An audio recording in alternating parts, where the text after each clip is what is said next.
Hello, Yukon 28209. Yes, this is Candy Matson.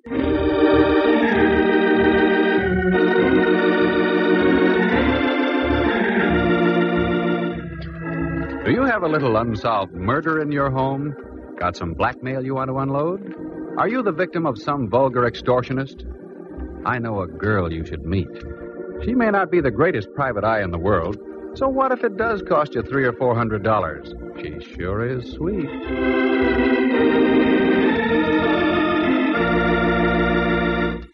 She's Candy Matson.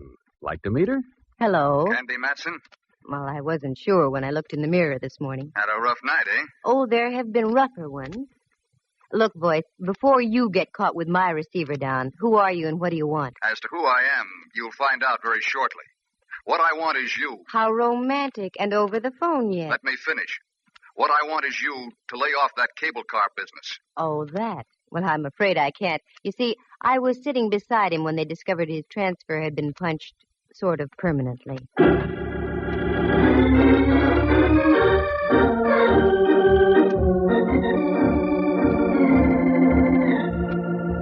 That's how things happen with me. I get into the craziest routines. You see, I used to be a model. I've been told I have the proper displacement for such a career. But I found there wasn't enough money in it.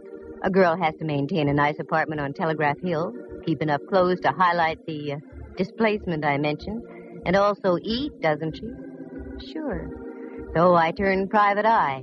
You meet a better class of people, mostly named Rigger or Mortis. Now take this cable car deal. It's positively fantastic. But after all, this is radio, isn't it? Like to hear how the whole thing happened? Leave us trip along to Act 1.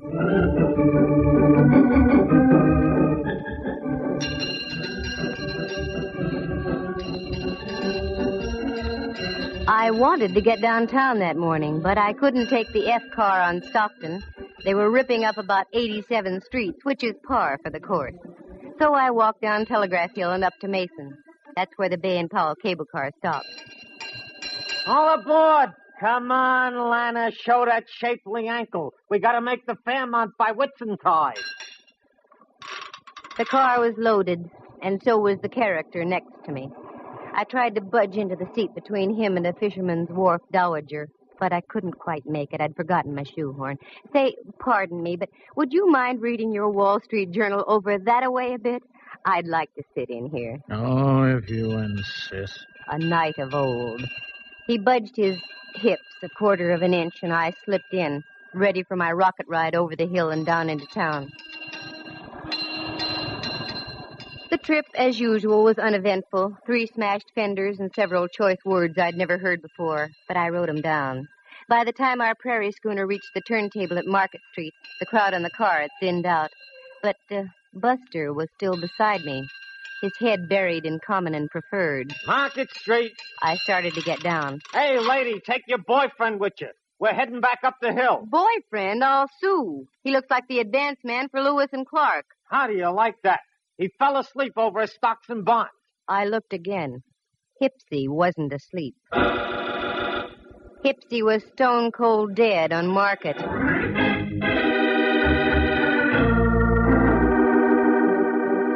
What a twist. I, who always went on the prowl for a whodunit, get one literally tossed into my lap. He just hadn't gone out of this world serene-like. Oh, no. There was a steady slurp of blood trickling down his vest just north by northeast of the equator. After a half-hour wait full of questioning by homicide legmen, I knew my morning shopping tour was rained out. And after all, I was only going to buy an emerald clip to match the glint in my eye. Well, that would have to wait. I knew the next step. I grabbed a cab home. I wasn't long in waiting. Right on cue. And if it was the right cue, it would be Lieutenant Ray Mallard from headquarters, daintily pressing his cuticles against my apartment buzzer. I was right. What? I've been expecting you. Come on in, Mallard. You've been expecting me. Why, Candy? Naive little rover boy, you. Have a drink? No, I'm not in the mood. Just make it a double. Sit down, Mallard, and let's be civilized. Take off your hat. It is off. Oh? Candy, for once I'm puzzled. You're just saying that. Yeah, because it's true. I've checked and rechecked. No matter how many loose ends I tie together, I still get no connection between you and Dwight Ellsworth. Dwight Who'sworth? Ellsworth, your extremely limp traveling companion on the cable this morning? Mallard, I can give you an angle on that. Yeah? Yeah. The angle being that I didn't know him from Adam. Level? Straight. Oh, look, honeypot, this mediocre dialogue is getting us nowhere. What did you haul your size 11s in here for? Oh, frankly, I don't know. Here, fill it up, will you? Well, you're not just going around in circles, Mallard. You're going around in doubles. Yeah. Like I've said before, Candy, you've got a pretty view from here. Oh? Wait till I turn around. I mean from your window. Look at that ship down there, just docking. Where? Down there. There's romance for you. Probably just in from the Far East. Here's your drink. Oh, thanks.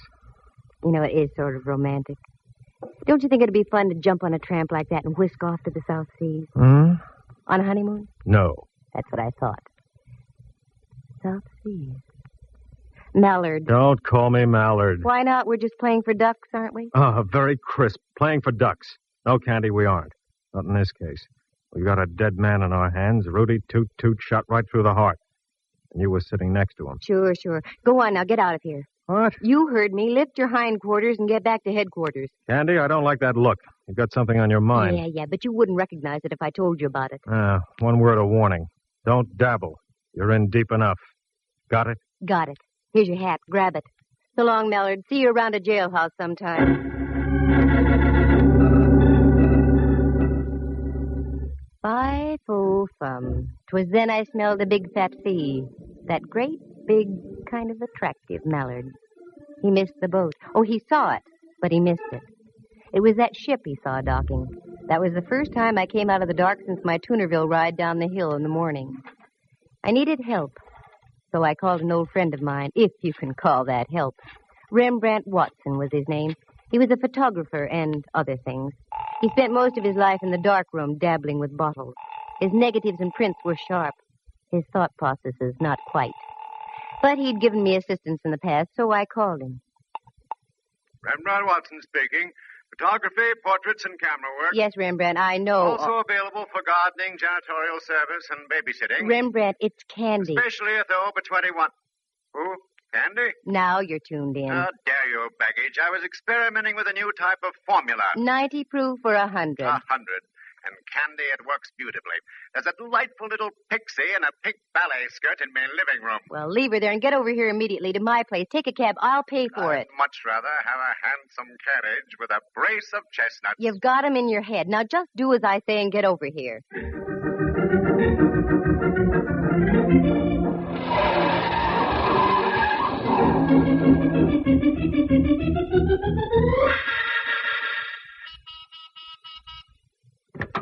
Float in, Rembrandt. Godfrey, where's the man to take me cloak, gloves, and topper? You're wearing a sport coat and slacks, and you know I have no man. And therein lies your basic trouble, my dear.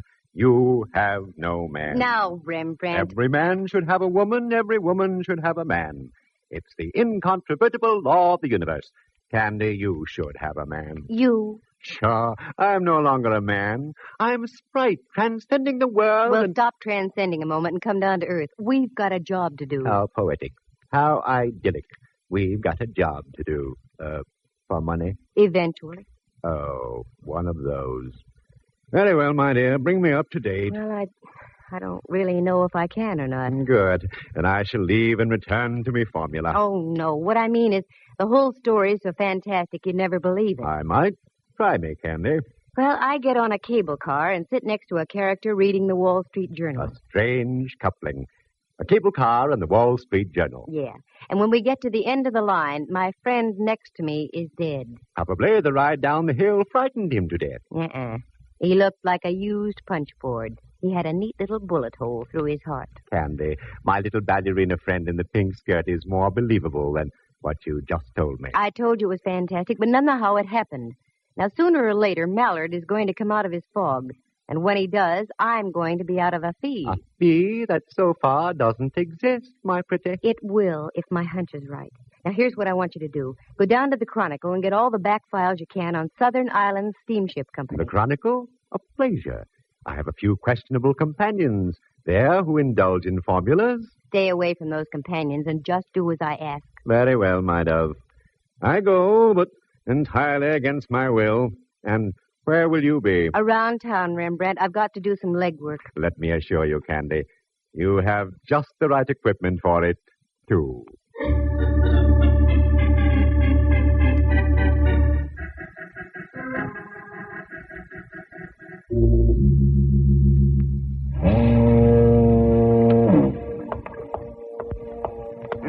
What a joint. I'll bet they mount slit gullets on the walls instead of deer heads. Well, come on, Candy. Get your tools out and screw up your courage. Yeah, miss, what'll it be? Nothing right at the moment except information. Information, water, both free. What do you want to know? Well, I'm looking for the purser off the Dwight-Sonia. I hear he does his shore duty in here. That's right. Name Campbell. That head on the table over there belongs to him. Thanks.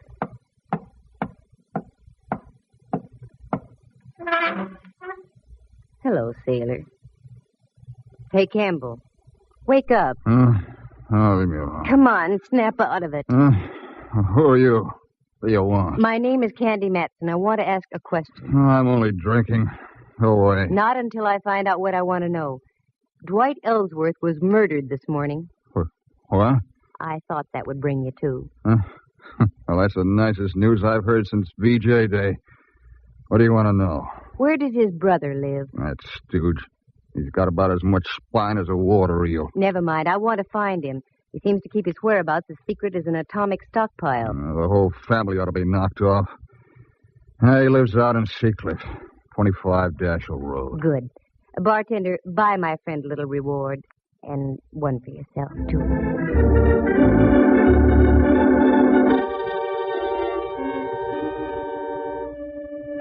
Well, so far, so good. Oh, how did I know about Campbell, the purser? Well, you see, I have quite a few friends, most of whom my pal Mallard doesn't approve. So I grabbed a cab and navigated the driver out toward Seacliff. It was so foggy I couldn't see the meter. But I paid him anyway, gave him a neutral tip, and dismissed him. There it was, 25 Dashel Road. An austere-looking cabana, one that dared you to ring the front doorbell. I dared. I had the awful feeling I should have been around at the side door delivering hand laundry. Good evening. Except for the fog, yes. Is Mr. Ellsworth in? Yes, he is.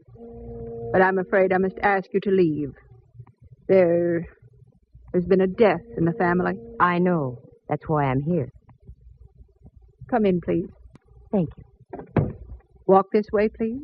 Oh, I'm afraid I couldn't, even if I lived to be 100. Mind your tongue, young lady. You're in the house of an Ellsworth. Oh, hoity-toity. The old babe had delusions of grandeur. Well, no need to get uppity with me. I've mingled with royalty. I once played a bit part in a Rita Hayworth picture. But this old gal was really something. She couldn't have been more than 45, yet looked like something out of the Barretts of Wimpole Street. She ushered me into a large-ceilinged living room, and there on the divan was my boy, his head lowered into his hands and quite obviously touched. Quite obviously. Roger, this young lady is here to see you. I don't believe you mentioned your name. Candy Matson. Matson? You in shipping, too? Of a sort. Oh, this is my wife, Miss Matson. You'll pardon me if I don't seem hospitable, but my brother was murdered this morning. I know. I was sitting next to him when it happened. You were? Don't talk to her, Roger. I don't trust her. This whole thing is a threat of some kind. No, it's not a threat. It's a business proposition. I'll come right to the point. You see, I'm a private detective. Oh, one of those persons. Put your nose back down, Mrs. Ellsworth. I want to get the show on the road. Yes, I'm a private detective, and I'm in a spot, too.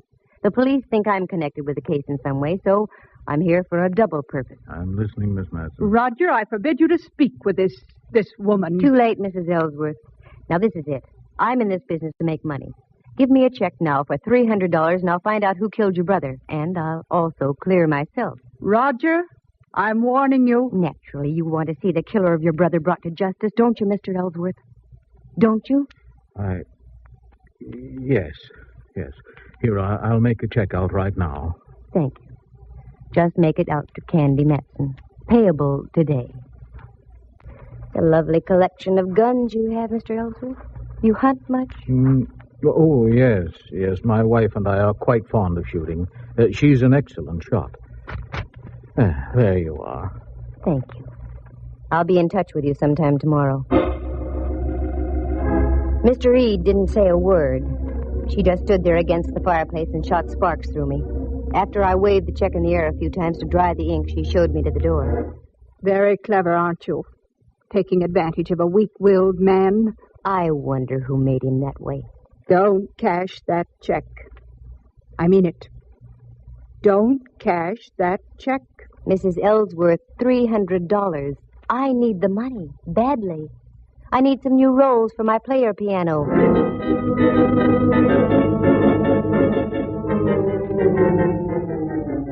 I buzzed back downtown. I wanted to cash that check in a hurry. I knew of only one person who would give me the crisp green at that hour of the night. Uncle Charlie, the honest miller who ran the chase room. Uncle Charlie, in the strict sense of the word, was a gentleman. So with a tender little pat on my cheek, he cashed the check, and I went up Telegraph Hill and home.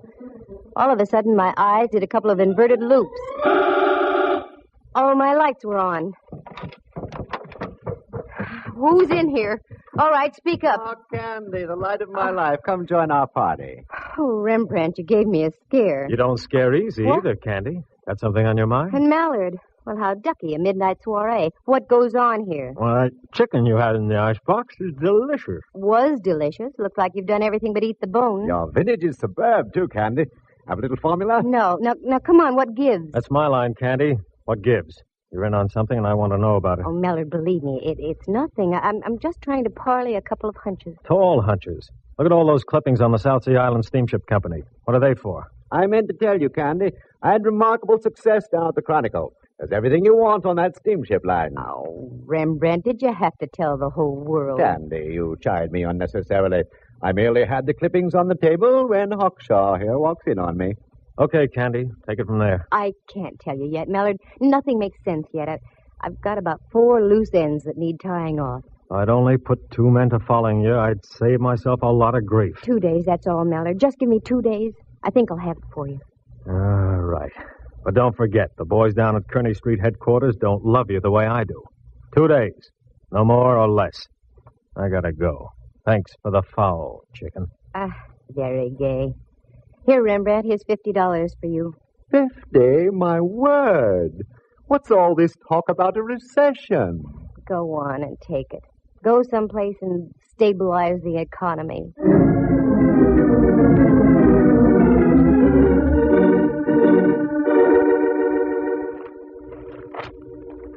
I whipped through the old newspaper clipping. It was all there. Fire at sea on Ellsworth ship. 2 seamen lost off Ellsworth ship near Honolulu. South Sea Island line ship loses rudder in storm. On and on it went over a period of 3 years. I threw the papers back on the table. Helped myself to some of Rembrandt's formula. Turned down the lights and went out on the porch. The bay was dark except for an occasional path of light from a passing freighter. I sat down to think and think. Then, click, just like that, 2 little tumblers and my mind fell into place. Only one thing to do, and that was to do it the hard way. The next morning, just as the ferry building siren was announcing 8 o'clock to downtown San Francisco, I got Rembrandt on the phone. Candy, what on earth are you calling me for at this hour? Can't help it. There's work to be done. I did my work last night so extremely well that I'm just going to bed now. Sorry, you'll just have to delay your sack time. Meet me at the corner of Mason and Union in 10 minutes, right where the cable car stops. Now, what are we going to do? We're going to take a cable car ride. What? One of those bouncing, jerky little contraptions? Not the way I feel this morning. Oh, yes, you are. Union and Mason in 10 minutes.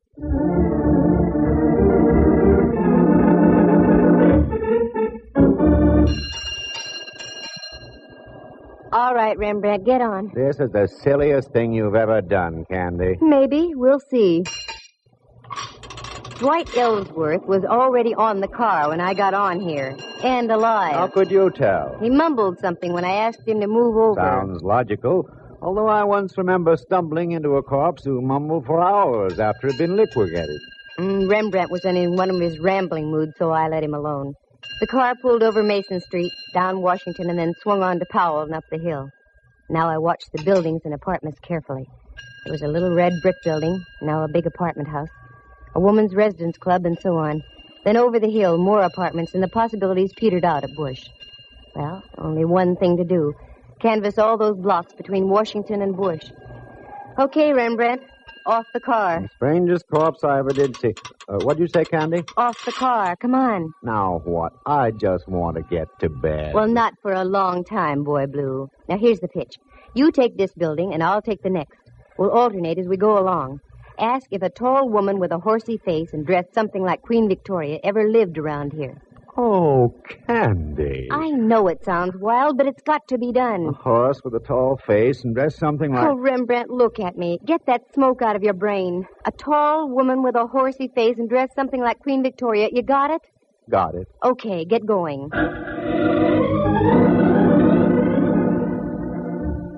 It was slow and tiresome. And the answers I got. A tall gal dressed like Queen Victoria? Oh, sister! That was about par. Nope, nobody like that ever lived here. Are you positive? A dame who fits that description? Yeah, I'm positive. The morning wore on, and so did we. We were over on the other side of California Street now, so we stopped and had a bite to eat. I had pickles with mine, and Rembrandt had olives on toothpicks in a glass. And again, we picked up the hunt. My heart was suddenly making with a Roomba. There, just on the other side of Clay, in front of a 3-story red brick house, was a police squad car. There was a little knot of people gathered around. Daintily lifting my crinoline, I did a Mel Patton down the block and up the front steps. I didn't have any trouble finding the room. The door was wide open, and there was a body on the floor. 4 representatives of the law were buzzing back and forth. One of the buzzees was Mallard. Well, my little ambassador of violence. Why is it you're always around the extremely dead, Candy? I've got no time to brandy the ad-libs, Mallard. Who is it? I don't know yet. No identification. Let me see. A pen pal, maybe. I was right. I knew it. Knew it? Knew what? You're right, he was a pen pal. He wrote me a check last night for $300. His name is Roger Ellsworth.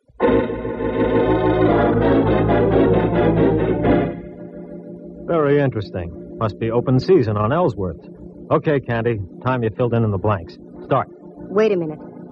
I want to look at the window over here. Mallard, there are a couple of younger Ellsworths living around town here. I'm sure you'd like to see them stay healthy. Yeah? Get out to 25 Dashiell Road and pick up an old crone also named Ellsworth. 5 will get you 20. She's the one you're after. All right. But you get back to your place and stay put, understand? I want to have a more illuminating chat with you. Oh, Mallard, I'm just like putty in your hands.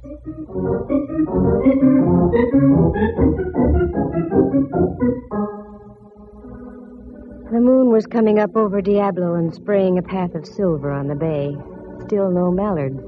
I wondered what could be wrong. Well, this was it.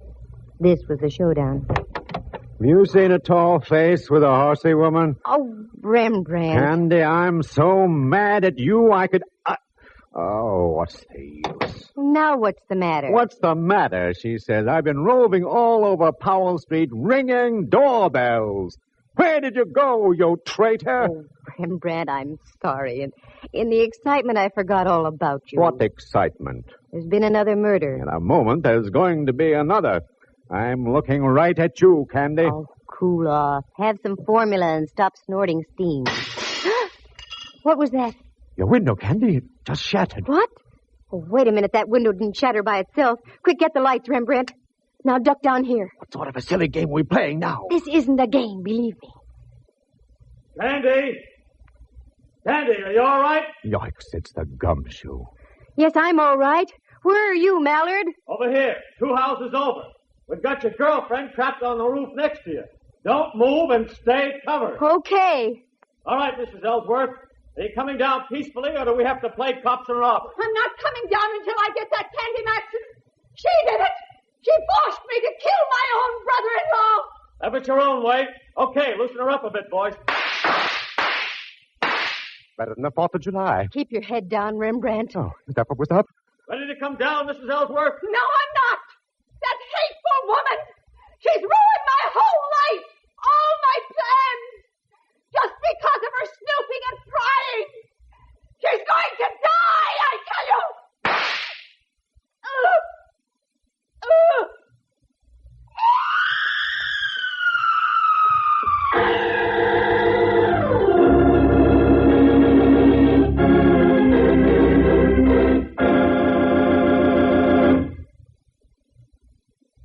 It was a miracle, Candy. You must have moved slightly just as she shot at you. Well, it was too close, I can tell you. She's dead? Oh, decidedly. I think she was dead before she hit the ground. That one shot got her. We went out to her house, and she was just driving off when we got there. We trailed her up to North Beach, lost her for a block, and then spotted her car at the top of the hill here. We arrived just as she was getting on the roof next door. Okay, now you tell me your little dream. Well, it was that ship docking that set my wheels going around. The name Ellsworth started burning in back somewhere. Mm-hmm. You saw the clippings we dug up. Yeah. The South Sea Island steamship lines were slowly being sabotaged. I did some checking, and I found that the insurance companies weren't going to renew. Yeah. I don't know why I didn't tie that in sooner. Oh, it's just that you have too many things on your mind, Mallard, dear.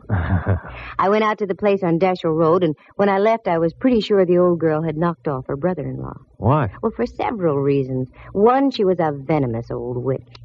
Two, you've never seen such a collection of guns in all your life. And her husband admitted she was a darn good shot. I also saw one little pot gun that was very interesting. It had a silencer on it. Uh-huh. That was the one she used on you tonight. And also the one she used on Dwight Ellsworth from the window of that apartment where you found her husband. How do you know? Go back there. You'll see a nice little bullet hole in the curtain with burned powder all around it. Now, don't tell me that... Yes, I'm telling you that she rented that place knowing that her brother-in-law always went downtown on a certain cable car. She waited that morning until we were riding by, and she plunked him. I have now heard everything. And the reason? Dwight Ellsworth, rather than fighting the insurance companies, had decided to sell his steamship line. But the old gal thought she'd beat him to the punch by knocking him off. The steamship company would then fall into her husband's hands. Yeah. What about her husband? Well, after he gave me the check and I left, they evidently had a fearful row, and she spilled the beans. Somehow she lured him down to that place on Powell and gave him some lead poisoning, too. And that's all there is to it. Candy, I wish you'd have told me all these things earlier. We might have been able to save the life of Roger Ellsworth. It wouldn't do any good. Because if she hadn't killed him, I was going to. What? Mm-hmm. While I was waiting for you to get here, the phone rang. It was Uncle Charlie, the honest miller. That no-good Roger Ellsworth. His check bounced like a brand-new golf ball. What's so funny, Mallard? Listen in again to the further adventures of Candy Matson, Girl Sucker. Well, that's the way it goes. Sometimes you win, sometimes you don't. In this case, nobody did, except Rembrandt. He'd stocked his darkroom with $50 worth of formula, and not the kind you use on negatives either. Let's see, murder on a cable car, Dwight and Roger Ellsworth done in as well as the old gal, one check that bounced. It really does sound fantastic, doesn't it? But I told you this was radio, didn't I? Oh, wait a minute. Maybe I did come out ahead at that. On the way out, Mallard leaned down and kissed me. The first time it ever happened. You know, at times, it's kind of fun to be in the arms of the law. Listen again next week at the same time. For excitement and adventure, just dial... Candy Matson, Yukon 28209. Heard tonight were Helen Cleve, Jack Cahill, and Harry Bechtel, Jack Thomas as Rembrandt, and Henry Leff as Mallard. The program stars Natalie Masters as Candy and is written and produced by Monty Masters.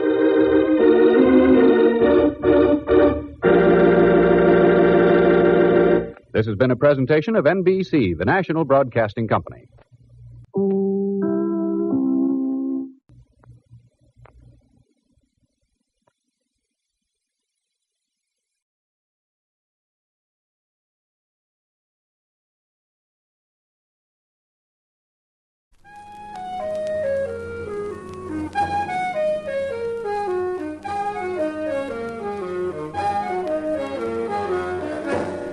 Carter Brown, Mysteries.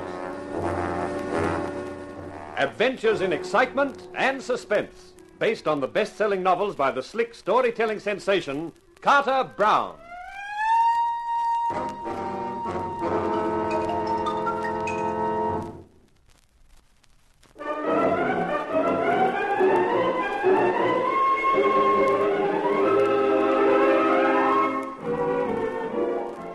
How do you do, ladies and gentlemen? This is Carter Brown with another of my stories for you, a venture which I call The Widow is Willing. It's the account of an insurance investigator named Mark Hunt, who finds himself marooned on a lonely island in the company of an assortment of characters, male and female, one of whom could be a murderer. For my money, I prefer being locked in a lonely room with a typewriter, but there's no accounting for tastes. Well, here's Mark Hunt and his story.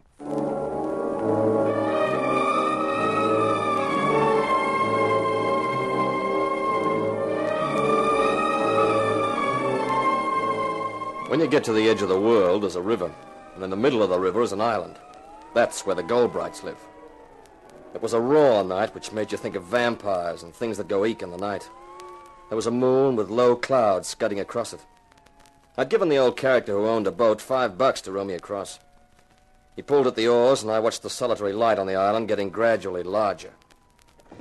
Nearly there. Yeah. Goldbright's been living on that island long. He and his father before him and his father before that. Yeah, what did his father before that do? To get banished, I mean. That's some sort of Yankee joke? Sort of. How did they get to the mainland? They got a launch. You should have let them know you were coming and they descended. Not for me, they wouldn't. They ain't expecting you, huh? That's right. Too bad about Henry Goldbright dying like that.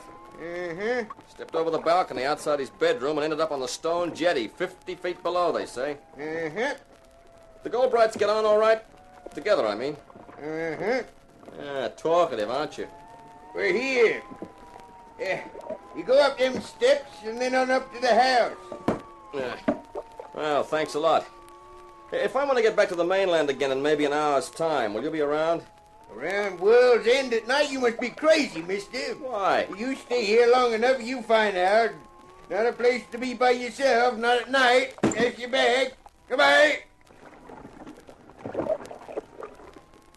The old guy pulled away and was lost in the night. I picked up my case and started up the steps which led to the path which led to the house. A gaunt, gray building. World's End. I thought the name was appropriate. As I pulled the bell rope, I wondered what Mrs. Goldbright would be like. Fragile, white-haired, with a quavering voice? Or more probably tough and hard and thin-lipped? Yes? This, I presume, was Mrs. Goldbright. She wore 15 Dernia nylons, black. She wore a form-fitting dress, black. And since she was a blonde, the black did things for her. And for me. She may have been a widow, but she was also a wow. Yes, what do you want? Mrs. Goldbright? Yes, I'm Mrs. Goldbright. My name is Hunt, Mark Hunt, from Excelsior Insurance Incorporated. Yes? I'm sorry to worry you at a time like this, but your husband had a policy with us for $50,000. You're very prompt in paying your policies? It's not quite like that, Mrs. Goldbright. I'm an insurance investigator. When a big claim like this comes along, the company naturally investigates it before they pay. Perhaps you'd better come inside, Mr. Hunt. It's not very comfortable here on the doorstep. I don't quite understand the need for any investigation, Mr. Hunt. Mrs. Goldbright, your husband died 2 days ago. He was insured for a large sum of money. Therefore, the company has to be sure there's been no foul play. You mean they want to be sure my husband died of natural causes and wasn't murdered? You could put it that way, I suppose. The police are satisfied he died of natural causes? That's half the battle. The other half being to convince you, I suppose. Well... I think the best thing you can do is stay here, Mr. Hunt, at World's End, until you've completed your investigation. That's very kind of you. Not at all. It'll be impossible for you to work from the mainland, and the sooner it's finished, the happier both of us will be. Of course. You better come and meet the others. Then we'll have dinner. This way, Mr. Hunt. They're all in the living room. She led the way down the cold, stone-paved hallway into a large room with polished wood floors, which contained 5 people. 4 men and a woman. Just a moment, everybody. I want you to meet Mark Hunt. He's an insurance investigator. This is my brother-in-law, Clem Goldbright. Hello. Clem was about 30 or so, dark, slim, dissipated, crooked grin and a sneer in the eyes. This is John Cross, an old friend. Hi there. Cross was rugged, looked the good-natured college athlete type. Roger and Mavis Beavis. How do you do? Hello. Beavis was fat and 40, rimless glasses, a successful businessman. Mavis was a redhead with a ravishing figure. Every time my husband looked at her, he got a stupid look on his face. I didn't blame him. And this is Michael Degrescu. Delighted, Mr. Hunt. Degrescu had a foreign accent. The name was Romanian. He looked smooth and suave and probably shrewd. Well, now that you've all met, I'll do something about drinks. An insurance investigator, eh, Hunt? Checking on my brother's death? It's just routine, Mr. Goldbright, with any large claim. In other words, it's a case of did he fall or was he pushed? Clem, that's no way to talk in front of Lila. Why not? She probably gave 3 cheers when she found him on the jetty. We all know their marriage was a mistake. She made the mistake. She married him because she thought he'd spend all his money on her, and he didn't. Clem always puts things so beautifully. Here's your drink, Mr. Hunt. One of these days you'll get a crack on that jaw for talking like that. Such a rugged character, our Mr. Cross. The guy who never got past college, physically or mentally. Please, that's enough. Mr. Hunt will think we're a bunch of lunatics. It must be an interesting career, Mr. Hunt, being an insurance investigator. It's just a job, Mrs. Beavis. Pretty ordinary most times. Sounds rather sordid to me. At least it's a job, Clem. Something you wouldn't know anything about. We each take life as we find it, Mavis. Me with my brains, you with your looks. Now, look here, Clem. Mavis married you for your dough, Roger boy. And we all know why you married Mavis. That's the gong for dinner. Let's move to the dining room, shall we? We got through the soup, the meat, the apple pie and cream without any more of the Bob comments. Then we adjourned back to the living room for coffee. While Mavis put on some records and the others organized a game of bridge, I found myself left with the Romanian Michael Degrescu. Are you interested in art, Mr. Hunt? One specific kind, sure. What kind is that? Leg art. Ah, you mean the cheesecake? Mm-hmm. I was referring to something else. Myself, I'm a collector of everything and anything that is beautiful, from women to paintings. The paintings in this room, for example, very fine. I offered Henry $100,000 for them. He refused. I'm hoping Lila will feel differently. Well, good luck. I think I will have it. It was a sin that a woman like Lila should have been tied to Henry. I hope to add her, too, to my collection of beautiful things. I got the impression that John Cross was in the running there. Puh, Cross. A moron with muscles.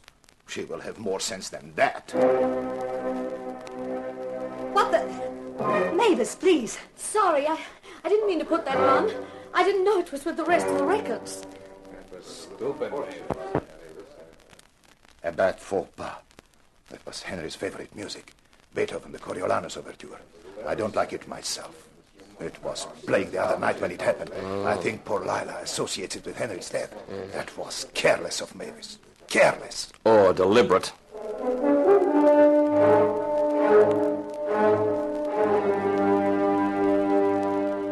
Everyone went to bed around 11. The room I'd been given was upstairs, overlooking the water. A sheer drop of 50 feet. It had started to rain, lashing against the window as though it was trying to break in. I was sitting having a last cigarette when there was a soft tap on the door. I opened it. Mrs. Goldbright stood there. I couldn't help thinking that Goldbright was a good description of her hair.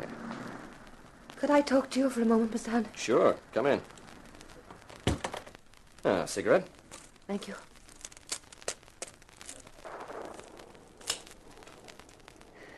Thank you. Must have been quite an experience for you, meeting our little group this evening. That's an understatement. There's certainly a bunch of characters. Clem was quite right, you know. The burning question is, did he fall or was he pushed? I'd like to know the answer to that myself. Where were you when it happened? In my room. Henry and I had separate rooms. The first thing I heard was his shriek as he fell. You think someone could have pushed him? They all had good reason to. So did I, if it comes to that.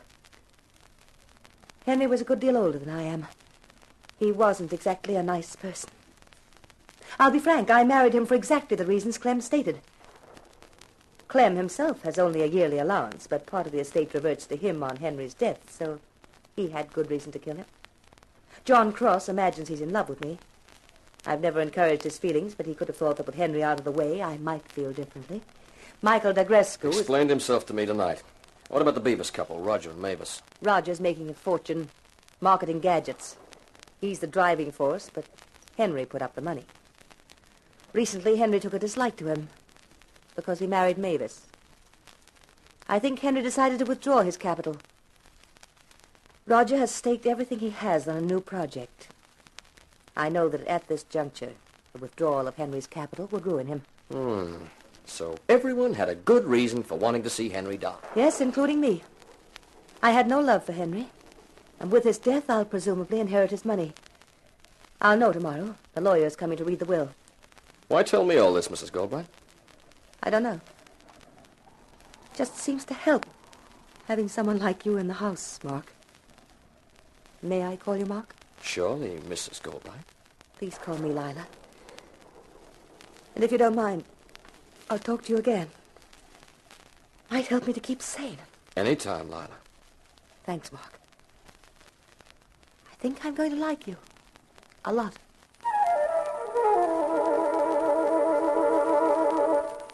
She left, and I turned in. To the accompaniment of the wind and the rain beating against the house, I fell asleep.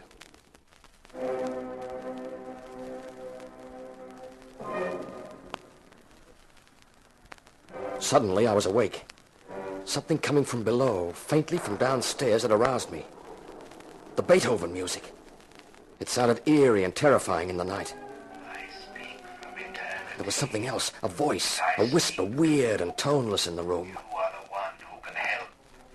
Eternity is forever, yet eternity can be held in captivity, imprisoned for all to see. The second that plunged me into eternity, held forever. Search, and you shall be rewarded, and perhaps I shall be avenged. With a supreme effort, I stretched out my arm for the bedside lamp and switched it on. But there was no one there. The room was empty.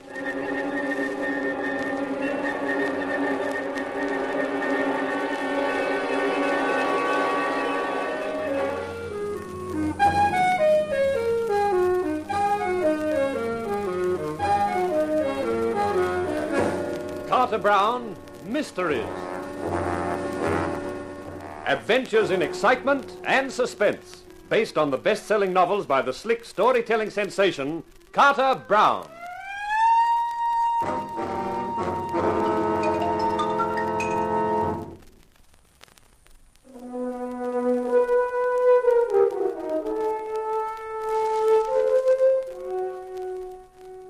Have you ever woken up in a bedroom in the middle of the night and heard a weird, whispering voice, switched on the light, and found the room empty?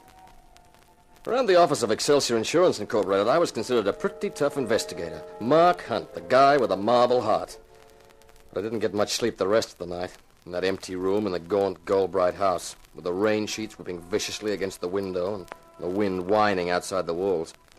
I was glad when daylight came. Daylight's such a nice, sane thing to see. Everything that sneaks out of the graveyard at midnight is back there before dawn. Who is it? Cross. John Cross. Okay, come in. I was sent to fetch you, Hunt. Hmm? Lila was wondering what had happened to you. It's late. Breakfast's over. That's okay. I've kind of lost my appetite this morning anyway. Why? What's the matter? Oh, it's nothing really. Only I'm just beginning to understand that old guy. What old guy? The one who rode me over.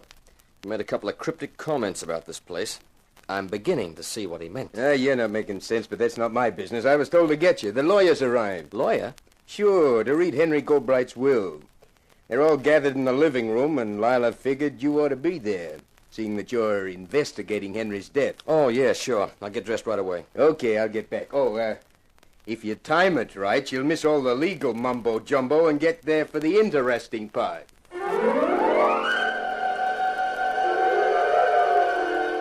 John Cross was right. By the time I crept quietly into the living room and took a seat, the legal eagle, a lean, lifeless-looking bird, was getting down to business. Before reading the section concerning the actual beneficiaries, I must say that I did my utmost to dissuade Mr. Goldbright from the course he took. My efforts were of no avail, and he insisted on couching his will in its present terms. Thank you, Mr. Daventry. Would you please continue? And now, as to the disposal of my estate. I am well aware that my wife married me only for what she could get. Therefore, I have not the slightest intention of allowing her to squander the wealth it took my family 5 generations to amass. I leave her a legacy of $10,000 and trust it will be enough to keep her until she remarries. I might add that I have long suffered watching the sheep's eyes made at my wife by John Cross, and knowing he's practically penniless, cannot help feeling a certain satisfaction in knowing that if they marry, it will undoubtedly be a love match. John, please. The bulk of my estate I leave to my brother, Clem Goldbright. I realize that he is a waster, but I trust he has enough family pride to guard the family fortune.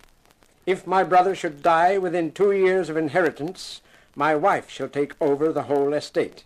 If she should die within a similar period, then the estate will revert to my friend Michael Dergrescu, who has for so long desired my paintings and other art treasures. There are other minor provisions, of course, $1,000 for the butler and $500 for the maid. And that, I think, is all. Has anyone any questions? Yes, I have. Yes, Mr. Goldbright? That last condition, about the estate reverting on death. Is that legal? Can it be contested? Contested? Certainly not. It's a perfectly legal procedure. But don't you see what it means? If Henry was murdered, if his fall wasn't an accident, it means there's a killer in this house. And that will is an open incitement to murder. Come, Mr. Goldbright. Aren't you letting your imagination run away with you? If I'm found one morning on the jetty like Henry was, that'll be a comforting thought. The lawyer left after lunch. The rain hadn't let up, and that, combined with the terms of the will and Clem's outburst, produced an atmosphere like death row in a penal institution. Everyone retired early that night. I was back in my bedroom, and I was wishing it was someplace else, because the room kept reminding me of that whispering voice in the night. Since I couldn't stop thinking about it, I tried to figure out what the voice had been trying to tell me. Eternity can be held in captivity, it had said. Imprisoned for all to see. Of course. It meant a camera. If someone had taken a photograph as Henry plunged to his death, that was it. The voice meant that somewhere there was a negative that proved whether Henry fell or was pushed. Who's that? It's me, Lila. Oh, come in. I brought a bottle and 2 glasses. Lila, that's an inspiration. That's what I thought. Here, you do the pouring. Mm-hmm. It's been such a dreadful day. Oh, I won't argue with that. I just couldn't stand being by myself. Well, now you're not. Oh, here's your drink. Thanks. You know, it's funny, isn't it? Sure. What? That will. When I think of all the time I've been here in this ghastly place, of all the time I endured Henry, what do I get as a reward? $10,000. Henry seems to have been an eccentric character. Henry was a heel, pure and simple. But don't let's talk about him. Okay. What will we talk about? You. You and me. It sounds an interesting subject. I like you, Mark. You're my idea of a man. I haven't known a real man these last few years. Is that a very awful thing to say? Let me think about it. No, I don't think it is. I'm glad. I wouldn't like you to think I'm awful. I think you're beautiful. Mark, the lights. They've gone out. Yeah. Mark! In the doorway. That figure. It's Henry! As Lila's body collapsed to the floor, every hair on my head stood on end. In the doorway, bathed in an unearthly light, was the figure of a man with gray hair and a gray mustache. I grabbed for my gun. The figure was in front of me, but the laugh came from behind me. I whirled round, and when I turned back for the door, the figure was gone. I was heading for the door when I heard the voice again in the darkness. Now, do you believe? Will you listen when I tell you that the secret of my death is held for all time, imprisoned in emotion, waiting to be found? Seek, and you shall discover. Then suddenly the music stopped and the lights came on. I looked at my gun and then at Lila on the floor. As I picked her up and placed her on the bed, she stirred. Mark. Oh, it's okay, Lila, it's okay. Did you see him? I saw something. It was Henry, back from the dead. Even from beyond the grave, he won't leave me in peace. I don't think it was Henry. I fired at whatever it was, but my gun was empty. Someone's removed the clip. A genuine ghost wouldn't worry about bullets, but someone worried enough to take them out of my gun so I wouldn't fire any. But who would do that? And why? That's the $64,000 question. If we knew that, we'd know everything. Mark, I'm scared. I can't go back to my room. I've got a solution. Stay here. Mark. Yeah, we can finish the bottle. After breakfast next morning, we all gathered in the living room. Clem Goldbright had said he wanted to make an announcement, and everyone was wondering what it was. Everyone's here? Good. I told you I had an announcement to make. Here it is. You all heard the terms of the will yesterday. You all know that World's End and everything that goes with it is my property. There's no need to gloat. You also heard me say what I thought of the will. Nothing more nor less than an open invitation to murder. Well, I have no intention of being murdered. So I'm asking you to leave, all of you. Leave? Now, wait a minute, Goldbright. That's just what I won't do, Mr. Cross. Wait a minute longer than I have to. The inquest is this afternoon. It shouldn't take long.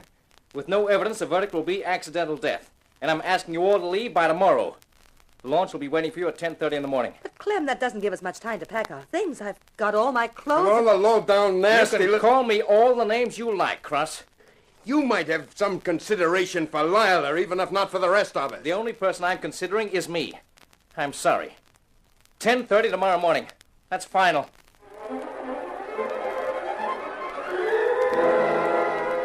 I watched him stride out of the room, and I thought that boy was really scared.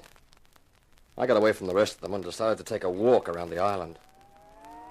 The rain had stopped, but the sky was still lead gray, promising more. After I'd been out for about an hour and was heading back towards the house, I came on the figure of a woman. And what a figure. And what she was holding pulled me up short. Well, hello there. Hello yourself. Nice to get some fresh air, huh? Yeah. What's the camera for? You one of those photograph fiends? Just a hobby. I wouldn't have thought that you'd go in for photography. You're quite a surprising girl, Mavis. Am I? One of the tragedies of my life is having a husband who's old enough to be jealous, but too old to be interesting.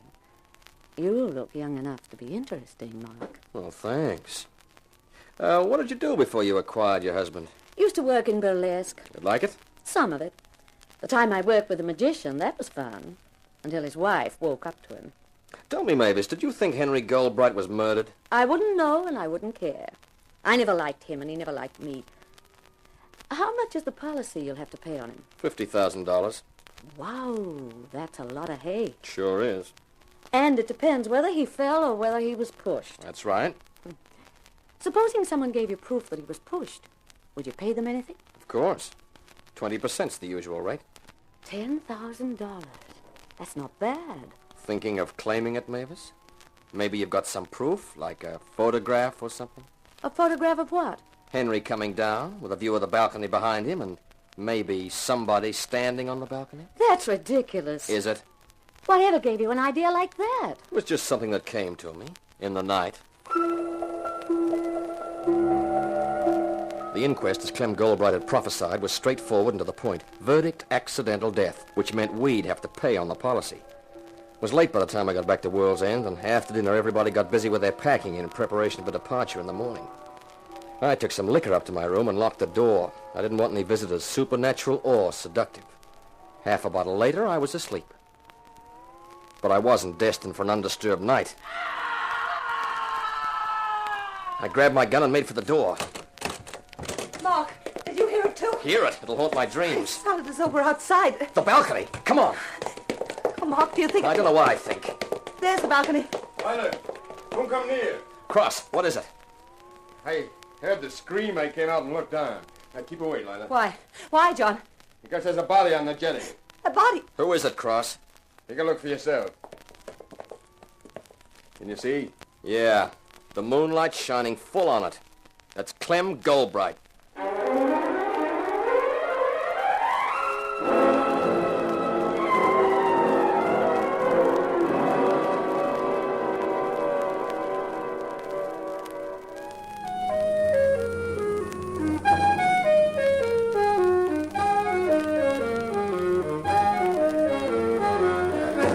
Carter Brown, Mysteries. Adventures in excitement and suspense, based on the best-selling novels by the slick storytelling sensation, Carter Brown.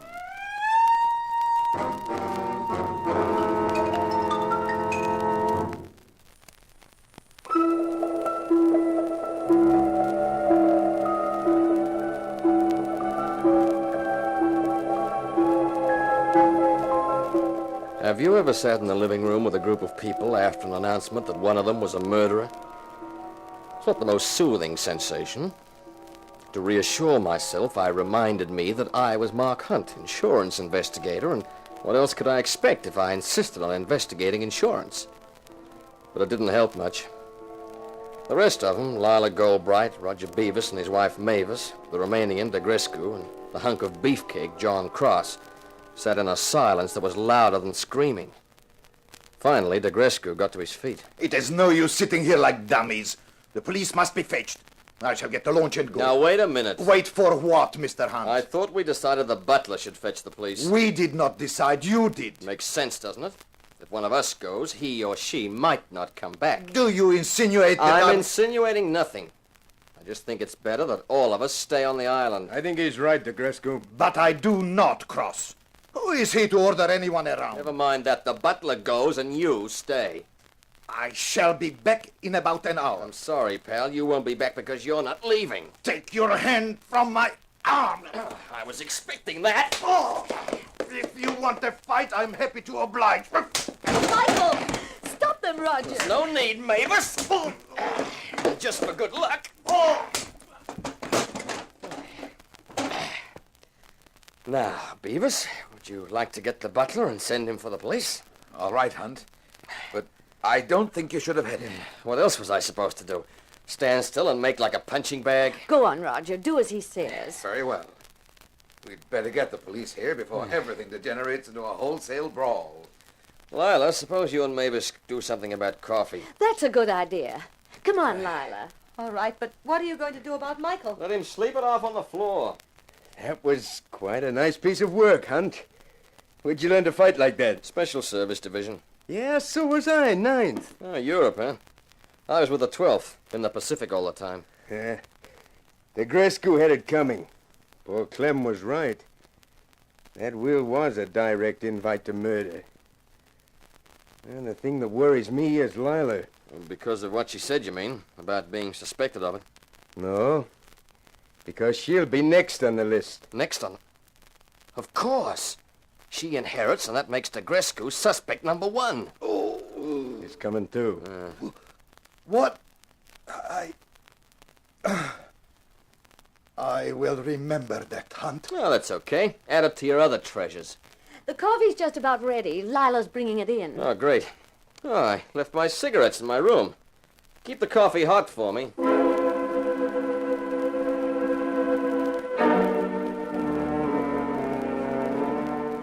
In the turmoil and tension, I'd forgotten about the mysterious voice and the equally mysterious vision of Henry Goldbright back from the dead. I made the excuse about my cigarettes because I realized here was my chance to do a little looking around. I went upstairs and tried the door next to my room. It wasn't locked.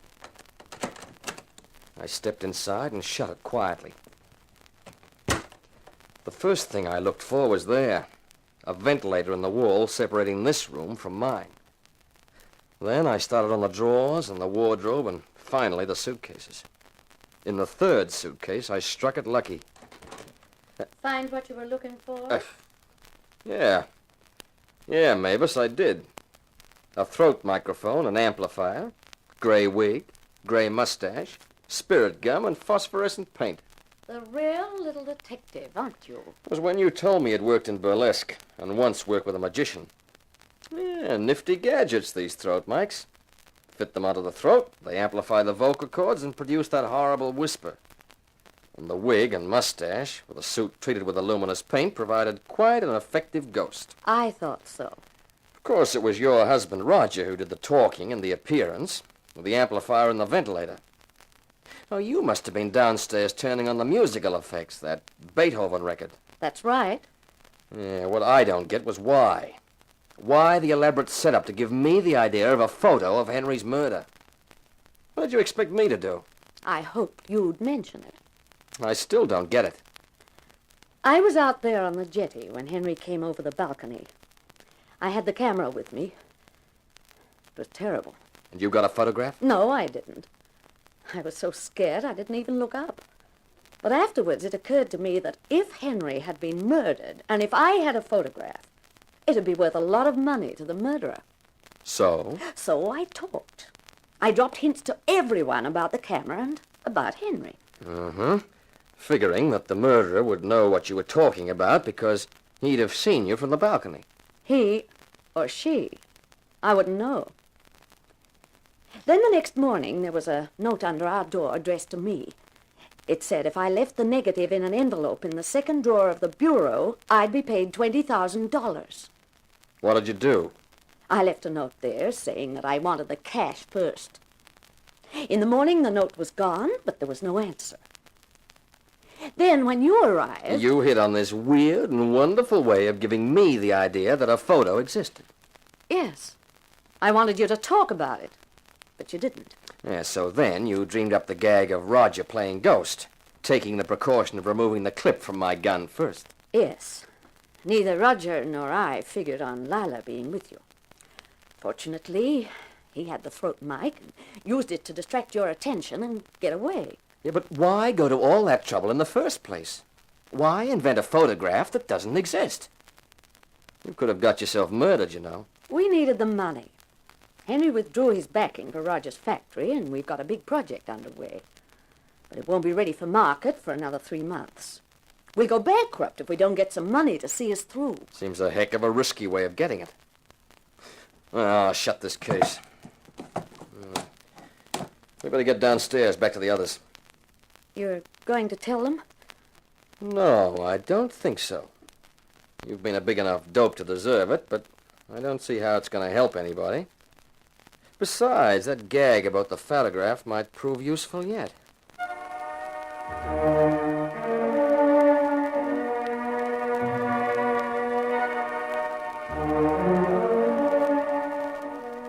There was a gray dawn breaking outside, and the rain had come back. I figured that the police had brought it with them. The local lieutenant, a short, stocky guy named Wilder, who obviously considered me an amateur and a nuisance, started asking questions. He didn't stop for 2 hours, getting nowhere and covering the same ground so many times that everybody was sick and tired of it. Everybody except Wilder, that is. He was the original persevering kid. It's a conspiracy. Here's Clem Goldbright lying dead on the jetty, just like his brother. And what do I get? Nothing but dumb looks and even dumber answers. Some of you must know something about it. One of you, at least, is a murderer. Maybe more than one. Maybe all of you are in a conspiracy. Now, why don't you talk some sense, Lieutenant? I'm fed up to here with all the yakety-yak. I want to get to bed. Don't you talk to me like that, Hunt, or I'll toss you in a cell and I'll break you with that insurance company. Oh, nuts. Much as I dislike to agree with Hunt, he is quite right. You have asked all your questions, Lieutenant, many times. I suggest you let us get some rest now. We shall all be here. There is no way to leave the island except by launch. So you can question us later if you wish. All right. But don't think you're going to get away with this, any of you. I haven't started on you yet. Lieutenant, you kill me. With repetition. We'll take Clem Goldbright's body back to the mainland, and we'll take your launch too, Mrs. Goldbright. But, Lieutenant... Sorry, ma'am, but that way I can make sure you all stay here. Pleasant dreams. Pleasant dreams? Is he kidding? Now, there's a guy with a gruesome sense of humor. He'll be leaving one of his men on guard here, surely. He didn't mention it. But we're marooned on the island now, and there's a murderer among us. Roger, don't keep saying that. I haven't said it before, my dear. Well, everybody else has, and I don't like it. I agree. It is not a cheerful thought. It's about as cheerful as a wet Sunday in an igloo. Personally, I think we all ought to hit the hay and get some sleep. Sleep? I don't think I'll ever sleep again. Now, take it easy, Lila, honey. Come on. Roger and I'll take you upstairs. Yes, of course. Along, my dear. You'll see that you're all right. Thank you, Roger. You too, Mavis. You're sweet. Hunt, Cross, you're not letting her go with them? Why not? What if one of them is the killer? Lila is in danger. I will go after them. They will not try anything if I am there. Hey, now. Oh, let him go, Cross. Are you crazy? I'm not supposed to have any brains, but the identity of the murderer sticks out a mile to me. DeGrescu? Sure. He's got that collector's kink. He wants those paintings, and he doesn't care how he gets them. And with Clem dead, there's only Lila standing in his way. Now, come on. Don't bust your blood vessels. If DeGrescu's the killer, he won't dare try anything with Roger and Mavis there. If it's either of them, he's there. What if the Beaverses are in it together? Well, you can stay if you like.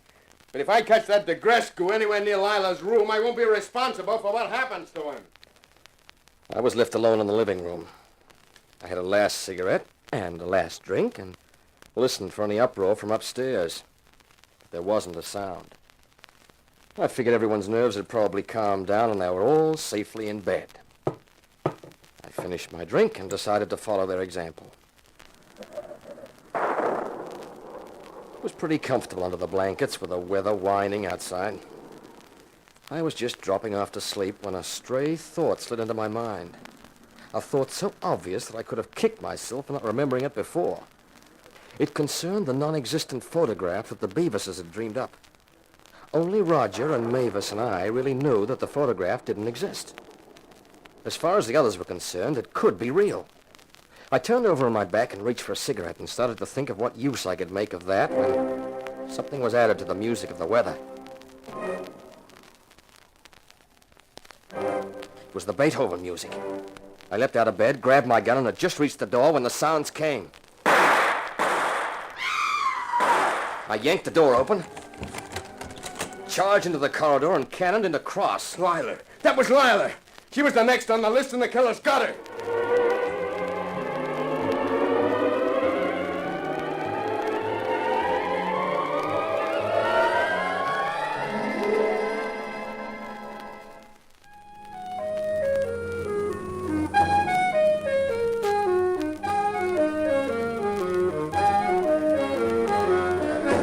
Carter Brown, Mysteries.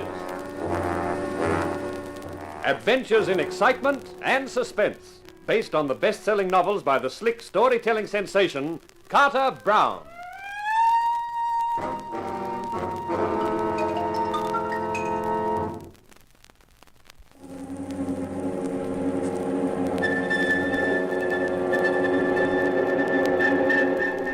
Have you ever felt an ice-tipped finger hit the base of your spine and slide all the way out to the back of your skull? That was how I felt when the 3 shots and the scream shattered the silence. In the insurance racket, they consider Mark Hunt a strong character. In the Goldbright house, I considered Mark Hunt a scared kid. Mark Hunt wasn't arguing with me. How could he? He's me. When John Cross grabbed my arm and yelled frantically that it was Lila who'd screamed, my heart was in my mouth, but my gun was in my hand. Cross and I ran for Lila's room. Lila? She's not moving. Now, don't go off half-cocked, Cross. Let's take a look. What has happened? I heard shots. And the scream. It sounded like Lila. Come on, quickly. The door's open. Hunt, is Lila... It's okay. She's still breathing. She's only fainted. Fainted? Then she has not been killed? Oh, thank heaven. But the shots. There were 3 of them. Yeah, and if you look at the wall over the bed, you'll see where they ended up. She had a very lucky escape. I'll kill him. I'll kill him. The question is, who is him? Yes, that is it. Who fired the shots? You have the nerve to ask that, you murdering swine. Wasn't your fault those bullets missed. I ought to take you apart with my bare hands, but I'm going to save you for the police, DeGrescu. You are raving. Stop it, both of you. Lila's moving. It's all right, honey. Everything's all right. What happened? It was dark. The door opened. I saw a gun. There were shots. It's all finished now, Lila, and you're safe. The shots missed. Did I scream? Did you scream? Baby, you made more noise than a hula girl huddled on an iceberg. I suggest we all go downstairs. I think there's safety in numbers tonight. An excellent idea. I would not fancy going back to my own room now. You don't have to worry. You wouldn't try to shoot yourself. More's the pity. Cut it out, Cross. Let's get downstairs, as Beaver says. Can you manage, Lila, honey? Yes, of course I can, John. I'll be all right now. Okay. Hey, you and Cross go first, Lila. Then Beavis and DeGrescu. I'll bring up the rear with Mavis. Hang on to my arm, Lila, darling. Thank you, John. I am glad to be behind Mr. Cross.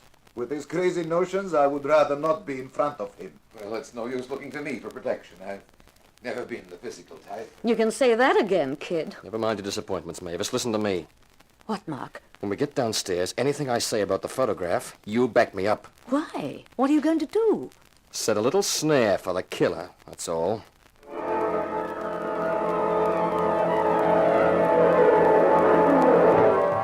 When we filed into the living room, someone realized it was breakfast time. What with the death of Clem Goldbright the night before, the hullabaloo with the police, the hours had been turned upside down. It was after everyone had eaten that I decided to try my idea. Ladies and gentlemen, I've got something to say. This situation can't go on any longer. I had intended keeping quiet until the police return sometime tomorrow morning. But that's impossible now. What are you talking about, Hunt? Keep quiet about what? Simply this. The identity of the murderer. You know who it is? Yes, I know who the murderer is. Who is it, then? You may remember after Henry Goldbright's death, Mavis mentioned a photograph. I believe she spoke of it vaguely to everyone. I'm sorry, Mavis, I have to tell this story. Yes, Mark, of course. Mavis was on the jetty when Henry was killed, and she had her camera with her. She saw a figure on the balcony, but the distance was too great for her to recognize who it was. But being a keen amateur photographer, she automatically raised her camera and got a shot. Of the murderer? She was desperate for money, both she and Roger. So Mavis thought the murderer would pay heavily for the photograph. She didn't care whether Henry's death was ever revealed as murder or not. She had no love for Henry, as long as she obtained enough money to keep their business solvent. But I don't understand. Why did Mavis mention the photograph to everyone? Why not only to the murderer? Because, like a lot of women amateur photographers, Mavis can take a picture, but she can't develop and print the film. So all she had was the exposed film. She didn't know who the murderer was. Then Mavis turned the film over to me. I can develop a film and print it. And once the film was developed, the murderer was known.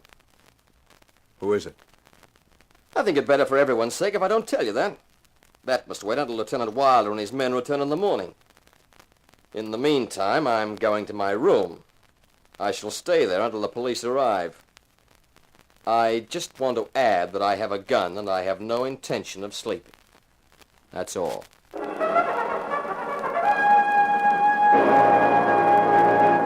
And that was it. The trap set, baited, and ready to snap. I didn't really feel as confident as I sounded, but there's one thing I've always believed. If you're going to bluff, you might as well make it good. I left them looking amazed and wondering and went upstairs to my room. I checked my .32. This was no time to have a gun that was empty or was likely to jam. And then I settled down for the long wait. And a long wait it turned out to be. All through the rest of that day, I sat in my room and lit one cigarette after another and gazed at the view from my window. The sky changed from pearl to smoky to leaden gray. The water rippled and splashed and tumbled under the wind until darkness fell and I couldn't see anymore. I opened the window. Somewhere there was a faint glimmer of moon. That and the glow from my cigarette made the only light in my room. I wondered if I'd die from nicotine poisoning before I had a chance to find out who the murderer was. The strain was stinging at my nerves. Against the sound of the wind, I heard the murmur of voices as the occupants of World's End went to their rooms, to bed. All except one of them, I thought. And he or she would be waiting, as I was, till the house was completely still.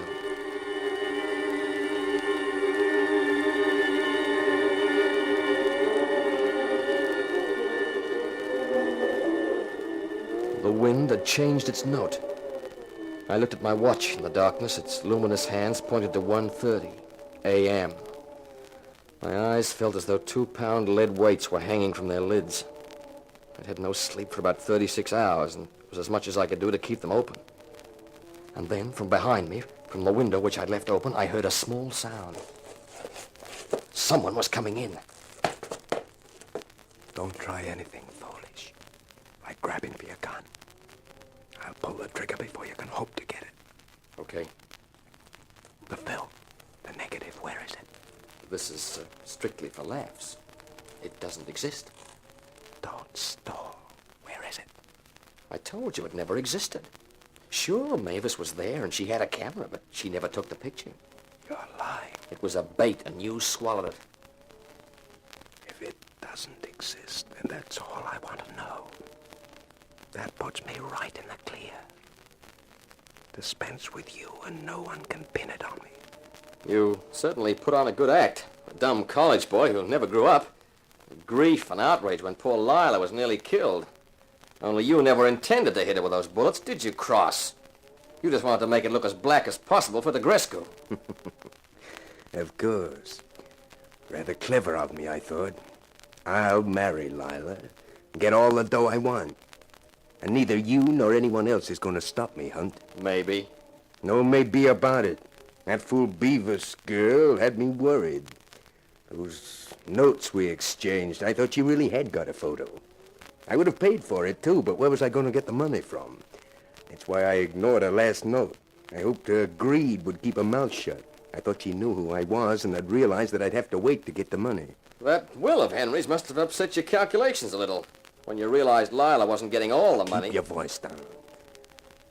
Yeah, it threw me for a while.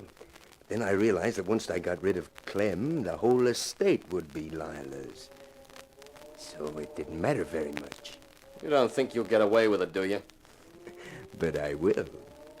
There's nothing surer. Yeah, I'm afraid we'll have to terminate this conversation. If you've any prayers, Hunt, say them now. Eternity is forever. What's that? The ghost of Henry Goldbright. There's one thing about ghost voices.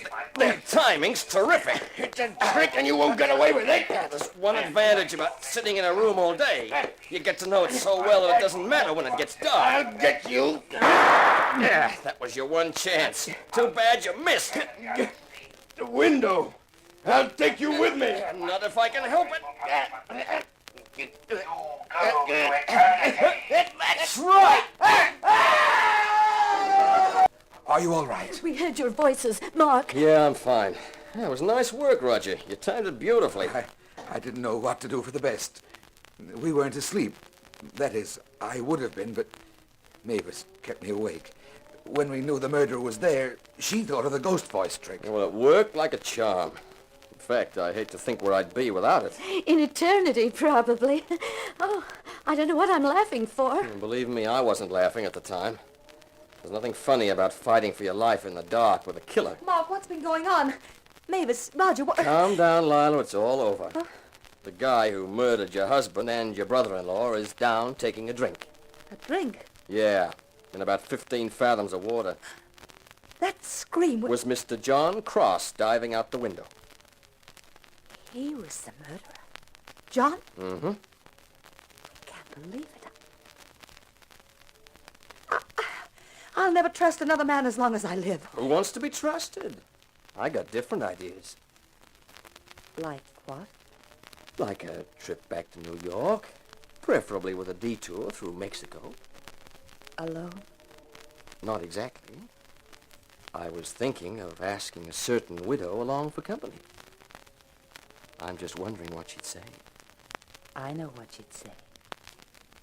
The widow is willing.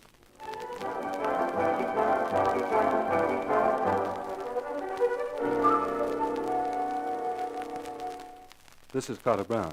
I guess being an insurance investigator has its compensations. For Mark Hunt, anyway. And what a compensation.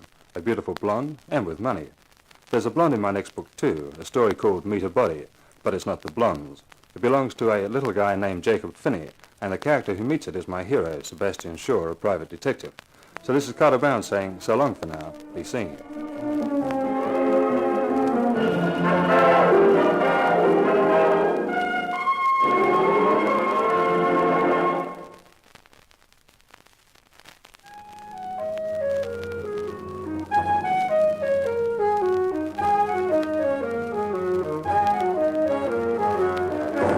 In The Widow is Willing, you heard Lyndall Barber as Lila Goldbright, while as Mark Hunt, you heard our star, Richard Meikle. The Carter Brown Mystery Theatre, based on the best-selling novels by Carter Brown, is dramatized and directed by Maurice Travers for Grace Gibson Radio Productions.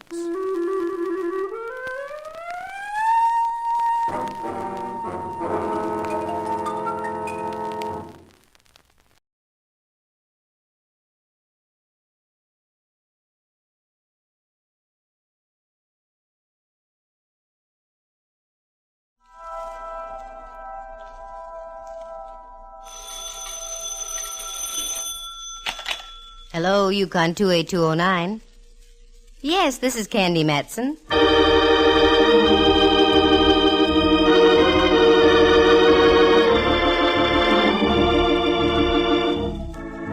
Did you ever know a girl private detective?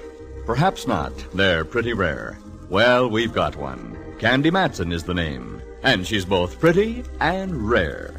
Figure, she picks up where Miss America leaves off. Clothes, she makes a peasant dress look like opening night at the opera. Hair, blonde, of course. And eyes, just the right shade of blue to match the hair. You're expecting more? All right, let's meet her. She's on the phone now, in her penthouse on Telegraph Hill in San Francisco. Hello, Candy Matson. Well, bless my ever-loving little old serial number, Candy Matson. Watch out how you go tossing your serial number around, Pally. Who is this? Candy, I hope you remember me. This is Sergeant Kenley down at Fort Ord. Kenley the Galan, the GI who filled my slipper with beer and drank it. That's me, the poor man's Diamond Jim Brady. Sure, I remember you. I met you when I was down at Fort Ord with the USO. What's on your mind, Kenley? Wait a minute, I'll put it this way. What's new? Oh, like this is new. We're having a big shindig at the Senior Non-Commissioned Officers Club tomorrow night. You were elected as the girl most likely. Finish the sentence. Okay, as the girl most likely to be the queen of our ball. Oh, Kenley, you mad lad. I'd adore it. But what would I do for a chaperone? What? Don't play dull. You heard me. Oh, sure. Well, why don't you bring your mother? Wonderful idea. And I know just the fellow. Roger, Kenley. I'll report to the orderly room sometime tomorrow afternoon at Fort Ord.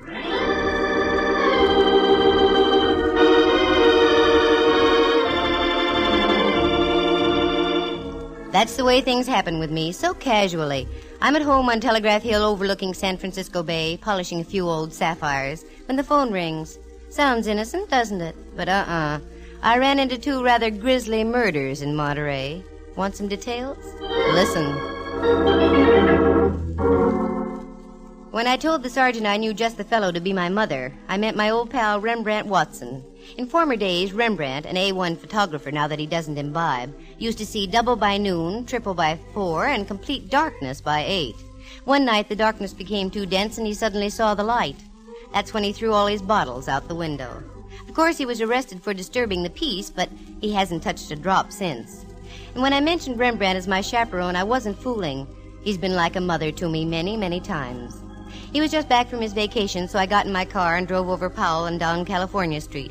At Grant Avenue stands Old St. Mary's, and on the bell tower just underneath the clock, there's a sign that says, "Son, observe the time and fly from evil." I'd seen it before, but somehow that afternoon it had an added meaning. I parked my car and went across the street to Rembrandt's apartment. Candy. Rembrandt, you old dear, how are you? Wonderful, just wonderful. Darling, you're looking simply grand. Oh, slice it thinner, Rembrandt. You've only been gone 3 weeks. Sorry, dear. You'll come in, won't you? I'm just having some tea. Won't you join me, Candy? I'd love it. It's all ready. Oogly bleep, bleep, bleep. Bop. Wait a minute. What was that again? In case you don't know, Dove, that's Bob. Where did you ever pick up Bob? I was visiting a friend of mine last night, a professor of psychology, over at that institution across the bay. California? No, San Quentin. He's a penologist. He played some bop records for me.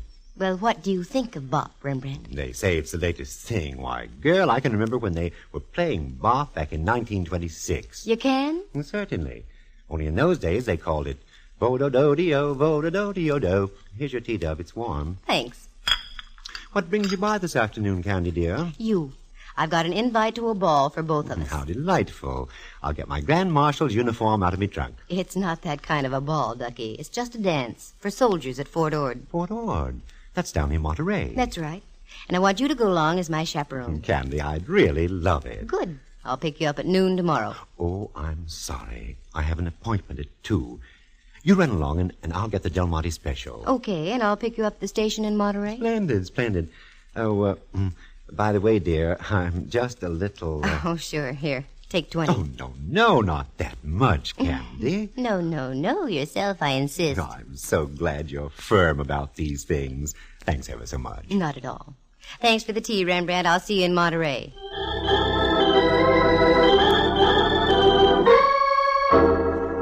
I gave Rembrandt a little chuck under the chin. He quivered his bushy eyebrows, and I left. If I was going to be queen of a military ball, I had to get some royal raiment. I picked up a mantilla and a strapless evening gown you had to hold up by sheer concentration and deep breathing. Then I had a quiet dinner for one, please, James, and went home and climbed aboard the Dream Express quite early. When I woke up, I had the nasty feeling that I had something to do. Then I remembered. I had a date that evening with Mallard. That's Inspector Ray Mallard of San Francisco Homicide. The nomenclature reads 6'2", weight 190, nice features, smart guy when it comes to solving a crime, but when it comes to talking about us and the future, he freezes up completely. I got dressed and whipped down to the Hall of Justice on Kearny Street. Well, Candy, how's Telegraph Hill's greatest lady detective? At the moment, Mallard, dear, I'm just between detectives. Kind of slow, huh? No, not slow. I just wrapped up a case. Now I want to take it easy for a few days. I've got news for you, Candy. Such as like what? Such as like I can't keep our date for tonight. Oh, Mallard, I'd been counting on it. I know, Candy. I'm sure sorry. But how did I know this guy was going to do what he did out in the Taraval district? Playing straight, I say. What did the guy do out in the Taraval district? He parlayed a sudden impulse into a seat in the gas chamber. How so? He done in his old lady. Mallard, don't talk like that. Okay. He ostracized his wife from the world of the living. With a pipe. That's better. Over the head. I get the picture. Anyway, I've got news for you, too. And yours would be? I'd have to break our date tonight anyway. Uh-huh. I just knew I was going to get stood up. And tonight's the night that Tex Acuff is playing in Loves of Laredo. Candy, it's Acuff's best movie. Acuff will just have to keep his chin up. You're busy in the Taraval, and I've got to be at a dance at the NCO club at Fort Ord. Oh, that's right. I am busy tonight. So you're going to Fort Ord, huh? Mm-hmm. Weren't you there a couple of times during the war? That's right. With the USO. That same sergeant still there? The same sergeant. He's the one who asked me tonight. Now, this calls for drastic action. Come here, Candy. Mallard.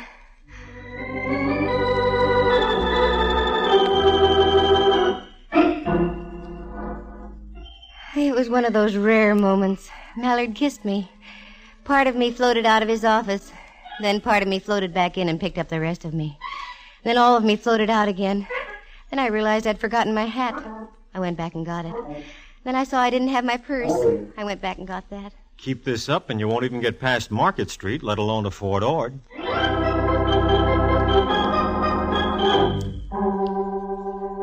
That Mallard, he can do the sweetest things sometimes. That was one of them. I got in the car, shifted into low, and that's the last I remember until I came to in front of the Rancho in Carmel. Obviously, one kiss from Mallard was better than a tank full of 100-proof octane. I registered, got a cabana out and back, showered, changed, and drove back into town. The drive down must have been dusty because I was extremely dry. So I stopped at Griff's, a cute little place with old theatrical pictures all over the walls. Yes, miss. Would you care for something? Oh, yes, a martini, please. Very dry. Very dry. Righto. You're new here, aren't you? Yes, I am. I started working here about 3 weeks ago. I thought so. I was down about a month ago, but I don't remember seeing you. No, the fella who was here became ill. Mr. Griffin hired me. Nice place to work. Oh, yes. It's very enjoyable. Here you are, miss. Thank you. I know you don't know who I am, but I'm a very good friend of Mr. Griffin's, and I came away without any money. Could you cash a check for me? Well, I don't know. I'd like to, but do you have any identification with you? Oh, yes, of course. Here, my driver's license. Matson. Candy Matson. Mm-hmm. Now I know why I thought I recognized you. Aren't you presiding over the dance tonight at Fort Ord? Well, yes. Why? I saw your picture in the paper yesterday. Yesterday? What? I only knew about it myself Oh, that Kenley, what an operator. I'll be happy to cash your check, Miss Matson. Good. I'm going to need it. A queen has to scatter a little gold amongst her subjects. The lad cashed my check and I left for the fort. I drove out past Seaside, then on past Ord Village and onto the reservation itself. The guard motioned me through the south gate with a wave of his hand and a... Yep, still the same old Fort Ord. I wove my way through the streets and finally pulled up in front of the senior NCO club. As I got out, there was my pal Kenley coming down the steps, in his fatigues yet. Oh, Candy, you beautiful thing, you. Don't you beautiful thing me, Sergeant Kenley. What's the matter? You know what's the matter. They printed a picture of me in the Monterey Herald yesterday. Well, what's wrong with that? What's wrong? When the paper came out yesterday, I hadn't even heard about your wing-ding tonight. Oh, don't be mad, Candy. I've never seen you say no to a worthwhile cause yet. This is a worthwhile cause? That's right. Every cent we take in, we're turning over to the community chest. Oh, well, that puts a different light on it. Oh, I knew you'd see it that way. Mm-hmm.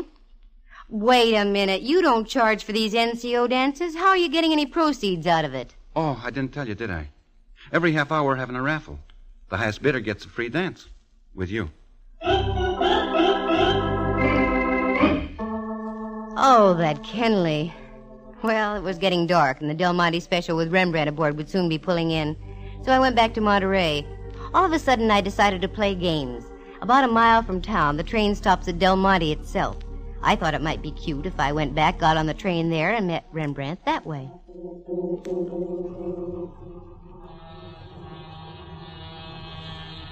There she was, coming right in on schedule. I parked the car and went over to the little country-like station. The train wasn't in sight yet. It has to make the bend around Seaside. There it was. Now the headlight was sending its beam down the shining rails. It stood out like a beacon in the Monterey twilight. Then I saw it. The glare of the locomotive's light picked up the crumpled body of a man. It was stretched across the tracks in a grotesque manner.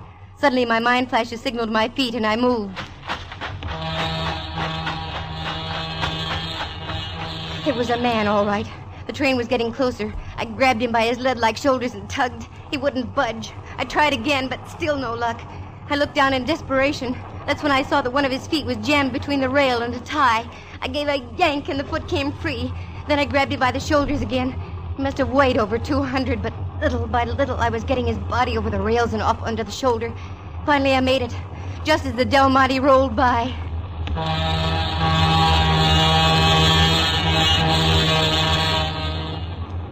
The body had fallen over on top of me as I pulled him away from the rails. I shoved him to one side and he flopped over.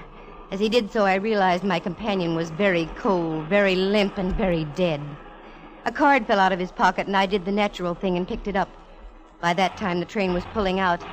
I tried to catch it, but it was too late. It was only a mile into Monterey, so I left my cold friend and drove in after the train.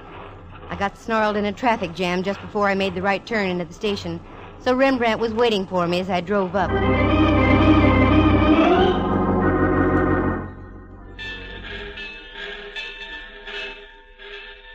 Dove, how nice of you, right on time. Never mind the salutations. Come on, we've got work to do. Don't tell me I'm supposed to take your place at the ball tonight. No. I've discovered a body. Candy, dear, how occupational. How irritational. Come on, let's go. Where? Monterey Sheriff's Office. But you'll miss the ball, girl. Not tonight, I won't. I darn near got killed myself. Tonight I'm going to have fun. Let's go. I went over to the sheriff's office. They have a staff of 9 men. I placed everything in their capable hands and drove Rembrandt over to one of the local hotels. I went back to the rancho, climbed into my strapless queen outfit, and went back to pick him up. He came out with a bewildered look on his face. I didn't say anything. We drove along through the Ord reservation, and finally I popped the question. Okay, Rembrandt, what's wrong? Nothing except this. What's this? A card. While I was dressing, a man knocked on me door, shoved this into me hand, and told me to tell you about it, and left. Let me see it. Here. Oh, careful, Dove. Don't go off the road. The military wouldn't like that. They dislike messy forts. Wait a minute. Look through my purse, Rembrandt. Precisely for what? For a card that matches this one. Lipstick, lighter, handkerchief. Oh, here we are. You're right, Candy. It matches exactly. Does it make sense? Not yet. This is a warning, Rembrandt. A warning to keep my nose out of somebody's business. Yes, but what's this on the card? I don't understand. I thought you were studying the cello, Rembrandt, dear. Oh, I am. Then you should know what that is. That's the musical signature for F sharp. The gent who gave Rembrandt the card had obviously been following us since we left the sheriff's office. Now I knew I was in on something. But what?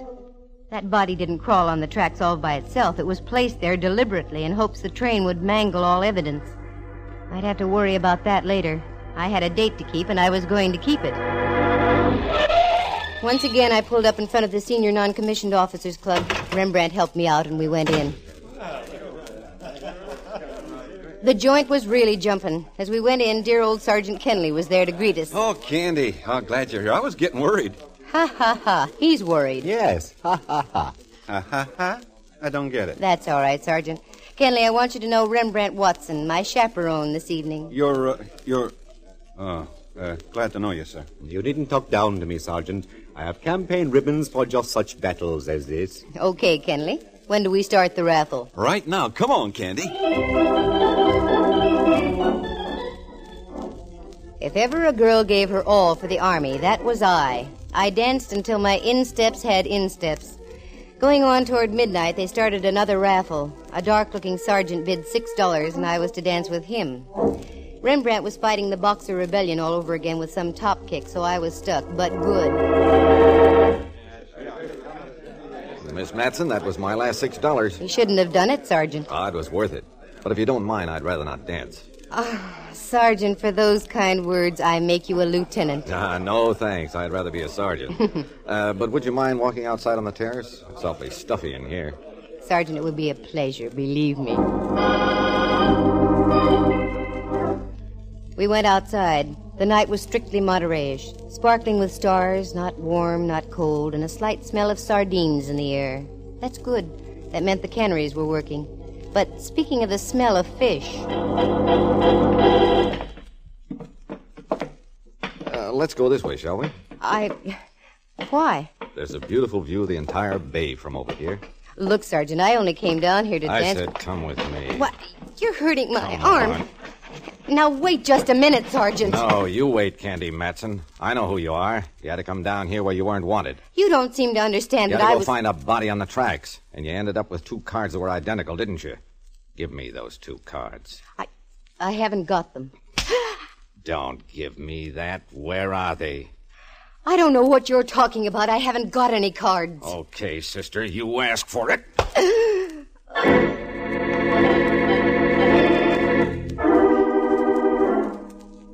The sky was whirling. Time was nothing. I was in China. I was in Cuba. I was nowhere. Suddenly, things came into focus. I was out in back of the club, and Rembrandt and half a dozen GIs were standing over me. There, Ducky. You're going to be all right. What happened? I got slugged, that's what happened. And the rat only bid $6 for the privilege. How do you feel, Dove? Terrible. Oh, Kenny, I feel terrible, too. I don't know how this could have happened. Hi, Kenley. Oh, my head. Oh, gee, I just can't apologize enough. That's all right. I came down here to be queen of the ball. I got crowned, didn't I? I thanked Sergeant Kenley for the party. It was a nice affair. After all, it was no fault of the NCO club or Fort Ord that I got rapped over the head. So I got Rembrandt in the car, and we drove back into Carmel. Rembrandt was quite concerned. He suggested that we stop and I have a touch of brandy. I didn't argue. We went into Griff's. Good evening. You wish something? Yes, please. Brandy for the lady. Lemon Coke for me. Brandy and... what was that again? A glass of water. A glass of water again. Hold it. You weren't here this afternoon. No, I work the evening shift. Frankie's here during the afternoon. Frankie? That's right. Frankie Sharp. That's when Roman candles went off and bells started to ring. Thinking back to the afternoon, the guy who cashed my check had one slight characteristic. I remembered as he handed me the money, his cufflinks were stamped musically, F sharp. I must have had a funny look on my face because Rembrandt spoke. What's the matter, dear? Doesn't the brandy agree with you? No, it's not that. I'm trying to put 1 and 1 together to make 2, but it doesn't add. Uh-oh. Looks like we're going to have company. Pardon me, Miss Matson. I hope I'm not intruding. Not at all, Corporal. Everybody's getting into the act tonight. Sit down and make yourself comfortable. Oh, thank you. I just heard the regrettable news. You getting slugged at the club. I left just before, I guess. How did it happen? He was a sergeant. He outranked me. Oh, incidentally, my name is Case. Dave Case. 4th MP Company at the fort. Glad to know you, Case. This is Mr. Rembrandt Watson. Oh, how do you do? How do you do, sir? Where's your accoutrement? What? Your billy club and pistol, your armband, and so on. I don't wear them when I'm not on duty, Mr. Watson. Well, you're in good hands, Candy. I've got to leave. Can't stand a place where they only serve you water. That's what you asked for, Rembrandt. I know. Yield not to temptation, I always say. Glad to have met you, Corporal Case. Yeah. Good night, Candy, dear. See you in the morning. You two just stay and talk over the Battle of the Bulge, that knob on Candy's head. Good night, Rembrandt. Does he always duck out on you like that, Miss Matson? He's a man of whims. That's why I like him. This brandy isn't doing anything for me. What I need is some air. Corporal, do me a favor and walk me down to the beach and back, will you? Why, I'd be delighted.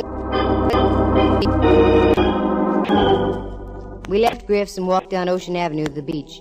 There was a half moon shining down from the east and hitting the waves. It made the ocean look almost luminous.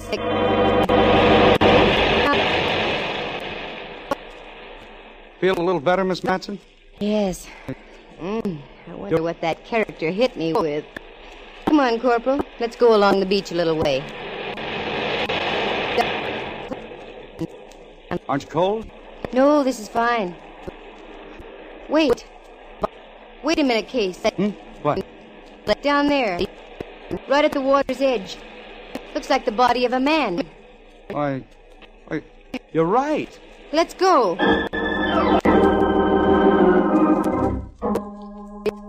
We ducked around a clump of brush and hightailed it down to the water.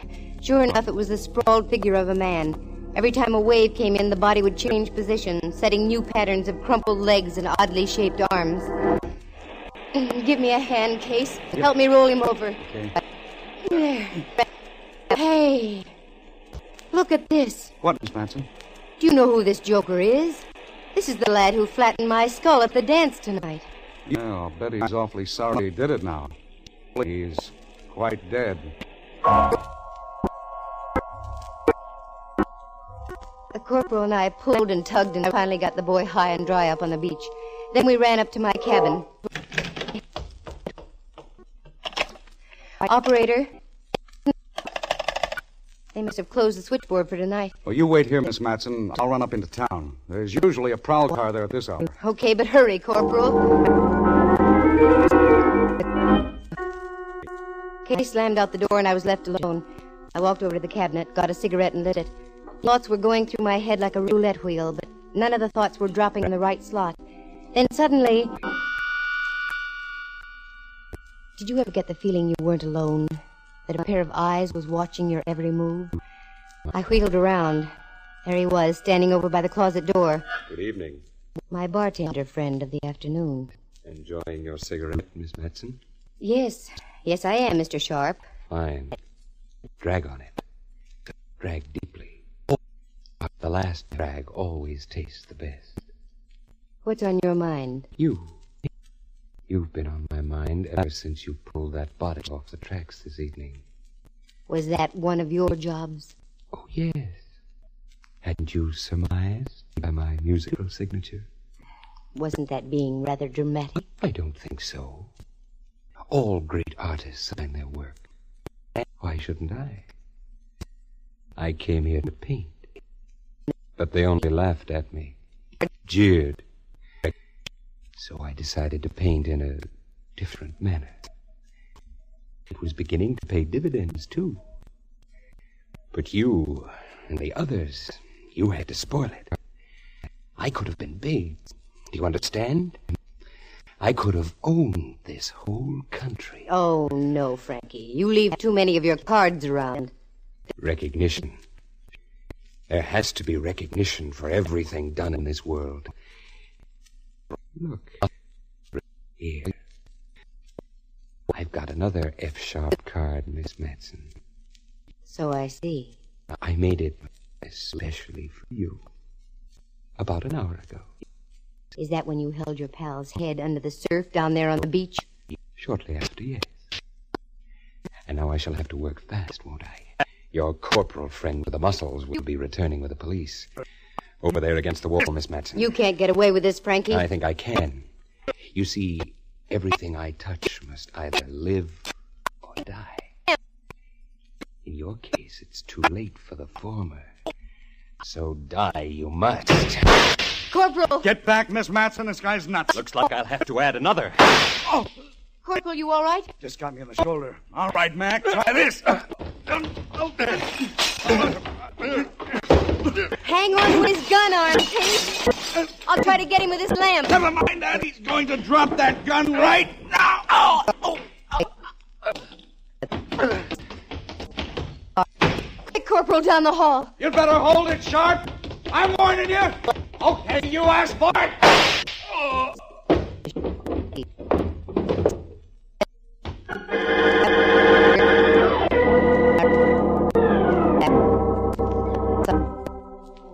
F. Sharp was quite flat, there at the bottom of the stairs. N. Sharp, being flat, was a natural. He looked awfully good that way. All I can say is I am terribly grateful for Fordord's highly efficient MPs. Case ducked out to get the police, but halfway down the stairs he heard Sharp's voice in my room. He tiptoed back and listened just long enough outside my door.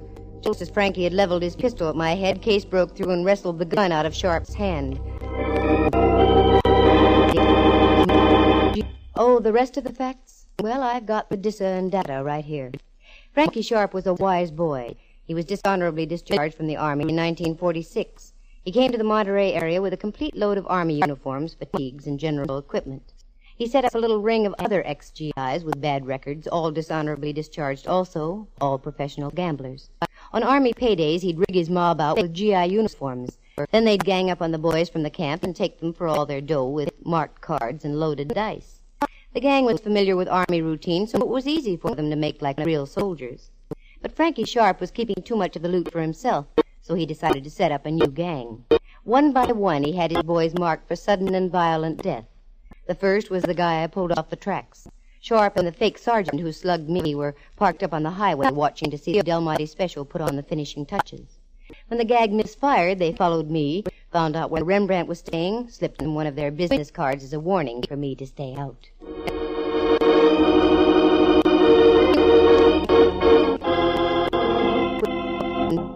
But the fake sergeant turned chicken. He didn't want those F. Sharp notes all over the area. So he came out to the NCO club, bopped me over the head, and got them back. When he returned, Frankie knew the fat was in the fire and that the time to strike was then. So he took his pal down to the beach, gave him a finger wave and a permanent, the kind you don't wake up from.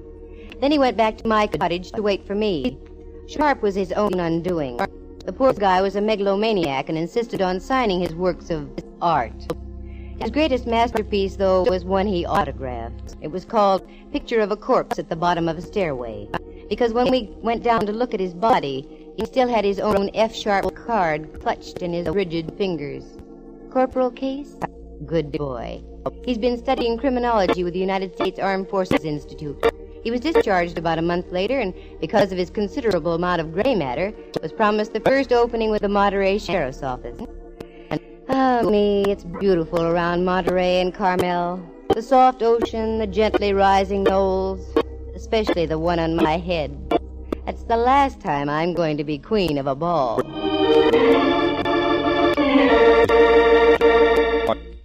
Listen again next week at this same time. For excitement and adventure, just dial... Candy Matson, Yukon 28209.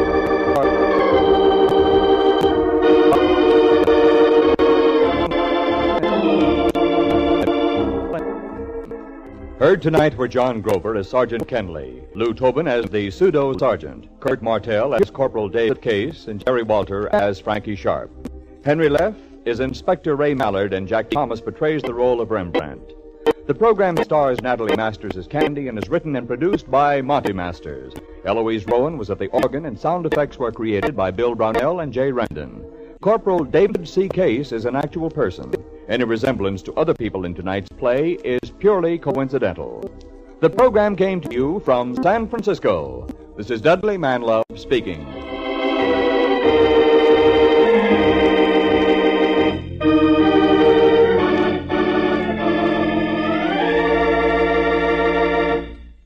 You are tuned for the stars on NBC.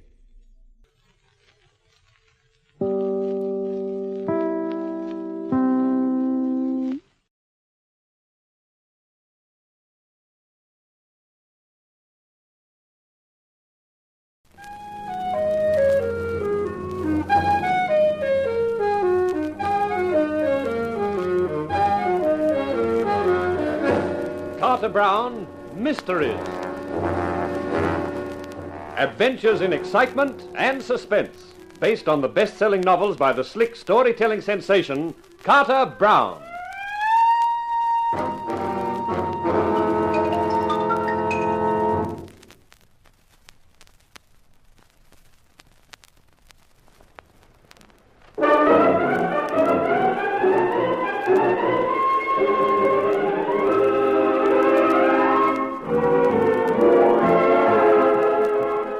How do you do, ladies and gentlemen? This is Carter Brown to introduce another one of my books for you. This story is called The Lady Was Lethal, as my hero, Johnny Eaton, found out. And in finding that out, he also found quite a lot of tension and trouble, which is my cue to quit and let Eaton carry on.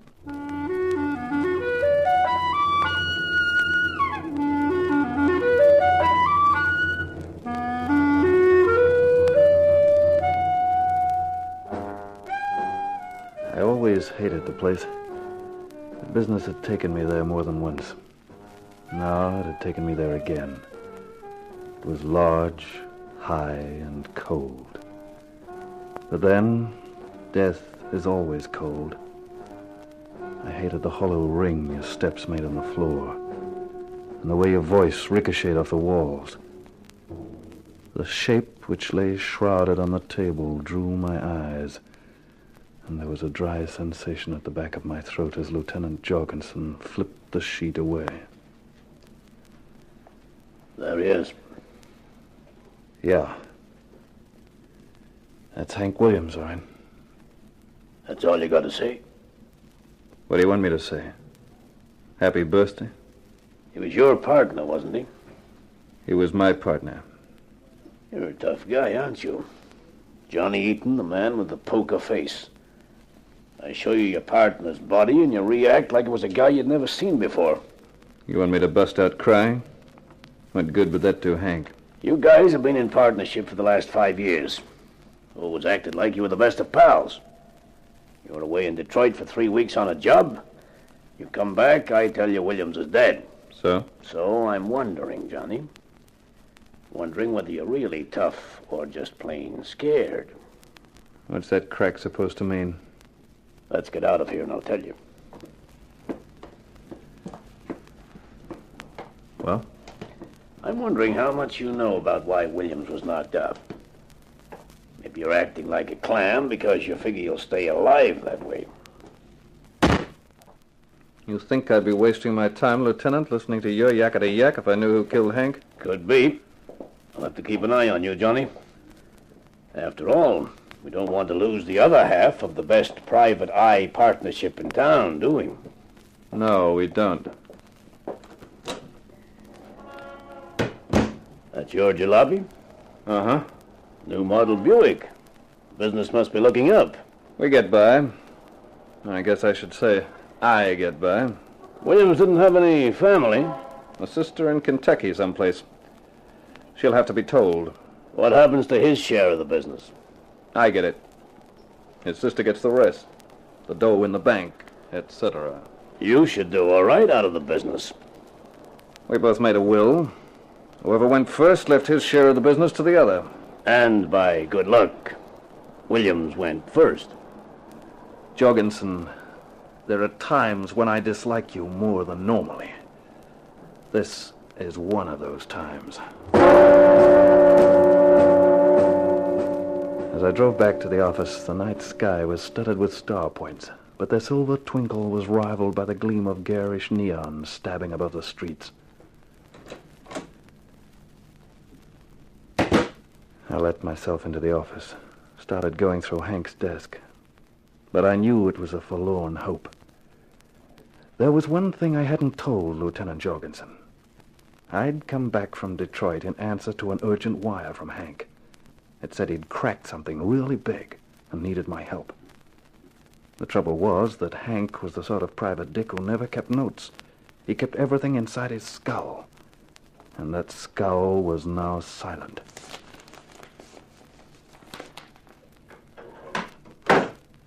I was right. There was no hint of what Hank had got onto. And there was so much of him in the office. I had to get out. I needed a drink.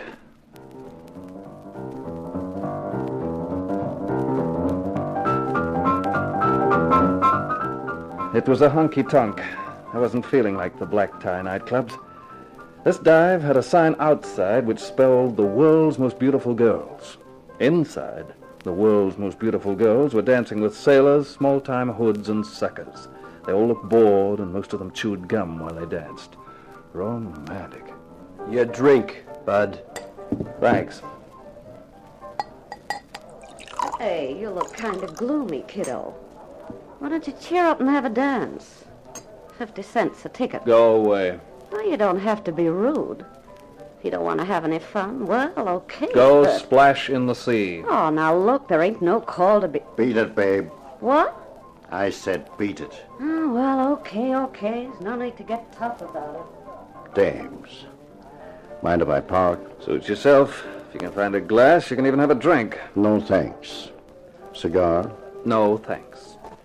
You're Johnny Eaton, that right? Yeah. I was looking for you. So, now you've found me. How much do you want? For what?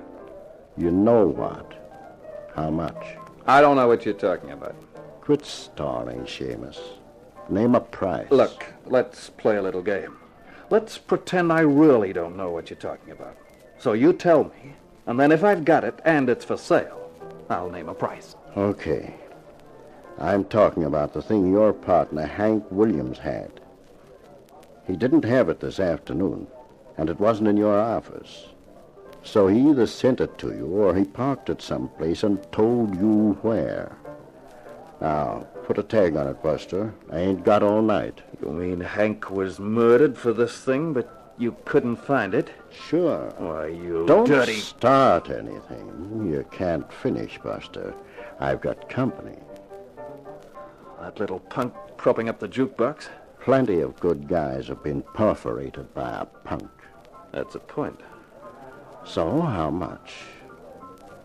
$40,000. That's a lot of dough. Maybe it'd be cheaper to have happen to you what happened to your partner. Will that get you what you're looking for? Maybe we might sort of persuade you to tell where it is first. Maybe. $40,000 is the price. I'll have to find out. Could take a little time. See you tomorrow and tell you. Be in your office. I'll be there. Okay, Seamus. Don't do anything foolish, will you? Not like Williams did. I watched him clamp the cigar in his teeth, signal to the thin little guy, and the two of them walked out. Just then the blonde who'd tried to sell me a dance moved past the table. I called her. Yeah? What do you want, mister? I've changed my mind. I'll buy some tickets. How many?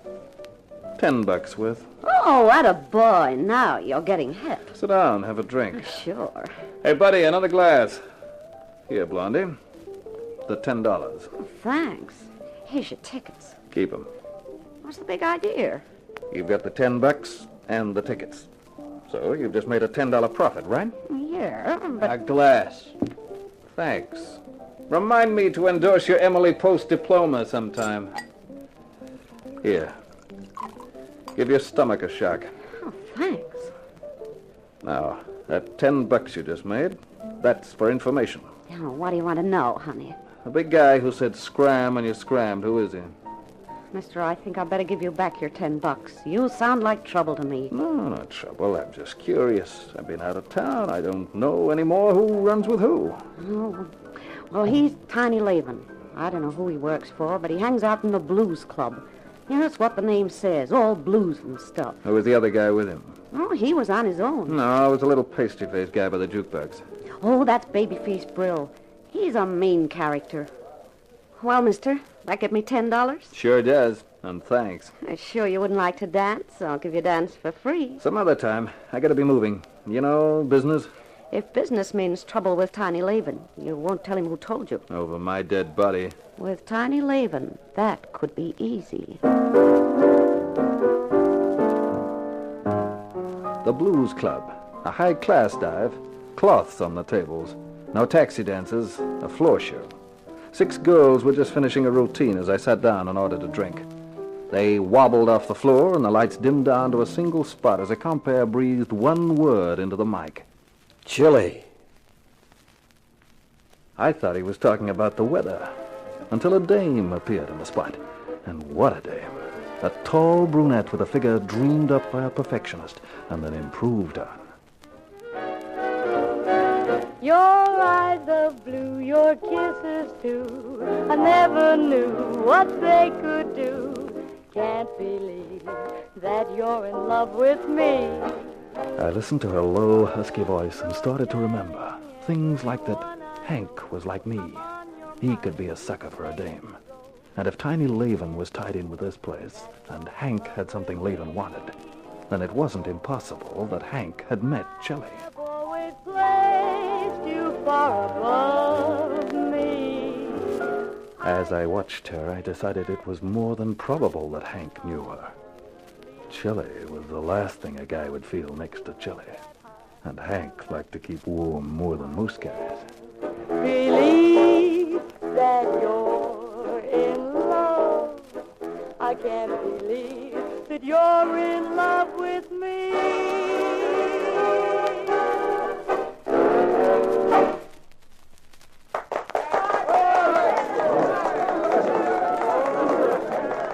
She finished her number. They yelled for more, but she just waved and wove off. I called the waiter.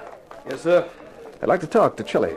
Sir, you stand at the end of a long line of gentlemen with the same ambition. There's a 5-spot going begging for someone to take it with the message to the lady. What message, sir? That I'd like to talk to her about my partner, a guy named Hank Williams. I'll deliver your message, sir. I never saw a $5 bill disappear faster from a table and into a pocket. I poured myself another drink, but I'd only had one sip when he was back, with his eyebrows touching his hairline. Chili will see you. Don't look so surprised. I'm a guy who makes friends and has influence. The waiter led the way, and as I followed, I was congratulating myself. It looked like I had lighted on a lead at last.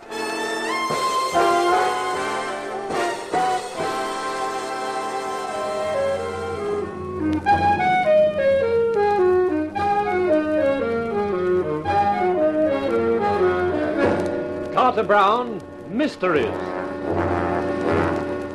Adventures in excitement and suspense, based on the best-selling novels by the slick storytelling sensation, Carter Brown.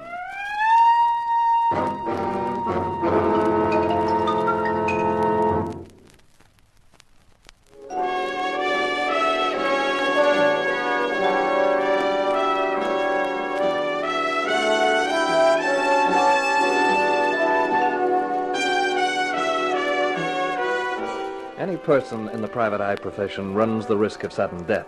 But the death of Hank Williams, my pal and partner in the firm of Williams and Eaton, came as a double shock. Because Hank had wired me that he was onto something big. And when I got back, it was too late to ask him what it was. Also, Hank was a guy who never put anything on paper, so I had nothing to give me a lead.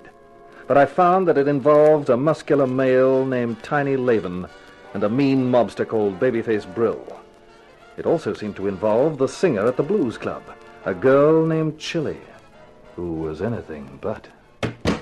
You're the man who sent the waiter with the message? That's right. You wanted to talk to me about Hank Williams. Yes, he was my partner. I'm Johnny Eaton. Glad to know you, Johnny. I'm even gladder to know you. Oh? Why? Look in your mirror, for a couple of good reasons. Chili, you knew Hank, didn't you? Uh-huh. When did you last see him? 2, maybe 3 days ago. I'm not sure. Why? Nothing's happened to him, has it? Only one thing. He's dead. No. Oh, that's not true. It can't be. I'm afraid it can, and it is. This afternoon. Poor Hank. He wouldn't listen to me. I told him it was dangerous. What was? Oh, whatever he was doing. He kept telling me he was onto something big, that he was saving it for his partner, but I knew it was dangerous by the way he talked. Dangerous enough to kill him. Do you know a guy named Laven, Tiny Laven? I've heard the name somewhere. Comes into this club, they tell me. Big guy, smokes cigars. I think I know who you mean. What about him? I think he had something to do with it, that's all. I liked Hank. He was a nice guy. Anything I can do to help Johnny, I'll do. Thanks. Come in. Julie, I heard that... Oh, Sorry, I thought you were on your Oh, own. it's okay. This is Johnny Eaton. He's Hank Williams' partner. You remember Hank? Sure, the private dick. This is Hal Waltham, Johnny. He owns the Blues Club, which means he employs me. That makes you a lucky guy, Waltham. And I know it. How's Hank? They're looking after him very well down at the morgue. You're joking. No, Hal. He was killed this afternoon. Well, of all the tough breaks. I was telling Johnny that anything I can do to help, I'll be only too glad. But Hank never talked about his work. No. Well, same thing goes for me, Eden. Anything I can do, anything at all. Nice of you, Waltham. If there is anything, I'll look you both up. Particularly Chilly. What she's got is worth looking at. I picked up a cab from outside the Blues Club and gave him the address of my apartment. When I put the key in the lock and opened the door, there was a light coming from the living room. Automatically, I reached for my gun. Then I remembered I wasn't carrying it. I moved into the living room and got a surprise. A beautiful, blonde surprise with tear-filled eyes. Oh, I'm sorry, but I didn't know when you'd be back, and I just had to see you. Well, how flattering can a blonde be?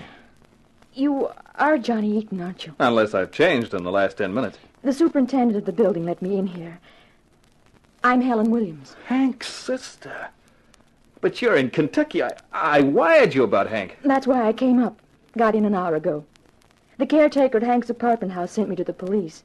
I saw a Lieutenant Jorgensen. He told me what had happened. And then I came here. Well, it's tough, Helen. I know Hank was a great guy. Yes. Yes, he was. You go ahead, honey. If you want to cry, it won't worry me any. You could weep a few tears for me, too. No, I mustn't. Could I have a drink? Sure. We'll both have one. What'll you do now, Helen? Go back to Kentucky? No, not until Hank's murderer is behind bars. I'm staying until he's caught. Your drink. That might take a long time. I don't care. Where are you going to stay tonight?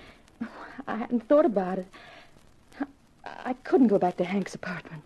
Not now. Maybe I could find a hotel. Not at this time of night. Tell you what, you stay here. I'll take the sofa. You can have my room. In the morning, we'll find you an appointment. Oh, thanks, Johnny. Thanks a million. Don't look at me with those trusting eyes. Why not? Because I don't know that I'm too trustworthy. Not with a bewitching blonde. Well, I trust you, Johnny. And since I'm going to stay, I might as well be useful. Anyone as decorative as you doesn't have to worry about being useful. Well, I'm going to be. You'll meet someone in the office now that Hank won't be there. I'll be your secretary. That's fine. Anything that keeps you close by suits me. Jerk your mind off my gender and think about justice. For Hank's killer. Okay, Helen, you're right. I better give you the story so far.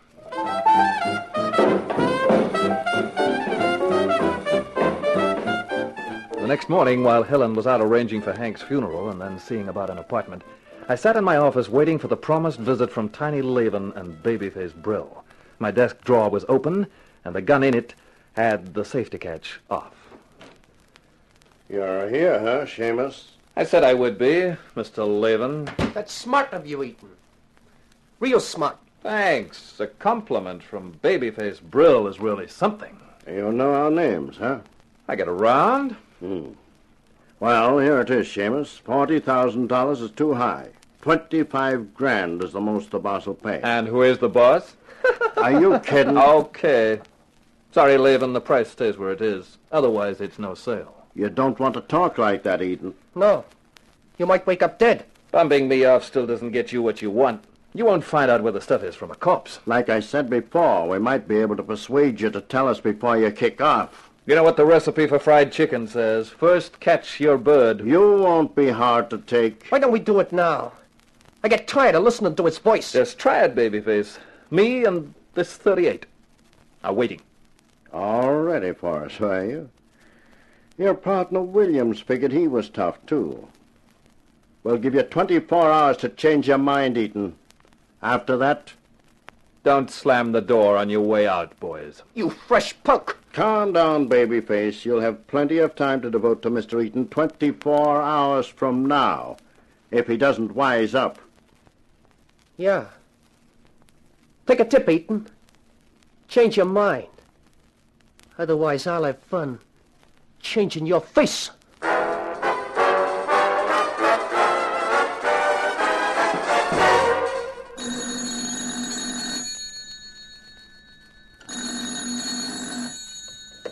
Johnny Eaton. Johnny, it's chilly. Not with your voice warming up the wire. I've been thinking about what you were telling me last night. I might be able to help a little. That's fine. Could you come over and see me? Sure, let's see. It's just on 6 o'clock now. I won't be through at the club until nearly midnight, and I don't think it would be a good idea for you to come there. My apartment would be better. Much better. Just you and me and a bottle makes 3. The address is apartment 16, 248 Parkview. Great. See you at midnight.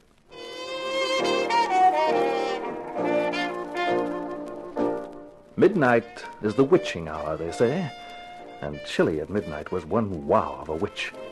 We sat side by side on the sectional sofa with the drinks handy, and I told Chili all about Tiny Laven. You have no idea what this thing is that Laven wants? No, like I keep saying to people, Hank wasn't a guy to make notes. He carried it all in his head. I pulled the gag that I'd got it on Laven just to see the reaction. I don't suppose he'd believe me if I told him the truth. Probably not. And according to Laven, they searched the office and they must have searched Hank's apartment and they didn't find it. So what did Hank do with it? Whatever it is. You got me. I can't even begin to guess. I think I might be able to help you, Johnny. But you'd have to trust me. That's a song I've heard before. I lied a little last night. I know Laven quite well. And the other one, Babyface Brill. But I wasn't sure last night whose side you were on. Go on. I could help you, but you mustn't ask questions. Oh, I mustn't, huh? I like you, Johnny.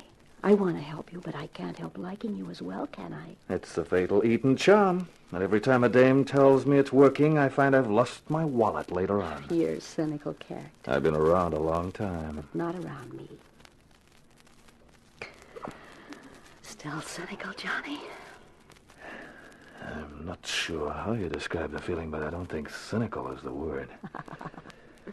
You were going to tell me about Laven. He and Brill are a couple of strong-arm men. I didn't think they were chartered accountants. They're tied in with the Blues Club. Huh? It really is a club, but its membership is secret. So that's what Hank was onto. I guess so. I thought it was just me. Who runs the place? Hal Waltham is the manager, but he's only paid. I don't know who really owns it. Laven gives the orders. Maybe Hank had some proof. Maybe that's why they murdered him. To stop him turning it over to the cops. Be your age, Johnny. A joint the size of the Blues doesn't exist without protection, which includes protection from the cops. Hank must have had something more than that. Anyway, why did he get so interested?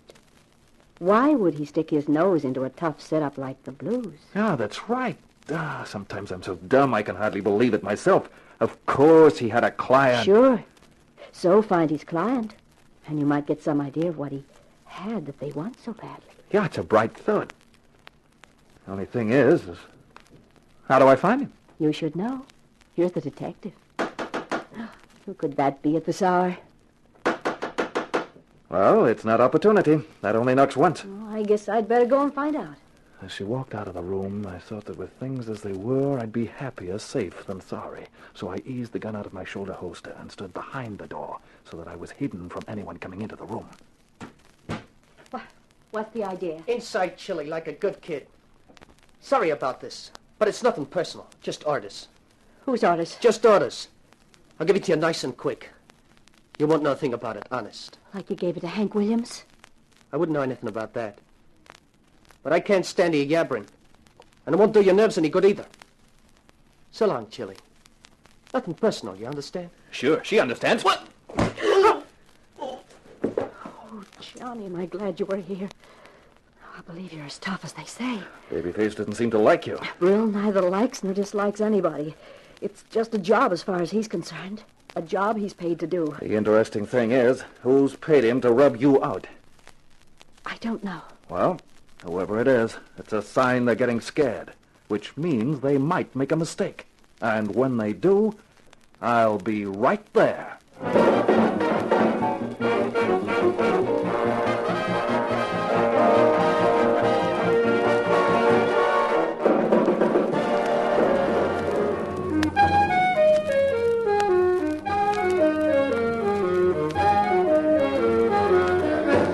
Carter Brown, Mysteries. Adventures in excitement and suspense, based on the best-selling novels by the slick storytelling sensation, Carter Brown.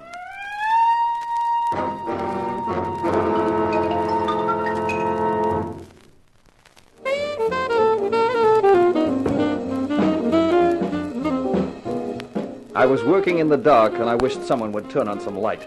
With the firm of Williams and Eaton deprived of the services of Hank Williams by sudden death, it left me, Mrs. Eaton's little boy Johnny, carrying the ball. The only drawback was that I didn't know what the ball was supposed to look like or where I was supposed to boot it. Well, what did you do with this Babyface Brill after you knocked him out? Hal Waltham, the Blues Club manager, came over, and I gave Babyface to him. What does it all mean, Johnny? Helen, I wish I knew. It certainly looks like it's all tied in with Hank's murder. That is for sure. Your brother had something or knew something. Why the heck the dumbox always insisted on playing his cards close to his chest, I'll never know. If only he'd left a note, some hint. Even if he had, you'd still never have found it. That Laban man would have got it first. Yeah, I guess so. How's the apartment, Helen? Oh, it's all right, Johnny. I'm afraid I can't take much interest in anything till Hank's killer is... Yeah, I know, honey. I know. Now, who's that, I wonder? I can tell you. It's a man named Stokes. He called up this morning and wanted to see you. I told him you'd be in the office about this time. Okay, Helen. Let him in. Huh? All right, Johnny. Mr. Eaton? Oh, yes, sir. He's in the small office there. Won't you go in? Thank you. Good morning, Mr. Eaton. My name is Stokes. Good morning. Shut the office door. We'll be nice and private. You wanted to see me? What can I do for you, Mr. Stokes? I read about your partner's death. A terrible business.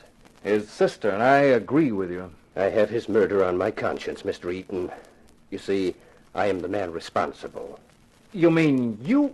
Oh, no. I don't mean I'm the man who pulled the trigger, though I might just as well have done so. I'm the man who hired your partner for the investigation that led to his death. The client?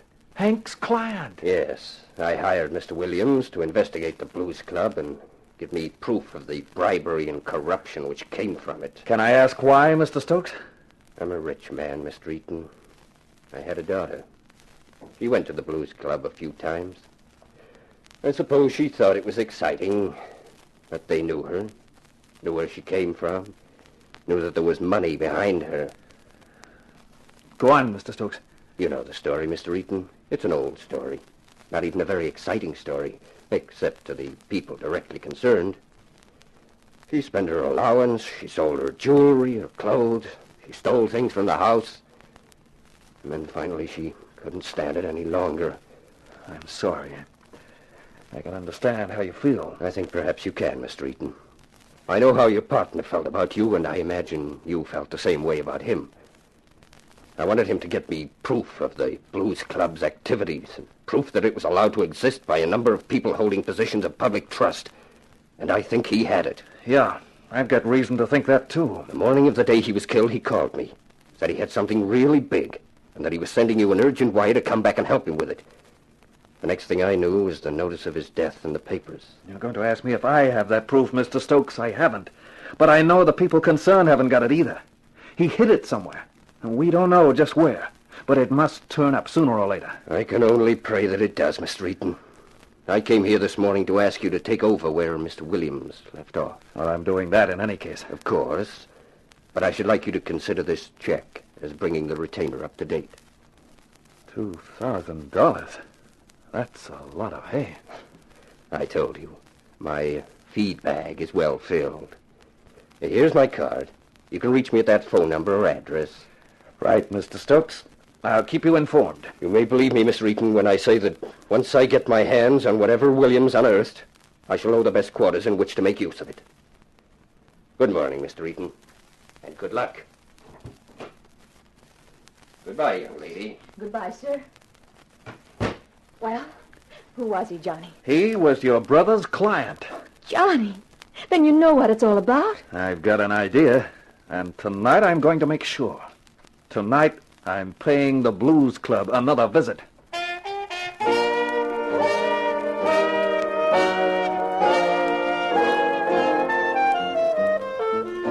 I got there early. The club was only half full. The waiters were looking bored, and after a couple of drinks, I donned the dull expression, too. I folded a couple of 5 spots in half, held them prominently in my hand, and signaled the guy who'd served me. Same again, sir? No. This is a bit slow. I'd like to go upstairs. Upstairs, sir? Don't kid me. A pal of mine told me all about this joint. I want some fun. How about it? I'll inquire, sir. If you'll just wait.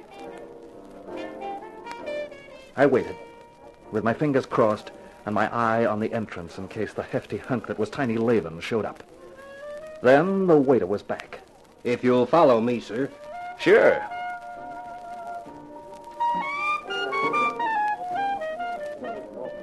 We went past the band to a doorway next to the kitchen. And up a narrow staircase to an iron door at the top. The waiter rapped on the door.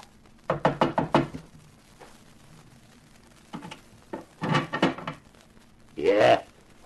New member. Okay. Come on in. New member, huh? What's the name? Hyde. Jekyll Hyde. Cost you $50 entrance fee, Mr. Hyde. Sure. Okay, you're in. Through that door. Help yourself. It was a large room, well supplied with gambling tables. It was also well supplied with babes. One of them, a red-headed, swivel-hipped model with the latest type chassis, swayed over. Hello there. You're a new member? That's right. I'm Anna. Nice to know you. I go for a girl with your manner, Anna. Would you like to play? That's what I came for. What can you offer? There's roulette, baccarat, sherry, or dice. Dice is strictly for the proletarians. I think I'll have a whirl at the wheel.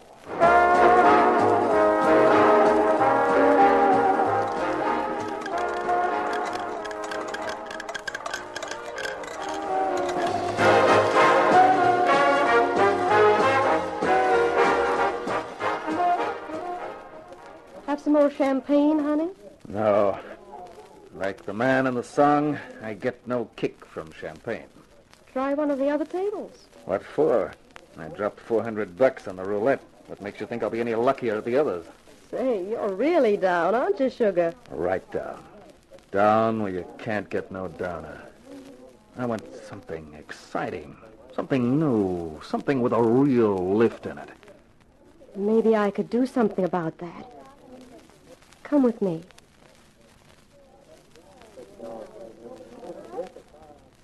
In here.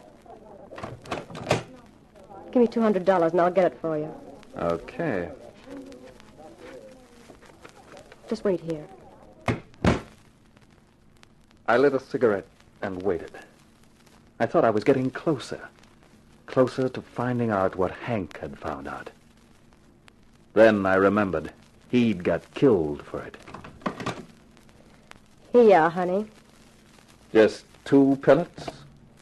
Comes high, doesn't it? $100 a pellet. That's the real thing. You ought to be grateful. I am, baby.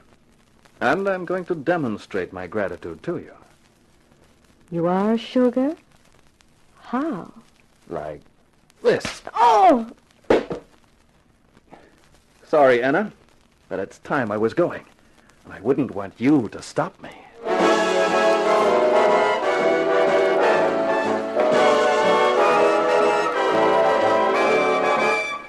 I got past the gorilla at the iron door with no trouble and walked through the club with my gun in my pocket and my fingers curled around the butt. Half an hour later, I was in my apartment, and the 2 little white pellets were safely stowed away. Whether they'd make evidence or not, I wasn't sure. I thought I'd ask Lieutenant Jorgensen sometime. But at last, I knew exactly what went on at the Blues Club.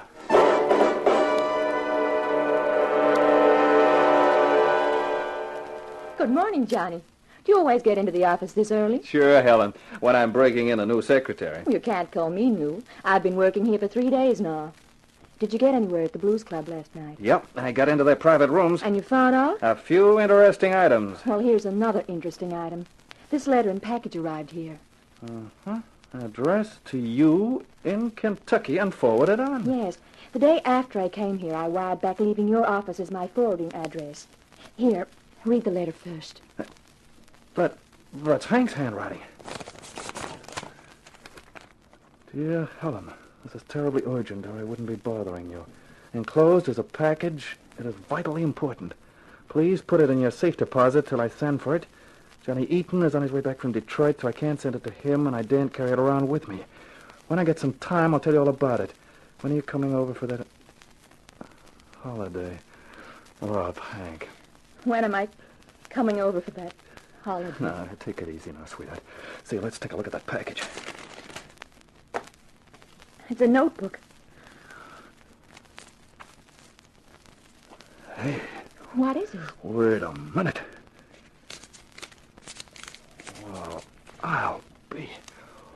Wow. What is it? It's dynamite. It's loaded. No wonder they wouldn't stop at murder to try and get it back. But what is it? Well, without looking at it from beginning to end, it looks like a record of payments, a record of bribery and corruption, of people they've paid to keep their mouths shut. City Hall, state politics, the police, and the narcotics squad. Narcotics? Yeah, that's one of the items I found out last night. The Blues Club's a front for dope peddling. Honey, this little book will lift the roof off the city if it ever hits the press. It'll smash prominent people, people in positions of trust, respectable people. Say, you don't believe it until you see it. And now we've got it. Johnny Eaton, what are you thinking? I'm thinking of using this little book as bait. We might hook quite a lot of fish. Isn't that dangerous? Sure. It was dangerous for Hank. I owe them something for that. And this is paying off time.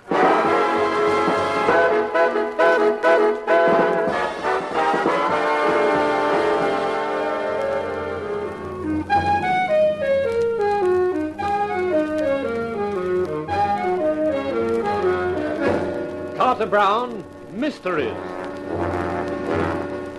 Adventures in excitement and suspense, based on the best-selling novels by the slick storytelling sensation, Carter Brown.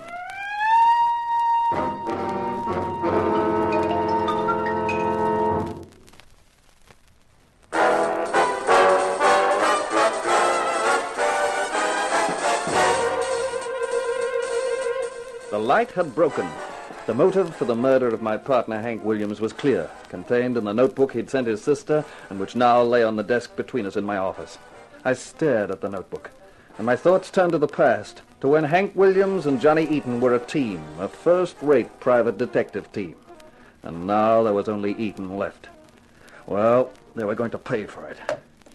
What are you planning to do, Johnny? Listen, and you'll find out. Who are you calling? The Blues Club. This is where the hook gets baited. Blues Club? I want to talk to Mr. Laban. Who's calling? Tell him Johnny Eaton. He'll talk to me. Hold on. Laban, you're late calling to tell me you've changed your mind, Seamus. The 24 hours I gave you is over. That's not what I'm calling for, Laban. So, what do you want? Just to tell you that I've definitely got the goods you want, all done up in a neat little book. Yeah? 40,000 is the firm price. You've got till tomorrow morning. Otherwise, it goes to Washington, and they can sort it out on a federal level. So make up your mind fast, won't you? Now listen. Goodbye, Laban. Oh, Johnny was that smart. They'll be after your blood. And I'm after theirs. Where do we go from here? To my apartment. I'll feel safer when we're both there.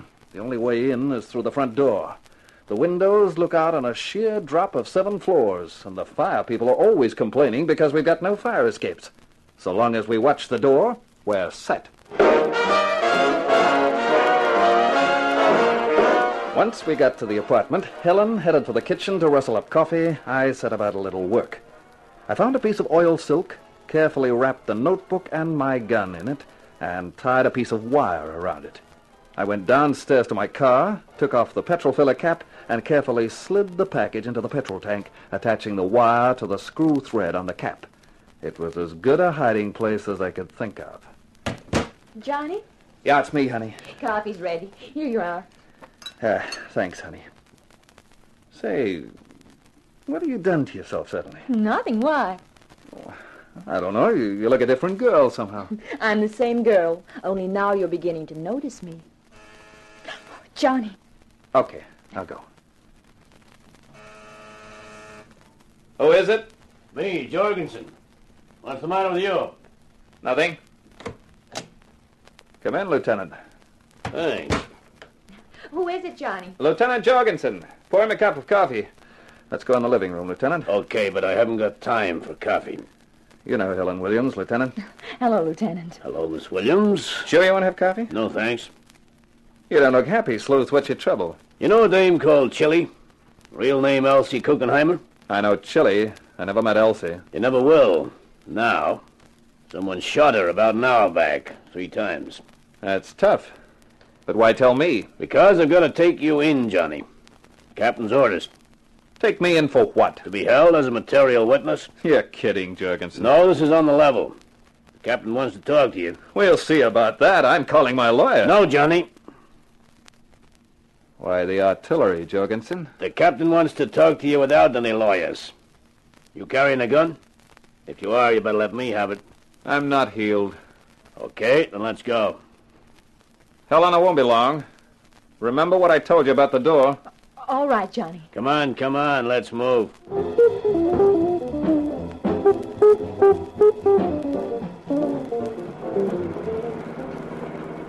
Things must be getting tough in the police department, Lieutenant. Why? Can't afford any squad cars to make a pinch. Just you in an ordinary auto.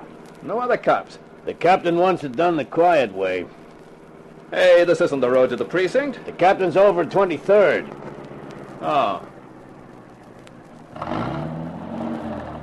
What's the idea? What are you stopping for? The book, Johnny. I want it. Oh. Because one of the names in it is yours, Jorgensen? Because one of the names in it is mine. I've been 15 years on the force, Johnny. I'm not letting anybody take that away from me. Well, what do you know? A crooked cop worrying about his good name. You got a choice, Johnny. You can give me the book, I'll burn it and forget we ever talked about it. Or you can stay clammed up and I'll turn you over to the others. I don't know what you're talking about. Okay, I gave you a chance. Now I'm going to give you something else.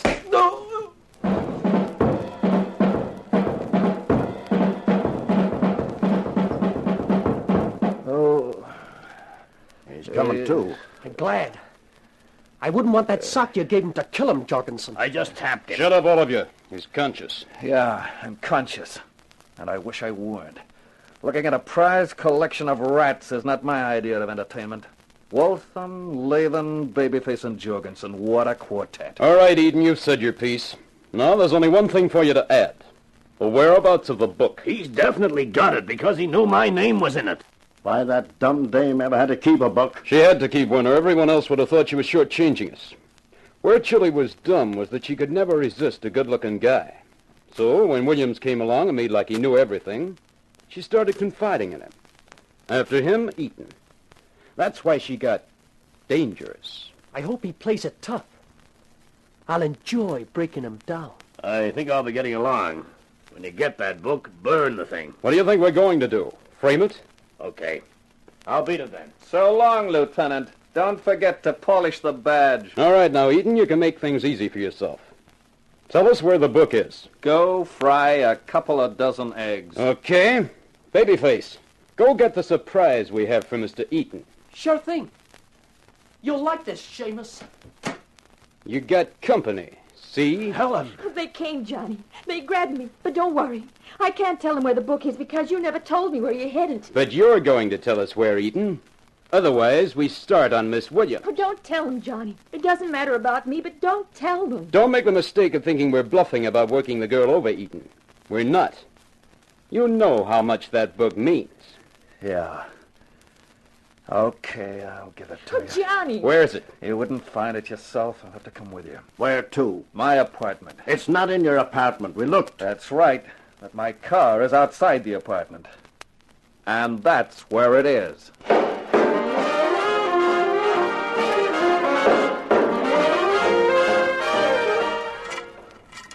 What are you fiddling with a petrol cap for? Because that's where it is. In the tank. Well, aren't you the ingenious boy?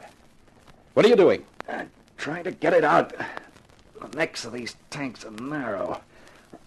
Come on, hurry it up. If you want it, you'll have to let me get it out.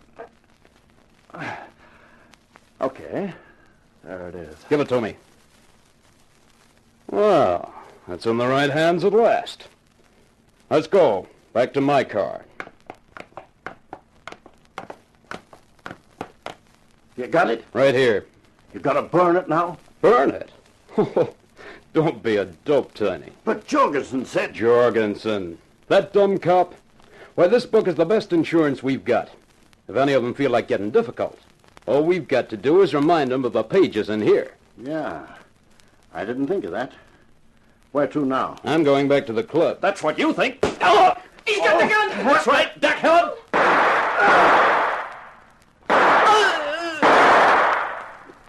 Okay, sweetheart. You can get up off the car floor now. I think on my bones. Johnny, you shot both of them and knocked out Wolf. Well, I had the advantage of surprise. Plus the 38 they didn't think I had. I didn't think you had it either.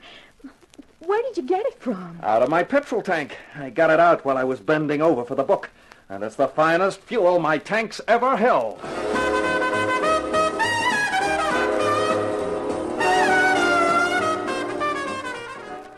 Yeah.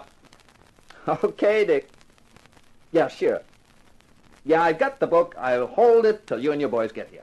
See you. Everything's all right, Johnny. Couldn't be better. That was a pal of mine in the FBI. They'll be here in the morning to handle the whole thing. I'd have thought you'd take a holiday and not come to the office today. Oh, I'm expecting a client. I called him. He should be here now. And here he is, right on cue. Let him in, Helen. All right. Mr. Eaton asked me to come here this morning. In here, Mr. Stokes. Ah, I hope you have good news for me, Mr. Eaton. Well, I've had some success. I've found what Hank Williams had. That's first-rate work, Mr. Eaton. Oh, what is it? A little book full of names. People connected with the Blues Club and its activities. Splendid, splendid. Well, I don't wish to appear rude, but time may be vital. If you let me have that book, I'll start some action. I won't keep you long, Mr. Stokes. You know, I've been thinking a lot about Hank, the way he was, the way he felt, especially about crime and criminals. He hated them. He was a kind of crusader in his own way, an honest crusader. Yes, I'm sure he was. Hank was so honest that he'd never forget to note down a client in my absence. But what do you know, Mr. Stokes? I couldn't find a word about you. I don't see... I salute Chilly, now chilled for good. She was subtle when she wanted to be. She sold me the idea that Hank had a client, then provided the client. She sent you along, Stokes, all cut and dried. So that if I did find the little book, I'd probably turn it straight over to you and save everyone a lot of bother. Confound you, Eaton. I'm not going to stop you going, Stokes, because the FBI boys are on the job, and you won't get far. Confound you. Well, that client didn't stay long, did he? No, honey, and we're not staying any longer either. Shut up the office, we're through. Tomorrow morning I hand over the book to the FBI, and then I start concentrating on my next assignment. And what is your next assignment? You, baby. You. This is Carter Brown. I can't help it. I always like it when the hero wins, which is why my heroes mostly do. But the hero of my next book, Sinner You Slay Me, finds a lot of complications to cope with before he does. It's a story of a mouse meeting murder, and the mouse is my hero, Marcus Mouse. He's one character whose answer to the question, are you a man or a mouse, is both. So this is Carter Brown saying so long for now. Be seeing you.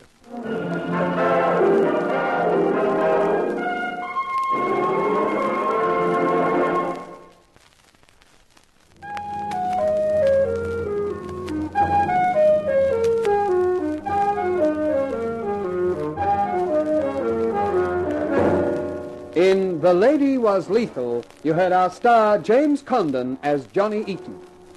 The Carter Brown Mystery Theater, based on the best-selling novels by Carter Brown, is dramatized and directed by Maurice Travers for Grace Gibson Radio Productions.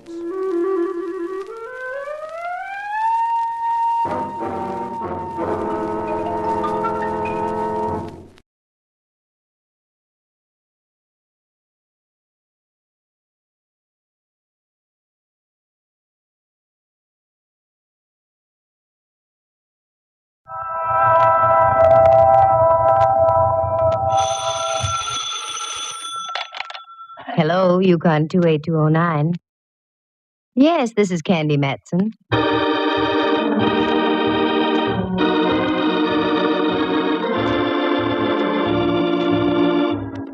National Broadcasting Company presents Candy Matson, Yukon 28209.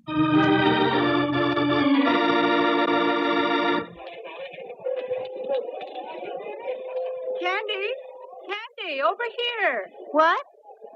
Why, Myra Fisher. What are you doing here in a department store with your work clothes on? I work here, dear. I'm a wage slave. Well, I must say on you it looks good. What do you slave at? I'm head of advertising and promotion. Well, quite a spot, hey, girl? Well, it was until this morning. Oh? Now my neck is in the fire. What'd you do? Forget to proofread one of your ads? Nothing so trivial, dear, believe me. But am I glad to have bumped into you? Maybe you'll change your mind when I tell you I've been shoplifting. No, I'm serious, Candy. Could you spare a moment and come on up to my office? Why, sure. And wipe that frown from off your brow. It's wrinkling your makeup. Well, yours would wrinkle, too, if you had a missing Santa Claus helper on your hands. Well, now, there's a situation. And it almost broke Candy Matson's heart when someone told her there was no Santa Claus's helper, one Jack Frost. Listen, here she is now to tell you about it. That's right, what the man said. I ran into a deal where we had a missing Santa Claus helper, Jack Frost. The gent with the icicles was supposed to talk to the tiny tots at the Brownstone, one of San Francisco's larger and classier department stores. I'd gone down there that afternoon shopping. I wanted a bow tie for my old pal, Inspector Ray Mallard of the San Francisco Police Department. A bow tie that lit up and spelled Cossack when you pressed the button on the battery. That was when I bumped into this gal, Myra Fisher. We went up to her office on the 6th floor, and she sat me down. Cigaretted me, too. You think I'm fooling about this Jack Frost thing, don't you, Candy? Well, now, look, dear, we all have our little peccadillos. Yours just merely happens to be a missing Jack Frost. You'll get over it. I refrain from hurling this ashtray at you, Candy, only because of our long acquaintance. Good. Now listen to me. We've had a Santa Claus helper here for almost a month, and a darn good one. The kids were crazy about him. This morning, he didn't show. You don't suppose Jackie boy got in the mood and caught the Christmas spirit, do you? The kind that comes in pints? No, he wasn't that sort of Joe. Well, your answer's simple. Hire a new one. They're hired through an agency. I called the one we do business with, and they're fresh out of Jack Frost. And I've got to get one, Candy. Otherwise, I come down 10 notches in the opinion of the brass. I don't want you to think I'm unsympathetic, Myra, but what can I do? Well, you get around, you know people. Find me somebody, anybody, who'll take over the job of being Jack Frost. Well, okay. I'll do the best I can, Myra. Candy, you're a dear. Yeah, one of Santa's dears. Okay, I'll try and find you a Jack Frost, Myra, but don't hold it against me if he turns out to look more like Humpty Dumpty.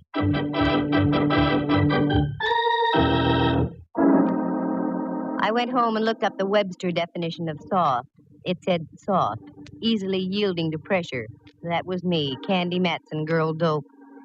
Here I had all my Christmas shopping to do, and I agreed to find a substitute for Jack Frost. I had no idea where to start. So I changed into something red and green for a stop and go, also for Christmas, and went over to see my friendly advisor, Rembrandt Watson. Rembrandt is a photographer, and excellent, too, now that he doesn't have the sherry shivers or the pork palsies. He lives on California Street, just kitten rompers from Old St. Mary's, with a statue of Sun Yat-sen for company in a park next door. Candy doll, how delightful. Do come in, won't you? Thanks, Rembrandt. Oh, Pet, you're acquainted with my friend Diogenes Murphy, aren't you? Oh, yes. Hello again, Mr. Murphy. Well, good afternoon, lad. You look prettier than you did the last time I saw you. Uh-oh, here comes the blarney. Young lady, Diogenes Murphy, the honest Irishman, never says a word he doesn't mean. Now, how do you think I managed to sell so many used cars at my place out on Venice Avenue? Because you're an honest Irishman. Oh, you're so right, lad. Incidentally, if you need a good car, I can get you one at a very reasonable... Diogenes? Oh, sorry, I got carried away. I didn't mean to barge in on you like this, Rembrandt. Oh, don't be ridiculous, dear. No, don't be. Think nothing of it, lad. I'm on my way now. Rembrandt and I were only discussing the situation of the world. And to what conclusion did you come? It stinks. The bottom of the afternoon to the both of you. Oh, he's quite a boy. Yes, I'm very fond of Diogenes. What brings you around this way, dear? Jack Frost. Yes. Now, getting on with our conversation, what brings you around this way, dear? Jack Frost. Maybe the needle's bad. Shall we try again? I know how you feel. I reacted the same way myself. I'll give you the pocket-sized edition. The brownstone department store is without a Santa Claus helper, Jack Frost. He didn't show up for work this morning. I said I'd find him a new one. Well, that's very sweet of you, Dove. Very dumb of me, Dove. I know of only one character who even remotely looks like Jack Frost. I met him up in Alaska when I was traveling with the USO. Won't do you much good down here, will it? No, that's why I came to see you, Rembrandt. Don't you keep a cross file on models you've used in photography? As a matter of fact, I do. Here in this little book. Let's see. Men, thin, extremely. I have just one, Pietro Tarantello. Would you care for a Sicilian Jack Frost? In Sicily, yes. Hey, what's that? Where? On that chair next to you. Oh, that's the afternoon paper, dear. Diogenes left it, I imagine. Yes, but on the front page. Here's the whole story about the missing Jack Frost on the front page. Ooh, what he got in his Christmas stocking. A slug through the head. That's no way to treat Jack Frost. And here's a picture of the guy without his false icicles. What the ham? Looks like he stepped right out of an 1890 Shakespearean play. I hate to say this, Rembrandt, but he resembles you. I take back what I said. Rembrandt. Divorce yourself from that tone of voice, Candy. I don't like it. Rembrandt, I've got an idea. You usually do. You like little children. Can't stand them. You like to talk to people. I abhor conversation. You like to be charming. Lost me charm. Gay. Lost me gay. With the help of a few icicles, Ducky, you're going to be Jack Frost.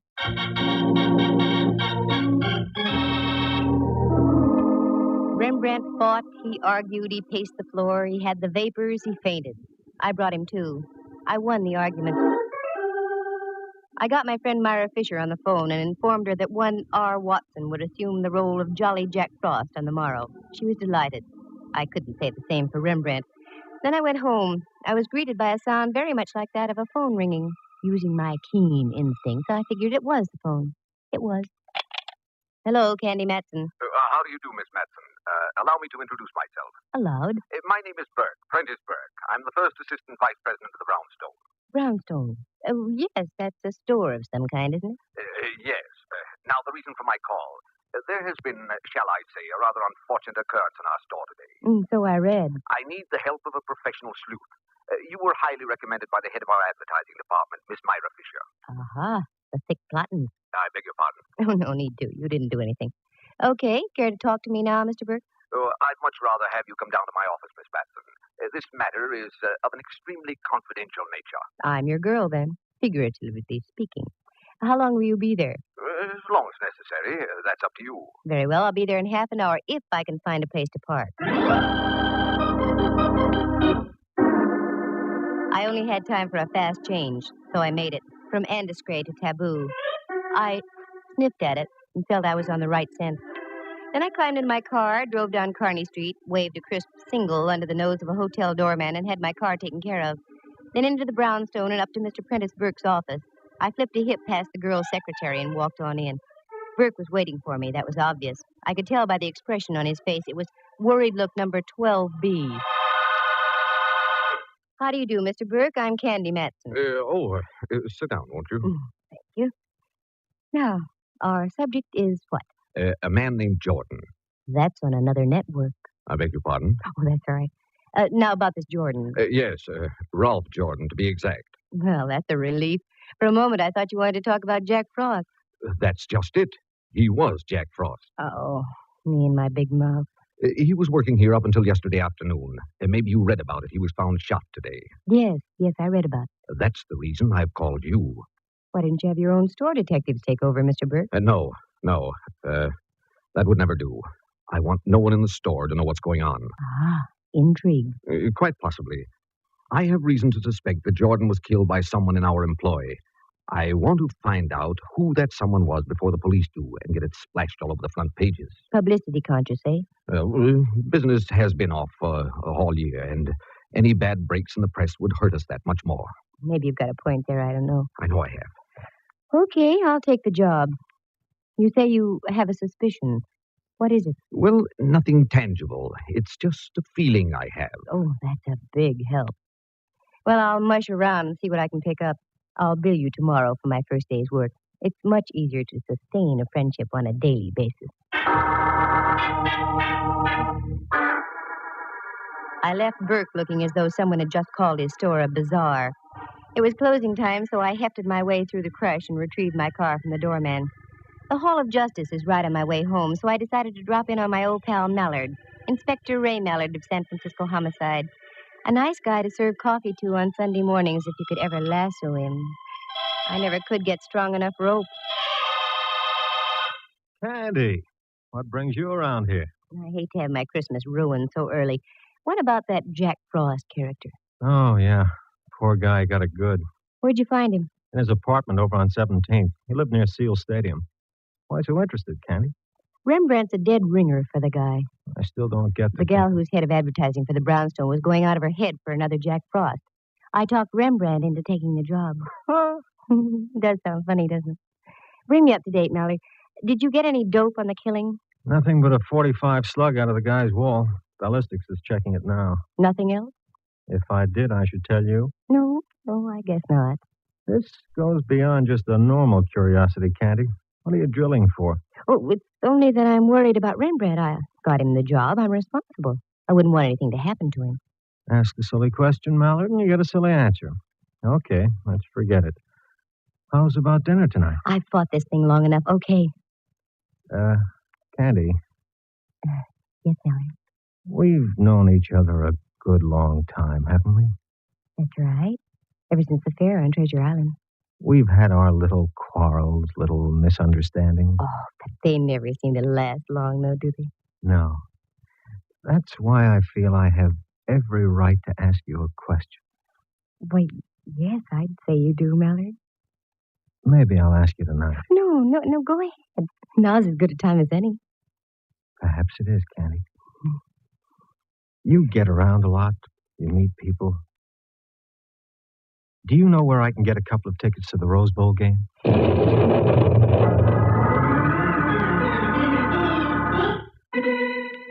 My brain lit up like a Roman candle. I stormed for the door, turned back, stood there, my jaw waggling helplessly. Then I stuck my tongue out at Mallard and left. It was the only thing I could think of doing. Oh, he can make me so mad. But inside half an hour after I got home, I started to laugh. Felt much better. Just as I was puttering around getting ready, the apartment buzzer buzzed. That Mallard, much too early. But I was wrong. It wasn't Mallard. Well, Myra, what a surprise. Do come in, won't you? No, thanks, Candy. A friend of mine's waiting in his car outside. He's driving me home. Oh, I'm sorry. You can't stay for a moment? So, my dear, I just dropped by to leave this. Merely a little token of thanks for getting me off the hook. Oh, Myra, there wasn't any need to do that. Just a few pair of old stockings, dear. Getting me my new Jack Frost means more than you know. Here, please take them, along with my very deepest thanks. Thanks so much. A girl can always use them. Are you all set with my friend, Mr. Watson? Oh, yes. He came in this afternoon and filled out his withholding tax and so on. Very nice. I think you'll find him very efficient, Myra. Oh, what's the matter? Pardon me. I didn't mean to frighten you. Oh, Mallard. Silly of me. I must have jumped a foot. Oh, that's all right. He frightens me, too. Myra, I'd like to have you meet Inspector Mallard. Inspector, Miss Fisher. How do you do? Oh, fine, thank you, now that I've caught my breath. Do forgive me, Candy, but I must rush. See you soon, I hope. Tomorrow, Myra, I'll be down to see how my lad's doing as Jack Frost. Thanks for the stockings. Well, aren't you going to invite me in? No, I'm not. Here's my coat right here. What's our hurry? Come on, let's go. I'm starved. I thought we could have a cocktail here before we left. You thought wrong. 2 tickets to the Rose Bowl. From now on, you earn your cocktails, Mallard.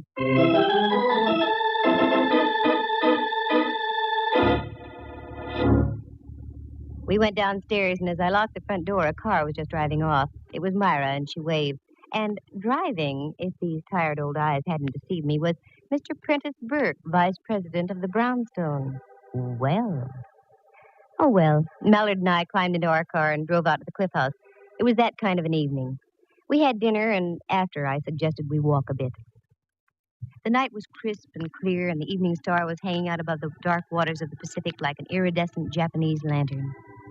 We cut across a little road above Sutro Baths, where an old car barn had once stood, and worked our way over the cliffs and stood high above Land's End. It was exhilarating.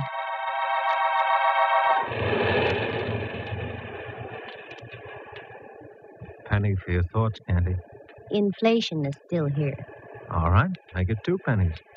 Well, I was just thinking, Mallard, dear, when you see a star in the sky, soft water below, feel Christmas in the air, how can there be violence in the world? An age-old question, pal. One I can't answer. I'm too small. Hey, you're cold. I better put my arm around you. Mallard, no. What's the matter? The headlights from that automobile are shining right down on us, and we... Mallard, Candy, what's wrong? got your flashlight with you? Sure. Also my gun and my handcuffs. Anything else we need? A mortar, maybe? The lights from that car. They shone on something. Down there, under that tree. Oh, Candy, just for once, can't you stop digging up a mystery? Be human? I am being human. Come on, Mallard. I want to see what's under that tree.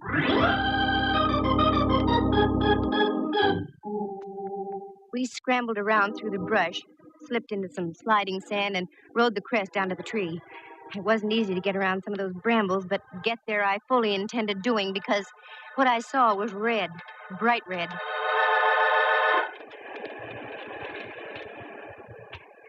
You okay, Candy? Nothing that a new pair of nylons won't fix. Shoot the flashlight over this way a bit, Mallard. There. That's it. Now, do you think I'm dreaming things up? What is it? Wait till I hold it up. Well, looks like some kind of a costume. Right. And look, if those aren't bloodstains, I'm a Labrador retriever. No, you're Candy Matson. Those are bloodstains. How was your boy dressed when you found him? Torn slacks, sweater, shoes, no socks. This was most likely his costume, then. Yeah. Don't move around too much, Candy. I want to have a good look at the ground. Hey, what are you doing down there? Who's that? The police. Now get up here and don't try any tricks. That's all right, officer. This is Inspector Mallard. Homicide. Oh, sorry, Inspector. That's all right. Stay right where you are. We'll be right up. Now, this is a break, Candy. I want you to drive me to a phone. I'll leave the officer here to guard the place. You can go home. I've got work to do here, okay? Yeah, sure. For once, we had dinner before you had a chance to break the date.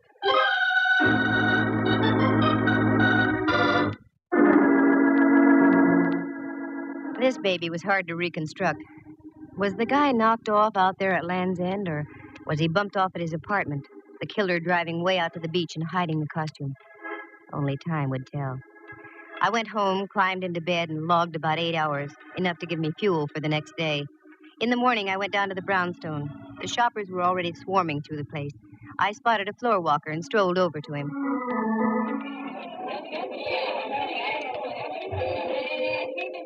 Pardon me, sir. I said, pardon me, sir. I'm very busy, young lady. Make it as brief as possible. You do work here, don't you? Of course. You are the floor walker assigned to this section? That is correct. Come to the point, please. Well, I've a good mind to report you. As you wish. As I said, I'm very busy. Now, what is it you wanted to know? The words are like gall in my mouth now, but where do I find Jack Frost? Right over there, in the back, 2 aisles over. Thank you. Not at all. Very much. Of all the high-handed characters, people like that make me steam. I was getting up a full head of dander, but it simmered out before I had a chance to boil over. Because as I rounded a corner, I saw Frosty Boy, or Rembrandt, if you choose, up on his platform with the cutest little blonde kid sitting in his lap. Well. Look who we have here. A great big boy. Hello there, son. Hello, Jack Frost. What is your name? Topper. Topper. My, what a fine name. How old are you, Topper? 5.5. 5.5. Well, you must go to school, Topper. Which one? Garfield. Garfield. That's a good school. Now, tell me, what would you like to have me tell Santa Claus to bring you for Christmas, Topper? An electric train and a baseball bat, and I like to be in the seals for Lefty O'Doul. Well, I'll see what I can do to arrange that, Topper. I'll tell Santa Claus. Bye now. Goodbye, and thank you, and Merry Christmas. I hope you can make the boy's wish come true. O'Doul could use him. Candy, I'm so glad you're here, Dove. Duck around into the back room for a moment. I've got to talk to you. Aren't you working, Frosty Boy? I got 10 minutes off every hour. I'll take the break now. Right around there, Candy. Okay. I'll see you in a moment.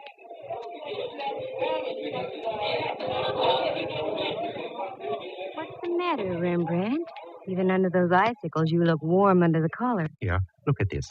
Every now and then, one of these moppets toddles up to me with a Christmas letter in its hand. A little red-headed girl handed me this about half an hour ago. I've been shaking ever since. Let me see. Dear Jack Frost, a word to the wise is sufficient. When you take your lunch hour, keep on going. Don't come back. Otherwise, you'll meet the same fate as your predecessor. Just about what I expected. Candy, you mean to say that you're deliberately using me as a sacrificial lamb? By no means, Ducky. Go ahead, take your lunch. Then do as the note says. Keep on going. As a matter of fact, why don't you take off now? I'll meet you at your place in about an hour. It's the best news I've heard since Nelson's victory at Trafalgar.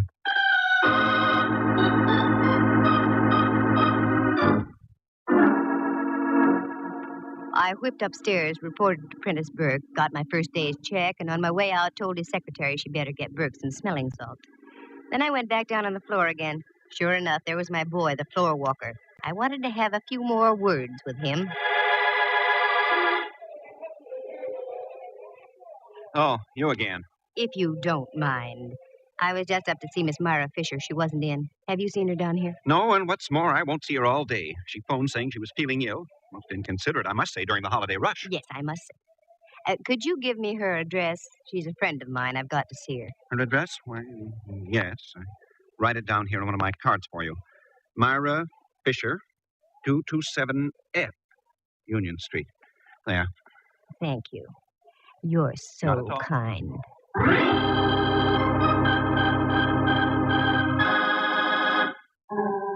I had all the ammunition I wanted. A check signed by Burke and a card written by the floor walker. His name was Simon Liggett. With that, I ducked into a phone booth and called Mallard. Homicide, Mallard speaking. Good boy. This is Candy. What did you find out at Land's End last night? A couple of very juicy footprints. They give us nothing. Did you make any casts of them? Why, sure. Mind if I borrow a couple of them for a few hours, Mallard? Well, I don't see how it will hurt. Sure, okay. Thanks, Mallard, dear. I'll be by in a moment. And I want to borrow you, too.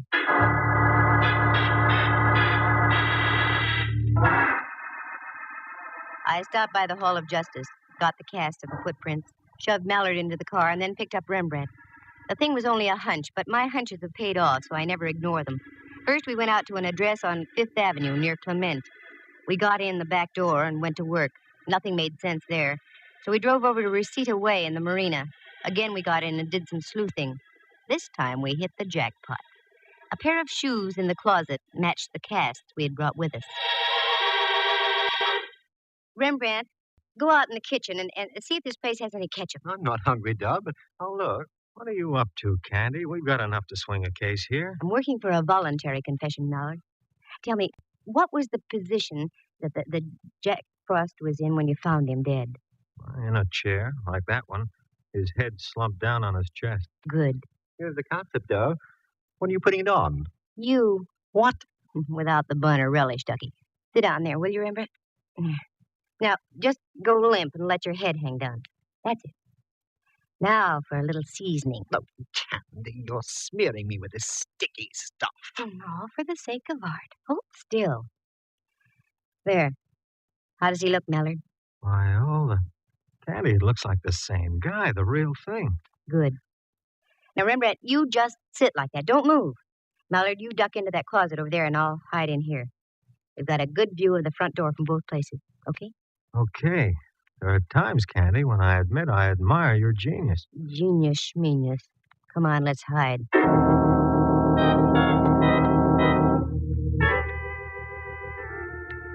The golden shafts of sun splashing in through the window from the ocean slowly turned pink, then purple, and into twilight. The minutes ticked on. Once... Bless you, but quiet, though, Rembrandt. You'll muss up your ketchup. 5 minutes, 10. Then we heard muffled footsteps coming down the hall and a key inserted in the lock of the apartment door.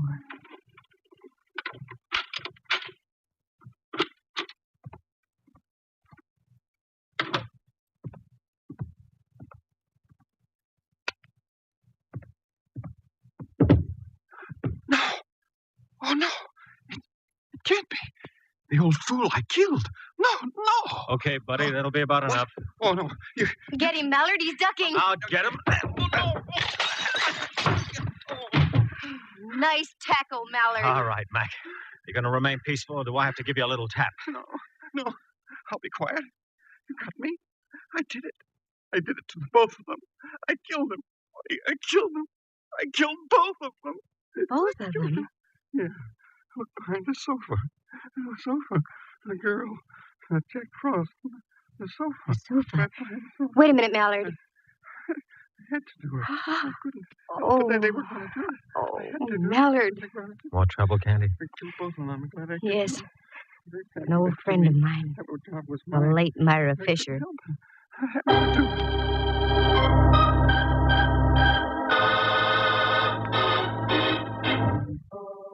The whole thing was jealousy. Not the jealousy of a man for a woman, but the jealousy of a man for a job. Simon Liggett had been with the Brownstone for almost 20 years. He'd worked himself up from the stock boy to a place where he'd been promised the job of head of advertising and promotion. He almost got it, except at the last moment, Prentice Burke gave the position to Myra Fisher. That had only been 2 weeks before. He knew that Myra was on a probationary term, so he did everything he could to undermine her. Little things like changing ad copy, sending out false stories to newspapers. He figured that if he could keep the store without a Santa Claus helper, he'd break Myra's back and get the job by the first of the year. He paid a visit to the first Jack Frost and tried to bribe him into quitting, but the guy would have none of it. There was a struggle. Liggett lost his head and whipped out a gun and shot him. He was still in his costume, so Liggett stripped him, put some old clothes on him, drove out to Land's End, and ditched his costume. Then he felt sure there would be no Jack Frost the next day. But that's when Myra met me, and I talked Rembrandt into taking over. By this time, Liggett was in a frenzy and would stop at nothing. He trailed Myra and Burke to Myra's home, killed her, took her body over to his place, and ditched it behind the sofa.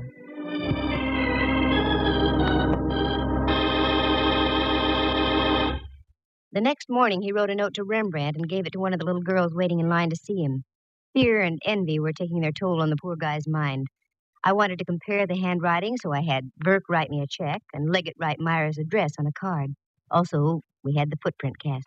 Between the two, everything pointed toward Liggett. That's when I staged my little parlor charade with Rembrandt playing the part of a corpse. The sight, with Rembrandt's resemblance to the dead Jack Frost, would shatter anybody into a confession. But Christmas, in spite of everything, is a lovely time of year. And there is a Santa Claus. 3 of them for me, as a matter of fact. Mr. Prentice Burke, who sent me a very nice check for my efforts. Rembrandt Watson, who, out of sheer love for the job, went back to playing Jack Frost for all the kids at the Brownstone. And last but not least, Inspector Ray Mallard. He gave me a Christmas sock, right on my mouth, just where any well-placed Christmas sock should go.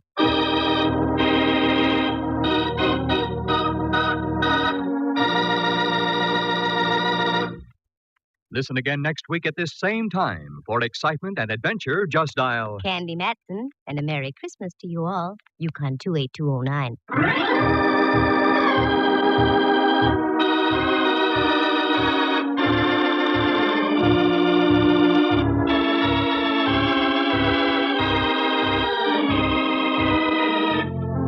Heard tonight were Helen Klebe as Myra Fisher, Lou Tobin as Prentice Burke, and John Grover as Simon Liggett. Jack Thomas plays the role of Rembrandt Watson, and Henry Leff is heard as Inspector Mallard. The program stars Natalie Masters as Candy and is written and produced by Monty Masters. Sound effects were created by Bill Brownell and Jay Rendon. Eloise Rowan is heard at the organ. The characters in tonight's story are entirely fictitious, with the exception of the part of Topper, which was played by himself. Any resemblance to actual people is purely coincidental. The program came to you from San Francisco. Dudley Manlove speaking.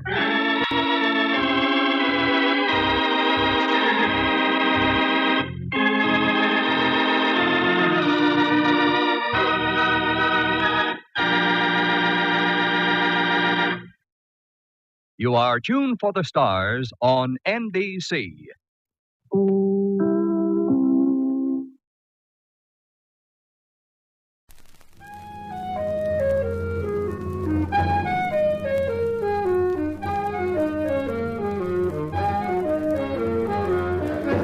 Carter Brown, Mysteries. Adventures in excitement and suspense, based on the best-selling novels by the slick storytelling sensation, Carter Brown.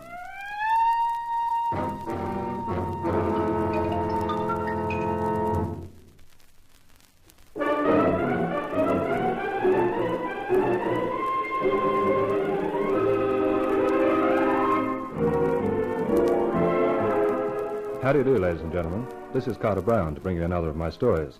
The title of this one is Nightmare for Night, and in case that doesn't make sense to you, I'd better explain that my hero's name is Nicholas Knight. He's a private investigator, and this is the account of one of his cases. A blend of East and West, a mixture of mayhem and mystery. So let me introduce Nicholas Knight, usually known as Nicky. I thought it was a gag until he produced proof. And then when he came out with his proposition, I thought that was a gag, too. I looked at his black eyes and his black pointed beard, at his perfectly cut suit and his perfectly dazzling smile, and thought I'd heard everything. Well, Mr. Knight, you seem a little taken aback. Well, that is putting it mildly. Me, bodyguard for a harem. I appreciate it may be something of an unusual assignment for you, but I am perfectly serious about it. The Prince Al-Zaman will be here in the city for 2 weeks. He has delicate negotiations to conduct. They concern the oil, of course. Of course. And he has brought 4 of his harem with him, the 4 most beautiful. Also 3 guards, but the guards know nothing of the ways of the Western world. That is why we think it necessary to engage a private detective as well. I see. And when do they arrive? This afternoon. I have rented a house for them, a large house some 20 miles out of the city. It has a high wall surrounding it, which will ensure privacy. With a harem in town, privacy is a good idea. I would like you to arrive at the house not later than 7 this evening. The prince will be there, and I shall present you. A room will be at your disposal, and you will be required to stay in the house for the next 14 days, the duration of the prince's visit. I trust that will suit you, Mr. Knight. Sheik Haroun, for the dough you're paying me, I'll even wear a sarong. You have, of course, a gun. Yeah? You expect that sort of trouble? I do not expect any trouble, Mr. Knight. I am just taking precautions, that is all. I'll bring my gun with me. I think in that case there's nothing further to discuss. I shall see you at the house. I have written the address and directions how to reach it. Please be prompt, Mr. Knight. The prince does not like to be kept waiting. I'll be on time. Excellent. Your English is very good, if I may say so, Sheik Haroun. So they told me at Harvard. Good morning, Mr. Knight.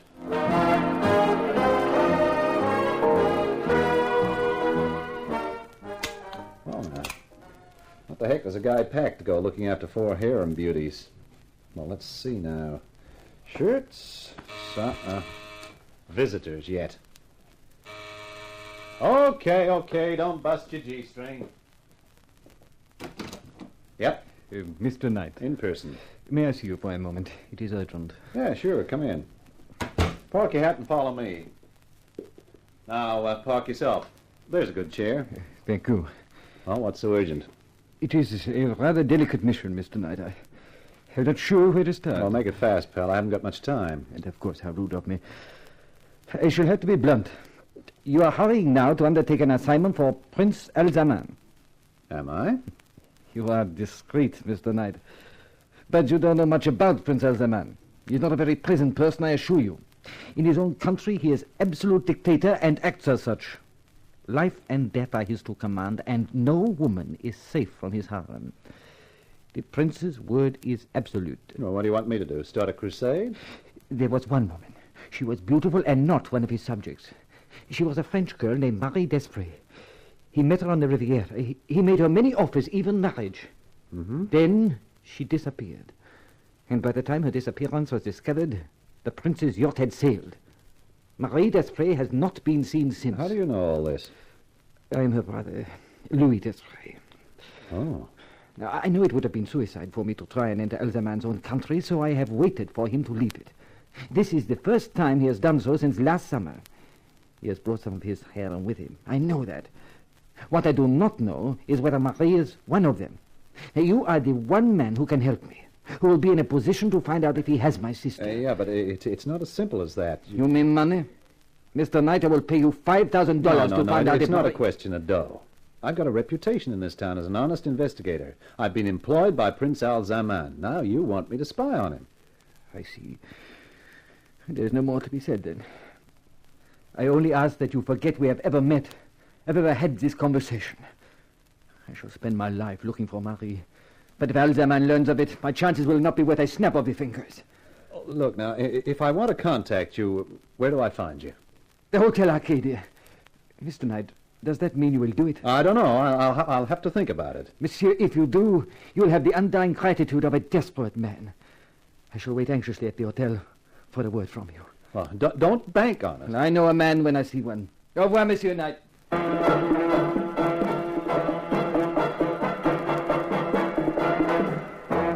It was sharp on 7 when I turned up at the house, a large, forbidding sort of building surrounded by a large, forbidding sort of wall. There was a guard at the gates, and another at the doorway of Prince Al-Zaman's private apartments to which the Sheikh Haroun led me. The guard at the door wore a long, curved knife, and he didn't look as though it was just for decoration. He opened the door and ushered us in. You will address the prince as Your Highness. When I saw the prince, I felt more like addressing him as Fatso. He was reclining on 2 overstuffed cushions, and it was hard to tell where he finished and the cushions started. There was a 4-pound box of chocolates beside him, and he kept dipping into it with his fat, short fingers. I have brought the private detective, Your Highness.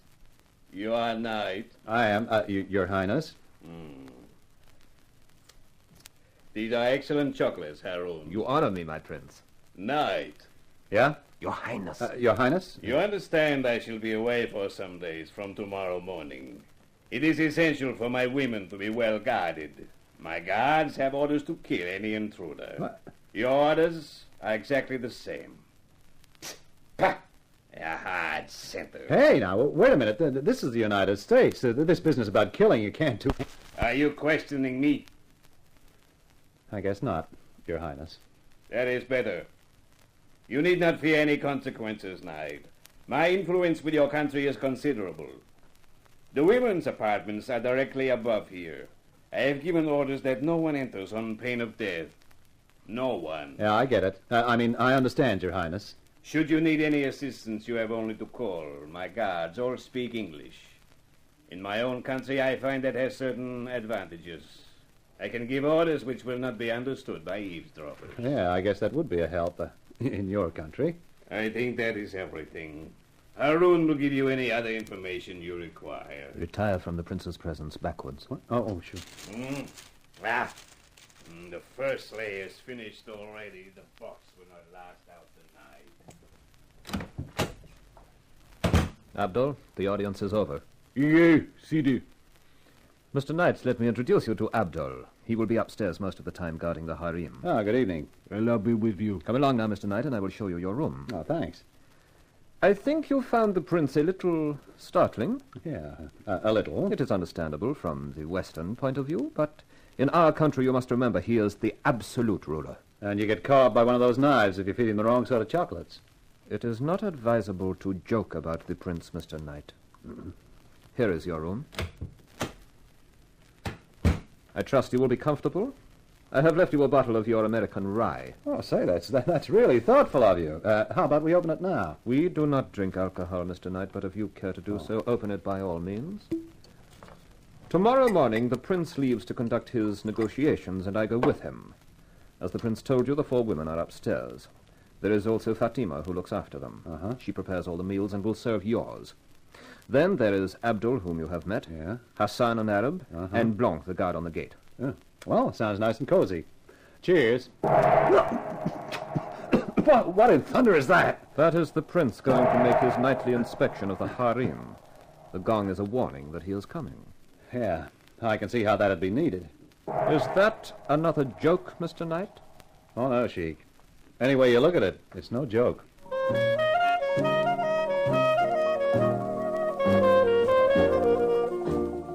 After breakfast next morning, I took a stroll down the drive. I saw a car disappearing through the gates, the prince and Haroun on their way. That left me and the harem and the guards. The one on the gate who'd let me through last night was right on the job. I thought I might as well strike up an acquaintance, and this time I used the right greeting. I'll be with you. And you, boss. Heck of a morning, ain't it? What?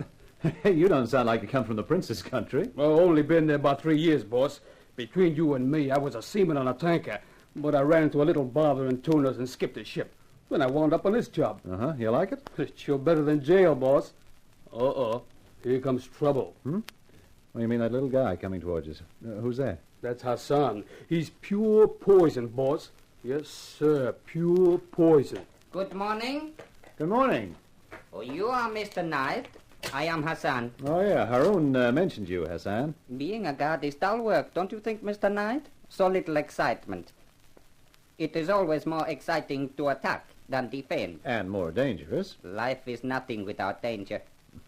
I do not know why my master, the prince, should have engaged your services. I am a superb shot, a brilliant knife thrower, and my cunning is known throughout the East. Well, such brilliance must be exhausting. Maybe he wanted to give you a rest. Possibly, although I could have told him I am not tired. It has been delightful to meet you, Mr. Knight. We shall see more of each other. For the present, good morning. Say, Blanc, what does that character do for a living, huh? Oh, he does many jobs for the prince. Anytime the prince wants something fixed, it's Hassan who does it.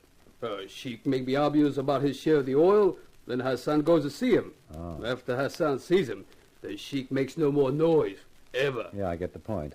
And obviously so does the sheik, since Hassan's so slick with a knife. Tell you something else, boss. He eats hashish sometimes. That's a time to stay away from him. Far away. After that, I decided the best place for me was my room. I killed the rest of the day there and the rest of the bottle.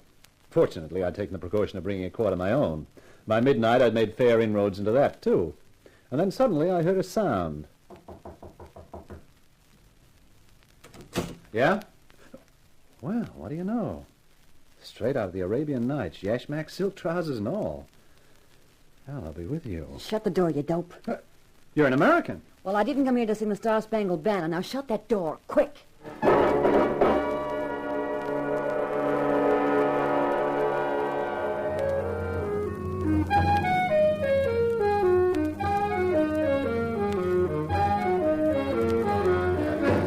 Carter Brown, Mysteries. Adventures in excitement and suspense, based on the best-selling novels by the slick storytelling sensation, Carter Brown.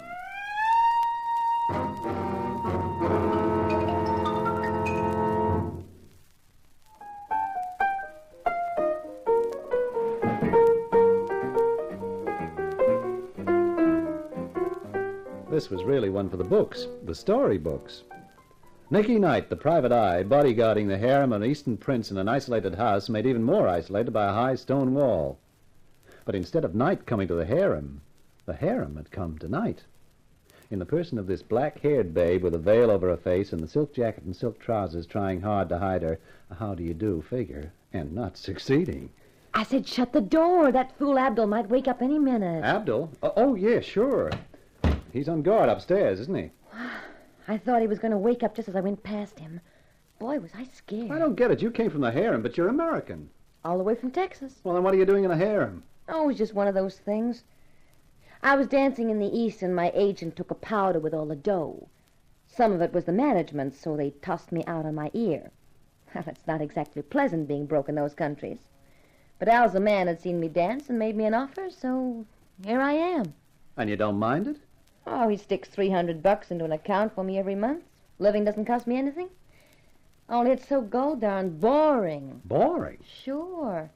You don't see anyone all day except Fatima, and at night when the great man makes his inspection, you know what he does? You tell me.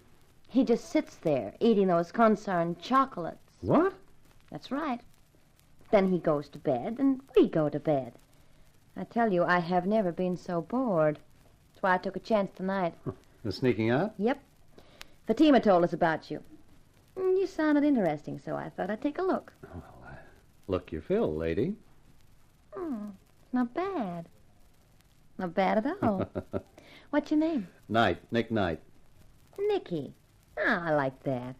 You can call me Tex. Say, that wouldn't be a real old-fashioned American bottle, would it? It would indeed. Oh, pour me one. Sure. I haven't had a swallow of one of those since George Washington was a pup. There you are. Watch out it doesn't choke you. I'm from Texas, remember? Well, here's looking at you, Nicky. Cheers. There are 4 of you girls up there, aren't there? Yep. We fight like cat and dog, too. Takes Fatima all the time to sort us out. Who are the other 3? Why? What's wrong with me? Well, from what I can see, and that's plenty, and not a thing, Tex. Then what do you want to go asking about the others for? Oh, just curiosity. Oh. Well, there's Natasha. She's old White Russian or something. Then there's Li Chi. She's Chinese. They're okay. But the other one, the French dame, she's a queer one. Always unhappy, always crying. Did you say she was French? Uh-huh. Her name's Marie. Marie what? Well, how the tarnation do I know? You know, for a guy who's just curious, you sound awfully interested. Oh, no, I'm not, Tex. You better not be. I haven't got much time. That Abdul might wake up any minute. So just you forget about the others, huh?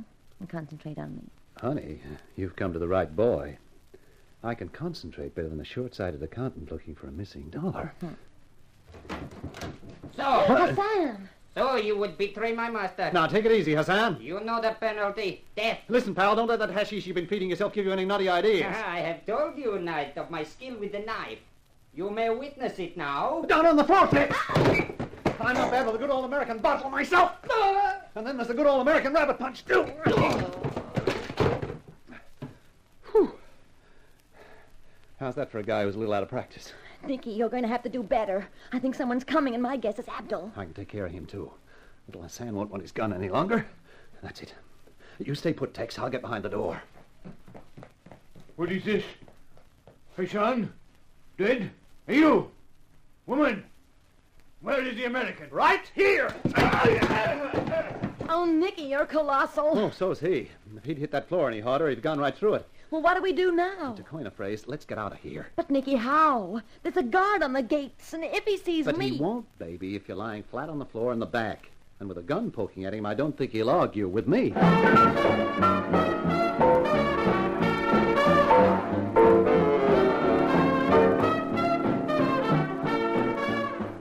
I was right. The ex-seaman took one look at the revolver, his eyes did a double-action rock and roll, and he unlocked the gates. I shoved my foot down on the accelerator, and we got out of the place quicker than a fish slides down a performing seal's gullet.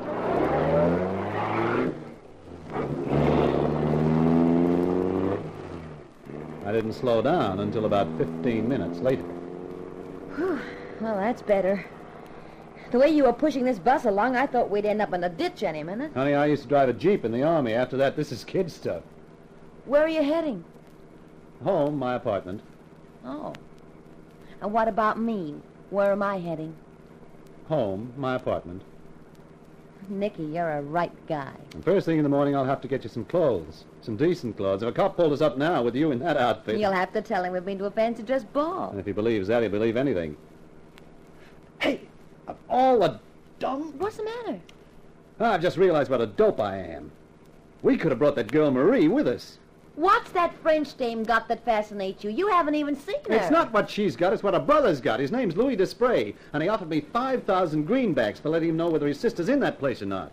If we produced the sister, he might have made it 15. Oh, that explains the curiosity. Money. Can you think of a better explanation? I guess not. Oh, speaking of money, that dough that Fatso was depositing in a bank for you, is it an American bank? Sure. In your name?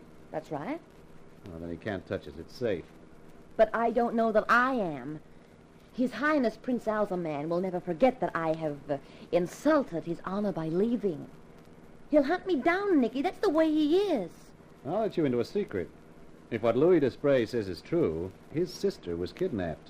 And if I can prove it, the prince might be on the other end of the hunting. Well, watch out for him, Nicky. He can be real mean. Look, what's the setup anyway? Where does this Haroon who hired me fit into the picture? Well, he's the contact man in the States. He's here all the time to work out any troubles with the oil company. Well, if he's here the whole time, why did Fatso come? Well, we girls of the harem weren't taken into the prince's confidence. I do know, though, that he had an urgent cable from his younger brother, and that was why he decided to make the trip. His younger brother? Who's his younger brother? Haroon, of course, stupid. Look, I may be stupid, but nobody told me that Haroon was his younger brother. Well, now I've told you. Yeah. Where does it get me? Huh? There's something screwy going on, Tex, but I just can't figure it. With those 3 guards already, why was I hired at all? Search me. With you in that outfit, it wouldn't take long. You know, girl looks so stupid in this get-up once you get out of that atmosphere. Girl feels cold, too. Well, in that case, honey, move closer.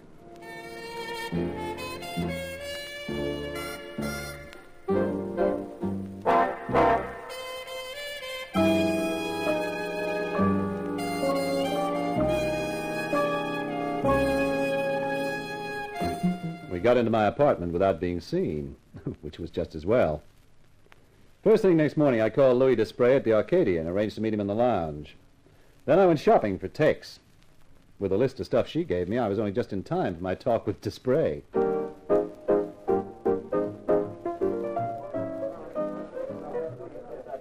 Mr. Knight, when you rang, I could hardly believe it.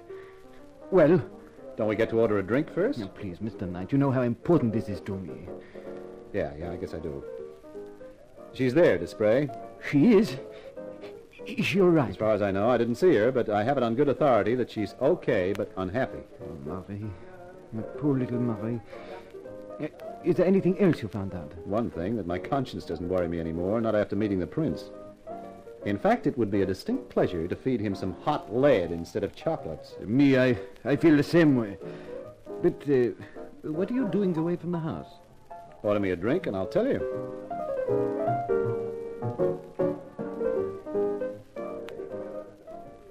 While the waiter went off with our orders, I told Louis Desprez the whole story. When I finished, Louis looked up at me and his expression was serious. So this Hassan is a really dangerous one, then, huh? Uh-huh. And after him, that mountain named Abdul. The one on the gate, Blanc, doesn't matter. He's easy meat. That is good. Oh, by the way, here is your check for $5,000. Huh?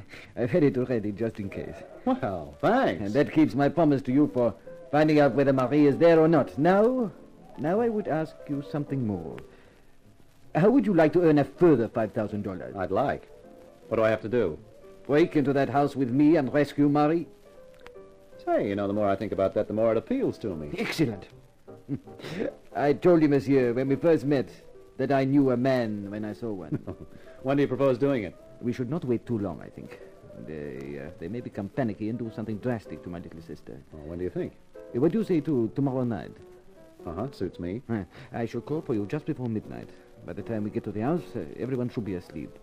Yeah, that sounds okay. Then, monsieur, I give you a toast. To tomorrow night, and success. I drank his toast and then left. In the foyer of the hotel, I bumped into an old acquaintance, Hank Green, the hotel detective. Hi, Nicky. I saw you in the lounge. Yeah, I get so reckless. I'll even chance the liquor you serve here.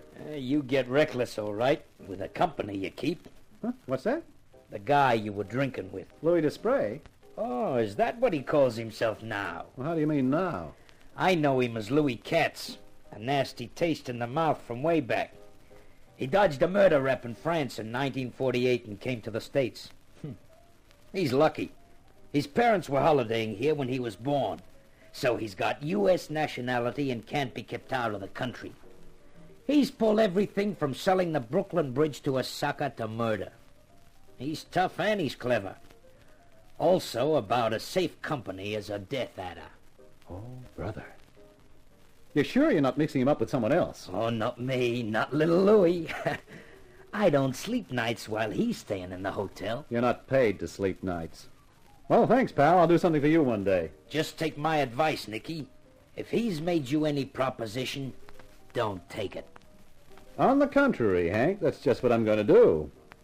I'm going along with him all the way.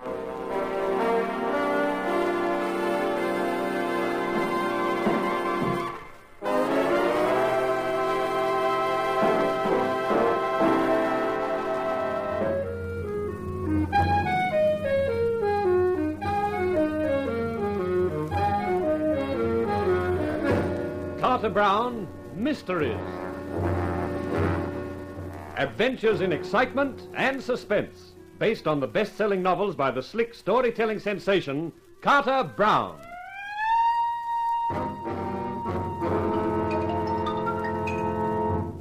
Mile from the house, and cat-footed it up to the wall at the back of the building. You think this is the best place, Knight? Yeah.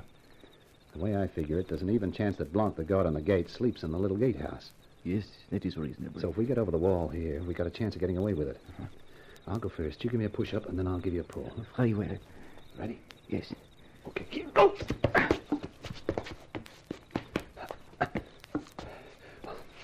I'm set. You jump and I'll grab you. Here I come.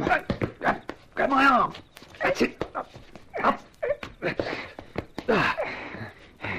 Good work, my friend.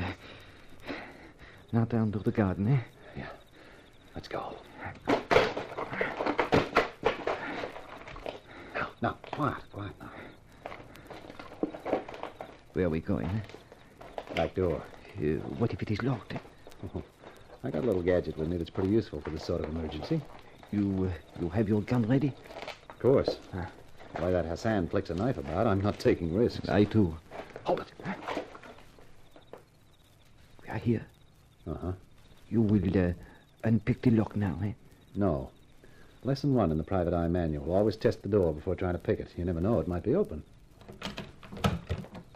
Well, how do you know? It is. Piece of luck. Yeah, I wonder. This is the kitchen. That door opens on the hall. Come on.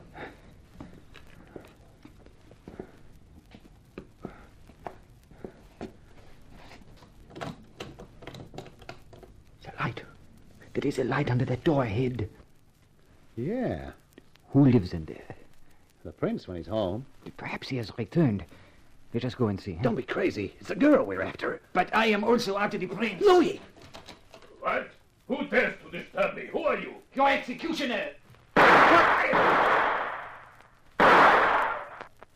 So much for His Highness Al-Zaman. What did you do that for? It's just payment. Now we go upstairs to find Marie. Correction, please, not we. Me! I prefer to go the rest of the way alone, pal. You just lie there and rest. I went up the stairs 2 at a time, dodging from side to side as I came to make a difficult target. Then a large curved sword appeared on the landing. Behind it was Abdul. The American! Hello, Abdul. Goodbye. As he came toppling down the stairs, I pressed back against the wall and then ran for the door to the harem. I dragged it open and found myself face to face with a dark-eyed beauty with small curls and sweet curves. Who? What do you want? Are you Marie Desprez? Yes? Now I've come to take you home. Take me? What kind of a trick is this? No trick. The prince is dead, Abdul is dead. And if we don't get out of here fast, we'll qualify for the quartet. Now come on.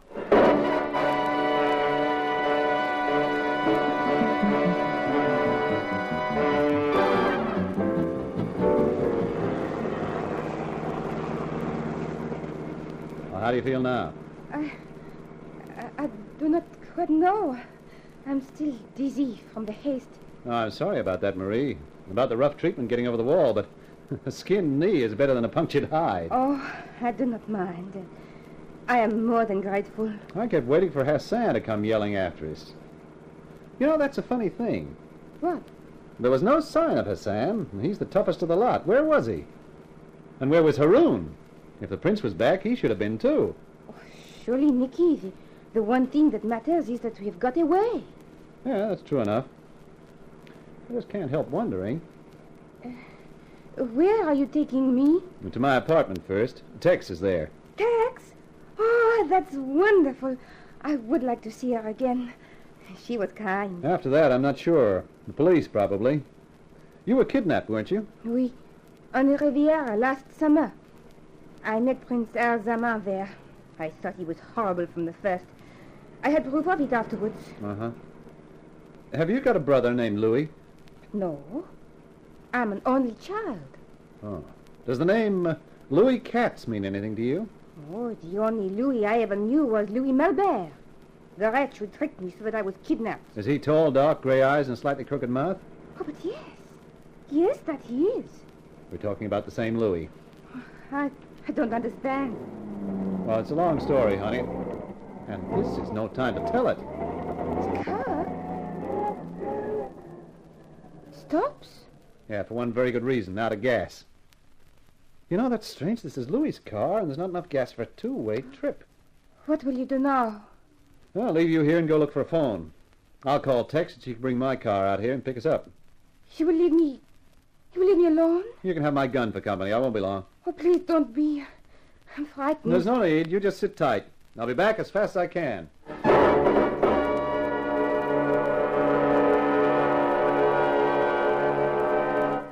I trudged along up the road for half a mile before I found a house and an irate farmer in a nightshirt whose bad temper disappeared when I waved a couple of 5 spots under his nose. He eventually led me to the phone, and I dialed my apartment.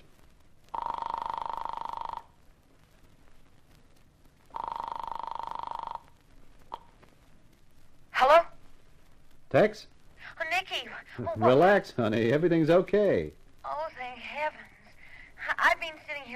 wildly crazy. I've got Marie with me, but we run out of gas. Will you bring the car out and pick us up? Oh, sure. Just give me the directions.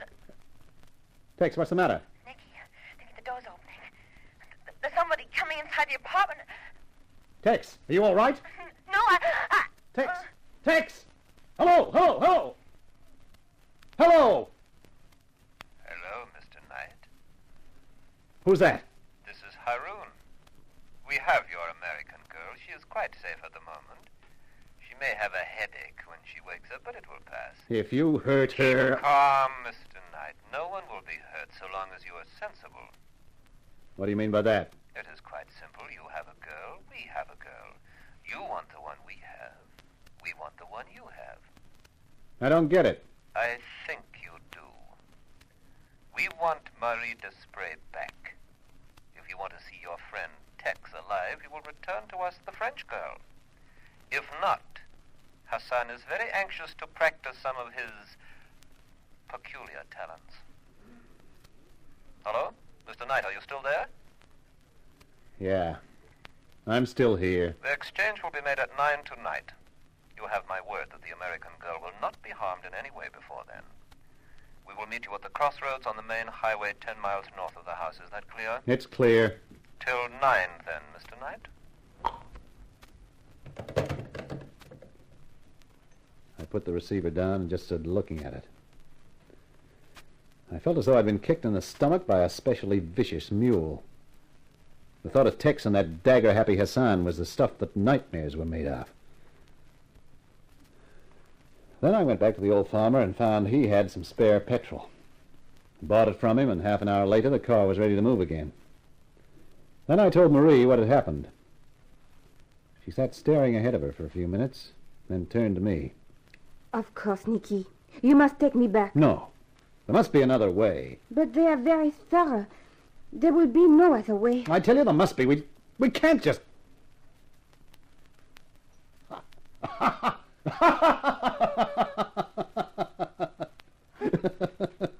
you gone mad? No, I just had an idea. Where do you think they'll take Tex? Back to the house, I suppose. If you were Haroun, where would be the last place you'd expect to find us, you and me?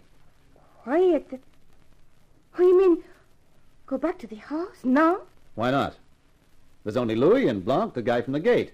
I think I can take care of them. Then we sit tight and wait for Haroun and Hassan to bring Tex along. They won't suspect a thing. They'll walk through the door straight into my gun. It is very audacious. And that's the way wars are won, baby. Oh, very well. It is a better way than to surrender tamely. Oh, that's my girl. Hold on to your yashmak. Here we go.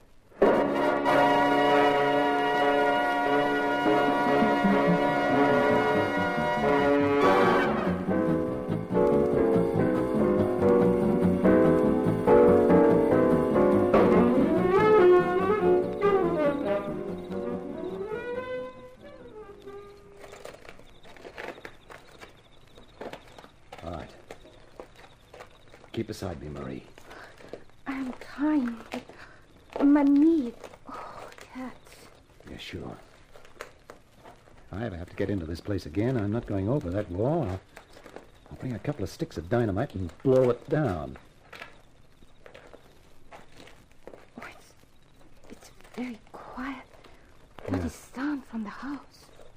No. Now, careful now. We're almost at the door.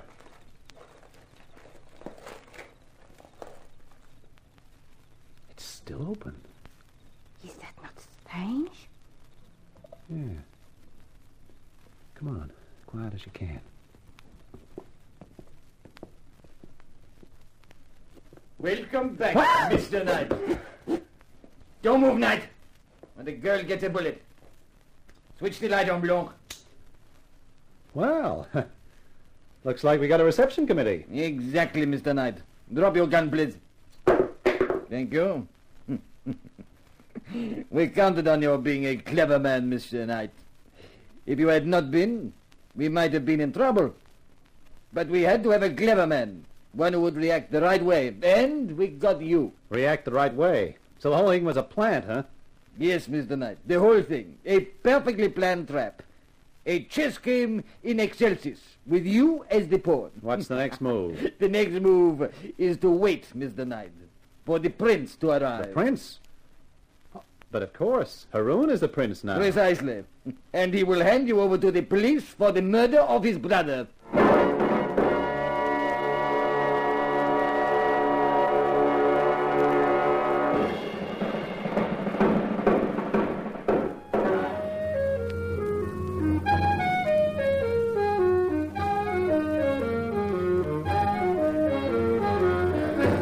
Carter Brown, Mysteries.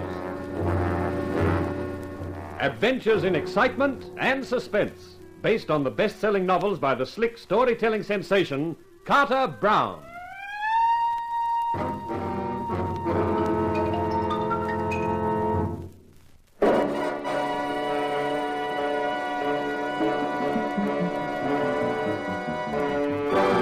It was beginning to make sense. Crazy, nightmarish sense, but sense. Right from the start, I hadn't been Nicky Knight, the dashing private eye. I'd been Nicky Knight, the dumb puppet, with every move planned for me. Even this last one, returning to the house with Marie Desprez, figuring it to be a surprise twist. Only the twist was on me, with a gun pointed at me by Louis Katz, and the pleasant prospect of being handed over to the cops for the murder of Prince Al Zaman. Bronk, take the girl away. You know where to put her. I'm sorry, Marie. I guess they're calling a tune. You're very wise, Mr. Knight, to try nothing foolish. I know when I've been outsmarted, Louis. Not only outsmarted, Mr. Knight, outplanned, outmaneuvered, outthought. Yeah, I was picked as the fall guy from the beginning, wasn't I? From the moment Haroun got his brother over here to the States on the pretext of urgent oil business.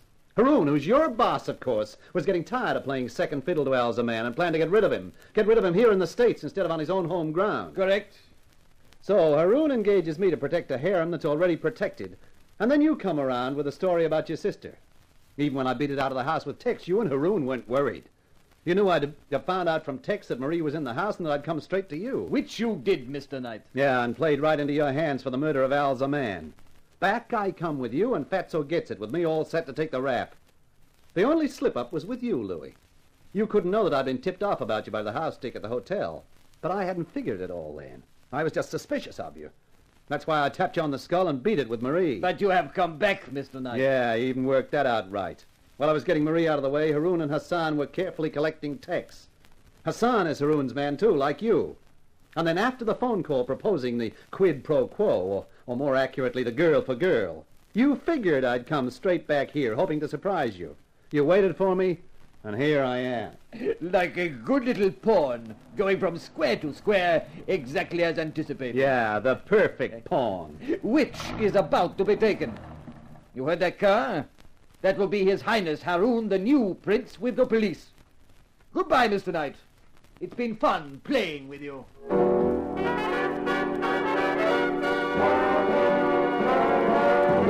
Yeah, they had it worked out to a T. T for Tombstone with my name on it. Oh, there's something very depressing about sitting in a cell swearing at yourself for a sucker. And that was how I spent the time all that night and next morning. That and thinking about Tex. Worrying if she was all right.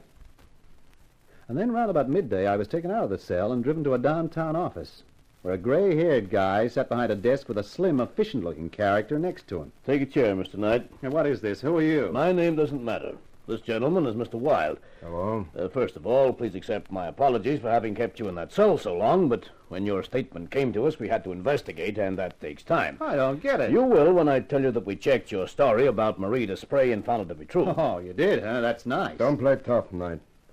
This isn't the time or the place for it. It's all right, Wilde. Mr. Knight can't be blamed for feeling a little sore. Oh, a little? But I suggest you don't say any more, Mr. Knight, till I put you in the picture. An international picture. Okay. It's mostly concerned with Prince Al Zaman and his country's oil. As you probably know, that oil is extremely valuable to us, and incidentally to France. For a long time, the United States and Britain have advocated that Al Zaman should be deposed, but France has remained firm. As long as the oil came out of the country, they weren't worried with what went on inside. There's a Democratic Party within the country. It's been fostered for some time, and it's ready to take power. We could assist them to do that bloodlessly, and now is the time, with Al Zaman dead. But, of course, the French must agree. Now, wait a minute, the French... You're getting it now, aren't you? It's important that Miss Desprez must be found alive. Yeah. The indignation of the French people when they learn what happened to her will swing their government to our way of thinking. Yeah, I can see that. Now, our big problem is to find Miss Desprez. Have you any idea where she would be? Yeah, sure. Somewhere in the house. It's an old place. There'd be a cellar. They'd probably put Tex there as well. Oh, yes. I'd forgotten about the other girl. I hadn't. As soon as Haroun even thinks we're suspicious, he will undoubtedly murder the Desprez girl or both of them. That's the tricky part. Mr. Wilde here is from the FBI, but I can't use him or his men any more than I dare send a squad of police with tear gas and Tommy guns into the place. It would be signing the French girl's death warrant. Looks like a one-man job. And I'm the one man. Why, Mr. Knight? Because I know the house. He's right, sir. Look, here's an idea. Take me back to headquarters, book me for murder. Let the press get all the pictures they want. When Haroun sees that in the papers, he'll feel safe again. Then pull out all the cops at the house, and tomorrow night let me out of a side door in the jail. It's not bad, sir. It could work. Yes, well, I suppose it could. It's a risk, but on the other hand, I can't think of any better scheme. Very well, Mr. Knight. That's how we'll do it.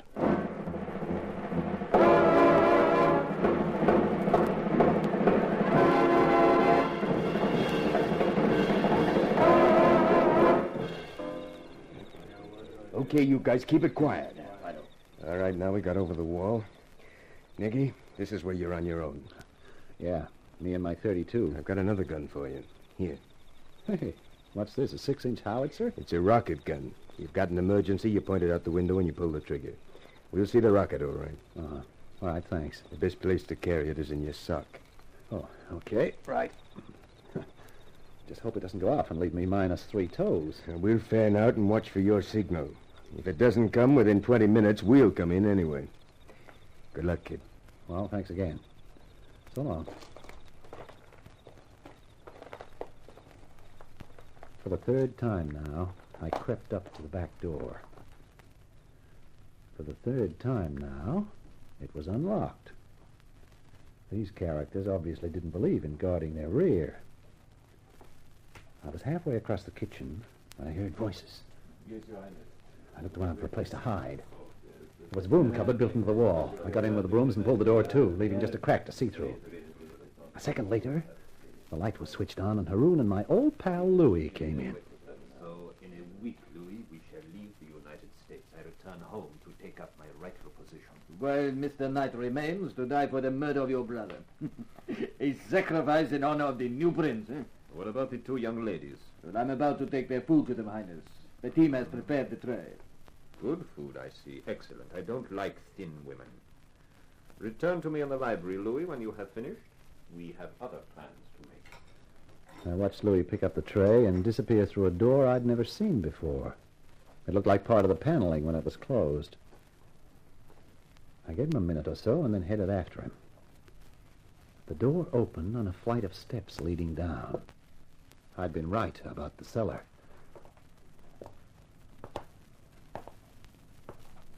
Here's your meal. Eat up. His Highness Prince Haroun prefers women who are well filled. I'd like to fill him with arsenic. Or even lead, honey. Night! Which means a long sleep for you. Nicky, I knew you'd make it. I told Marie you'd find us. We're not out of here yet, Tex, baby. Get back to Marie and keep down on the floor, both of you. This'll bring the rest of them here like hornets. All right, Nicky. Down on the floor, Marie, quick! It will not help you, Mr. Knight. Fire low, Hassan, to floor level. Hassan, the machine gun you see, Mr. Knight. Against that, you have no chance. No? Oh, that takes care of Hassan and his Tommy gun. Now you're on your own, Your Highness. Come on down and demonstrate how brave a prince can be. Ha! Not good enough, Haroun. What's the matter? Too scared to come down? No, Mr. Knight, not scared now since your gun is empty. I always wait my time, you see. And my time, Mr. Knight, is now. Is it?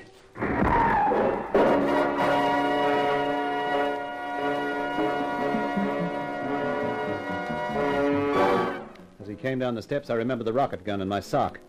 I grabbed for it and pressed the trigger. Haroun was practically on top of me when it hit him. When I came to think of it, he didn't stay a prince for long. Later that day, I was back in the office of the gray-haired guy. Congratulations, Knight. You did a magnificent job. I'll just pin the medal above the heart, General, and I'll go home. With both Alzaman and Haroun out of the way, that line of succession is gone forever. And we feel confident that a much more democratic regime will take its place. The people should erect a statue in your honor, but they probably won't. Just tell me one thing. Who exactly are you? Oh, let's just say that I'm connected with the State Department. My job is connected with what happens in other countries. You know, the things you don't read about in the newspapers. Well, of course. Of course I'm dumb. Espionage, huh? Yes, that's the ticket. You know, if you were interested, I could use a man like you. Well, it's very kind of you, but no thanks. I'll stick to a nice quiet racket like the private eye business. Well, it hasn't been so quiet these last few days, has it? No, but it's going to be much quieter for the next few days. You see, there's someone back at my apartment who'll see to that.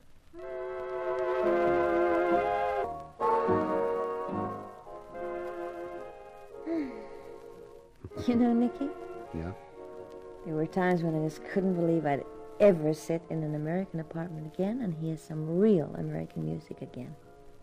With a real American man again, huh? Mm-hmm. Yeah, although, you know, those Eastern guys have one idea that's not bad. Mm-hmm. What's that? A harem. I think it's a wonderful idea. Oh? Sure, you get tired of a brunette, so you pick a blonde. You get tired of a blonde, and you pick a redhead. No. No, you want to rewrite it. You get tired of a certain brunette, and you pick up prussic acid in your morning coffee. I never drink morning coffee. You will that morning. Honey, I was only kidding. I love you, Tex. I love you, Nicky. Enough to marry me? Nicky, you've got yourself a one-woman harem for life. That takes care of Nicky Knight. His nightmare's over, or it's just starting, depending how you look at it.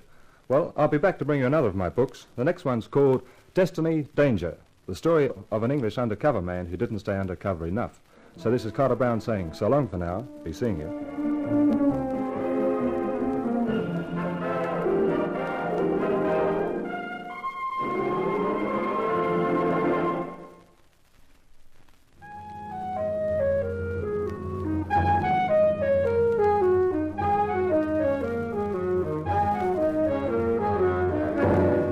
In Nightmare for Night, you heard June Salter as Tex, while as Nicky Knight you heard our star, John Bushell. The Carter Brown Mystery Theatre, based on the best-selling novels by Carter Brown, is dramatized and directed by Maurice Travers for Grace Gibson Radio Productions.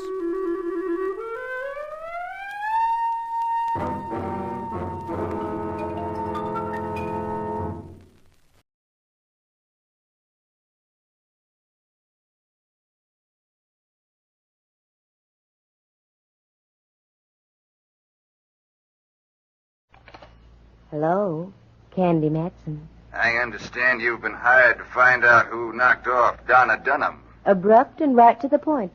That's my business, old man who talks like a ghost. Take care of your health, little lady. Donna Dunham is dead. Let her stay like that. You take care of your Q's and I'll shell my P's, understood? Not quite. Listen to this. Oh, goody, goody. Bullets now delivered by phone. Thanks for the slug. I'll have it identified later. Maybe you'll be identified later. Remember what I said, Candy Matson. Forget about Donna Dunham.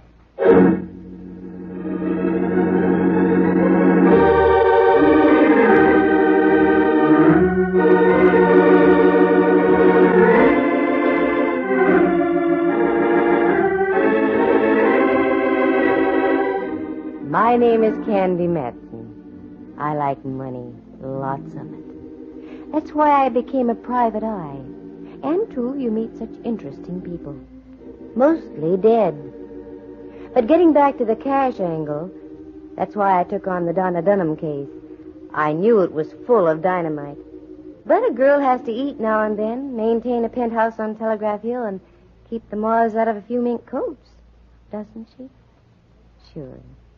And a shot fired into your room from across the street at 3 in the morning is just one of those occupational hazards. So I took the job and the 500 and went to work. Like to hear how the whole thing started? Well, leave us proceed to Act 1.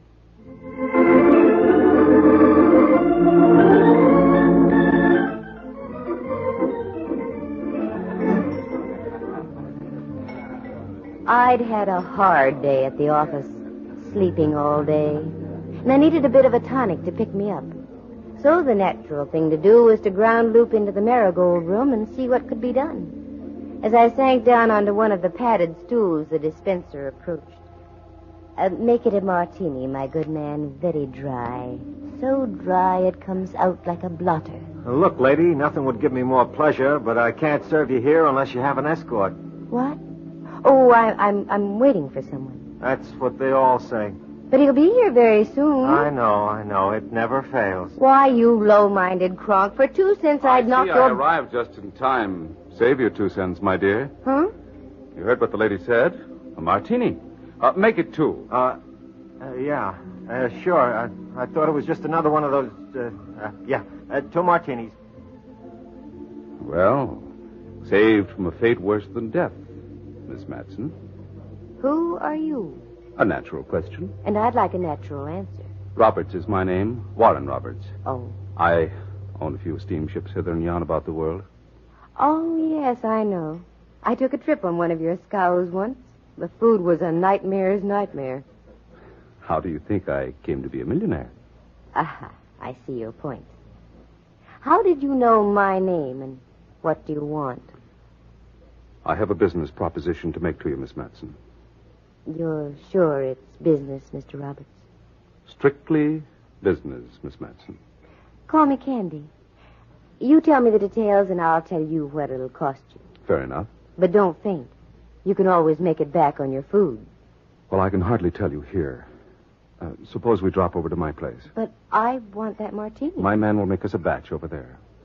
Oh, the things I do to make a living. Okay, let's go. Hey, how about these drinks? Here you are, my man, and save the martinis for some poor wayward soul who hasn't the wherewithal to make the purchase.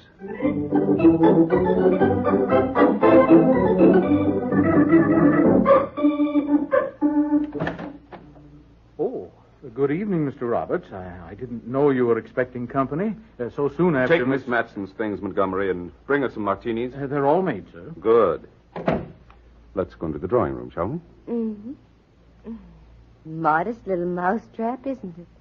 And I'll bet it's had a good path beaten to its door, too. Quite a sense of humor you have, Candy. Well, it helps now and then. Here, sit down here. That's it. I can't quite see you. It's like being behind a retaining wall. Oh, well, I'll just listen.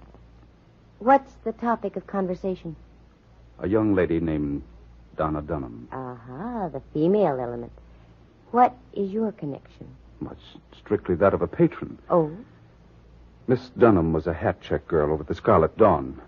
I heard her sing one night. I decided right then and there that I was going to sponsor her career. Was? Yes. Donna Dunham was murdered early this morning. By you? What? Are you out of your head? Yes, when I think of the fee I'm going to get from you. I beg your pardon, sir. The martinis. What? Oh, yes. Put them down there, Montgomery. Yes, sir.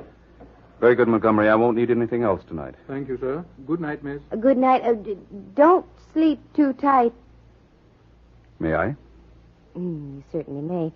I've been waiting far too long for one of these. There you are. Thanks. Well, as a sponsor, you didn't pick a protege with great lasting qualities, did you? No, I didn't. She was so young, so very lovely. Will you take the case, Miss Matson? What do I have to go on? Oh, very little. Well, my suspicions point to a musician who worked at the Scarlet Dawn.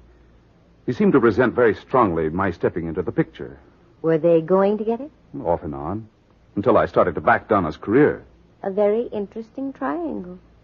What do the police have to say? The police, Miss Matson, have not yet been notified. What? I went over there this morning, and I discovered the body lying on the floor. I became confused. I locked the door and called the Scarlet Dawn. I told the manager that Miss Dunham was quite ill and wouldn't be able to appear tonight. Extremely ill, I'd say. Well, this is fine. You realize you're in trouble, don't you? Yes, I do. And that if I take this case, I'm sticking my neck out, too? Exactly. My fee is $500. That's a fair price. In advance. Well, I'll make out a check immediately. Oh. Won't you have another martini? I don't think so. You know, you are very beautiful. Thank you. But I already have a sponsor. And your lips are very, very kissable. The best you can buy from Max Factors. Are you sure you don't want another martini? Look, Roberts, let's get this straight. You're in the middle of a jackpot. Make that check out right now so I can join you. Then it's up to me to spring the both of us. In the meantime, get that glint out of your eye. The one that's wired for wolf calls. Understood? Very well. I'll get started right away. Where does the late Miss Dunham live? Just on the edge of Chinatown. 27B Gresham Alley. It's the only 3-flat house on the block. I'll find it. And you just stick right here and don't poke your face out of the door. Now, the check, if you will.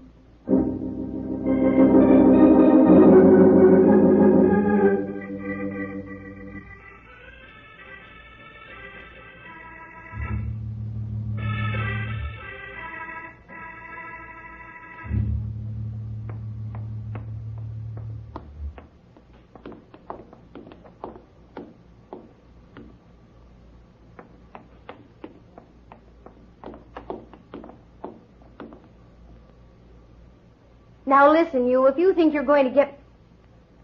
Well, send me back to the last line in the chorus, if it isn't old Hawkshaw himself. Yeah, that's right.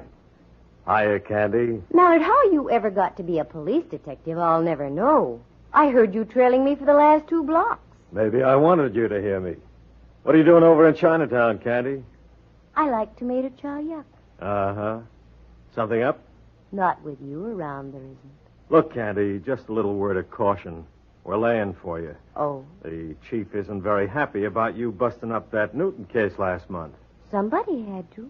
The score was still tied in the 27th inning. Stop gagging, Candy. What are you doing around here? You don't like tomato chow yuck that much. Well, maybe that Oriental music sends me. By the way, where's the Scarlet Dawn, Mallard? Huh? Right down there on the corner. Come on. I'll buy you a double Mickey. No, thanks. I just had one. And listen, Candy, take a tip. Don't interfere with the work of the police. Don't worry about me, Mallard. And you take a tip, too.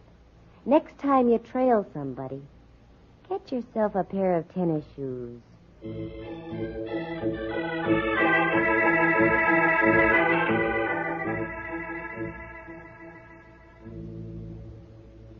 Yes, miss. You like a table? No, thanks. No. Something I can do? Hmm? Oh, yes, I'm a friend of Donna Dunham's. She wanted me to come over and tell you that she's feeling better. She'll be back at work tomorrow night. Well, that's good.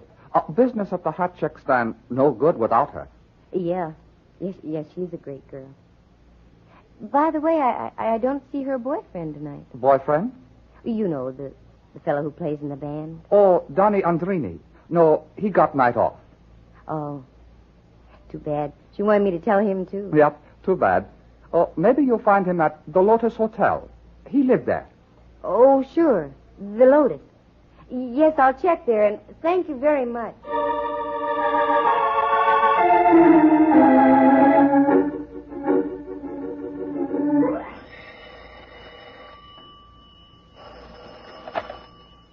Rembrandt Watson speaking. Yes, I know. Now, look. Photographs taken at reasonable prices. I know, Rembrandt. Family groups and portraits especially. Also... Rembrandt, this is I, Candy Matson. Fine colored pictures. What? Candy Matson? That's right. By all the furies of Zeus. Why did you have to call just now? I was wooing the muse that only Bacchus can create. probing the infinitesimal heights a soul can reach from the tear of the grape. And you have to call and spoil it all. Look, Rembrandt, uncross your eyes and listen to me. I shall listen, my Lily, but undoubtedly I won't like it. What skullduggery are you up to now? I'm knee-deep in something that smells as high as the Oakland mudflats. A towering comparison. What is it? I can't tell you now, but I want you to do me a favor. Get your finest camera and go over to 27B Gresham Alley. Get inside and take all the pictures you can of the place. Won't I be intruding? No. There's a very attractive young lady there. Ah, delightful. She's dead. How dull. I dislike intensely one-sided conversations. All right. What do I do then? Go back to your place and get me some prints as fast as you can. I go, but not willingly. Only for you would I forsake the mood I have achieved through prodigious application. Bully for you, laddie buck. I'll see you at your place in about an hour.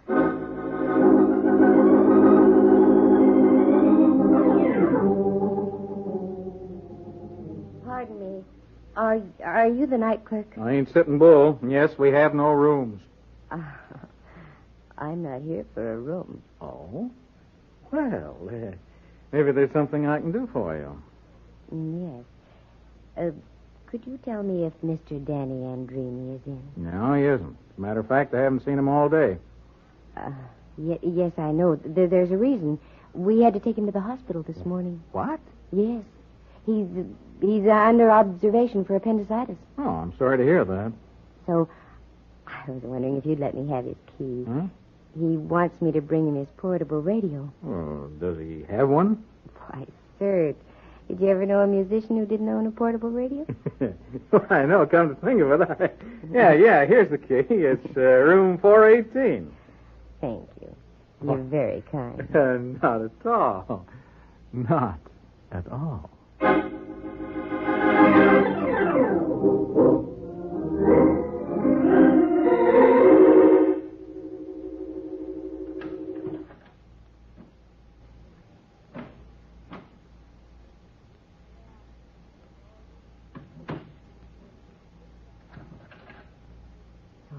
Candy Matson, start making like a private eye. Letters. Yes, over here. Promising. A whole pile of. Well, let's try this one.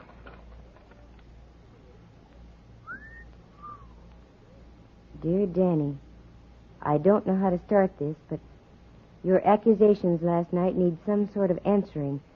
I'm not in love with Warren Roberts and never will be. He's just proving to be a very kind and gracious friend. You must realize that I have placed my singing career above everything else, and I want to...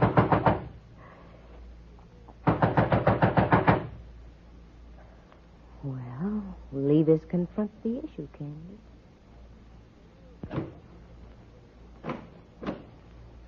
Oh. Hello, you. Hello.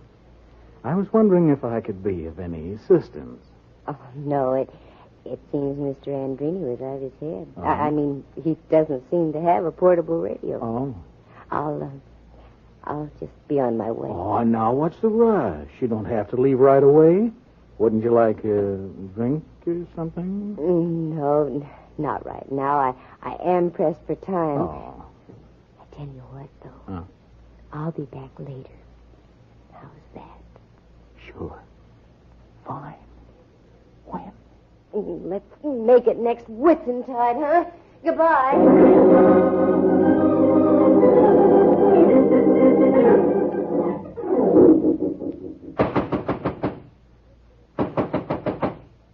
On my soul, I'd like to have the popcorn concession here tonight. Come in. Rembrandt, you're a double-crosser. A double-crosser? Yes. My dear, you're mistaken. Oh? The only time I double-crossed was out in the country. I passed over a bridge, then I had to double-cross back. Oh, no. I found I'd left my knapsack with some rare vintage in it on the other side. What are you doing here? You haven't had time to get the pictures I wanted. That's just the point. To elucidate, I arrived at 27B Gresham Alley and found it to be a most loathsome location. That's beside the point. What happened? I couldn't get in. Oh, Rembrandt, I've done you a grave injustice. Of course you couldn't get in. Warren Roberts has the key. Who's this minion Roberts? I'll tell you later. We've got to work fast. Mallard sniffed something in the wrong key, and the police will be in on the deal before long. Mallard, the gumshoe? That's right. I've just got to get pictures of the layout so I can study them. In my own fumbling fashion, Candy, my love, I have given birth to an idea. Even from you, Rembrandt, I'll take it. I'm grabbing at straws. Straws. Very effective with tall, cool Collins. Never mind now. What's your idea? Let us hie ourselves to a locksmith. Present ourselves as man and wife, and a peasant will make us a key. Voila! Entree to the Meadery's apartment. No, Rembrandt, that'll never work. Oh, wait a minute. 3 flats to the house. I used to live in just that kind of a house out on Fulton Street when I was a kid. A nauseating thought. Rembrandt, those flats are identical. If we can get into the flat above, we can get what we want. I think I fathom your reasoning, Candy. In other words, the living room is just the same. That's right. The dining room, likewise. Check. And the same goes for the bedroom, the kitchen, and even the, That's right, even in there. Well, what are we waiting for? Let's go slumming in Gresham Alley.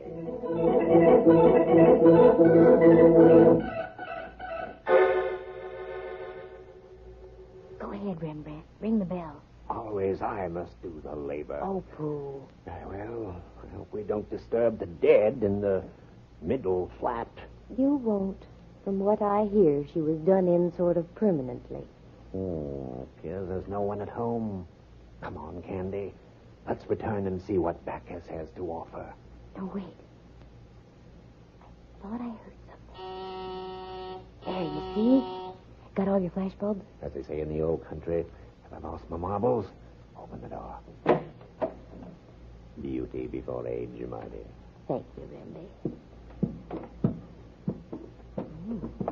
Kind of dark in here. With a peculiar aroma.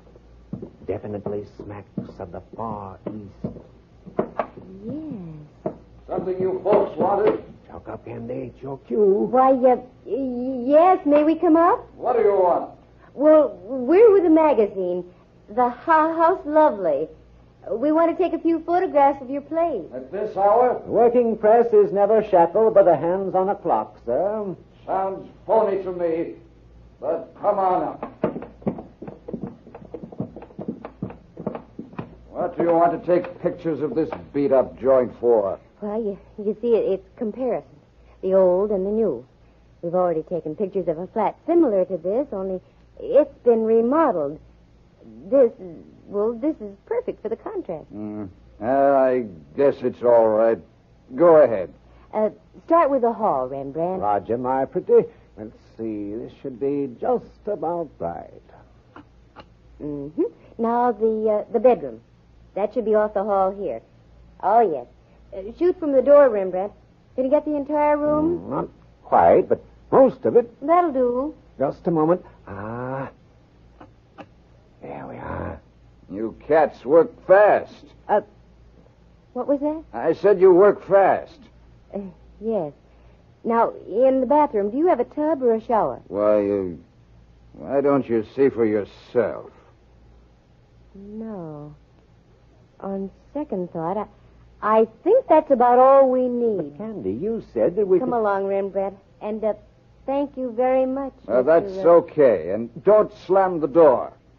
The lady downstairs is sound asleep.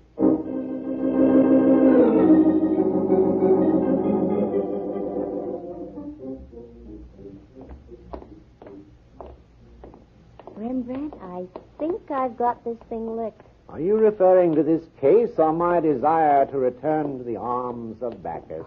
That I could never lick. I'm talking about the case. But I need help, Rembrandt. I'm here. No.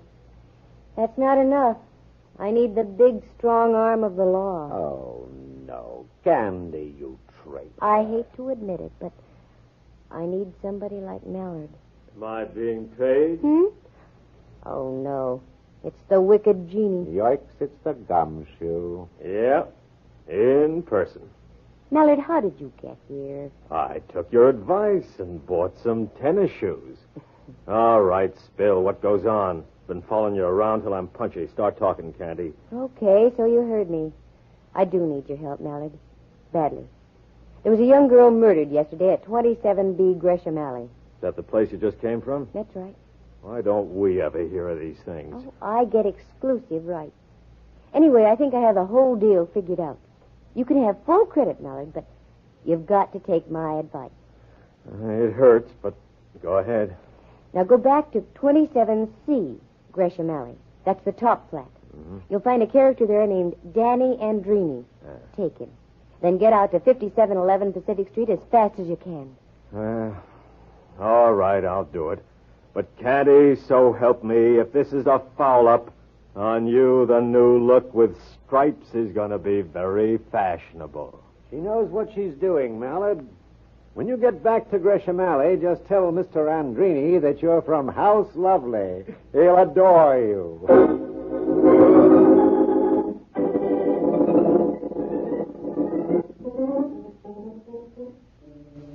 This is it, Rembrandt. I just hope my man Montgomery hasn't retired as yet. What are we doing out here on Pacific, Candy?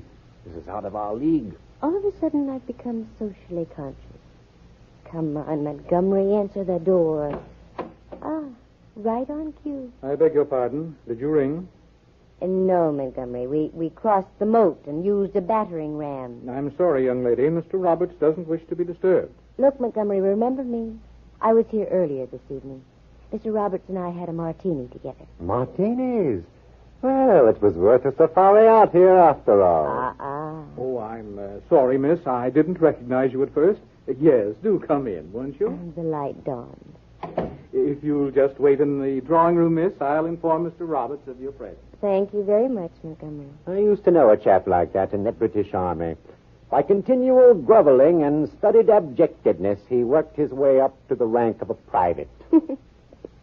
Thanks, Rembrandt. That's the first laugh I've had tonight. What's the pitch, Candy? I don't get it. You will in a minute. You hear the patter of little feet. Miss Matson, what's the idea? I thought you were going to check with me by phone. Mr. Roberts, this thing is bigger than either of us. I just couldn't wait. Is there a martini in the house? I'll have Montgomery serve in just a moment. I don't think there'll be time, Mr. Roberts. Well, where is she? Upstairs. You really loved her, didn't you? Madly. That just about describes it. Madly. And while you were, shall we say, sponsoring her career, you thought she was playing around with Danny Andrini as well. Yes, she was. You're wrong, Robert. I have a letter from Donna Dunham to Danny Andrini. In effect, she told him to blow, skedaddle, vamoose. What? That's right. So it seems we have a slight case of mistaken murder on our hands, doesn't it? Yes. On one hand. On the other, I have two in mind that will be deliberate. You asked for it, Miss Matson. Too bad you had to bring your friend along. I wouldn't if I were you, Robert. A blighter has a pistol. I thought you said he served martinis. This isn't exactly a social moment. I know how you private eyes work. You're lone wolves. You confide in no one. So with a pull of the finger, I erase all evidence. Just like this.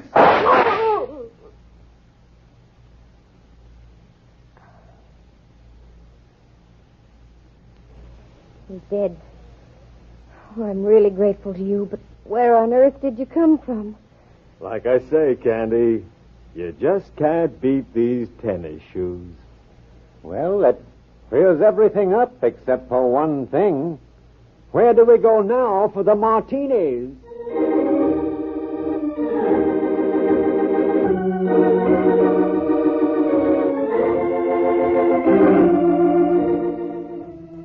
And that's how it happens. My phone rings, and I'm into the darndest messes you ever heard of. Sure, Roberts killed her. He was jealous. And I knew I was on the right track when Rembrandt said the apartment above Donna Dunham's smelled like the Far East. It was tobacco odor, the same Turkish aroma I had smelled in Robert's home out on Pacific Street. Danny Andrini? Well, he was waiting for Roberts to return. He was going to kill him. He knew that Roberts had rented the flat above Dunham for sponsoring purposes. Donna was a nice kid. She was just caught in the middle. Flat.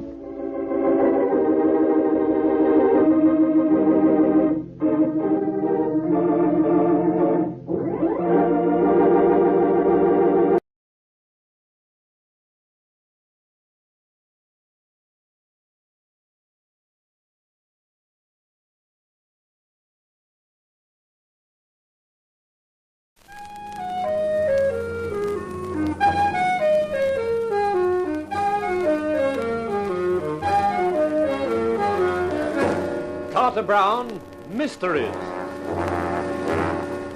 Adventures in excitement and suspense, based on the best-selling novels by the slick storytelling sensation, Carter Brown.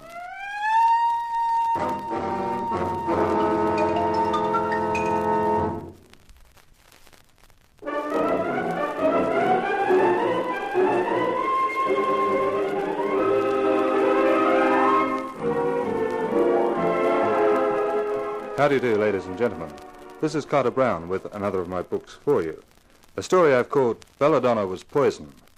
You could also call it Tempest in Television, only I wouldn't like to think this sort of thing normally happened in TV. As for my hero, well, I'm not going to tell you anything about him, except his name, Rock Stone. You can find out everything else from him.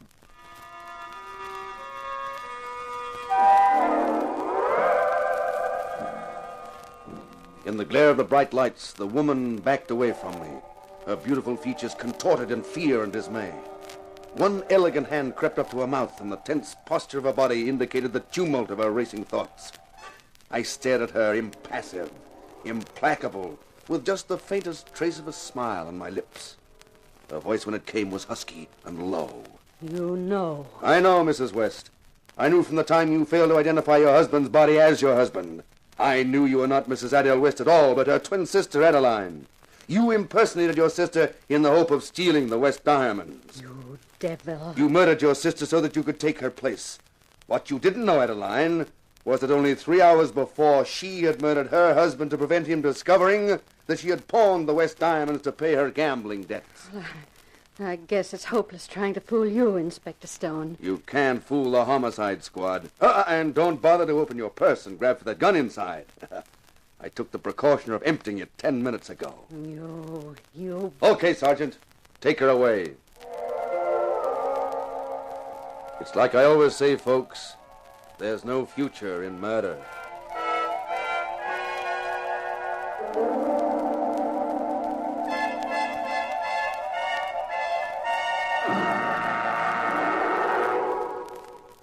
The clue to next week's show will be seen in the windows of our sponsor, Lacey's Departmental Store, on Thursday morning.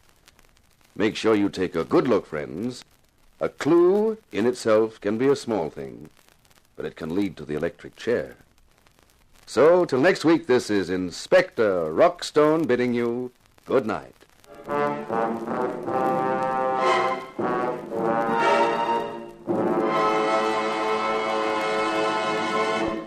Tune in next week, same time, same channel, for another story starring Rock Stone as the inspector, who proves that there's no future in murder.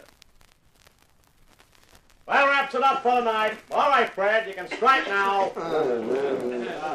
That last scene played beautifully, I thought, Rock. Say, thanks, honey. It was fun being in the show with you.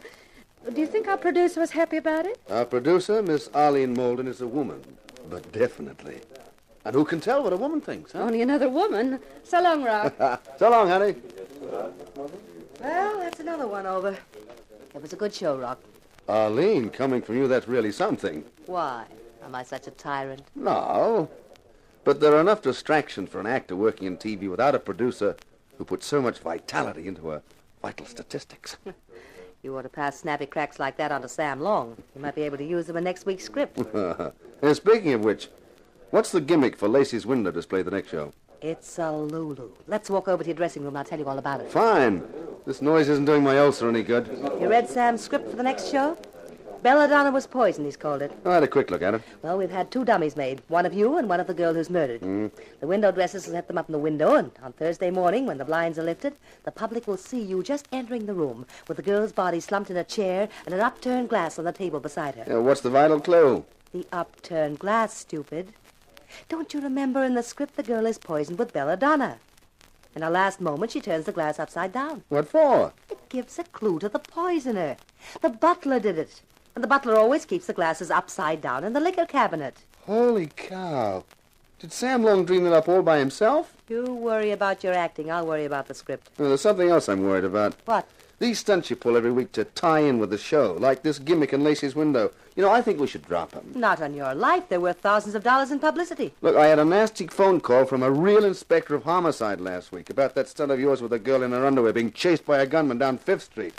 Well, Inspector Jakes was very annoyed about the whole thing. Forget it, Rock. We'll make a sizable contribution to the police pension fund or something the next couple of weeks. That'll keep them quiet. Anyway, this scene in Lacey's window shouldn't upset them. I hope you're right, but I doubt it. Inspector Jakes made a lot of rude remarks to me. Maybe he doesn't like your acting. Well, you better go and get your makeup off and have a good rest. I'll pick you up at 7 on Thursday morning. 7? Hey, that's in the middle of the night. Why should I be there? You usually handle these things yourself. You're featured in this display. You're a dummy, remember? Yeah, you flatter me. Oh, what a way to make a living. Honey, I'd feel sorry for you if it wasn't for all that money you're making.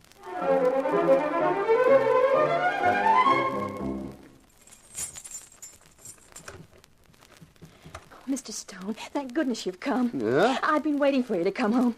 Oh, Mr. Stone, I have to talk to you. Now, look, baby, I'm awfully tired. I'm about to open this door and hit the hay. You know, cannot wait. It's urgent, Mr. Stone. Oh, okay. You better come in.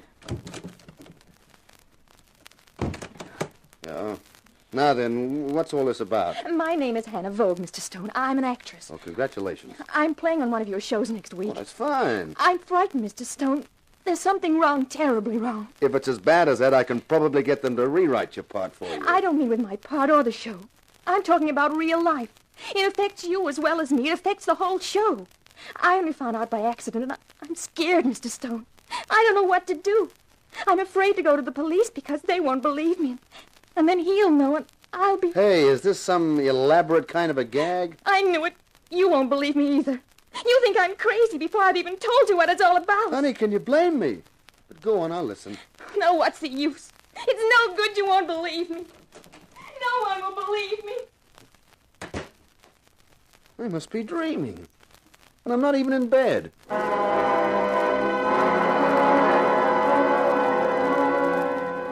It was Thursday morning, just before Lacey's departmental store was due to open for business. Outside, there was already a crowd spilling over the sidewalk. Inside, there was a character with rimless glasses and a fixed smile. Arlene Moulden introduced us. Rock, this is Lacey's manager, Mr. Sebastian Sheep. An honor to meet you, Mr. Stone.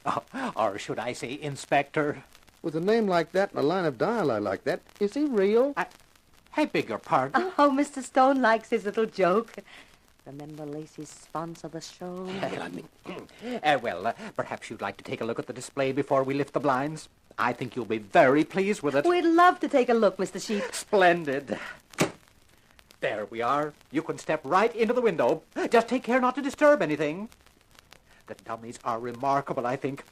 Just look at your likeness, Mr. Stone. How do you like meeting your double? And the girl. Hey, isn't that Hannah Vogue? It's a dummy of her. I didn't know you knew her. Oh, we met. It's amazingly lifelike, isn't it? Amazing. Say, the gleam in that red hair. And how do you like that skin texture? Man, it looks like the real thing. Say, I wonder if it feels the same. Ah! Don't do that. I must say, for a man who plays the part of a homicide cop, you're unduly sensitive to atmosphere. You don't understand. It's a compliment to our window dressers. Is that what you mean, Mr. Stone? I tell you, give me your hand, Arlene. Oh, darling, how touching. But this isn't the place to hold hands. I don't want to hold it. I want to guide it. And you feel... Oh, well, of all that... Yeah, you see what I mean? She's real. She's been murdered. Murdered? We'll have to get the police. Yes, but we'll have to get the newspapers first. What? Do you realize this is the greatest publicity gimmick of all time? A real murder.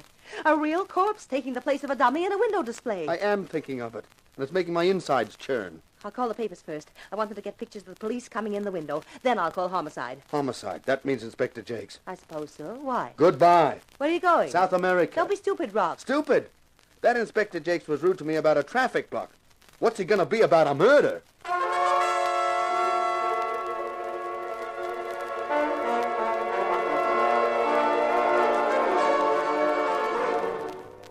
Well, well, well. The great Inspector Stone, the wonder boy of Copland. There's no future in murder, he says, and he says it every week. Hello, Inspector. And now you've turned up a real-life corpse. It just so happens that the corpse is part of one of your corny publicity stunts.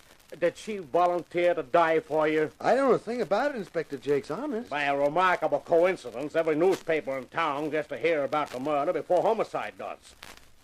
You wouldn't have anything to do with that, would you, Inspector? Oh, no. Well, I'm going to do the right thing by you, Inspector. I wouldn't spoil your show for anything. Never let it be said that the homicide squad doesn't appreciate a fellow fighter against crime. Let the press boys in, Sergeant.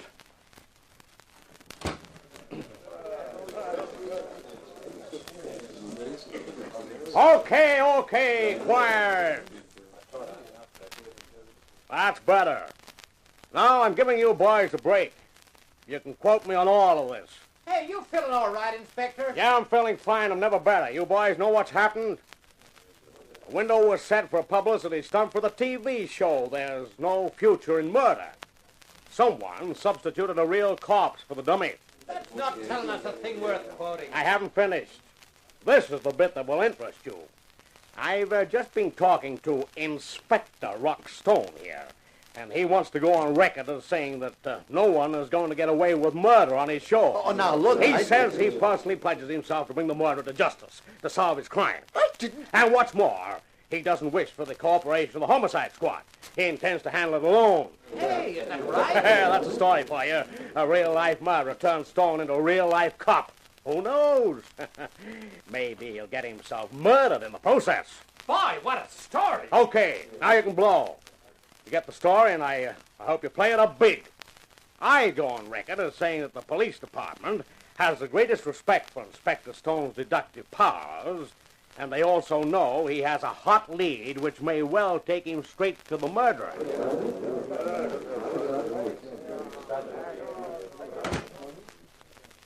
Inspector Jakes, what's the idea? I'm giving you a break. That's what.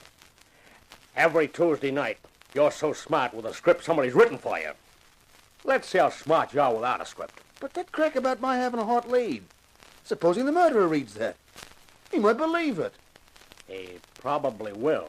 But he might kill me. You never know. We might be lucky at that. Yeah, but I don't want to... I've given it to you on a plate. The camera's focused right on you. Go to it, Inspector.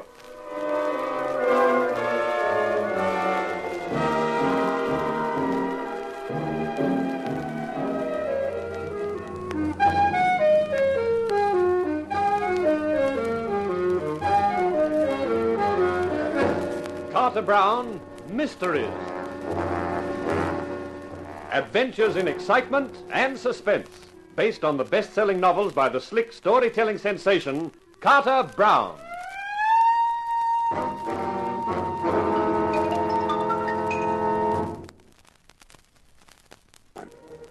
You get all the excitement of a dramatic situation with none of the worry, because it's all been worked out for you beforehand by a writer.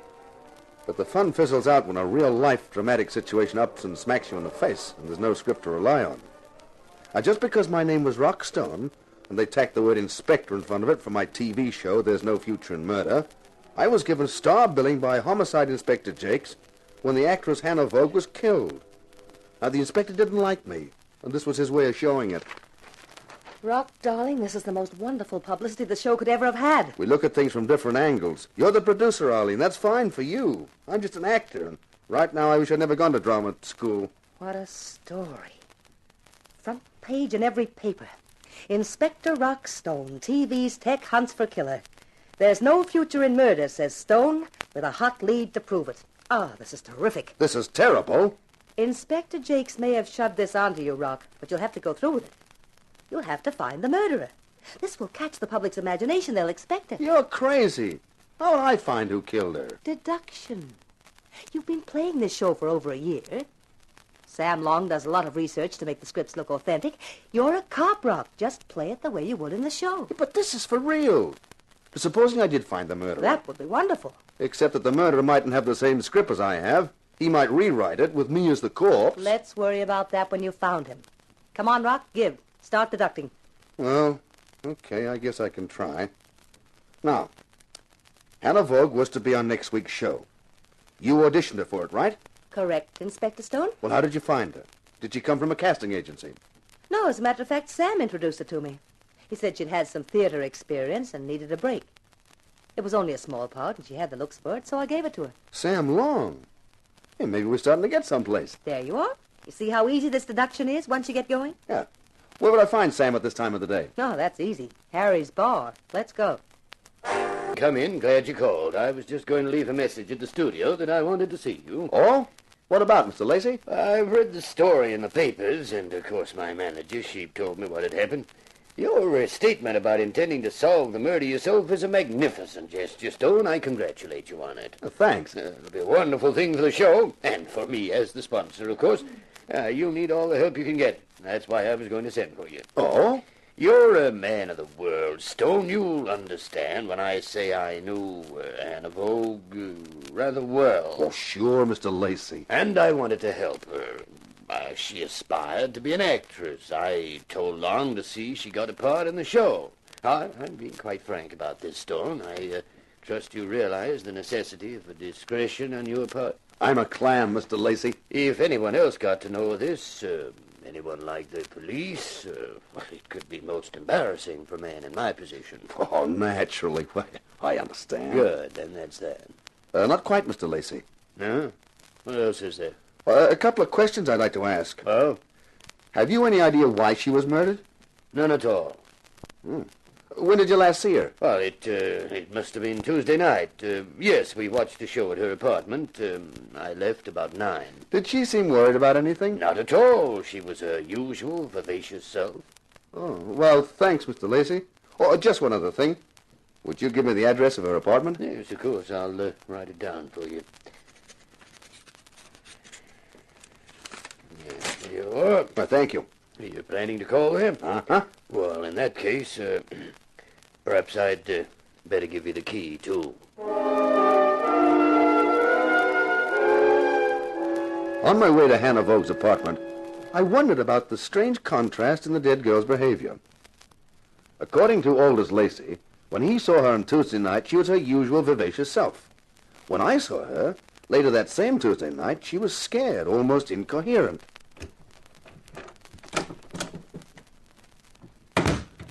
I stood inside her apartment and looked around. It was really quite a layout. Obviously, any girl under Aldous Lacey's protection had nothing but the best. I stepped over to the door of the bedroom. Well, well. An inhabitant. And what an interesting inhabitant. Who are you? How did you get in here? With this key? Hey, how did you? This is Hannah Vogue's apartment. I'm a friend of Hannah's. She invited me to stay here. I only arrived yesterday. Did you know she'd been murdered? Yes, the police were here today asking questions. I answered them all. And now here I am answering more from someone I don't even know. Well, we can remedy that. My name's Stone. Rock Stone. The television star? The man who's made all the headlines and who's going to track down Hannah's murderer? That's right. Mr. Stone, I think you're wonderful. You do? I certainly do. And I'd like to help you find the killer. Well, that's very kind of you, Mr. I'm Lois Shaw. Oh, nice to know you, Lois. It'll be even nicer once we're working closer together. Huh? Well, you're going to let me help you in your search for the murder, aren't you? If you get as close as that, you won't be helping. You'll be hindering. But it'd be fun, wouldn't it? I'm not interested in fun right now. I got too much else on my mind. Anyway, how can you help me? I could give you a tip. Such as? Ask your producer, Arlene Malden, about her sister, Kathy. I never knew she had a sister, Kathy. Kathy died. Ask Miss Malden how. I left the luscious Lois puzzling over her cryptic reference to Kathy Molden's death and headed for Harry's bar, where I expected to find Arlene and Sam still waiting for me. But there was a message that they'd gone to the studio. When I arrived there, I found I'd forgotten about the conference for the next program of There's No Future in Murder. We've got the scripts. All we've got to do is check through them in case anyone has any bright ideas. Then I can go ahead with the casting. I have to get someone else to play the murdered girl, of course. Hey, hold it a minute, Arlene. What is it, Rock? We can't do this show next week. Why not? Well, maybe you've forgotten, Sam, that Inspector Jakes told the press that Inspector Rockstone was going to solve Hannah Vogue's murder. Well, no, but I don't see... If we're going to keep any viewers at all for the program, next week's show's got to be devoted to the case of Hannah Vogue. In the next show, Inspector Rockstone has to reveal the murderer's identity. Hey, that's a colossal idea. Here, give me the details and I'll start work on the script right away. I haven't any details. What are you talking about? The show will have to be played without a script. It'll have to be an impromptu job. We'll have to play it by ear. What? Yeah, that's right.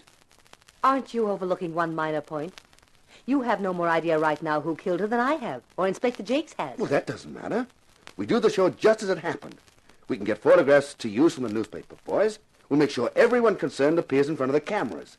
Even if we don't find who the murderer is then, we've still got a so-called finish. Ladies and gentlemen, you have just seen the actual events which took place. You have seen and heard everyone connected with the girl, Hannah Vogue, who was poisoned. One of them may be her murderer. Who is your choice? Hey! Can you imagine what that will get us? Yes, about $3 million worth of libel suits. My bet is it'll get us the murderer. Hey, imagine the strain of appearing in front of the cameras knowing 1 million people are watching you. How easy it would be to make one small slip of the tongue, one small fatal slip, that reveals you as the murderer. People will just refuse to appear on the show, that's all, including the murderer. No, they wouldn't dare. Look, imagine the question mark in people's minds if someone refuses to cooperate. It'd practically brand them as the murderer right away. Yeah, he's right, Arlene. He's really got an idea there. Well, I suppose it could be possible. And if by any chance we unmasked the murderer, it'd lift the show's rating like nothing else could. Well, it looks like you two don't need me anymore. Since I haven't any script to write, I might as well gravitate back to Harry's. You can catch me there if you want me. So long, Sam. Listen, Rock, do you know any more than you're telling? I mean, this idea of an off-the-cuff show, you must have something to go on. Not really, Arlene. I've only been around asking questions.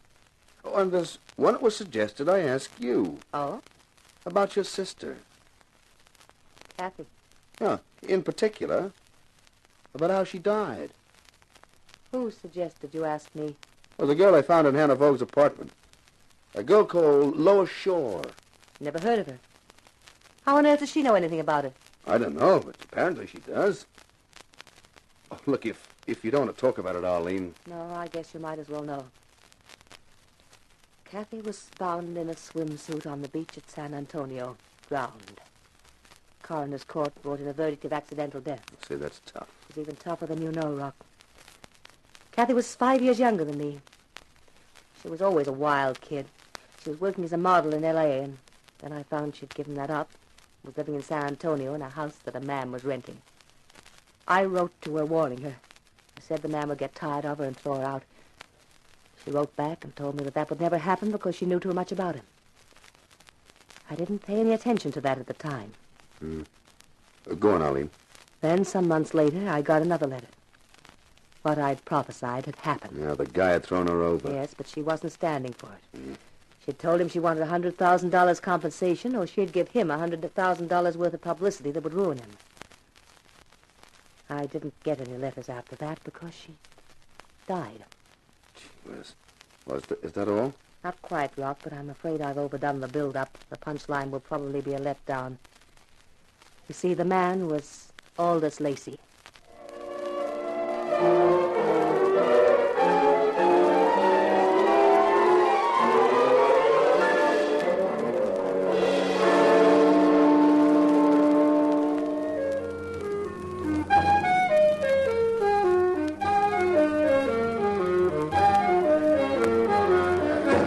Carter Brown, Mysteries. Adventures in excitement and suspense, based on the best-selling novels by the slick storytelling sensation, Carter Brown.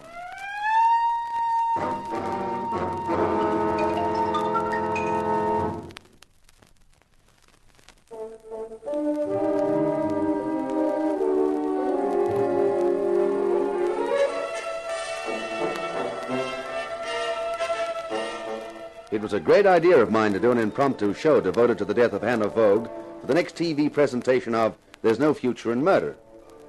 But there'd be no future in TV for me if I didn't reveal the murderer on that show. Because to a million viewers, I wasn't Rockstone the actor. I was Inspector Rockstone, the infallible cop, who'd been put on the spot by a real-life cop, Inspector Jakes of Homicide. What are you doing here, Stone? I'm a busy man. Oh, I know that, Inspector. But I thought since you gave that tale to the papers about me solving the murder, you might tell me how things were going. Yeah, I see nobody could have taken that bit seriously about you having a hot lead. Why not? You're still alive. So's the murderer, unless you've arrested him. It's only a matter of time. Did you find out how the corpse got into Lacey's window? Window was set up the night before. The window dressers left at 9 p.m., so whoever substituted the corpse for the dummy must have done it after that. 2 night watchmen claim they heard nothing. But one of the metal blinds closing off the loading dock at the back of the building shows signs of having been forced. I see. What did you find out about Hannah Vogue? She was an actress, and she'd been in this town about 6 months. She hadn't had any work since she got here. I don't know how she kept that apartment. No hot lead, huh? No. Why, do you know something? Me, Inspector? I'm just a TV cop. How could I know anything? Hey, and speaking of TV, how about being in the studio for our next show? Me? Why? Well, we're doing the murder on the next program, and we'd like you to be there. Hey, what's behind this? What are you up to, Stone? Oh, nothing, Inspector. Just trying to carry out the promise you made to the newspapers in my name. Stone, if you know anything, it's your duty to inform the police. Oh, I shall, Inspector. But I don't want to make you look a liar to the general public. What? Well, you told the press boys that I would solve the murder, and that's what I'm trying to do. So long, Inspector. See you in the studio.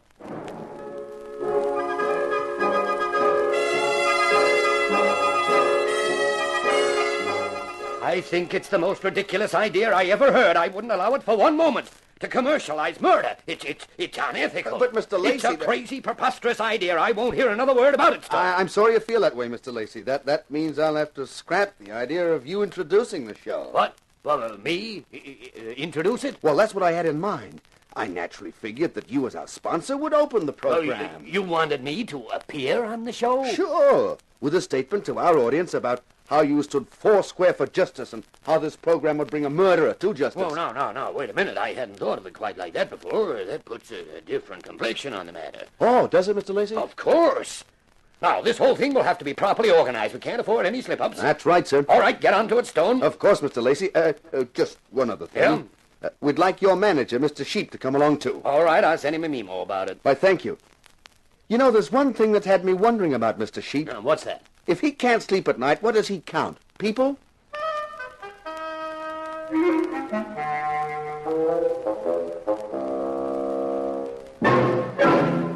When I left Lacey's department store, I thought I ought to have a few words with Sam Long about the form the presentation ought to take.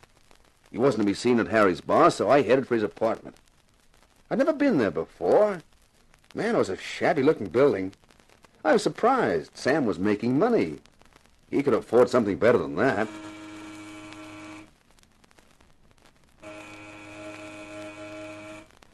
There was no answer when I pressed the buzzer, but a door opposite opened, and a woman stuck her head out. You looking for Mr. Long? Yeah, that's right. Well, he isn't in. Yeah, that probably explains why he doesn't open the door. Say, aren't you Inspector Rockstone? That's right. Gee, I always watch your program. That is, when my old man isn't working early shift. He gets home around 4 in the afternoon then, and we watch another channel. Why? He can't stand the sight of you. He says if you're a cop, he's a ballet dancer. And he's not, I take it. He works on the garbage collection. Have you any idea where Mr. Long would be? Try Harry's bar. I have. He's there most times. Drinks too much. He's changed since he first come here. He was different then. Younger, perhaps. Happier, too. They both were happy. Did you say they? Sure. Him and his wife. Wife? Yeah, I never knew he was married. Oh, lovely little thing she was. An actress. But then they started in quarreling. Quarreled something terrible before she left him. Guess that's why he drinks so much. You say she was an actress? Uh-huh. Used to go mad at him, yelling it was his fault she couldn't get a job because he wouldn't help her. You don't know the name that she used professionally? No, never heard of it. But pretty as a picture she was, with her red hair and everything. Red hair? Flaming red. Lovely hair. Way mine used to be before it started falling out. I can imagine. Every time I saw her, I used to say to myself, Holy Hannah, if only my hair... Hey, that was her name, Hannah.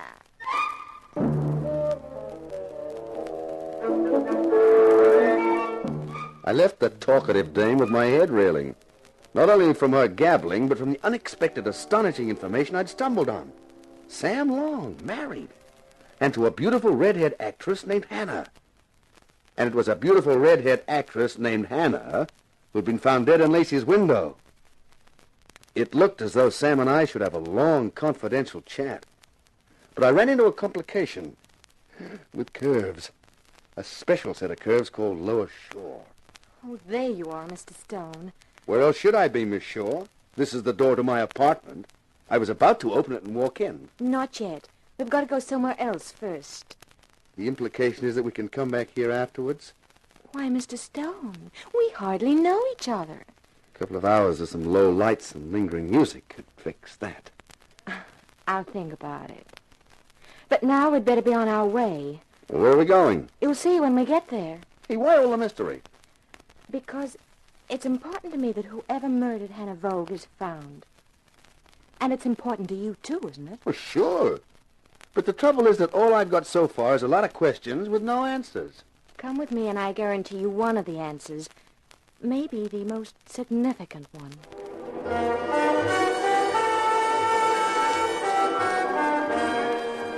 Lois had a car and slid in behind the wheel. After a half-hour drive, we stopped outside a sprawling two-story house with grounds big enough to build an aircraft plant in.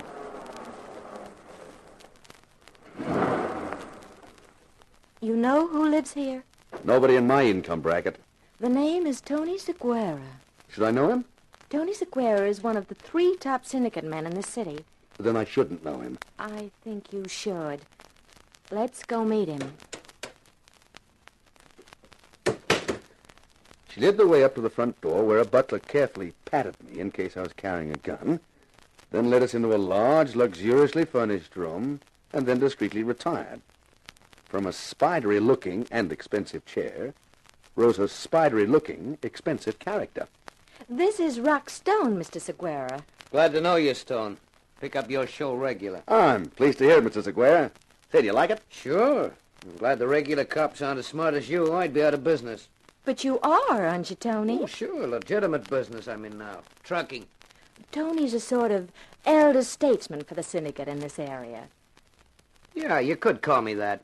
He's got some interesting information for you. Glad to hear anything that might help me. Now, this will, but you got to understand a few things first. Huh? Now, this dame getting herself knocked off in a store window, that's bad for the syndicate. Gets too much publicity. People start talking, say what it's doing in their city.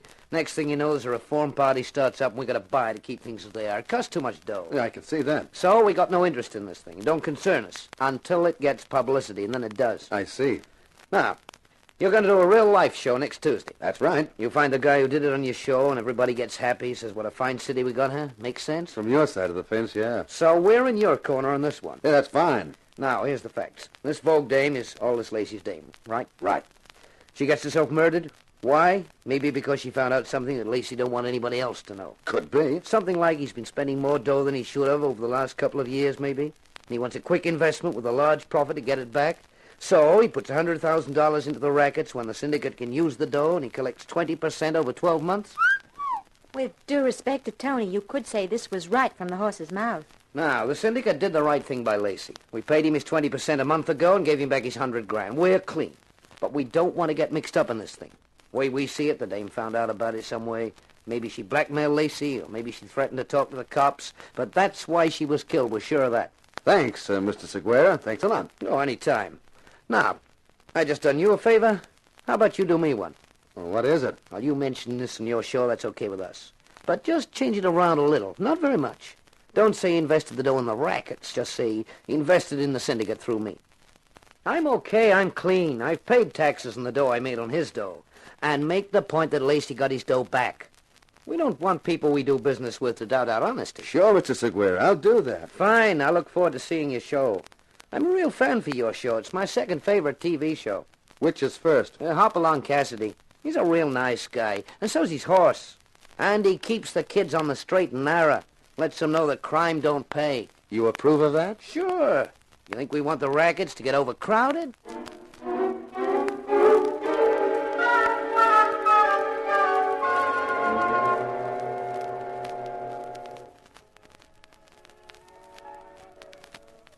I just don't get it.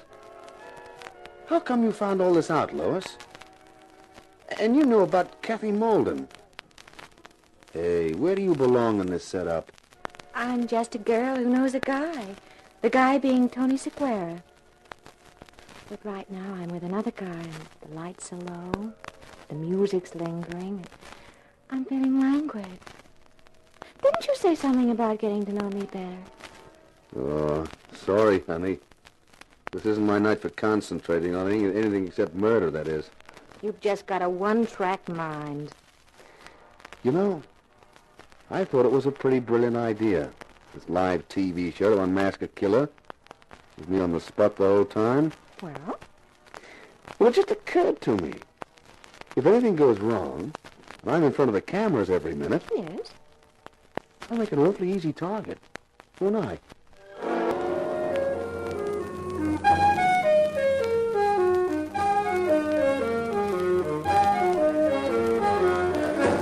Carter Brown, Mysteries. Adventures in excitement and suspense, based on the best-selling novels by the slick storytelling sensation, Carter Brown.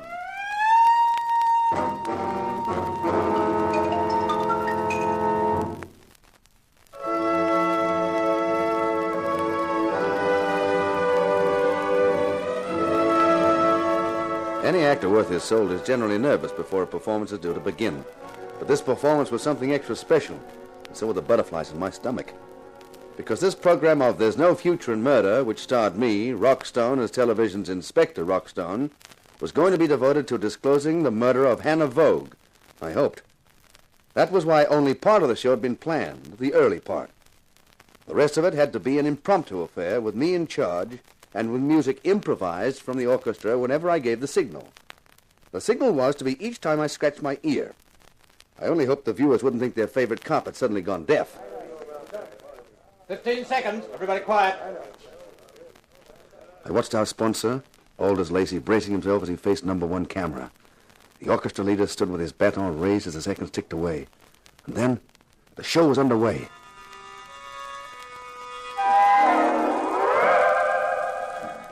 As the music hit its familiar theme, I knew the title cards would be flashing onto the screens of a million TV sets, and I mentally crossed my fingers.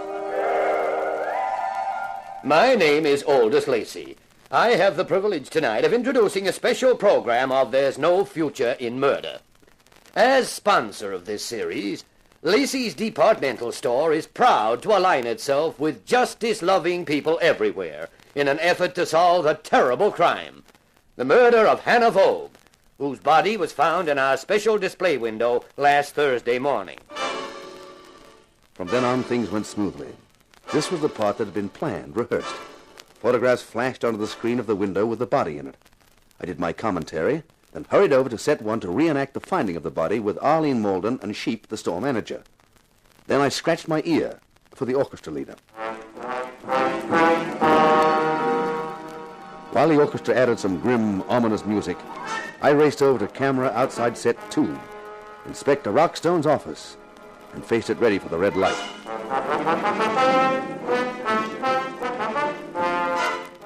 Ladies and gentlemen, you have seen the discovery of the body of Hannah Vogue.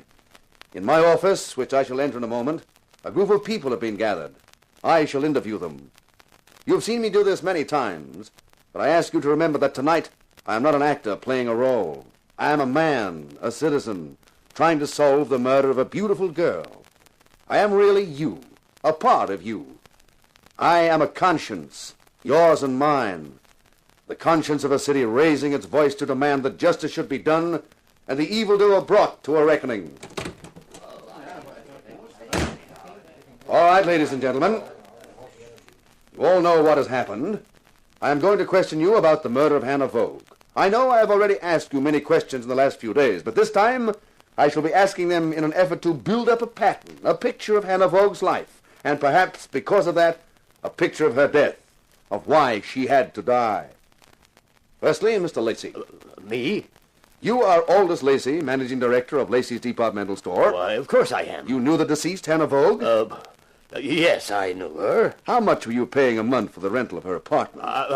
There is no point in hiding this, Mr. Lacey. You freely admitted to me in your office that you had been interested in the girl. How much? $200 a month. You knew she was an unsuccessful actress? Yes. Did you order Sam Long, the writer of the series, to see she was engaged for one of the shows? Now, look, I don't see that... Please answer the question, Mr. Lacey. Well, I suppose if a man sponsors a show, what's wrong with seeing that someone he's interested in gets a chance? Nothing, Mr. Lacey. Did you think there was? Why, you... The night before her body was found in the window, Wednesday night.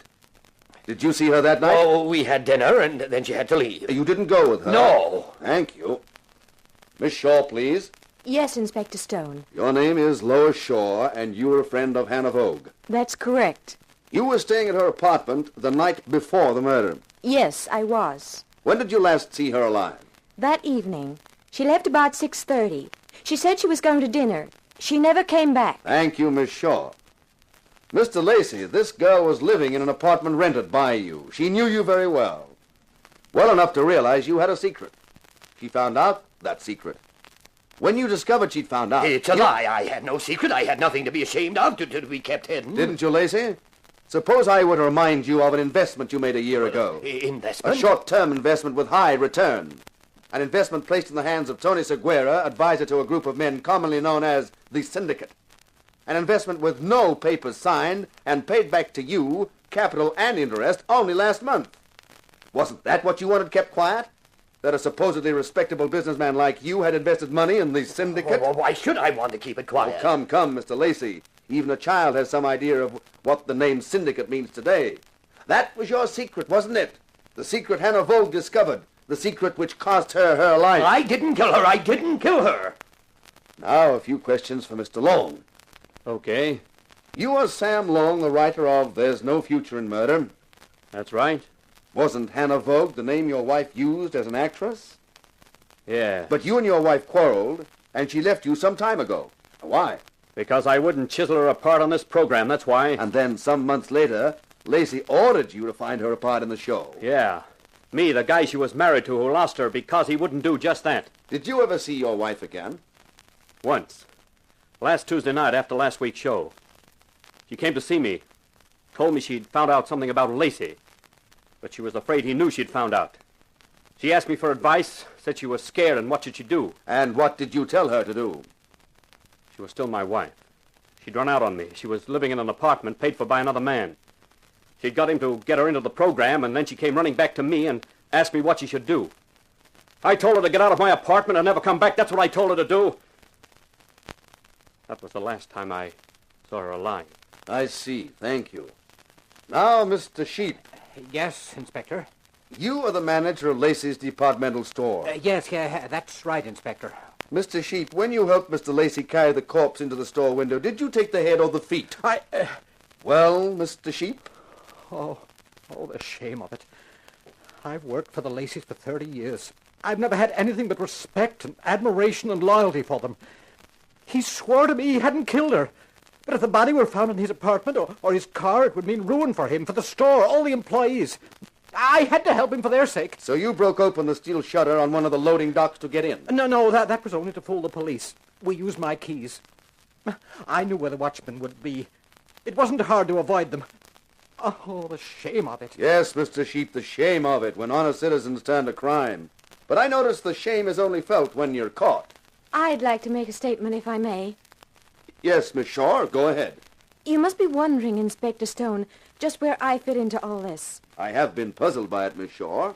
My real name is Lois Birkinshaw. And for the last 3 years, I've been employed by the Federal Bureau of Investigation. You're an FBI agent? Yes.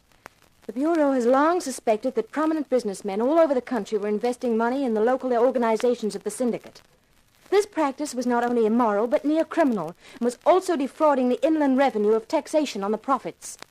I'm one of the agents whose task it was to obtain evidence of this, in the hope of stamping out the practice. So that's how you knew about Kathy. Yes, Miss Malden. That's how I was able to furnish Inspector Stone with the details of Mr. Lacey's dealings with the syndicate through Mr. Seguera. It was part of your job to get close to the syndicate? Yes. And I also became friendly with Hannah Vogue in an attempt to pin the charge on Aldous Lacey. Thank you, Miss Birkinshaw. Now we'd better clear up something with Miss Malden. Yes, Inspector. You are Arlene Malden, the producer of the show. Yes. The name you mentioned a moment ago, Kathy, was the name of your sister who was recently found drowned in San Antonio? That's right. Isn't it a fact that your sister had been living under the protection of Aldous Lacey? Yes. That he'd thrown her over and she wrote you a letter saying she knew something about him and intended to make him pay for it? Yes. You destroyed that letter and said nothing about it in the coroner's court for lack of proof and to avoid scandal. That's correct. No, it's a lie. You witch, you lying devil. Take it easy, Lacey. You're going to need all your strength for the trial. All right. It's true, part of it. Kathy did find out about the money I'd put into the syndicate. I killed her. I was desperate. We went swimming, and I held her head under the water. But when I got back here, I had a visit from her sister, from Arlene Malden, with the copy of a letter from Kathy giving her the story. What? You didn't destroy the letters? And you didn't tell me about the most important one? No, because she wanted to use it for blackmail. I've been paying her $1,000 a month to keep her from showing that letter to the San Antonio police. It's a lie. It's a fantasy. I never took a cent from him in my life. The account is in the Carley branch of the Devonport Bank in the name of Arlene Strand. What about Hannah Vogue? Well, she found out, too. I nearly went out of my mind. I couldn't kill again, but I couldn't afford to pay 2 lots of blackmail. I told Arlene Malden. She laughed at me. Called me a spineless weakling. He's making it up. He killed Hannah Vogue, and he's trying to fix it on me. You won't get out of it like that. You told me to bring her over to your apartment that Wednesday night. You made me make an excuse to leave her for half an hour. And when I came back, Hannah was dead. You'd poisoned her. And that's when you got Sheep to help you put the body in the window before thinking of a better way of disposing of it? Yes, I wish I were dead. Mr. Lacey, I prophesy you'll get your wish. And Miss Malden will be right alongside you. That's ridiculous. You've got no proof. Lacey's lying his head off. I don't think so. And that letter he spoke of, the copy which you showed him, must still exist in the original, and the police will find it. That, I think, ladies and gentlemen of our audience, is the finish of this program. There's no future in murder. I have only one announcement to make. I said before that I was an actor, a man whose conscience was part of your conscience, those of you who are watching me now. This program was brought to you tonight by your own faith and honesty, sponsored by your pride in your city and its people. When something like this program tonight can happen, and does, our city is a good place to live in. Good night. I nodded to the orchestra leader for the closing theme music of the show. Then suddenly the police appeared with Inspector Jakes in charge, and Arlene, Lacey, and Sheep were taken off. And Sam was at my elbow. Nice work, Rock. You wrote a good script, and off the cuff. Better than I could have done. Oh, it was a colossal show. Yeah? Hey, don't you realize what I've done? I've just sent my sponsor to the electric chair. I wouldn't worry too much about that. If those phones aren't running hot with prospective new sponsors, I'll go back to writing copy for commercials. Hey, I never thought of that. Well, what do you know? Arlene always wanted this show to get top rating, and it took a murder she committed herself to do it.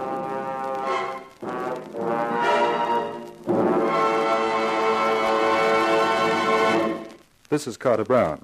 Well, I guess after that story, nobody's going to want me to write for TV. But you know, I agree with my hero. There's no future in murder, except in writing about it. And it's fun, too.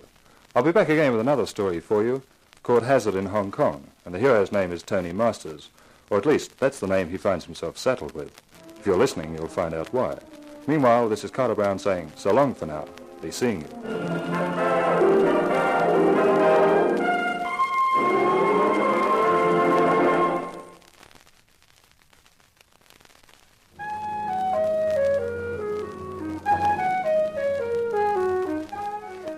In Belladonna Was Poison, you heard our star Frank Waters as Rock Stone. The Carter Brown Mystery Theatre, based on the best-selling novels by Carter Brown, is dramatized and directed by Maurice Travers for Grace Gibson Radio Productions.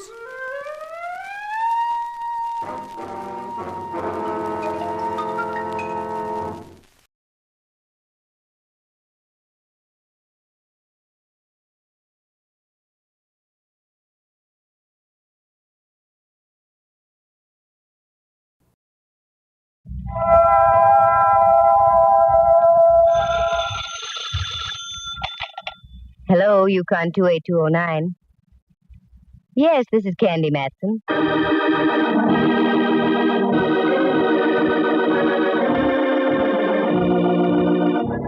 The National Broadcasting Company presents Candy Matson, Yukon 28209. This is the start of a mystery.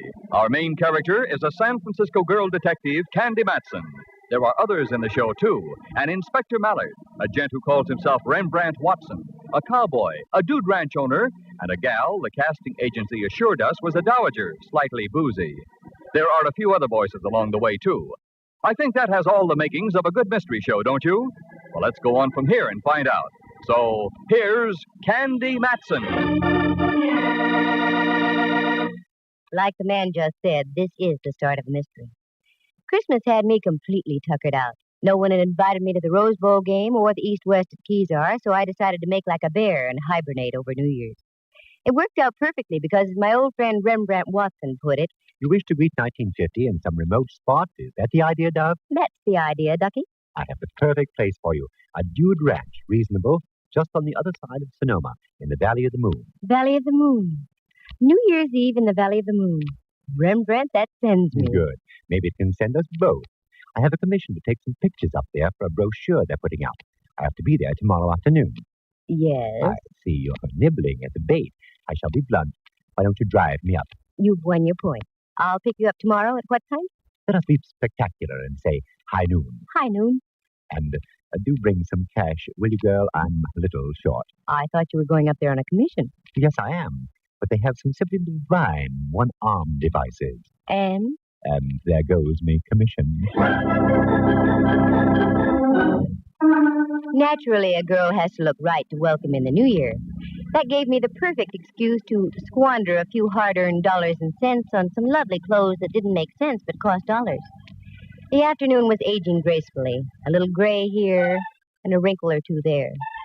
So I stopped for a parfait, very dry and no olive. With that mission accomplished, I headed back over Kearny Street, and as I wheeled past Portsmouth Square and the Hall of Justice, I realized I hadn't seen my chum Mallard in quite some time. Inspector Ray Mallard of San Francisco Homicide. A very smart cop who can smell a clue a mile away. But when it comes to me, he very conveniently carries his own fog around. Well, Candy, my little cupcake. Mallard, dear, you called me your little cupcake. Sure, it's still the Christmas season. Let's be charitable, I always say. What do you always say? In a situation like this, nothing. I just exude a stream of steam from the top of my head. Very cute. What brings you around our boarding house? You, darn it. I thought you might like to know I'm going away for a week. What did they get you on? Petty theft? Yeah, and they got me as I tried to make my getaway on a tricycle. But for your information, Inspector, I'm spending my New Year's Eve up in the Valley of the Moon. Oh, want to get away from it all, huh? That's right. You in particular. In that case, may I get you a midwinter vacation off to a flying start? You can try. How? I'm not working tonight. How's about a movie? You've got yourself a date. What's playing? Tex A Cup. That's what I thought. Where's Tex and his faithful horse Mustard playing this time? Oh, at the Plaza. And the pictures of Pip, too. I'll bet. I read all about it. Yeah. Hot lead over Laredo. Look, here's the ad in the paper. Oh, I can't wait to see it. Show me. There. Yeah. A searing epic of the West's wild grandeur. Men as rugged as the mountains. Oui. A singing saga of scorching bullets, strumming guitars, and supple senoritas. And starring the champ of the Cowboys, Tex A Cup. Now, what more can one ask in a motion picture? Popcorn. Oh, we'll have that, too. I went home, did some packing for the trip the next day, fixed something to eat, and then changed into my spurs that jingle-jangle for Tex A Cup. Mallard arrived, we took off. We got to the early show, so we managed to get some good seats. Of course, he wasn't kidding about the popcorn. He got a great big bag of that. We fumbled our way down the darkened aisle and found a place to sit. The movie was almost over. Oh, Tex, the whole thing looks like a gosh dang frame up to me. They must have snuck off with them head of cattle and over into Inyo. Yep, I reckon. Here, Candy. These seats are okay. They must have gone that way, all right. Sure. Only one thing. Sorry, lady. So am I, Pete. What's happened to Tex? Last time I seen her, she was leaving. Seats are okay. Oh, have some popcorn? No. I wonder where the sheriff is. He said he was going to be riding by directly. Oh, probably. What? I said sure is good popcorn. Oh, sure you don't want some? What? I said, are you sure you don't want some popcorn? I keep saying no. No, thank you. I don't want any popcorn, Laura, dear. If you'll pardon me, I'm going home and catch this on television. Not with Tess missing this way. I understand your feeling all about it.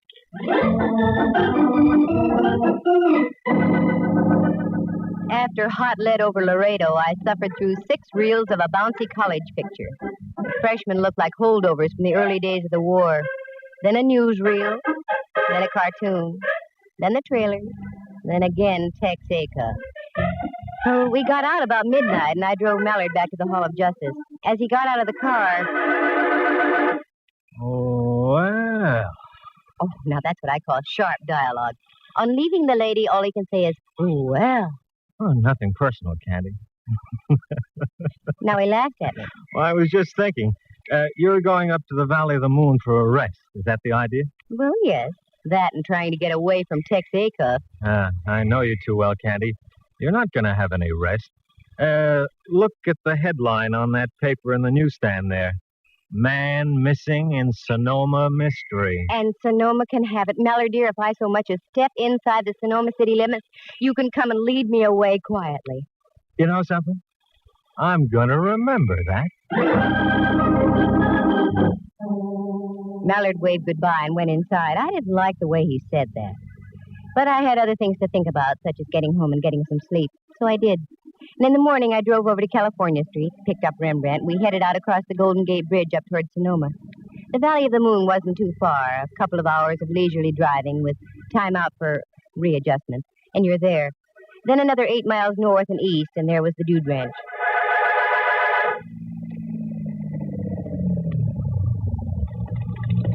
This is it, dear. What do you think of it? Perfect, just perfect. Why, Rembrandt, dear, it's a real ranch. Of course, Dove, a going concern. They only take in guests as a sideline. Oh, here comes a man. I imagine that's Mr. Lawrence, the owner. Oh, well, I'll shut off the motor. Good morning. How do you do, sir? Would you be Mr. Lawrence, perchance? Yes, and you? Watson, Rembrandt Watson. I'm here to take some pictures for you as we discussed via the Dell system. Oh, yes, Watson. Right on time. That's good. Oh, Candy, may I present Mr. Lawrence, owner of the Double L, Miss Matson. How do you do? Miss Matson was wondering if she could get accommodations for about a week, Mr. Lawrence. What? Now, wait a minute, Watson. I'm paying you a substantial fee for this job, and I won't get stuck with non-paying guests. Oh, I think you're laboring under a misapprehension. Hold it, Rembrandt. Look, Mr. Lawrence, I'm here as a commercial guest. I'm not asking for any favors. And I doubt if I'd stay here now if you got down on your bended knuckles. Oh, now, wait a second. I didn't mean it just that way. I apologize. It's only that, well, I've had some tough luck with people lately who seem to be only too intent on beating me out of their bills. Please, Miss Matson, excuse me. I just jumped to conclusions, that's all. I think you set a new record for the jump. Oh, forget it, Dove. Do. Okay, I'm sorry. Do you have room for me, Mr. Lawrence? Why, yes, of course. A delightful cabin just in back of the ranch house. Not being prepared, it'll take about an hour to get it in shape. Will that be all right? Yes, sure. We can eat in the meantime. Fine. I'll get one of the boys to fetch your luggage. Oh, you can park over there under the old stables. Oh, no garage? Well, again, I have to apologize, Miss Matson. The garage is overloaded now. We have a sheriff's posse up here. The owner of the ranch next to mine disappeared yesterday afternoon. The sheriff is searching the entire vicinity around here. Dove, are you all right? Well, speak to me, girl. What is it? I'm all right. I just happened to think of something Mallard once said last night. I pushed my assembled horsepower into the stables where they belonged, and Rembrandt took me by the arm and steered me into the ranch house.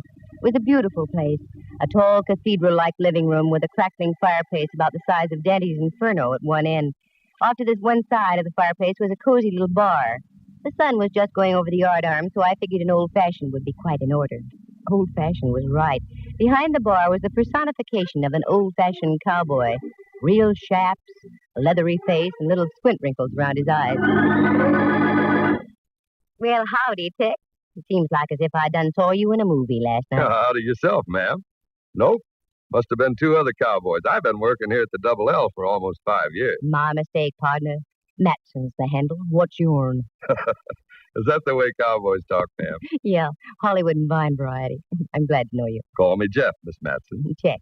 This is Rembrandt Watson. Rembrandt? Jeff. Are those shoulders sewn in, or are they real? I'm afraid they're real. Hiya, Mr. Watson. You riding herd on all those bottles back there, Jeff? Yep, for better or worse. Chang, our regular bartender, took powder on us day before yesterday. Uh-oh. Seems like he picked a bad time to do a run-out. Oh, you mean the missing gent from Glen Valley? Glen Valley? Yeah, that's the ranch next to ours. Yeah, I understand the police are on the lookout for Chang, but he didn't do it. He's a good, honest Chinese boy. Even so, it's a bad time to disappear. Oh, I admit it doesn't sound good. Well, if you folks won't mind the efforts of an amateur dispenser, what can I do for you? An old-fashioned for me, Jeff. Well, that I can try. From now on, it gets easier. Rembrandt only wants the Coke. Well, I can sure fix that all right. Uh-oh. What's wrong? Here comes the Duchess. The Duchess? Yeah, one of our guests. She's been out here about 2 weeks, and she can go through distilled spirits faster than a buzzsaw through mushy pine. And I hope you're prepared to talk. Always, Jeff. Always. Hello, my dear. You just arrived, haven't you? Mentally or physically? Oh, my! A sense of humor, too. I shall enjoy your company. Are you staying long? Well, I'm not sure now. My plans are rather indefinite. Oh, you'll love it here, Miss... Matson. And may I present Mr. Rembrandt Watson? Charmed, I'm sure. As of now, me life has commenced. Oh, you delightful lad. Jeff, dear boy, make me just a little nip of the old favorite, will you? Sure. One painkiller coming up. Here's your old-fashioned, Miss Matson. Thanks. Mr. Watson, your coat. Thanks, sir. Young lady, you must be an actress. You look like one. Well, no, I'm not. I used to be an actress, a famous one. I toured all over the continent with the greatest of stars, the finest of plays. I was the toast of London, Berlin, Vienna. Yes, but I had kings and princesses worshipping at my feet. Oh. I was once the vortex of an international incident. But no matter. Those days are gone forever now. And here's your tonic, Duchess. What? Oh, thank you, Jeff. Well, as we used to say, here's to crime. What was that? It's a perfect toast. We have quite a mystery in this part of the country, young lady. And so I keep hearing. I can't understand. Mr. Ferguson had everything to live for. Mr. Ferguson? The man who owned Glen Valley. Wealthy, good-looking, in the best of health. You seem to know quite a bit about the gentleman, Duchess. Only what I read in the newspapers, and I can't understand it. Well, as I said, here's to crime. We dallied at the bar for a few more moments. Then Jeff informed me that lunch was ready, and Rembrandt and I ate. We managed to duck the Duchess. I don't think I could have taken her with food. After lunch, Lawrence showed me to my cabin. It was, as he said, delightful, with a warming flame in the fireplace. It was cheery and comfy, and I felt completely at home. Lawrence left to talk to Rembrandt. They were going to discuss the pictures he wanted taken. I felt like going riding, so I changed into my jeans and started to leave. But as I did... Oh, sorry, Miss Matson. I didn't mean to frighten you. Oh, well, you did, Jeff. I was just about to knock when you opened the door. Oh, that's okay. Was there something you wanted? Well, you're in riding clothes, and that answers my question. The question being? Well, were you going riding? You see, the boss wanted to know if you were going riding, and if so, did you want some company? I usually show the guests around the acres. Well, yes, that'd be wonderful. And how long do you want to be out, Miss Matson? About 3 hours or so. Sure. In that case, we'll take the deluxe tour, over across the back 60 and up through Manzanita Canyon.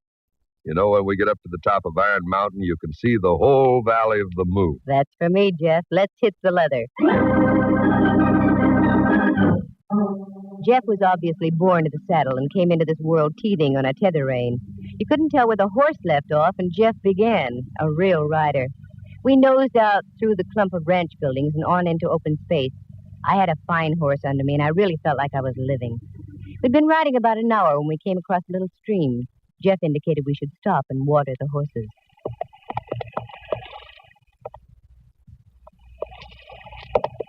How long have you been a cowboy, Jeff? Oh, about as long as I can remember. Round here? No, up around Montana.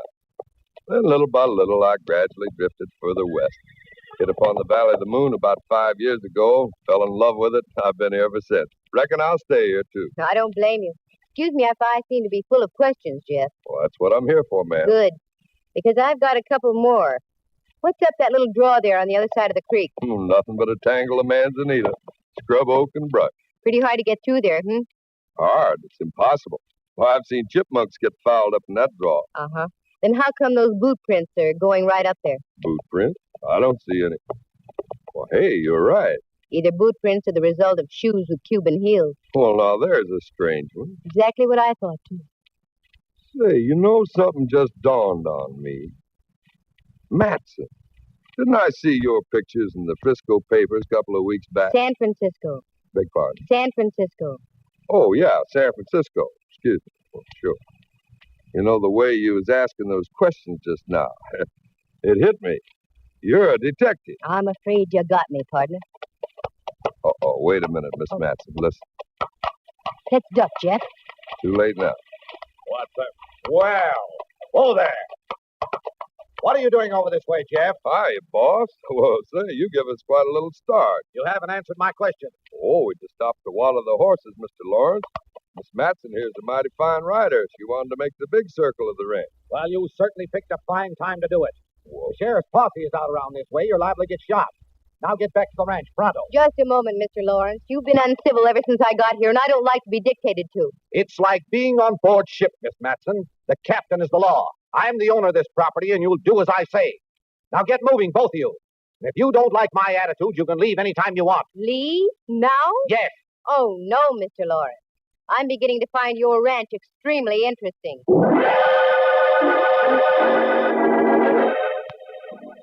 Jeff and I wheeled our horses about and sifted back to the ranch house. I looked back a couple of times, but there was no sign of Lawrence. I was mad, and Jeff must have sensed it because he was smart enough to keep his mouth closed.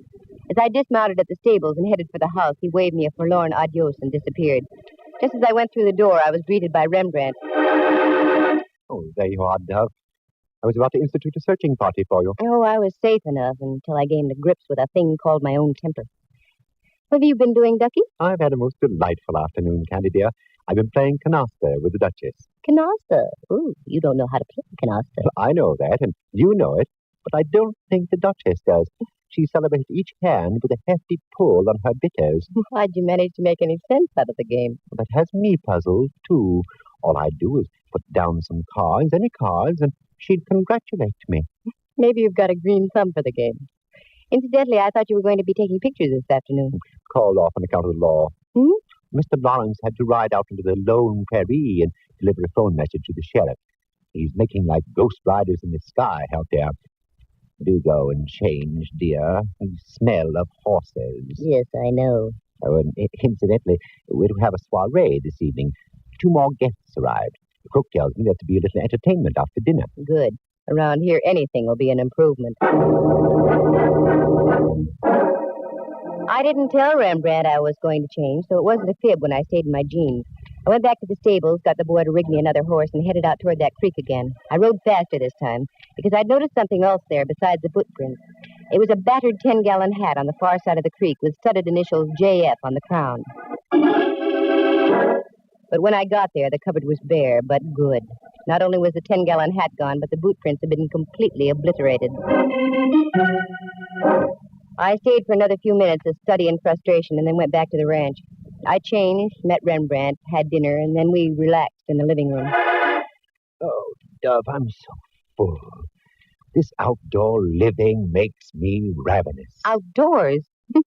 I don't think you've stepped out of this building since we got here. Well, then it's the thought of outdoor living that does it. Oh, there are the new arrivals over by the fire. Did you meet them? No. They looked at me as though I might soil their escutcheon, whatever that is. I can see what you mean. Hi, folks. Do you enjoy your dinner? Oh, hello, Jeff. Yes, it was wonderful. Has anybody seen Mr. Lawrence or the Duchess? We haven't seen Lawrence, no. The Duchess is over there writing a letter. Oh. Well, I hope you'll all drop around in about an hour. I'm going to do some singing and a little guitar plucking. Is there anything you don't do, Jeff? No, very little. But none of them too darn good either. Sure, we'll be here. Won't we, Rembrandt? What? Oh, yes, I go with 3 diamonds and a joker.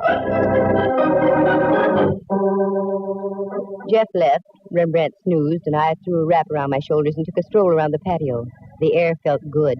I went over to my cabin, picked up some cigarettes, and started back. But as I came close to the cabin opposite mine... It was the Duchess. I'd recognize those tones and groans anywhere. Duchess? Yes? This is Candy Matson. Are you all right? Yes, I'm all right. Touch of indigestion, I should imagine. Oh, is there anything I can do? Can I get you something? Oh, what a dear thing you are. No, I'll be all right. I have these attacks all the time.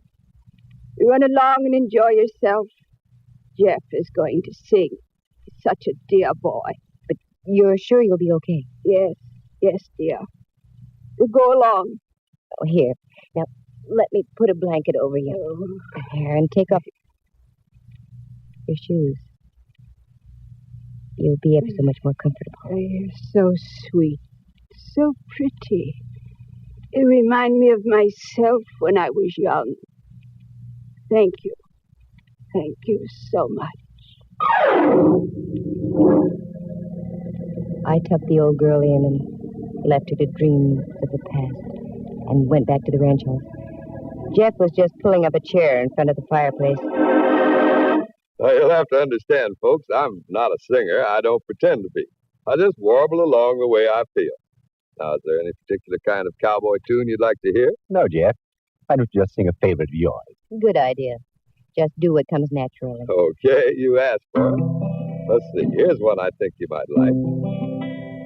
Oh, bury me not on the lone prairie, where the coyotes howl and the wind blows free in a narrow grave, just 6x3. But Barry... Oh, hiya, boss. Oh, I'm sorry, Jeff. Go right on with what you were doing. No, Mr. Lawrence. You arrived just in time. The entertainment's over. What? What are you talking about, Miss Matson? I said the show's over. Is the sheriff around? Yes, he and his men are outside. They're just leaving for the night. You better call him back, right now. The Duchess is dead in her cabin. What? Poisoned. Wait a minute. Sheriff! Sheriff Hobbs! Is that you, Lawrence? That's right. Can you and your men come back for a spell? Seems we have more trouble. Okay. We'll be over as soon as we tie up the horse. Now then, what's this all about? Well, I could tell you, Lawrence, but I think it'd be more proper coming from the star himself. Don't you think so, Jeff? Looks like this is it, doesn't it? You know, you're smart, Miss Matson. Like they say in that ad, never underestimate the power of a woman. That's right. That letter the Duchess wrote proves your point. What? How'd you get hold of that letter? I thought she wrote a duplicate. Is that it? Like you say, never underestimate the power of a woman. Wait a moment. I don't understand what's going on here. Go ahead, Miss Matson. You tell me. Looks like I'm not the star any longer. Well, Lawrence, up to about 2 weeks ago, you had as nice and gentle a cowpoke working for you as there ever was. Then the Duchess arrived. She wasn't kidding when she claimed to have mingled with nobility, important people. As a matter of fact, she had an inside tip about your ranch and the one next door, Ferguson's place, Glen Valley.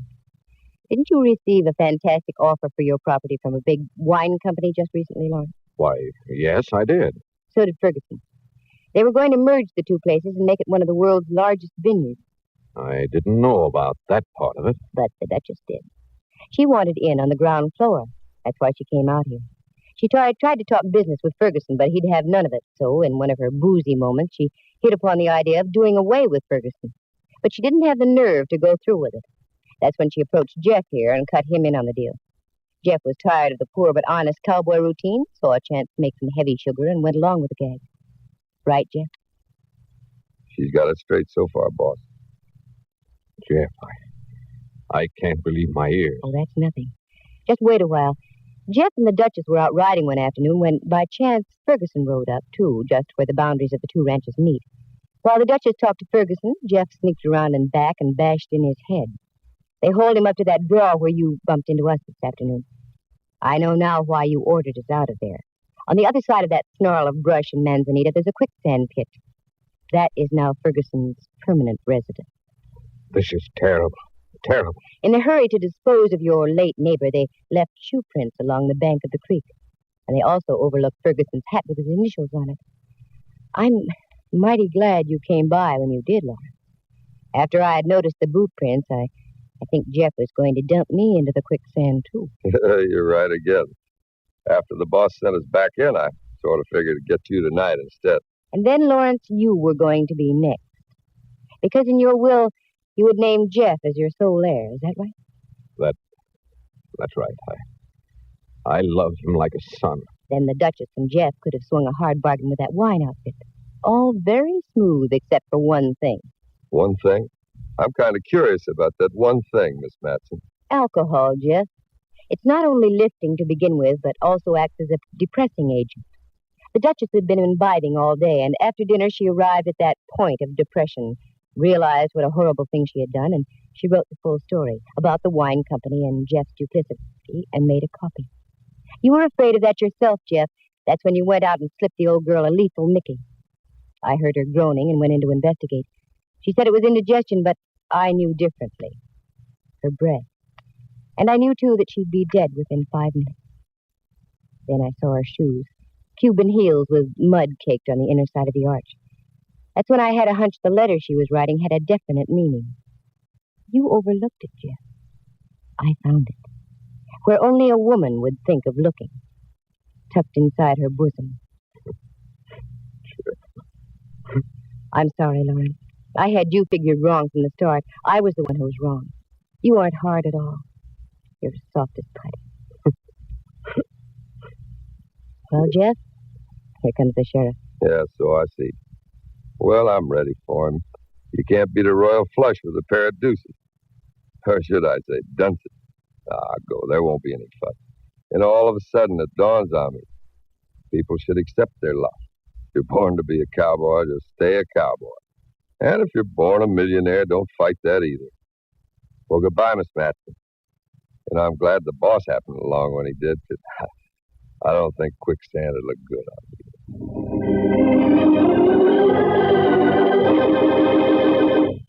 Like Jeff said, he went quietly. No trouble. Too bad he wasn't content to be just a ranch hand, simple and unspoiled.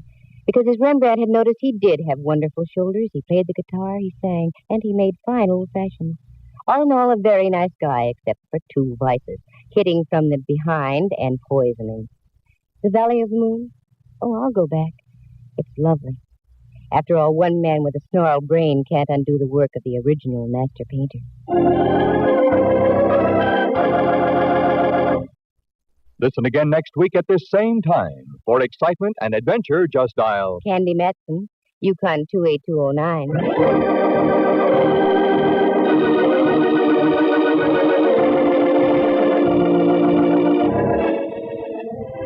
Heard tonight were Helen Klebe as the Duchess, Lou Tobin as Lawrence, and Clancy Hayes as Jeff. Henry Leff is Inspector Mallard and Jack Thomas as Rembrandt. The program stars Natalie Masters as Candy and is written and produced by Monty Masters. Sound effects were created by Bill Brownell and Jay Rendon. Eloise Rowan is heard at the organ. The characters in tonight's story are entirely fictitious, and any resemblance to actual people is purely coincidental. The program came to you from San Francisco. Dudley Manlove speaking.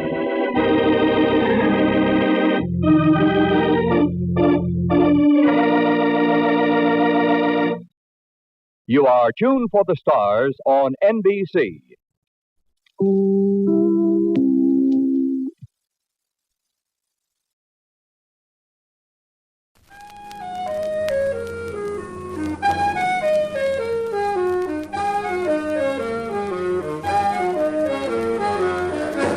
Carter Brown, Mysteries. Adventures in excitement and suspense. Based on the best-selling novels by the slick storytelling sensation, Carter Brown.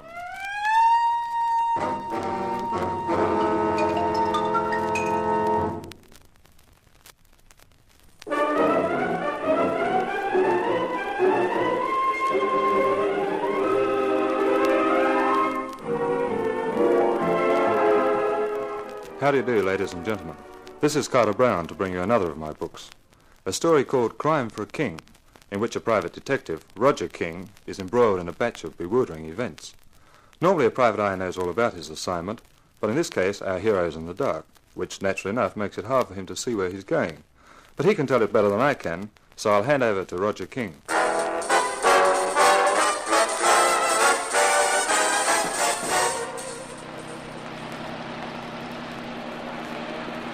There was an east wind driving past the car.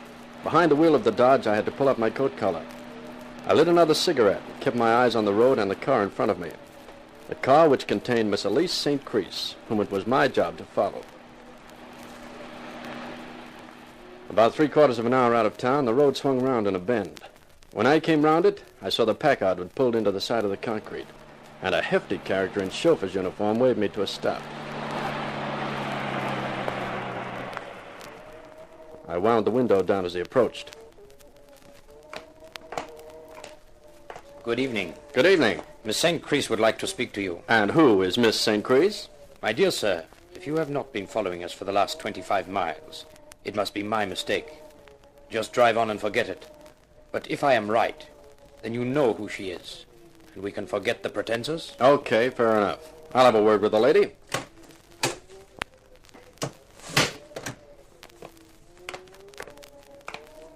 Good evening. Hello.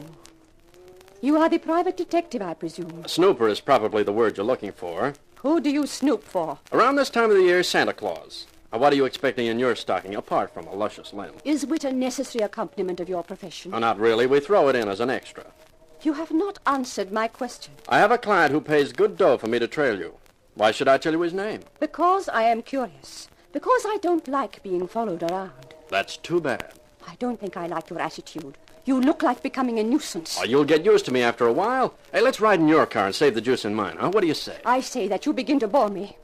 Johnny? Of course. Hey, what? Too late, my friend.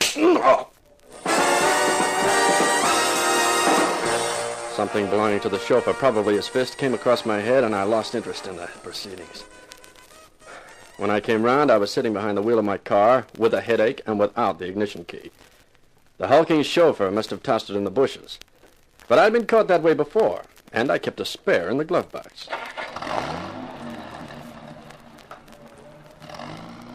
As I drove back in the direction of the city, which contained my apartment, which contained my bed, which would contain me as soon as I could get to it, the only thought in my mind was that my client wouldn't be happy about this. It was about 3 in the morning when I was climbing gratefully into the sheets, when suddenly... Roger King. So glad you got home safely. Did you walk? No, I cut a hole in the floorboards of the car and pedaled it home. It's nice to know that you have not lost that quaint sense of humor. That smack on the cranium has improved it. Tell that chauffeur of yours that next time we meet, I'll try and do the same thing for him. Would that be wise? After all, he is so much bigger than you. How did you get my name and phone number? I would have thought that you could have deduced that. You were unconscious, weren't you? And in your pocket was your wallet, wasn't it? Uh-huh. Tell me, is there any point to this conversation, or you just like talking to me? I don't like talking to you at all, Mr. King, but this once it is necessary. You received very mild treatment tonight. Next time it could be much, much nastier. Are you threatening me, my elegant Elise? I can hardly hold the receiver. I'm trembling so badly. Very funny. This is my last warning, King. Find something else to do, and tell whoever has employed you why. Otherwise, you might wake up one morning and find yourself dead. Well, well. Now, just what the devil can all that mean? I arose refreshed but resentful, and I had an idea that my client, Mr. Polvey, was going to be resentful, too. It was about 10 o'clock when I presented myself at the offices of Overseas Enterprises Incorporated and asked the pulsating platinum blonde secretary to announce me. Come in, King. Well, have you anything to report this morning? In a short word, no. What do you mean by that? I followed her car, then I was hailed by a chauffeur. She made it clear she didn't like being followed. The chauffeur made it even clearer by slugging me over the skull. When I came to, they and their car had gone. So you don't know where she went? You're right on the ball this morning. See here, King, I'm not paying you for rudeness. I'm paying you for results. of which I appear to receive none. Just remember that it's one thing to trail someone who's using the subway, but quite another thing to trail someone who travels in a chauffeur-driven Packard. That was your problem, and you don't seem to have tackled it very competently. I shall have to find someone who can carry out an assignment without falling down on it. Does that mean I'm fired? In a short word, yes. Well, it doesn't exactly come as a surprise. How about my dough? I shall have my secretary draw you a check. $150 covers it, I think.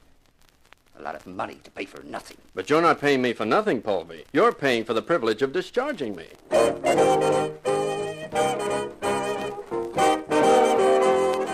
There was a restaurant on the ground floor of the building, and so I decided to step in for a cup of coffee.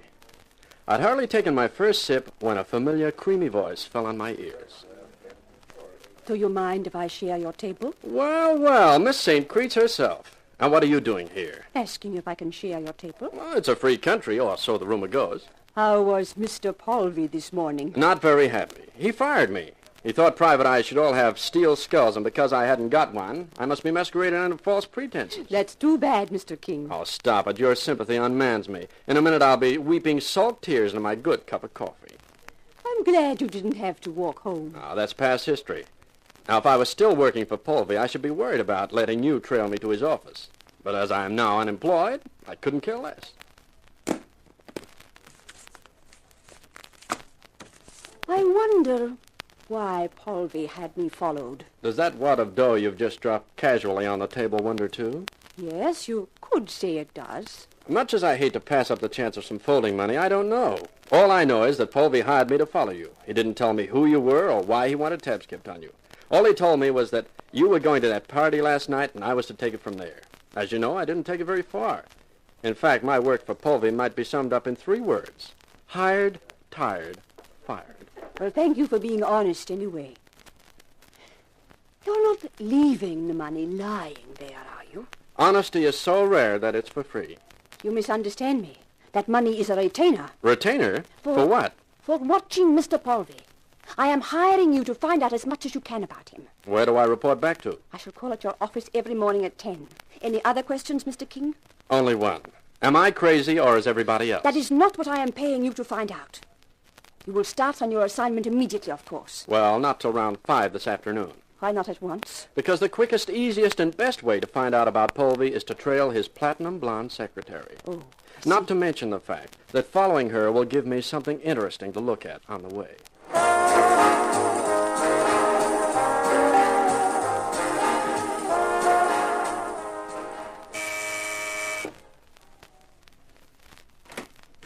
Yes. Oh, it's Mr. King. Hi, beautiful. What do you want? Well, since you ask, what are you doing for dinner tonight? I'm flattered, Mr. King. Don't tell me you came all the way out here just to ask me to dinner. That's a fact. And how did you know where I lived? Simple. I followed you. Well, in the face of that, what can I say? I have an engagement for dinner tonight, but come in and have a drink anyway, Mr. King. Just call me Roger, huh? Miss, Oliver. Marcia Oliver. This way, Roger. Hey, quite a place you have here, Marcia. I like it. This is the living room. Mm. Will you have a martini? You don't have to ask me twice. Try the lounge. I find it very comfortable. Thanks. Hey, you're right. It is, and big enough for 2. You're getting a little ahead of yourself, aren't you, Roger? We're only at the drinking stage. Here you are. Thanks. I drink to a very beautiful girl. Who am I to call you a liar? Good luck. You mix a masterly martini. Well, thank you. And how's the private detecting business? Booming. In spite of the brush-up I had from your boss this morning. Oh, that was too bad. He seemed to be in a very bad temper all day. Tell me, what do Overseas Enterprises Incorporated do for a living? Import, export. Fine stuff mostly. Jewelry, antiques and so on, you know. Mm-hmm. Well, are you ready for another martini? Thanks. Your version really has a kick in it. I've never had one martini hit me that hard before. Maybe you've just got a weak head. Not normally, but right now I feel something like the morning after 2 nights before. Maybe you'd better not have any more. Maybe I'd better not. That one seems... A Mickey Finn. You gave me a Mickey Martini. I think it's kind of appropriate. Dope for a dope? You...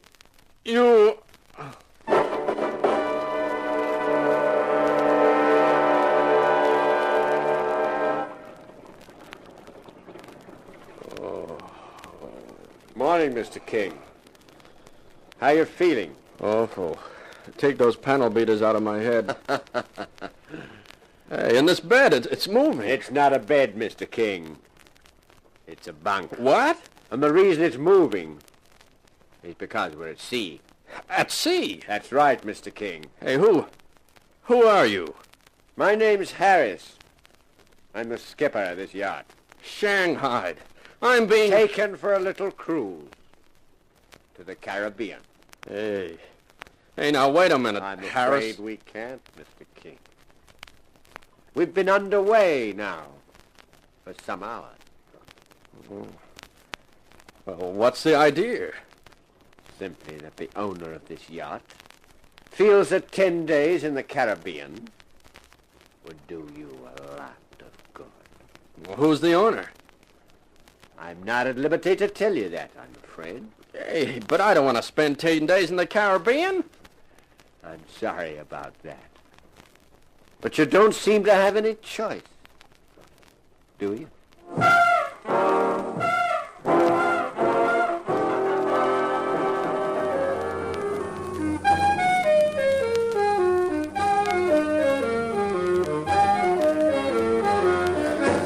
Carter Brown, Mysteries.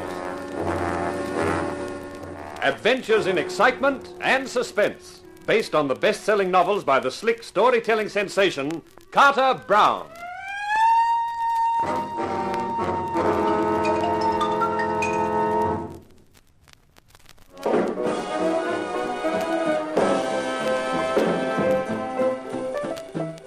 The yacht moved through a heavy swell at a fast clip. My thoughts moved through a heavy head at a feeble crawl. I looked around me. The cabin was fit for a king, but this king's name was Roger. And why Roger King had been drugged and then dragged on board, I hadn't the faintest idea. All I knew was that first I was working for Polvey, trailing Elise and Crease. Then I was working for Elise, trailing Polvey. And in the course of that, Polvey's secretary, Marcia Oliver, fed me a dope martini, and here I was, all set for a cruise to the Caribbean. Decided to come up for a breath of fresh air, Mr. King. That's right, Captain Harris, and it feels very fresh. Yeah, the swell's getting heavier. We look like having some fun. Do you have breakfast? Yes, thanks. You run a first-rate service for Shanghai passengers. We do our best. You don't feel like doing better still and telling me why I'm here and who owns this boat? I'm sorry, I can't oblige you. Well, no harm in trying. Now, Mr. King, I think you'd better go below. I've had my quota of fresh air, huh? I'd prefer you in your cabin. I'll have one of the crew conduct you. Well, if I'm going to be incarcerated for any long periods, do you mind if I borrow one of your bottles to keep me company? Not at all. There's a good supply in the saloon. You can stop off and pick up some on your way down.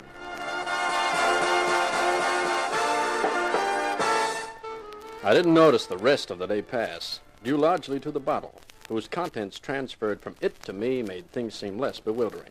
And then it happened.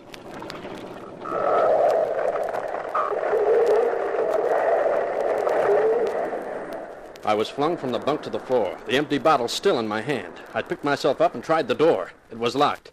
The engines had stopped. Up above, I heard footsteps running along the deck, and after a while there was silence, except for a single sinister sound, the plash of running water. The cabin tilted to a crazy angle, and I could see the water creeping in under the door, and I was forced to the comfortless conclusion that I'd been left to my fate. And then I was proved wrong. Well, hi there, sailor. How's the hornpipe? You're drunk. That's right, Captain. Perhaps it's just as well. We hit a reef, Mr. King. Got too close inshore in this fog. Well, never mind. There are plenty of yachts. It's bad luck for you, though. If this hadn't happened, you could have enjoyed a 10-day cruise. And then we'd have dumped you someplace. And that would have been it. But as things are now, I'm afraid I'll have to kill you. Why, you bold, bad boy. You see, we can't take any risk of you being around on the 18th. That was the whole reason for getting you aboard, to keep you out of the way till after the 18th. No? Well, I'm sorry, King. I'll have to give it to you. What, another bottle? No. A bullet. Oh, you're kidding. No, I'm not. There's already about a foot of water in here. I'm going to shoot you, and you'll go down with the yacht. Hey, I think you're really serious. Perfectly serious. Goodbye, King. Oh, no. I'll bet you never figured I was such a good shot on an empty bottle.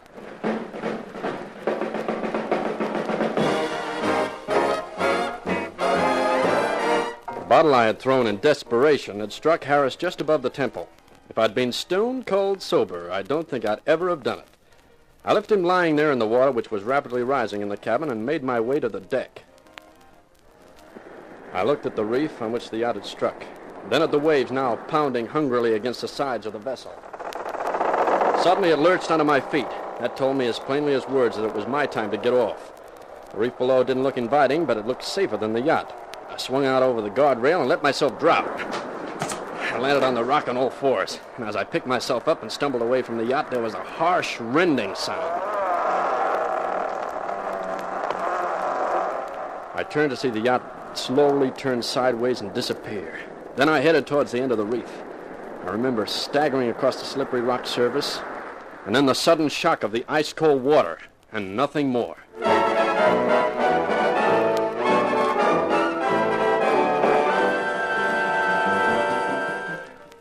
Take it easy now. Come on, drink some more.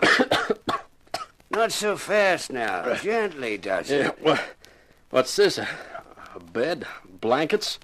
Where am I? In bed in my cottage, Mr. King. Come on, have a little more of this brandy. Hey, how'd I get here? I found you on the beach. You must have made it to the end of the reef and swum the rest of the way. Don't remember. Only remember the water. I saw the yacht strike. Then I came down to the beach later. I saw an upturned dinghy out at sea. And then I found you. What about the others?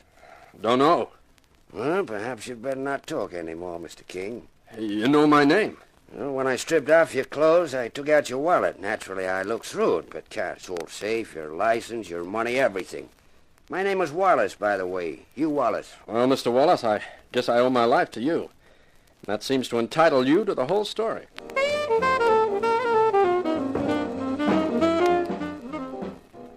And that's it, Mr. Wallace. Right up to the time I saw the yacht go under. The rest of it, well, you know. It's an incredible story. Now, what are you going to do now? Going back to where I came from. I'm annoyed enough now to want a piece of revenge. And another thing, too. I'm curious about that date Harris mentioned, the 18th. I'd like to find out why I had to be kept away until after that. And what exactly is going to happen on the 18th? What about the wreck? I've been thinking about that. You saw an upturned dinghy. Looks as if the rest of the crew must have drowned. I know Harris is dead, and that leaves me the only survivor. I'd like to keep quiet about the wreck for two reasons. One, because to explain Harris's death would be awkward. And two, because with Polvey and his secretary thinking I'm dead, gives me an advantage. But of course, your conscience may insist on reporting the thing, Mr. Wallace. Well, it's up to you. You saved my life, and I won't argue with you on your decision, whatever it may be. I believe your story, Roger. It's too fantastic to be anything but the truth. And I'm only too happy to keep quiet about the wreck. You see, I'm wanted in 4 states for forgery. It was good to get home. It was good to roll into my own bed and sleep 18 hours straight. It was close to lunchtime of the next day when I got to my office and found an irate note from my employer, Miss St. Crease. I flicked the telephone dial to the number in her note.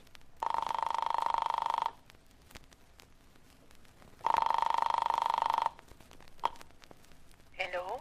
Good morning, Elise. Roger King speaking. Oh. I got your note. The tone of it seemed rather angry. With good reason. Where have you been the last 3 days? Around. A round is expensive at $200. That is the amount I paid you, remember?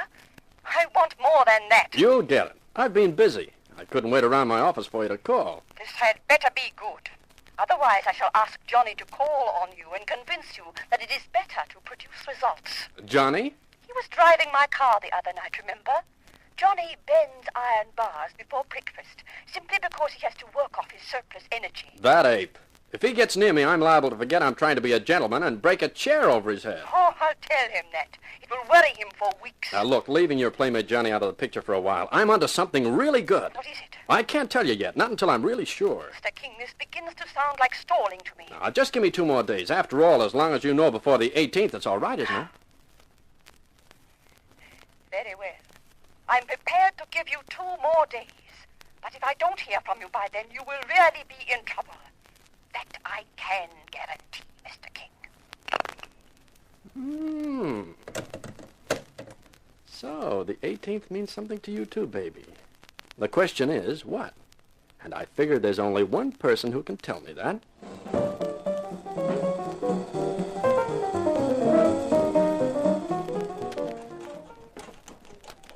You learn all kinds of handy hints in the private eye profession.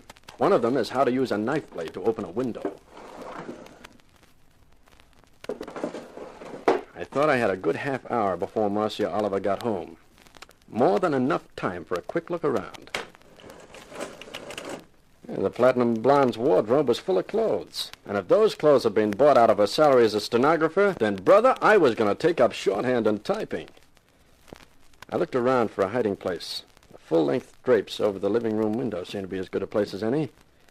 I arranged the drapes carefully, leaving myself a crack to see through, took a deep breath, and settled down to wait. Here we are, honey. I'll get us a drink. Baby. There's something I need more than liquor. Come here. Rodney, take it easy. You're gonna tell me you don't like it? No, honey, but there's no time. You can't stay here more than a minute. Palvy's coming. Palvy? One of these days I'm gonna wring his neck. After the 18th, you can do it with pleasure, baby. But not before. He's too valuable. Yeah. Yeah, it makes me sick when I think of that slug and you. Then don't think of it. It won't be for long now. Come on.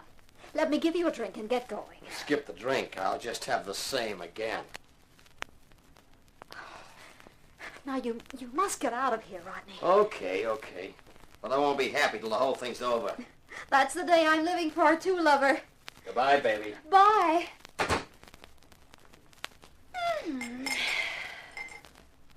You could pour one for me, too, Marcia. Only this time you can skip the Mickey Fence. You're dead. You mean I should be dead, but I'm not. How did you get in here? Through the window. I've been behind the curtains for quite a while. Oh. Well, I don't know what you want here, but Mr. Palvy will be calling very soon. For his regular visit, huh? Which explains all that expensive clothing you own. If he finds you here, he'll turn you over to the police. I don't think so, baby. Not after that little sea trip you arranged for me, you and Polvy, I presume. I think you'd better give me a little information. If you don't, I'll tell Polvy of the pretty little scene I just witnessed between you and dear Rodney. I'm sure he'd love to hear all about it. What do you want? For a start, the 18th. That's a date everyone seems to be interested in. What happens then? I don't know. Now, baby, don't start with the fairy stories. Palvy says he's pulling off a big deal then. There'll be a stack of money in it, and I'll get some. That's all I know. Well, that could be true, I guess. And why did you slip me that dope martini? I was scared when you said you followed me home. I thought Palvy's wife might have put you onto me. I wanted to keep you here till I could get in touch with Palvy and ask him what to do. And he suggested the sea trip? Yes. I don't think I believe you, but I can wait. When Polvy comes tonight, find out something definite about the 18th. I'll call back around midnight. You'd better know then, or I'll blow the whole works to Pal Polvy. So it's up to you, baby.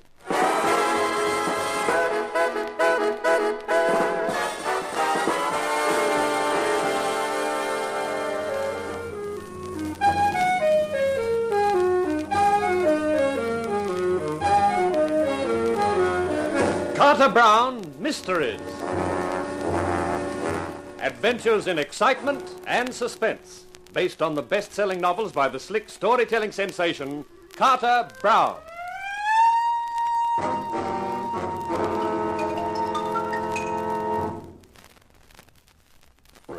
It was turning out a king-size problem for a private eye called King.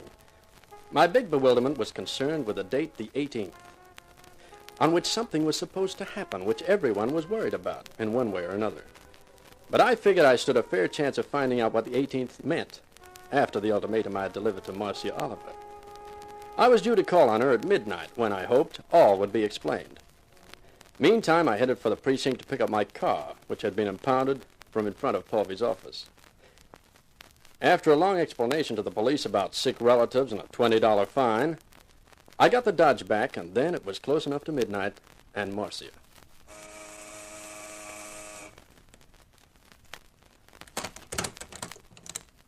Oh, it's you. It's not my twin brother. You couldn't have a twin brother.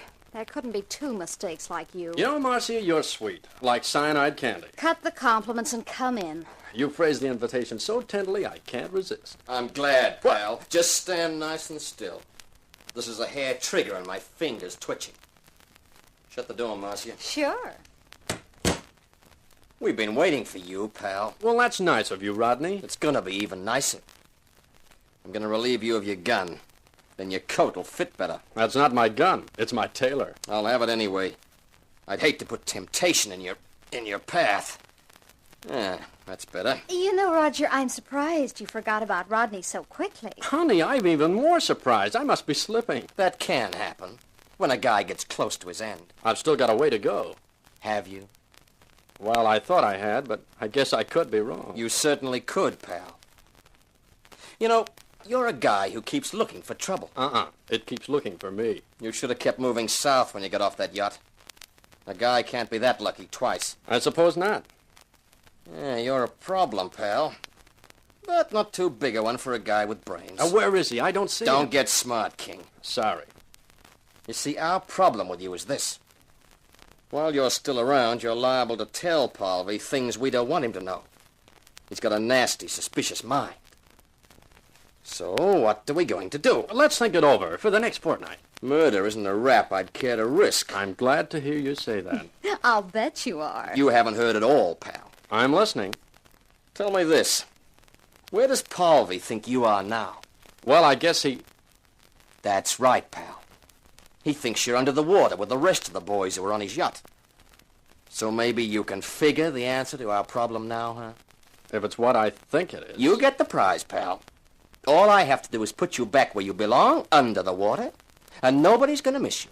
And if anyone does, that's Paulvy's worry, not mine. You're forgetting one thing, Rodney. When I took that sea voyage, it was planned very suddenly. So suddenly that I didn't have a chance to shift my car from outside Paulvy's office. So what? So the police impounded it after it had been there a couple of days. I don't get it. Guess when I paid $20 to get it back? When? Exactly 45 minutes ago. So if you knock me off, it's not going to be Paulvy's worry. It's going to be yours. The police know I was alive an hour ago. You're lying. Wait a minute, Rodney. He's not. I remember seeing a car driven away from out front of the office. What model is it, Roger? Blue Dodge, 49 sedan. Well, that's it. I saw it. Of all the rotten... No language in front of the lady. Rodney, this changes the whole thing. What are we going to do? I don't know. Well, I think I do. Huh? Let's have another look at this thing. Now that I've proved I'd be a nuisance if you killed me, what about a deal? Such as? You tell me what happens on the 18th, and I'll tell you what I know. How about that? What's your angle, King? I'm not working for anyone. I decided tonight to resign from my latest employer, so I've just got a large slice of curiosity after Paulvy tried to get rid of me. Whatever's behind it, there must be dough in it. And I'm not the sort of guy to look sideways at a buck. I'm not even ready to quarrel whether it's an honest buck or not. Oh. Marcia, what do you think? That might be a proposition, Rodney. That's one sure way of keeping his mouth shut between now and the 18th. And we could use someone else. It might make the job easier. Yeah, you could be right at that. Okay, King, I'm putting the gun away. It's a deal. Fine. How about a drink to clinch it? I've got a kind of dry feeling. I'll bet with my gun staring you in the face. Yeah, fix the drinks, baby. Sure. Yeah, it's pretty lucky for you, King. That business about the cops in your car. Yeah, I guess so. You'd have been laying around the bottom of the sea without it. Forget that, Rodney. Here are the drinks. Thanks. You'll forgive me if I don't wait. Hey, I needed that. Okay, Rodney, suppose you give with the story now. Sure. Well, first of all, Paulvy. Overseas Enterprises Incorporated, his import-export business, is just a sideline. His real work is jewelry. Paulvy's one of the finest craftsmen in the world. Now, when anybody's got something really valuable they want altered or fixed, they take it along to Paulvy. He's kept his name pretty quiet for obvious reasons. Of course. He wouldn't want the boys who collect that kind of stuff illegally to get to hear about him. Next, we come to a dame, the Baroness von Oltz. You ever heard of her, King? No. Well, you should have. She owns the Carmel Royne diamond pendant. I've heard of that. She bought it for $500,000. They say it's worth more now. Must be nice to have money. The Baroness arrived here a couple of days ago. It was in the papers. I never read the social columns. You should. Then you might have figured what that date means, the 18th. You see, on the 18th, there's a ball being held in honor of the Baroness von Oltz. Everybody who's anybody in town will be there. And the Baroness will be wearing her pendant. Daylight breaks through. Correct me if I'm wrong. On the 18th, you aim to snatch the Baroness's pendant. I'm correcting you. Palvy aims to have it snatched. What? I may not be the brightest private eye in the business, but that doesn't sound smart to me. You haven't heard the half of it. I hope not. To snatch a pendant like that, you have to love it for its own sake. Nobody'd touch it. It'd be too hot. Sure, you're 100% right. Well? Well, it so happens that when the Baroness arrived here, she found the clip on the pendant needed some attention. So who does she send it to? I'll guess. Palvy? Palvy, the expert who, luckily enough, lives right here. And Palvy has the pendant for 3 days, with cops and guards sitting all over the joint. So what? You're getting hard to follow, Rodney. It'll clear up. Now get this. When Palvy knows he's getting the pendant to work on, he makes an imitation pendant, a pretty good one. Not so good that it'll fool the experts, but good enough to fool the Baroness. When the time comes for him to return the pendant, he's going to return the imitation and hang on to the original. How does he figure he's going to get away with that? How long does he think it'll take before the Baroness finds out she's got a phony? That's right. So Palvy is arranging to have the fake pendant snatched at the ball on the 18th. Oh. You get it now? He has the fake snatched. Then he waits for the insurance company to offer a reward. It's insured for $300,000. And the insurance company won't think there's anything unusual about the pendant being offered to them through a jeweler. I tell you, this Palvy character has some ideas. Very neat. So he collects the insurance on the diamond without having to worry about disposing of it, which he couldn't do anyway, seeing it's so well known. It's really one for the books, isn't it? You said it, Marcia. But where do you and Rodney come into it? That's simple. I'm the guy Palvy's paying to do the snatch. Yeah? Well, that's interesting. Isn't it? But not as interesting as the setup between you and Marcia.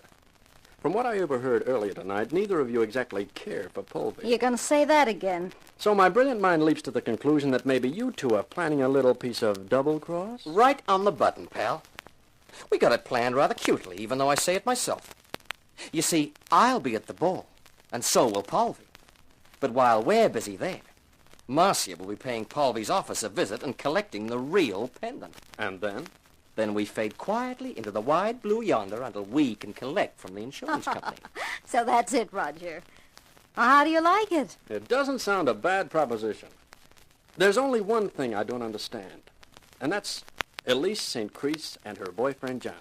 Who? Elise St. What? Who's she? Marcia, you better pour another drink while I tell you.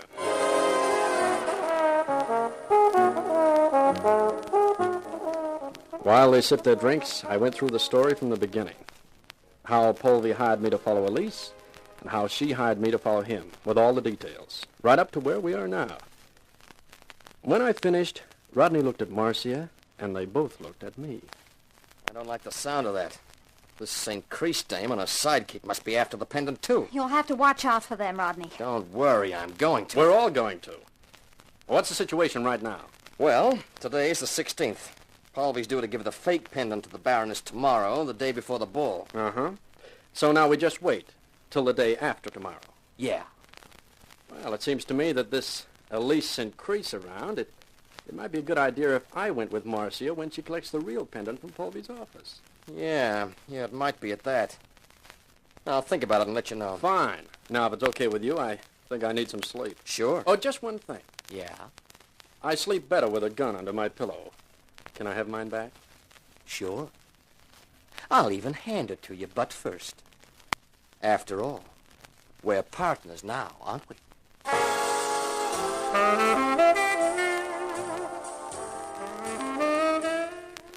The social columns of the papers next morning were full of nothing but the Baroness von Oltz and the coming ball. There was no photograph, but they gave the name of the hotel she was staying at. After coffee, I took a ride over to it. I wanted an interview with the Baroness. But when I climbed out of the elevator, 4 quiet-looking characters moved up to me, and one of them did the talking. Yes? I want to speak to the Baroness von Oltz. What's your business? I'm Roger King, a private detective. My business is private and urgent. Sorry, Mr. King, the Baroness is seeing nobody. I tell you it's important. We've got our orders. You've heard what they are. But I tell you... Please, Mr. King, don't make a scene. There's only one of you, and there are 4 of us. So I see, but... Say, who's that? That woman who just walked out of that door and crossed the hall. That is the Baroness herself. It is? Well, in that case, let's forget the whole thing. I'll go. Something amusing you? Uh-huh. And it's no good explaining why, except to say that she may be the Baroness von Oltz to you, but to me, she's at least St.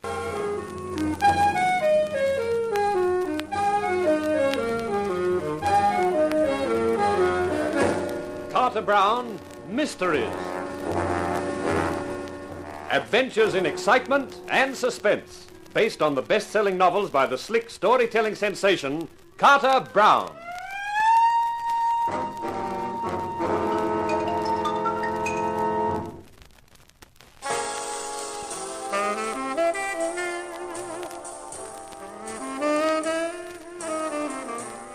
The more I thought about it, the funnier it became. And the laugh was on me, because there was I, Roger King, the smart private eye, itching to tell the Baroness von Oltz that there was a plot to plant her with a fake diamond pendant. And the Baroness was fake herself, or was pretending to be. I couldn't decide which. All I knew was that the Baroness and Elise St. Chris were the same dame. I kicked that intriguing fact around in my head for the rest of that day, and came evening, I was outside Marcia's apartment door again.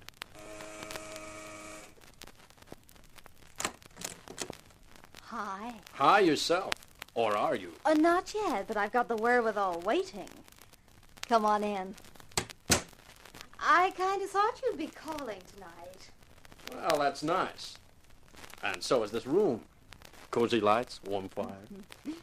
I pulled the lounge up in front of it. For you and Rodney? Rodney won't be over tonight. Oh. I'll pour us a drink. Why don't you relax? Hey, that's a great idea. I never felt more like relaxing. Me neither. Here we are. Thanks. You don't have to sit as far away as that, do you? Move closer. Here's to crime. Here's to our partnership. What's the setup for tomorrow night? It's all fixed. The ball starts at 9. You pick me up here about 10. We'll go over to Polvy's office and pick up the pendant. Then we head south and meet Rodney. Sounds simple enough. Uh-huh. So we don't have to think about it anymore. Suits me. Roger, you're smart. From right outside the whole thing, you picked up even more than Rodney knew. About the St. Chris woman and everything. Just luck. Private eye has to have some luck sometimes, otherwise it goes broke. Now you're being modest. You know, it's not fair. You being handsome as well as clever. Lady, with a line like that, you leave me breathless. Girl has to watch points. You can't be too careful about choosing a man.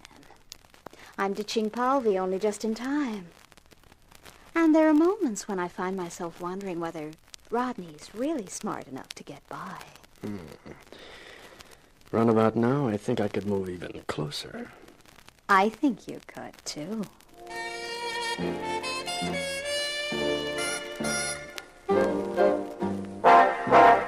I picked up Marcia promptly at 10 the next night, the 18th. She had 2 of her suitcases packed, and I put them in the boot of the Dodge, and we drove round to the offices of Overseas Enterprises. Marcia had all the right keys, and as the elevator wasn't working, we used the stairs.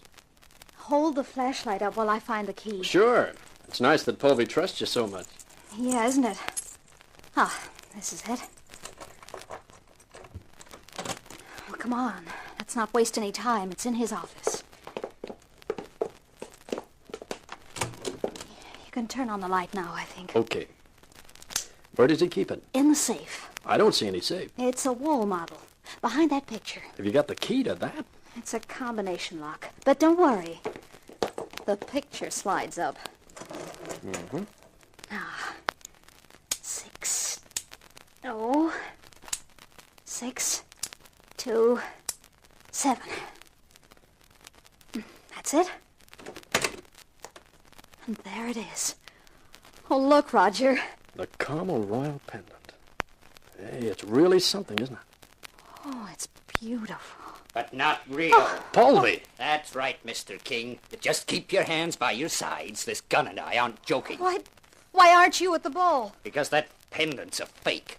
As big a fake as you, my dear Marcia. It's very funny, isn't it? I hope you both appreciate it. The real pendant turns out to be a fake. It can't be. But it is. All the planning, all the double-crossing, for nothing.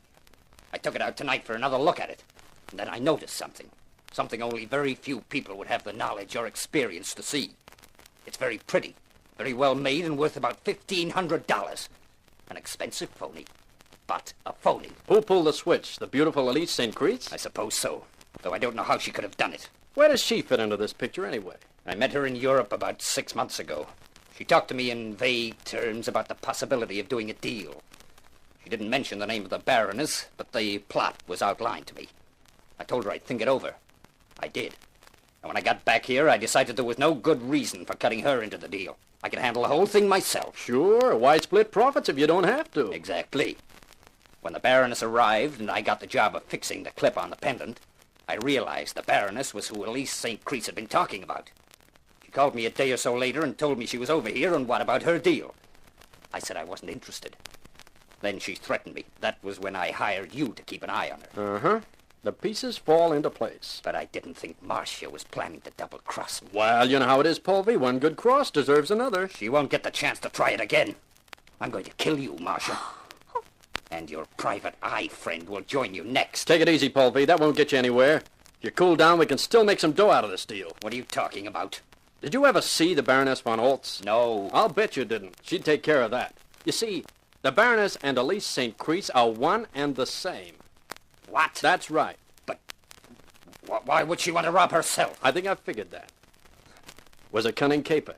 Even baronesses can be broke, and I think at one stage she must have been so broke that she sold the pendant. Not in its original form, of course. It must have been split up. It's too well known to sell any other way. Yeah. And at the same time, I think she had a fake made. The one in your safe right now. Go on, King. Then dough gets short again, and she gets another idea. If her pendant should be stolen, she could claim the insurance money. But if it is stolen, she has to make sure it doesn't turn up again, because it's a fake. Yes, I'm beginning to see it. Sure. She puts up the scheme to you that she should be robbed of a fake pendant at the ball. The one you would supply while you kept the one you thought was real. She knows the fake one stolen from her will be destroyed, and the original will be returned by you to the insurance company. But here's where you get the big laugh. When you return what you think is the original, Elise, or the Baroness, whichever you prefer, has a look at it and yells fake. The insurance people check up. They find it is a fake. And that means the Baroness collects the insurance dough, and you're left without even a fake pendant. I don't believe it. Can you make the facts fit any other way? Of course not. You're right, Roger. That was why the Baroness couldn't be known as the Baroness to you. That's why she took the name of Elise St. Crete. Well, all that dirty double-crossing... Polvy, that doesn't really come well from you. She was just too smart for you. And how do you think we can make money out of it now? We should like to know that, too. What? Watch him, Johnny. I am. You fooled me. I'll... I am afraid poor Mr. Polvy will do nothing any more. Very stupid of any man to try shooting at a man who is behind him. Marcia, I'd better introduce you. This is the lady we were talking about, Elise St. Crete, alias the Baroness. And the gentleman is named Johnny, alias, I presume, the Baron. So, you worked that out too, Mr. King. It just came to me like a flash. Oh, you have more brains than we credited you with. Like the late Mr. Polvy, he did too. We picked him as a so-called expert who wouldn't notice the fake. But he was a better craftsman than we thought. How did you get here? We noticed Mr. Polvy had left the ball. We thought it might be wise to follow his example. Johnny, we are wasting time. Yes, of course, my dear. We're going for a ride, Mr. King. And I'm going to enjoy our farewell. Though I'm afraid I can't say the same for you. Drop that gun. Watch it, Drop it, pal. That's better. I always feel safer when I'm the only guy with a gun. Well, well, well. Just like a daisy chain, isn't it? Polvy holds us up, then the Baron holds Polvy up. And now little Rodney holds the Baron up. Oh, Rodney, I'm so glad you came. Are you? I wonder. I just got an idea in my head that maybe you and King were trying a little funny stuff. Stay where you are, King. It's okay, Rodney. I just want to grab this gun. Get him, Johnny! Oh, no, don't try it, Baron. Freeze. I'm just aching for an excuse to let you both have it. Marcia, Yes, Roger. go downstairs and call the cops. Wait till they arrive and then bring them up. Tell them I'm here with the Baron and his wife, and we've discovered they stole the pendant. Tell them you're Polvy's secretary and that I was working for Polvy, and he's been murdered. Got it? Yes, Roger. I've got it. I'll be as quick as I can. Well, this is nice and cozy now, isn't it? You know, Johnny, I never liked you from the off. From that time you hit me over the head when I wasn't looking. I assure you the feeling is mutual. But I don't think you've got any nerve at all. Behind that tough front, I think there's only a watermelon. Big talk when you have two guns. Mine and your own. We'll see. Elise, come here. Yes? Here's your husband's gun. Take it by the barrel and walk backwards toward him. If you try to turn, I'll shoot. Very well. Now, we'll see who's the better man, Johnny. When she gives you the gun, Elise can count to 3, and then we'll fire. You are going to fight a duel with me? Unless you're too scared. That I have never been accused of. Okay. Hand him the gun. Now start counting, honey. 1. Make your last wish, King, quickly. 2. 3. You hit him, Johnny! You hit him! But not so badly as he hit me. Don't go for his gun, Elise. It's only my shoulder that's got a slug in it. I can still pull a trigger. You've been a sucker, Baron. How? There was only one thing wrong with the setup. When the cops turn up, I could explain Rodney's death. He could be one of Polvy's assistants who turned up because he wanted to rescue us from you. But the trouble was that though he was shot with your gun, Johnny, it had my fingerprints on it. Now it has yours. Why, you... We shall tell the police the truth. And who do you think they'll believe? They're coming now. Smile, suckers.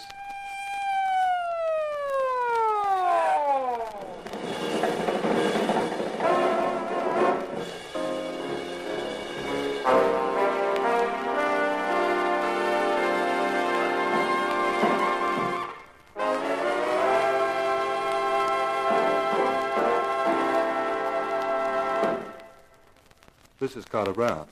You've got to hand it to Roger King, haven't you? He may have been befogged in the beginning, but he came in fine at the finish. I couldn't let him do anything else, could I? He's a hero.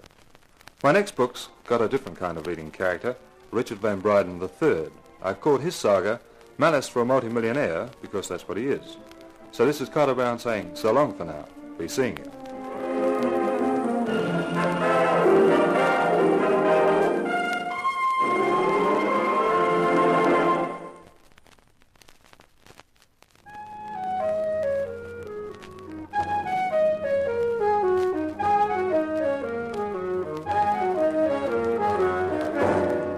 In Crime for a King, you heard our star Terry McDermott as Roger King. The Carter Brown Mystery Theatre, based on the best-selling novels by Carter Brown, is dramatized and directed by Maurice Travers for Grace Gibson Radio Productions.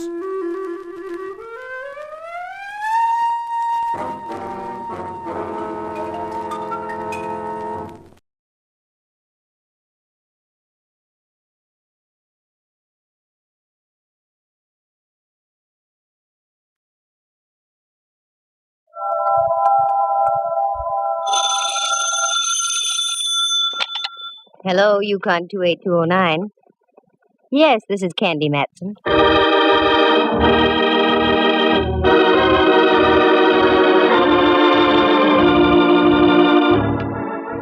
Got an old corpse kicking around you want identified? Know of any good murders you want solved? We've got just the girl for you. Her name is Candy Matson.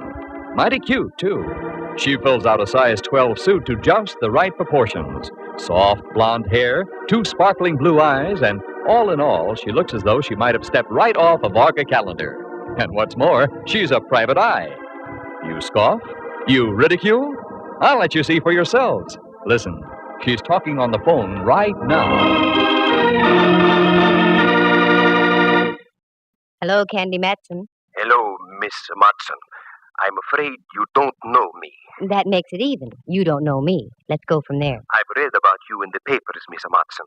You handle confidential cases. That's right. However, there's a little matter of a fee involved. Yes, I know. I can pay. That's item number 1. Now to item number 2. What's the confidential case? I can't possibly tell you on the phone, Miss Matson. I said it was confidential. Okay. Where do you want to talk? I am the proprietor of a restaurant, the Charlemagne in North Beach. Oh, yeah, I ate there once. Oh, that's nice. No, it wasn't. I didn't like the food. Oh. However, I'll overlook it. Do you want to talk in about an hour? That will be fine, Miss Matson. Good. And your name would be? Martinello. Carlo Martinello. Okay, Mr. Martinello. And have some ink in your pen. It costs money just to talk.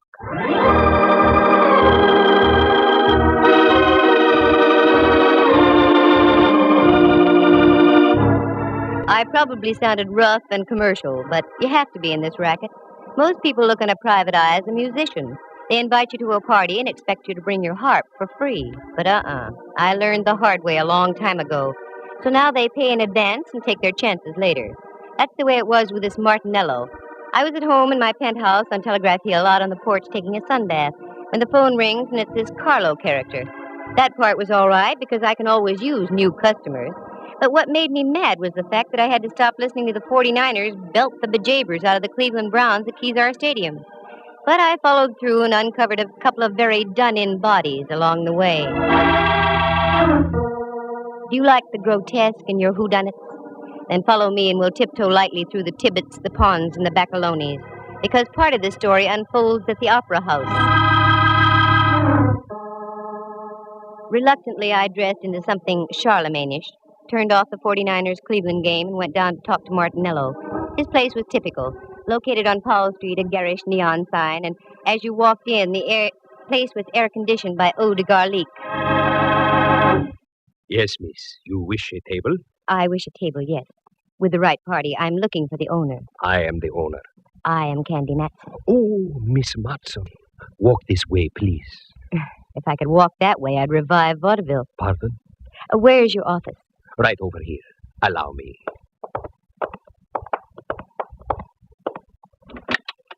After you, Signorina.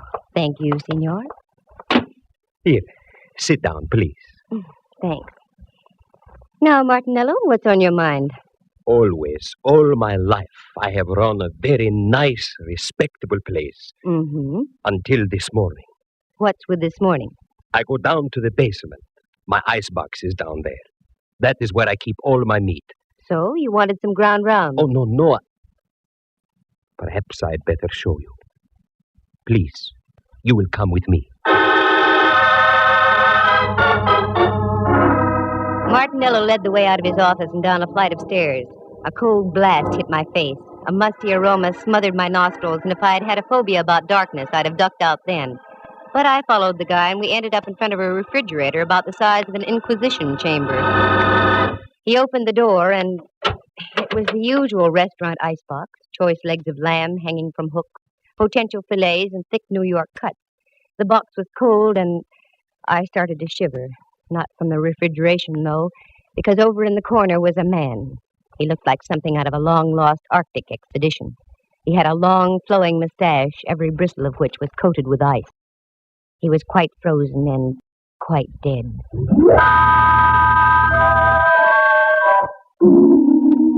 I slammed the door shut and reeled out. The sight had staggered my thought processes. Martinello reached over by a salami-slicing table and turned on a Mazda, a weak affair that cast dim shadows about the damp basement. Is that your little surprise? Yes, Mr. Matson. That is what I was greeted with this morning. Have you notified the police? Oh, no. Why not? As I told you, I have run a very respectable place. And, too, that is why I am hiring you. You can get in trouble, you know. Yes, that is why you must help me. Please, Miss Matson, say you will help me. I will pay you anything you say. I stick my neck out in the strangest places. Now it's a refrigerator. Okay, Martinello, $2,000. What? Make up your mind. Either I freeze your assets or the police find your frozen friend. Yes. All right. Come. I give you the money now. Now we're getting somewhere. What about him? Oh, he'll keep. He's on ice. Well, this was one for the books. Refrigeration the ugly way. I had to ask a few questions if I was to get anywhere, such as like, do you know the guy? No.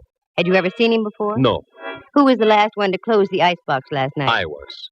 Does it lock from the inside? Unfortunately, yes. I was getting places like Wiley was with Hauser. It was inevitable. I had to take my courage in my hand and go down and look at that thing again. There it was, a male Mona Lisa etched in ice. This time I looked closer, I had to.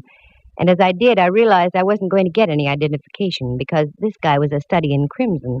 Underneath all that coating of ice, he was dressed in a devil's costume. I slammed the door once again and went upstairs. There I gave Martinello strict orders not to do a thing. Usually in cases like this, you have to wait for a break. They come along like a forcing hand in poker. So I went home to do some thinking. As I arrived, there was an old friend of mine, Rembrandt Watson. Hello, Dove. I'd almost given up. Rembrandt, how did you get in? Your door was open, dear. I took the liberty of coming in. Oh, sure, that's okay. How are things, Candy? All right, I guess. I'm kind of bushed, though. I feel about as devaluated as a British pound. You look wonderful, Dove. What's wrong? I've got a deal, but I don't know where to start. Anything I can help you with? No, thanks, Rembrandt. If I told you about it, you wouldn't believe it. I've never doubted you in the past, dear. I know. Well, I was just called in by a minestrone merchant in North Beach. The guy is stuck with a corpse. That's about par for the course. The deceased had been sealed in the icebox overnight. I've never seen one like that before. That's the way it is, dear. Many are called, but few are frozen. Oh, get out of here. But, Dove, I just got here. I know, but I've got to change and get down to see Mallard. I'll wait for you, Candy. I haven't seen the gumshoe since before me vacation. All right. I'll be with you in a few moments. I did a fast change, and Rembrandt and I climbed into my car, and we dropped off Telegraph Hill on Don Kearney Street. The Hall of Justice, where Mallard hangs his star, is only a few blocks away, so we made it in about 5 minutes. Inspector Ray Mallard, Homicide, San Francisco Police. A lovable, shaggy dog type of character. Very keen with the crime, but dumb with the dame. Me, for instance. If I want him to say yes, he says no, and vice versa. Well, my ever-loving Candy. What's new in the private eye business? Very little. How's the legitimate flatfoot racket? Oh, we're holding our arches up. Well, and Rembrandt, I haven't seen you since Pup was a Hector. Please, Inspector, you're metting your mixaphors. Who writes this dialogue? I'm pretty weak, I know. What's on your mind, Candy? A character named Carlo Martinello. Have you got anything on him? What's so funny, Mallard? Nothing, except I eat lunch there about every day of the week. Well, answer my question. Well, there's nothing on Martinello. Arrested a couple of times during Prohibition. He was dabbling in grappa a la under the table. Have yous got a case against the guy, Detective Matson? Oh, cut it out. No, seriously. Why do you want to check on the guy, Candy? No reason, just thought I'd ask. Uh-huh. Well, Martinello's okay. Just trying to make a living. Only thing I don't like, he loves to sing to his customers. That'd be enough to bankrupt him right there. Anything else I can do? No, that takes care of everything. I tell you what, I'm through in about an hour. I'll take you up to Martinello's for dinner. You can see for yourself. No, that's all right.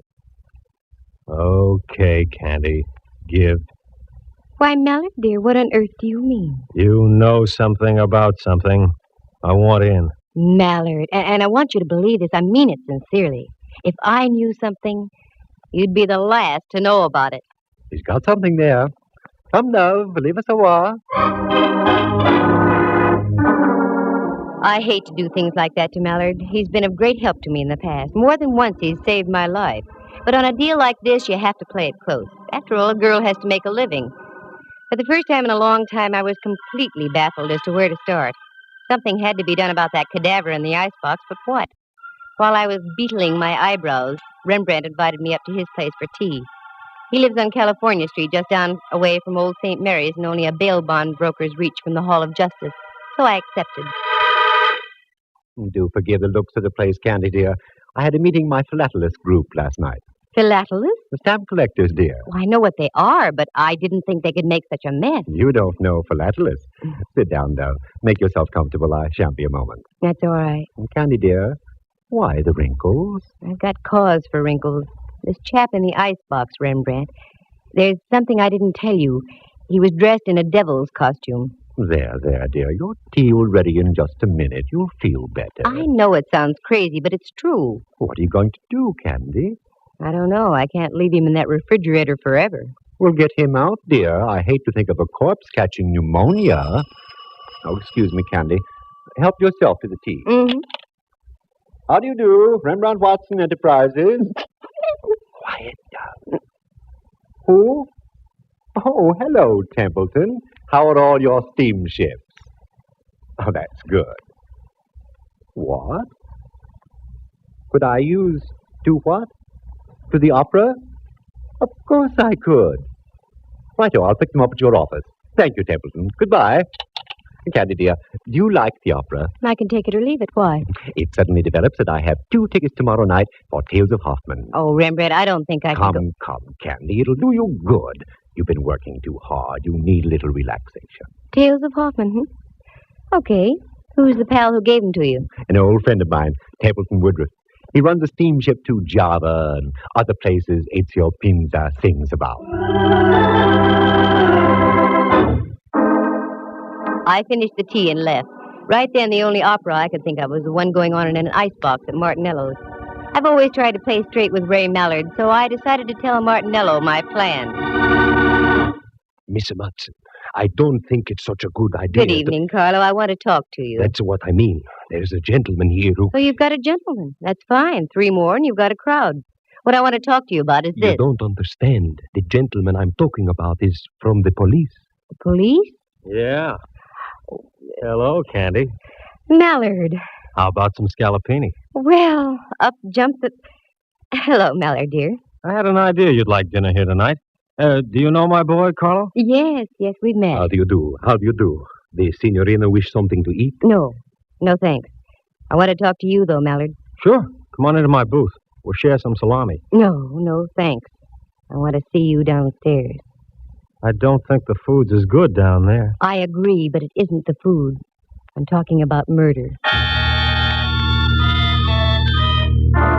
Once again, I headed down into the catacombs of the Charlemagne. This time the act was a double. Mallard was right behind me. Then I looked around. We were a trio. Martinello was right behind Mallard. This is it. This is what? This is an icebox. Inside, you'll find a body dressed in a devil's costume.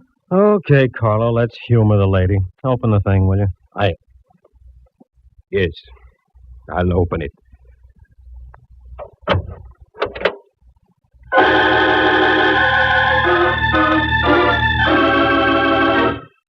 Lovely view of the beef. It's gone. The body's gone. Okay, Martinello, start talking and make some sense while you're doing it. Please, Miss Matson, I don't know anything. I haven't been down here all day. Get rid of those arched eyebrows, Martinello. You know something. What is it? Wait a minute, Candy. I'll do the questioning. In the first place, Carlo, was there or was there not a body in here? Well... Sure there was. He can't deny it. Here's a check for $2,000 signed by Martinello himself. Well, Carlo? Yes. There was a body, all right. Who was it? Friend of yours? No, Inspector. I never saw him before. Why did you call Miss Matson? Why didn't you come to see me about it? Well, you know, Inspector, the police... Just because you were once arrested for bootlegging, Carlo, is no reason to be afraid of the police. Well, I'll put a couple of my men on the job and see what we can turn up. What? Is that all you're going to do, Mallard? No. Right now, I'm going back upstairs and have some of Carlo's scallopini.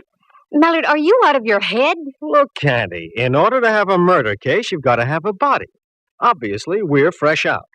And until your pal with the devil's costume turns up, I intend to live my typical everyday life. Don't forget the mushrooms, Carlo. There are times when I get so mad at Mallard I want to scream. I didn't, though. I only scrammed. I hung on to the 2,000, however. I felt I deserved it just for getting my curiosity aroused, and it was aroused plenty. Corpses don't get up and walk out of iceboxes by themselves. But after all, Mallard had a point. There was nothing to be done without a body. So I went home and waded into a stack of dirty dishes that had been piling up. Then I fixed dinner and started a new stack of dirty dishes. Got a book and ducked into bed. In the morning, I had an idea. After breakfast, I went down to the corner of Broadway and Columbus. That's where North Beach does a neat blend with Chinatown. On the corner was a Joe who sold newspapers. I'd known him for some time, and he seemed to like me.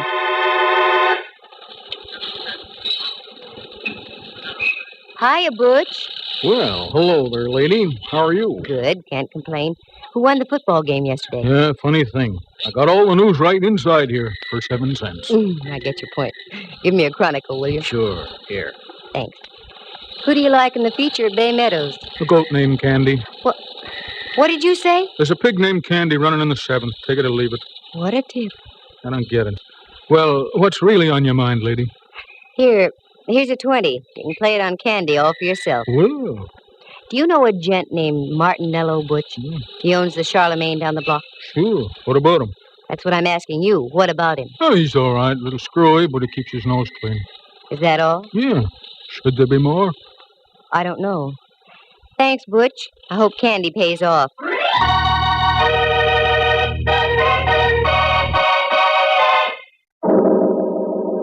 I was getting nowhere, that was for sure, and the rest of the day went the same way. Dead ends, blind alleys. I checked as many loose ends as I possibly could, but I was still stuck in a quandary. But the Crusher claimed late in the afternoon when I got a copy of the late paper and read where Candy came in at Bay Meadows and paid $32.20. And I hadn't had sense enough to get aboard. When I got home, the phone was ringing. Hello, Candy Matson. Oh, you're Candy Matson. I should play a fanfare. Oh, hello, Rembrandt, dear. How are you? Like an October morning. Every single one of me pores is breathing great, huge gulps of air. What? I just had a facial dove. Most invigorating. Oh, what on earth for? I loved your old pores just the way they were. Candy, you've forgotten. I have? Forgotten what, Rembrandt? We're going to the opera tonight. Oh, Ducky, I'm sorry. I had forgotten. I'm afraid I'll have to renege. Now, Candy, you promised, and I don't care what you're involved in. It'll do you good. But, Rembrandt, I'm working on it. Perhaps you're right. Okay, I'll get ready. Wonderful, dear. Pick me up about 7:45, will you? Pick you up 7:15? Yeah. Oh, and another thing, Lamb. We may have to do some entertaining afterward. Do bring some cash, will you? Mm-hmm. That's the girl.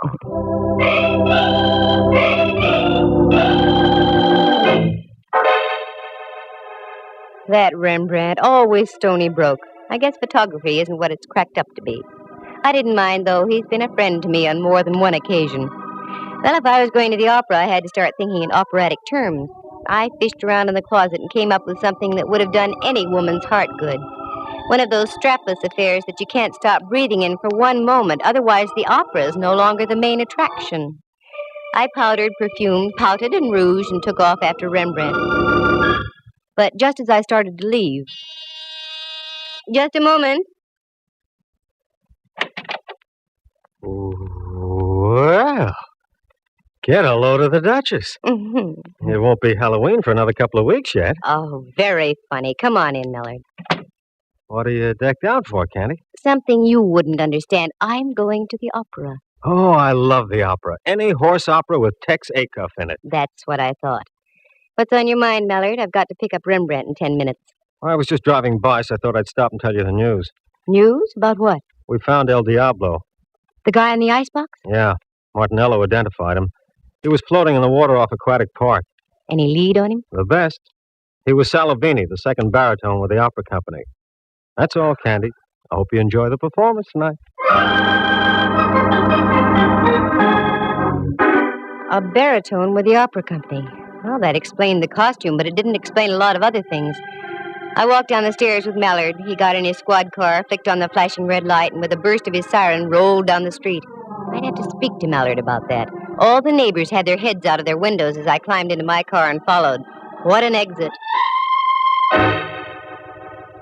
I picked up Rembrandt and we drove up to the Civic Center. I found a place to park. A minor miracle. The last time I went to the opera, I had to drive almost to Palo Alto and come back by train. Rembrandt's friend must have been very influential. We had seats in the Diamond Horseshoe. They were presenting Tales of Hoffmann, and a friend of mine, Dorothy Warrenshold, was singing the role of Antonia. It was a fine performance, and after the last curtain, I took Rembrandt. We went backstage to see Dorothy.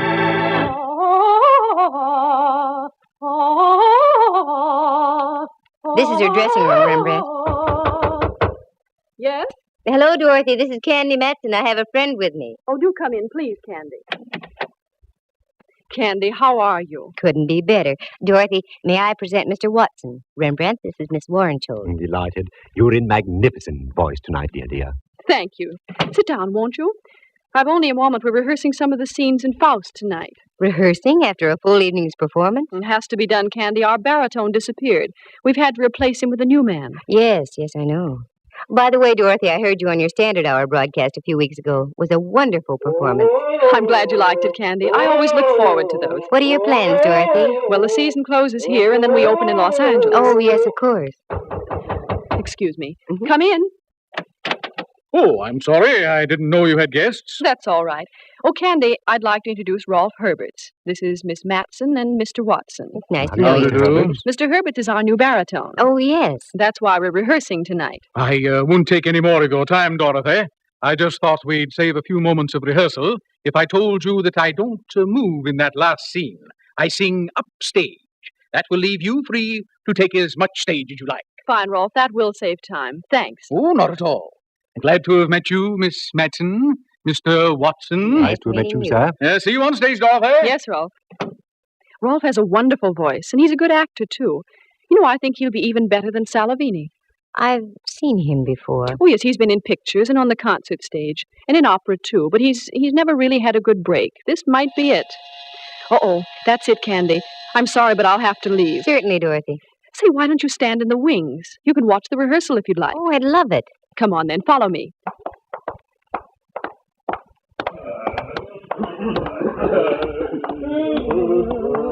All right, the places, everyone. Places. This is all right, Candy. You can stay right here. Thanks, Dorothy. Glad to have met you, Mr. Watson. Also, as we used to say in the theater, go out there and kill 'em. See you later. Where is Miss Warrenshaw? Ah, there you are. Herberts? Where's Herberts? I saw him just a moment ago in the dressing room. Well, it's late. We've got to keep moving. Please, somebody find Herberts.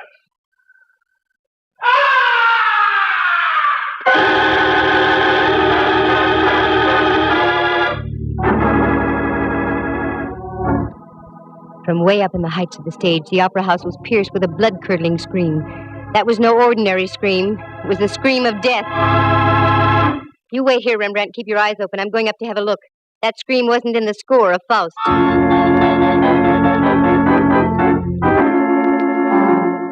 I punched the button for the backstage elevator. It's a good thing they work fast and are speedy.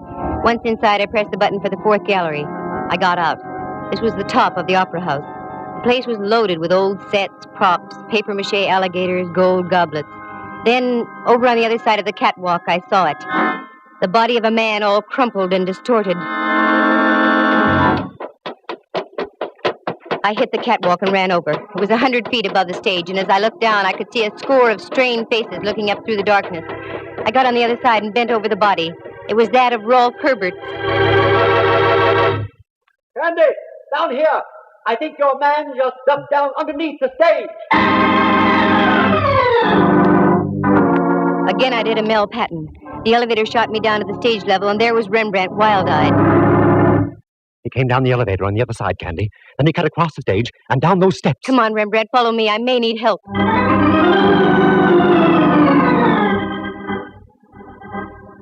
We ran down the steps and into the bowels of the stage. It looked like a nightmare, a myriad of cross beams of steel for the rising stages. We cleared those and went around by the chorus dressing rooms. There was only one out. I remembered it. A door over in the corner, very seldom used, but it was open. It led into a long tunnel with giant steam pipes running overhead and to the right. This went underground over to the Veterans Building. Down by your feet, there's a stream of water flowing in a trough. It's the old Hayes Valley Creek. Our killer decidedly knew his opera house. As we entered the tunnel, I could see him up ahead running like crazy, so we took off after him. We made the other side, and it breaks into a big engine room. As we came into the opening, I looked around. The engineer was lying on the floor out like a light, blood spurting from his scalp. Then I glanced up. There was another door. This led into the Veterans Building itself and an avenue of escape onto Van Ness. I ran up. Then as we got into the long corridor, I saw Martinello breaking for the door. Stop! Stop, Martinello! Stop! You think I am a fool? I do if you don't stop. Try and get me. Okay, pal. You asked for it.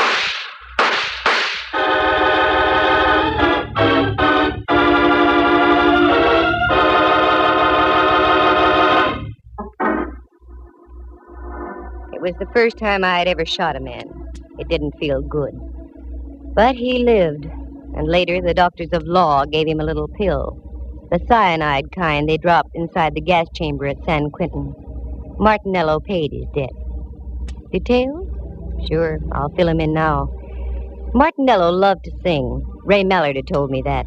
For years, Carlo had been hanging around the opera house, hoping to step into a role. This season, a director had jokingly told him that if he ran out of baritones, he'd let Carlo take over. Carlo took him seriously. He lured Salavini down to his restaurant on a fake emergency call, costume and all, and did him in. But then he became frightened. That's when he called me. It was worth $2,000 to have me hush things up.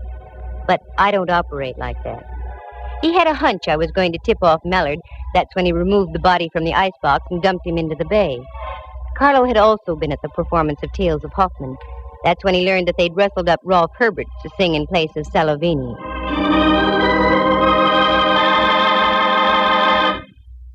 By this time, Martinello was obsessed with the idea of singing in the opera house and wouldn't stop at anything. Right after Herberts left Warrenshold's dressing room, he managed to get Herberts into the elevator and up to the fourth gallery behind the stage. That scream was produced by a 6-inch stiletto through Herbert's heart from the hands of Martinello.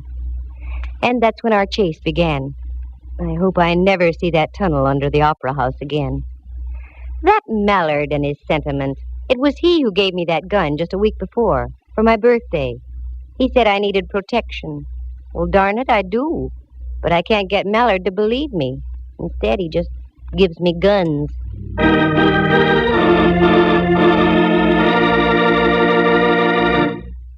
Listen again at this same time next week.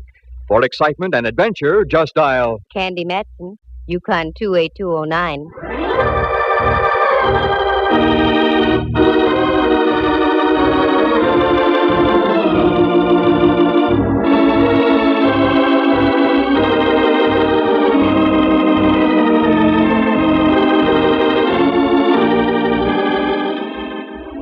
Heard tonight were Harry Bechtel as Ralph Herberts, Jerry Walter as Carlo Martinello. Henry Leff plays the role of Inspector Mallard, and Jack Thomas is Rembrandt. Dorothy Warrenshold, star of the Standard Hour and the San Francisco Opera Company, was heard as herself. The program stars Natalie Masters as Candy and is written and produced by Monty Masters. With the exception of Miss Warrenshold, any resemblance to actual people in tonight's play is purely coincidental. Candy Matson comes to you from San Francisco. This is Dudley Manlove speaking.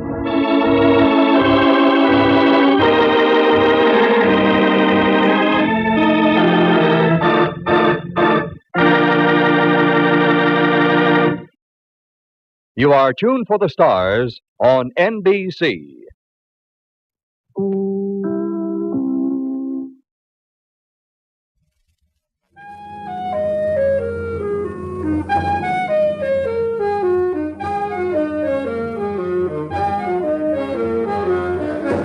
Carter Brown, Mysteries.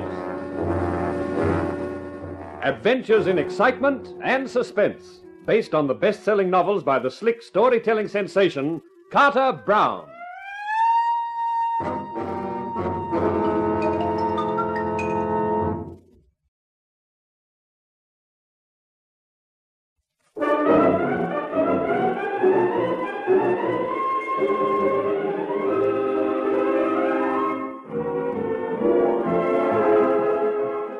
How do you do, ladies and gentlemen?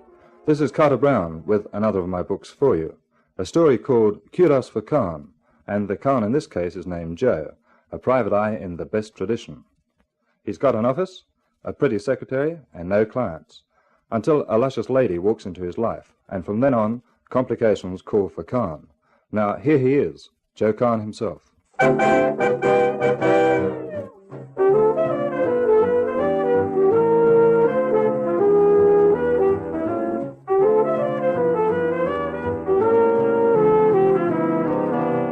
I came into the office that morning, Daisy had her feet up on the desk again. Not that I mind looking at her legs. They're very good legs.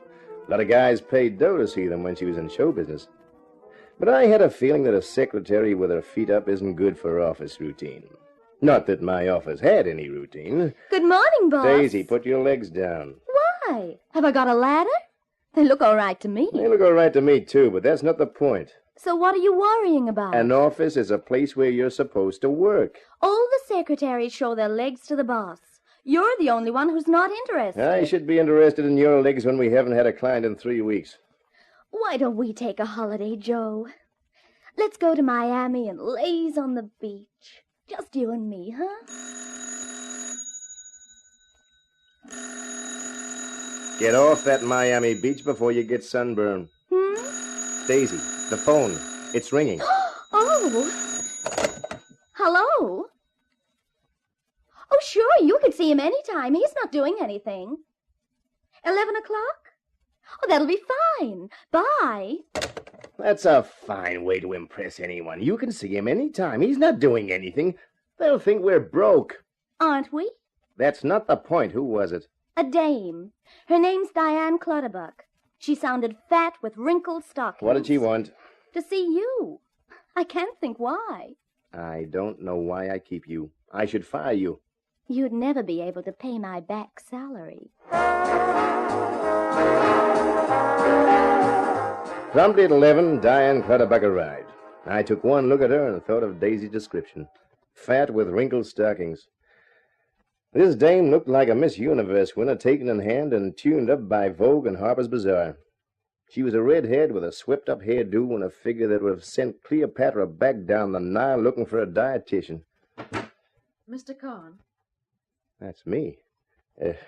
Won't you come in and sit down? A friend of mine recommended me to come to you. He told me you were the best private detective in the city. Modesty forbids me saying how right he was. I'm trying to find my sister, Mr. Kahn. I've tried all the official channels, and she still can't be found. I've come to you in the hope that you might be able to achieve what the police and other authorities haven't. How long has she been missing? Look, I think I'd better tell you the whole story. Yeah, that's usually a good idea. My sister married an American serviceman in England 2 years ago.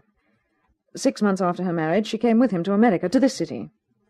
3 months after that, her husband was killed in a car accident.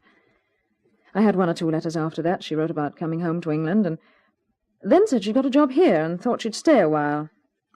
And then the letter stopped altogether. I see. At last, I managed to make the trip across. Now I've been here for a month, and the authorities can find no trace of her at all. I don't even know if she's still alive. That's tough. Mr. Kahn, I can't tell you what it would mean to know. Just to know, definitely.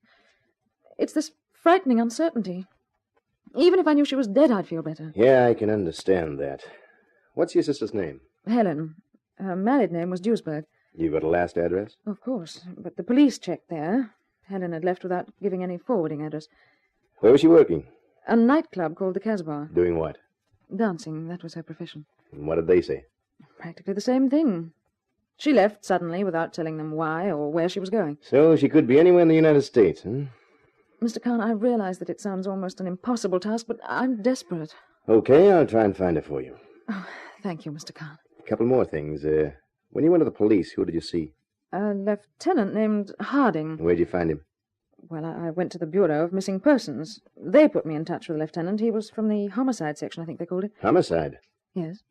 Oh, no, not a thing. I just wanted to make sure I had it right. The other thing is, have you a picture of your sister? Oh, yes, I brought a photograph with me. Here you are. Well, you certainly got one thing in common, you and your sister. Oh? You're both beautiful girls. Well, thank you, Mr. Kahn. Lady, don't smile at me like that. You'll take my mind off my work. She gave me her sister's last address and her own. She was staying at the Astoria, and then Diane Clutterbuck curved her convex way out. Whoever said English dames had nothing needed an optometrist. This Clutterbuck babe made even Sabrina look leaner. Yes, boss. Daisy, is there any coffee? Coffee? Well, it's nearly time for lunch. I thought you'd be taking me to lunch. What would I use for money? Haven't we got Clutterbuck for a client? Sure. Well, didn't she give you some dough as a retainer? I never thought about asking for it. What were you thinking about? No, don't tell me. I'm a nice girl.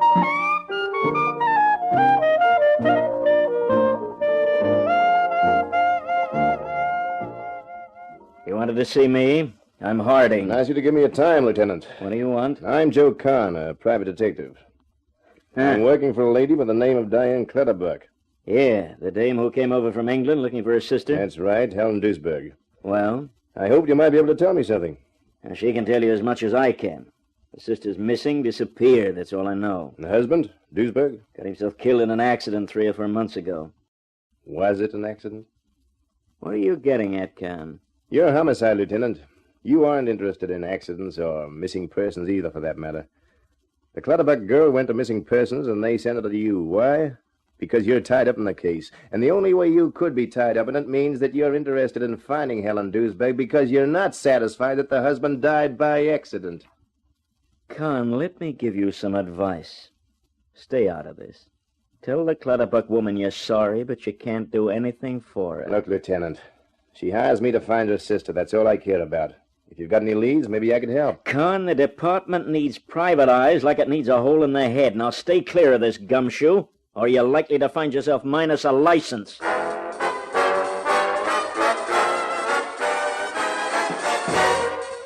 what do you know? Daisy, I'm not in the mood for riddles. The Clutterbuck dame came good. She sent around $400 in cash. Well, she did? That's great. Hey, wait a minute. Isn't that a new blouse you're wearing? Uh-huh. I thought I'd grab a couple of weeks' salary before you hogged the lot. How much have we got left? $275. I'll take it, thanks. All of it, all of it. Fine thing when a guy can't trust his secretary. Now listen, Daisy. I want you to call Dave Toady at the Globe. Tell him you're speaking for me and get him to look up the files and give me what they've got in the Duisberg accident. And what'll you be doing? Getting spruced up to go night clubbing. A nightclub? Aren't you going to take me with you to celebrate? You've done your celebrating with that new blouse. Now it's my turn. The nightclub I had in mind was the Cares Bar. Getting to see the manager involved a lot of phone calls and finally an escort. A hulking hood named Hank. The manager's name was Mailer. You wanted to see me? I'm Joe Kahn, a private eye. Yep, I've heard of you. I'm trying to find Helen Duisberg. I'd like to find her, too. She was good. My floor show's never been the same without her. But I'm afraid I can't help you, Kahn. I thought you might have something to give me a lead. Oh, she came and asked for a job. She worked in London, she said. I gave her an audition. I gave her a job. She worked here 6 weeks. One night she didn't turn up. I haven't seen her since. There was no reason why she should want to leave the place? Not that I know of. I was paying her good dough. She seemed quite satisfied. You ever know Duisberg, her husband? No. Should I? I guess not. He was killed in a car accident a few months ago. I never know him. Cops were around asking questions, but I told them it's a big country. People want to blow, they blow. And it makes them hard to find. I've got to try. I got a client who's paying. Sorry I can't help you, Kahn. Thanks for your trouble, anyway. I went back into the club and headed for a phone. Mailer was lying. I didn't know how I knew, but I was sure of it. And he hadn't really liked the reference to Duisberg. As I dialed Daisy's apartment, I was hoping she'd be home.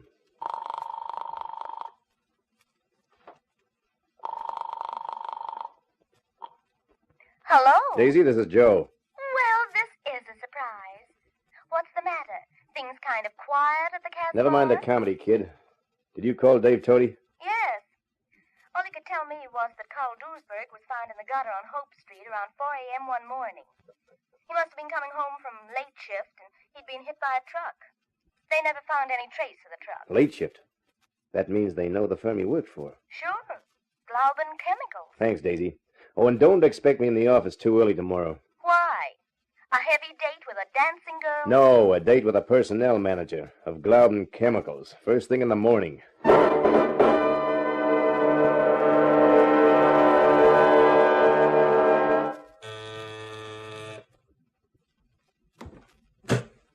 Yes? Mr. Kaplan?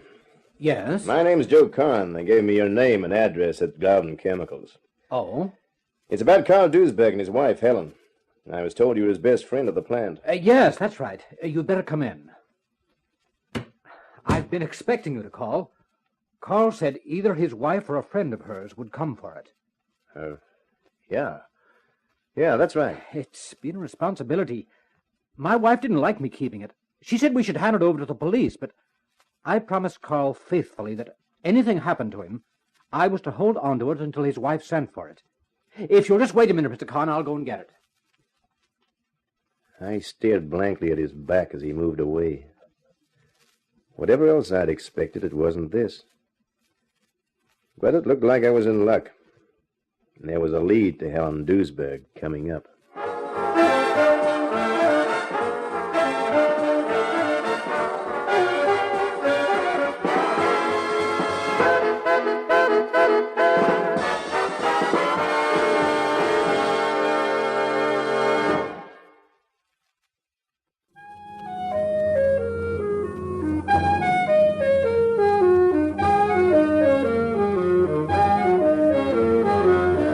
Carter Brown Mysteries. Adventures in excitement and suspense, based on the best-selling novels by the slick storytelling sensation, Carter Brown.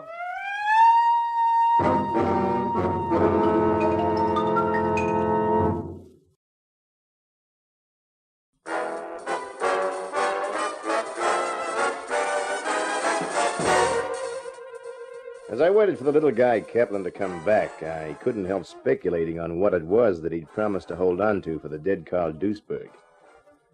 Whatever it was, it promised a lead for me to Duisberg's wife, Helen, whom her sister Diane Clutterbuck had hired me to find. And Clutterbuck had come just in time, because Joe Kahn, private detective, and his secretary, Daisy, were minus credit, cash, or clients. I was just finishing a cigarette as Kaplan came back. Here you are, Mr. Kahn. I haven't liked holding on to a dead man's property, but since I'd promised Carl... Sure, Mr. Kaplan, I understand. Now my wife can stop worrying. The parcel is delivered, and we're finished with it. Tell his wife from me, Mr. Kahn, that Carl was a great guy. Sure, Mr. Kaplan, I'll be happy to. That accident was a terrible thing. Terrible. And the truck driver never stopped. I don't know how he could have that on his conscience. Yeah. Poor Carl. He must have been careless. He had something on his mind, you know. He was worried the last 3 weeks before he died. Worried, huh? He never mentioned what was worrying him. No, he never said anything, but I could tell. He didn't have his mind on his job. Or on where he was going, I guess. Hence the truck. I suppose so. Well, I'm glad you came, Mr. Kahn. That parcel's been on my mind all the time. It was on my mind, too, every second of the way back to my apartment.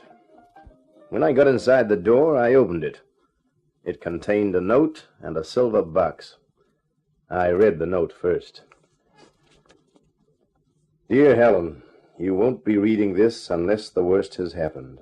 I know that sooner or later you will think of Kaplan and ask him if I left anything with him for you. He is the only person I can trust. I thought it was safer to do it this way. If they try and force you to tell them where it is, you won't know. Do whatever you think best, darling. Goodbye, Carl.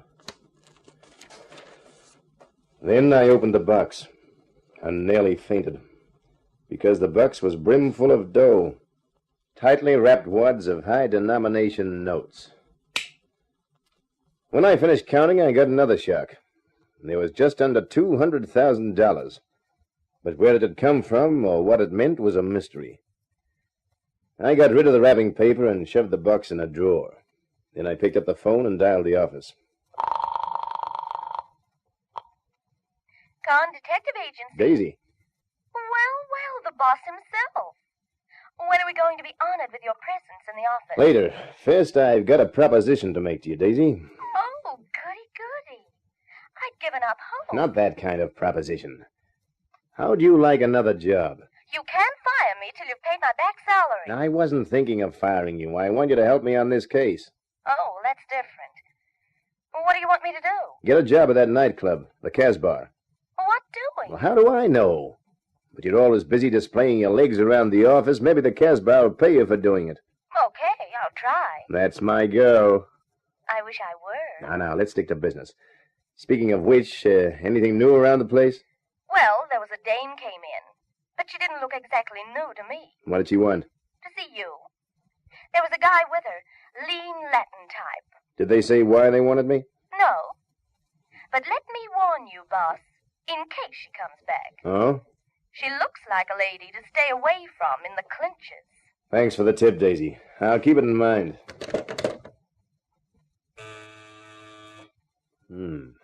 Callers.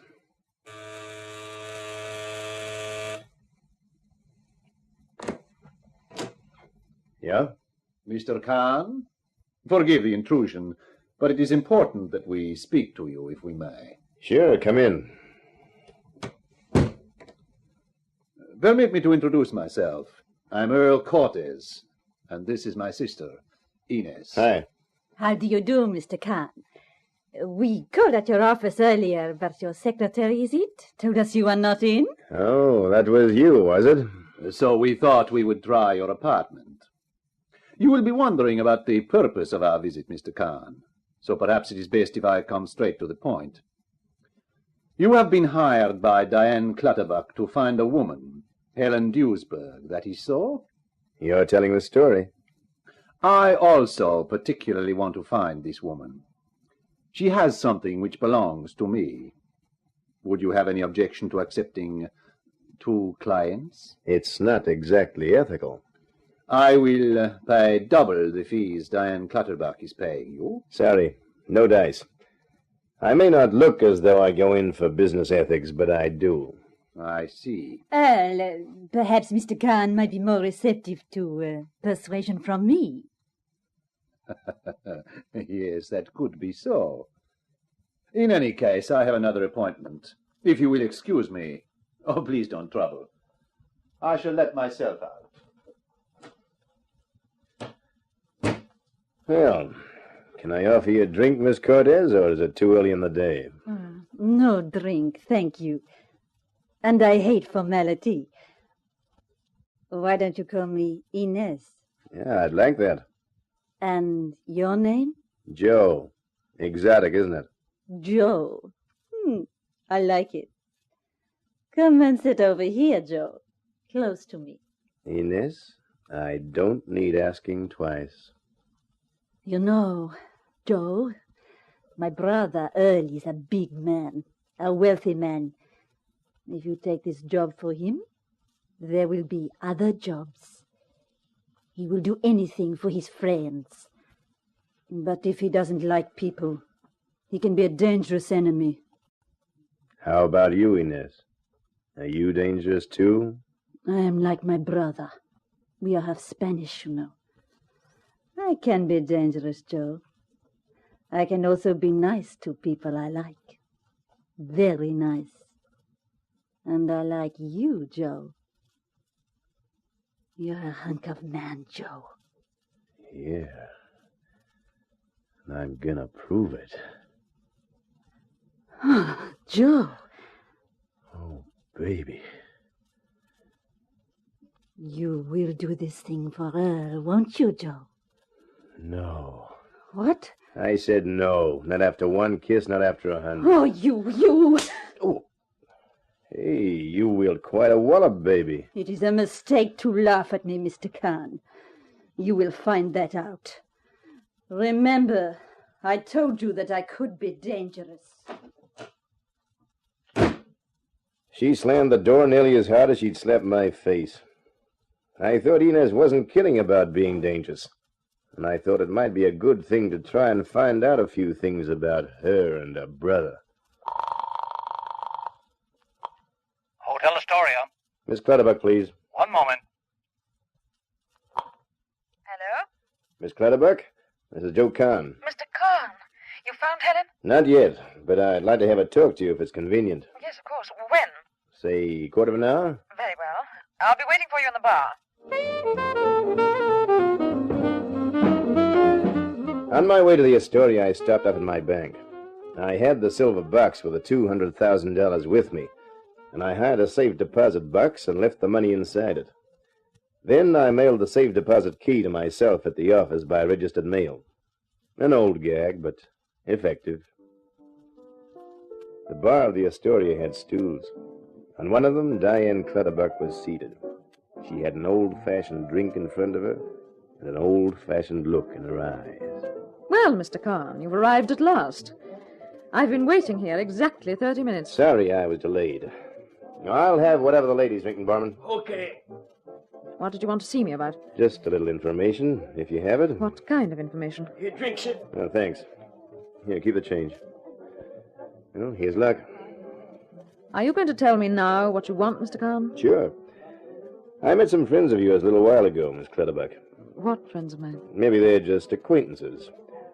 Earl and Inez Cortez. Oh. Yes, I know them. Earl had a proposition. You'd hired me to find Helen. He wanted me to do the same. It's not precisely ethical, is it, Mr. Kahn, to accept two clients for the one task? Which is why I turned his proposition down. And then Earl left, leaving Inez behind to persuade you. They must be friends of yours. You know their every move. How successfully did Inez do her persuading? Very successfully. Until she asked me outright if I'd accept Earl's offer. I told her no. Oh. I can imagine her reaction to that. It was drastic, to say the least. I'm sorry, Mr. Kahn. Well, let's skip the formality. Call me Joe. Very well. We'll make it first names for both of us. I've always hated Clutterbuck anyway. I'm surprised some guy hasn't tried to change it. Between trying and succeeding is a long way, Joe. I see. Well, to get off the personal and back to the personnel in this case, you can imagine that I'm curious, Diane. Yes, of course. Who is Earl Cortez? I believe your American phrase is racketeer. Huh? I have a nasty feeling that Helen must have been mixed up with him at some stage or other. He seemed to know her quite well. How did you meet him? He was at the Casbah when I saw Mr. Mailer there. And you don't know anything else about him or his sister? No, except that I have a feeling he'd make a bad enemy. Diane, that's one feeling we have in common. I left the Astoria and headed back for the office. The door was locked, and as I opened it, I wondered what had become of Daisy. Then the phone rang, and I found out. Joe? Yeah. I got the job, Joe. Starting tonight, I'm a cigarette girl at the Casbah. Great, Daisy. I told you those legs of yours would pay off. Since I can't work day and night, I've decided not to come into the office today. Sure, that's okay. I'll call you if I hear anything worth hearing. That's the girl. Oh, and Daisy, Yeah? keep your eyes peeled for that man and woman who came looking for me. The guy's name is Cortez. The dame is his sister, Inez. Oh, they found you, huh? Yeah. You know what you said about her? You were right. Oh, thanks. Hey, wait a minute. I said she looked like a lady to stay away from in the clinches. That's right. Well, the only way you could know I was right would be because... That's right.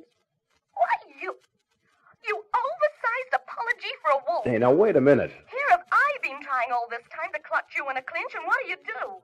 Pass me up for that. Daisy, watch your language. And watch the Cortez couple, too.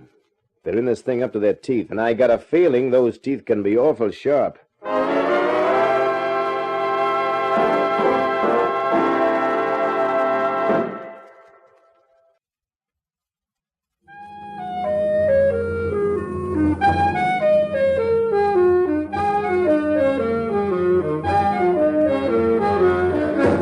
Carter Brown, Mysteries. Adventures in excitement and suspense, based on the best-selling novels by the slick storytelling sensation, Carter Brown.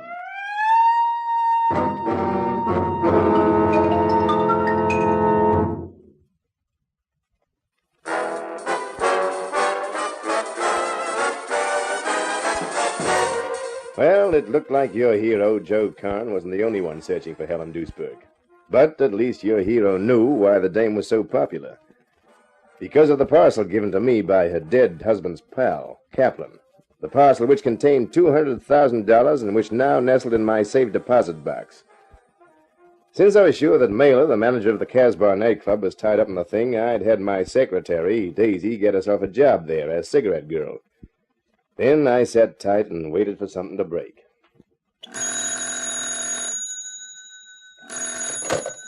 Hello? Is that you, Mr. Kahn? Yeah, who's that? It's Kaplan here.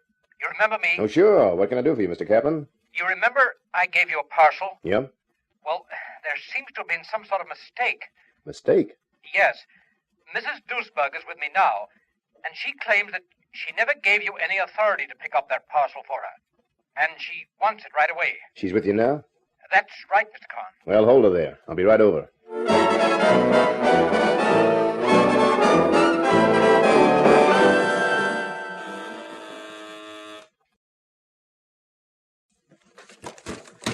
Mr. Kahn, you were quick. Come in. Thanks.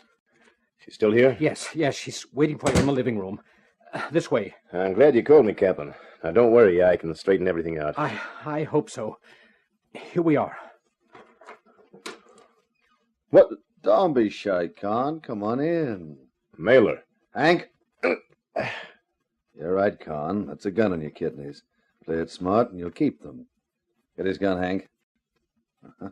That's it. Well. Nice work, Captain. You really had me fooled. I thought the Duisburg dame was really here. I'm sorry, Mr. Kahn. Honest I am, but they burst in here threatening me. I wouldn't have done it even then, but they started on my wife. I just couldn't stand that, Mr. Kahn. I just couldn't stand it. Sure, Captain, sure, I understand. Now we've all had a good cry. Where is it, Con? How did you figure Kaplan? Not too difficult. After you came to see me, I said to Hank, there goes one smart private eye. Why don't you follow him around a little and see where he goes? Oh? We got interested when you went to Glauben Chemicals, and even more interested when you came here to see Kaplan. You're smart, all right, Con. It was staring us in the face, but we never saw it. Cortez never chose Carl Duisberg for the job because he was dumb. He chose him because he had brains. And Duisberg wouldn't trust anybody. But he thought he'd look after his wife, Helen. So he made sure even she wouldn't know where it was, until she woke up sometime and remembered his pal Kaplan. That way, he made it safe for Helen, both with Cortez and me. It took a private eye to show us the way. Yeah, a private eye who was so smart he forgot to look behind him when he walked down the road. We all make mistakes, and we have to pay for them. So where is it? Supposing I don't tell you. Supposing you want to go on living. That's just why I won't tell you. You aren't going to kill me till you get what was in that parcel. So, I think I won't tell you. Hank? Now, where did you say it was? I let you into a secret, Naylor. I can take an awful lot of that. It's not as bad as people make out. When it gets really bad, you pass out anyway. And even if you don't pass out, you say the parcel is somewhere where it isn't. That gives you a break until the guy finds out it isn't there. It's a game we could play for a long time. So, what do you want for the parcel? A percentage? We could discuss it. I don't want any percentage. I got into this because I have a client. I want what the client wants. Helen Duisberg. Give me Helen, and I'll give you the parcel. I'll need 48 hours. I'll have to do a little organizing. Okay. You'll call me? No, I don't think so. Just in case you change your mind and decide to skip with the parcel, I think you'd better be my guest for the next 48 hours. The Casbah isn't a bad sort of place. Okay. Suits me. We'll go, then. Mr. Kaplan. Yes? Here's $500. That's to help you forget about what's happened here. If you don't forget, we'll come back. It was early when we arrived at the Casbah. Too early for customers, but not for the staff, the waiters, and the cigarette girls. As we walked through the room, I saw a vision in black net stockings, black tights, and a tight black blouse. What's the matter? What are you stopping for? I'm out of cigarettes. Mind if I buy some? Oh, go ahead. Thanks.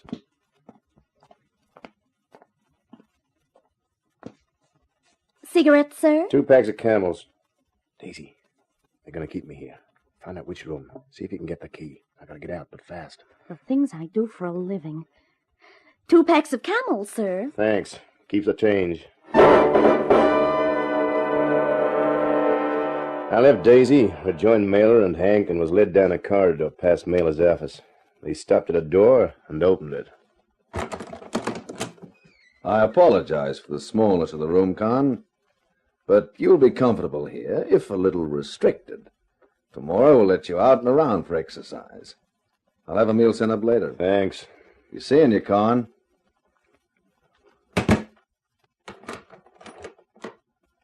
The click of the lock was an unpleasant sound somehow. I reached for a cigarette and wished it was a bottle.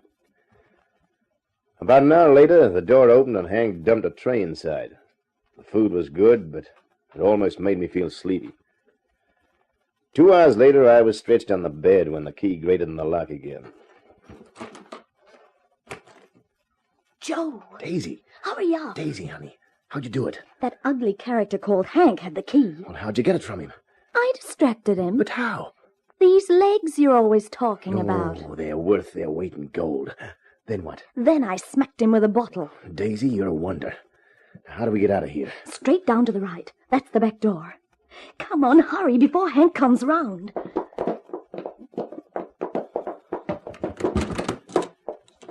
Hey, there's a car. Oh, Joe, the car's no good unless you've got the keys for it. Well, you never know. People get careless.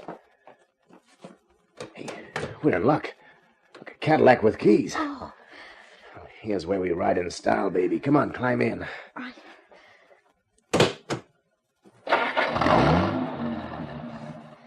Well, I think I rate a raise for that rescue act. You sure do, honey. You're terrific.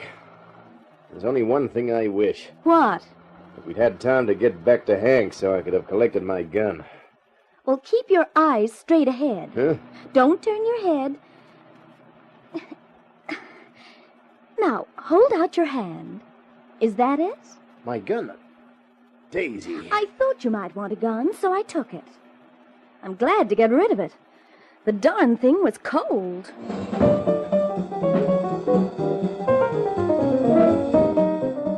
And that's it, Daisy.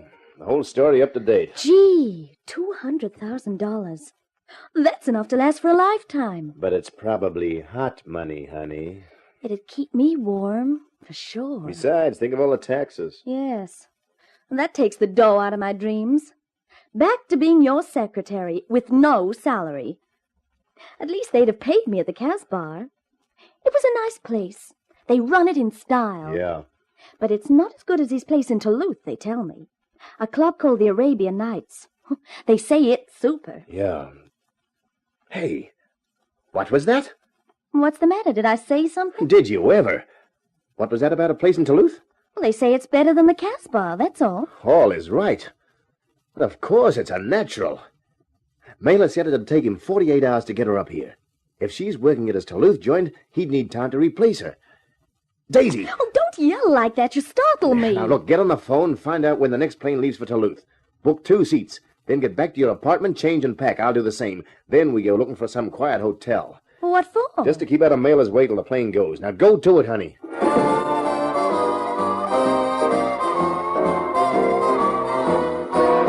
While I waited for Daisy to come back, I did one more thing. I called Diane Clutterbuck at the Astoria and told her about my hunch that the sister she was looking for was at Mailer's night spot in Duluth. I promised to call her long distance if my hunch paid off.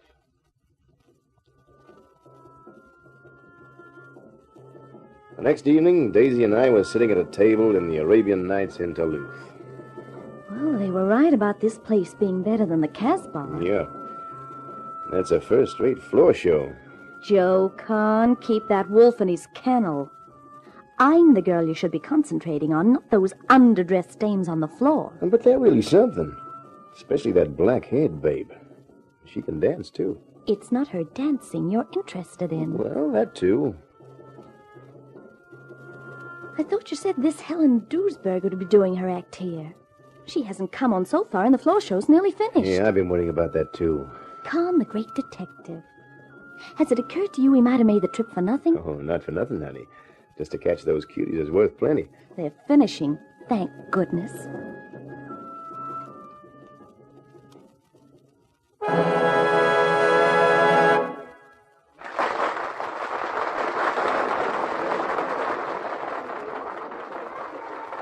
There.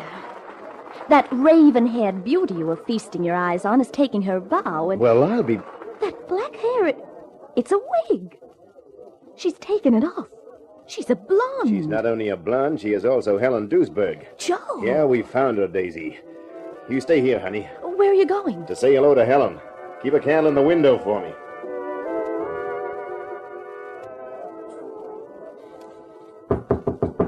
Come in. Mrs. Duesberg? Who are you? I'm Joe Kahn, a private detective. That probably doesn't mean anything to you, but your sister Diane hired me to find you for her. My sister Diane. That's right. I might also tell you that I found out where Carl left the silver box. What? He left it with Kaplan. He wrote you a note with it. Said that was the safest way. How do you know this? It's a long story, but I've got the silver box. I was bargaining it against you with Mailer. The question is now, what do you want to do about it? I'm afraid it's a little late for Mrs. Duesberg to decide that. What? Cortez? Plus a gun, Mr. Kahn. Plus a gun.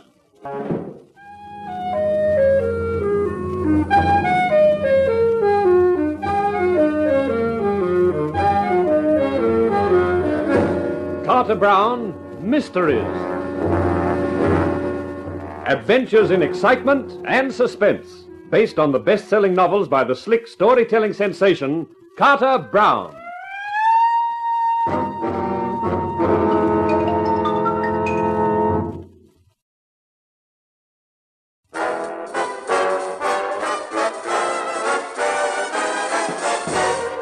I had lived up to my reputation.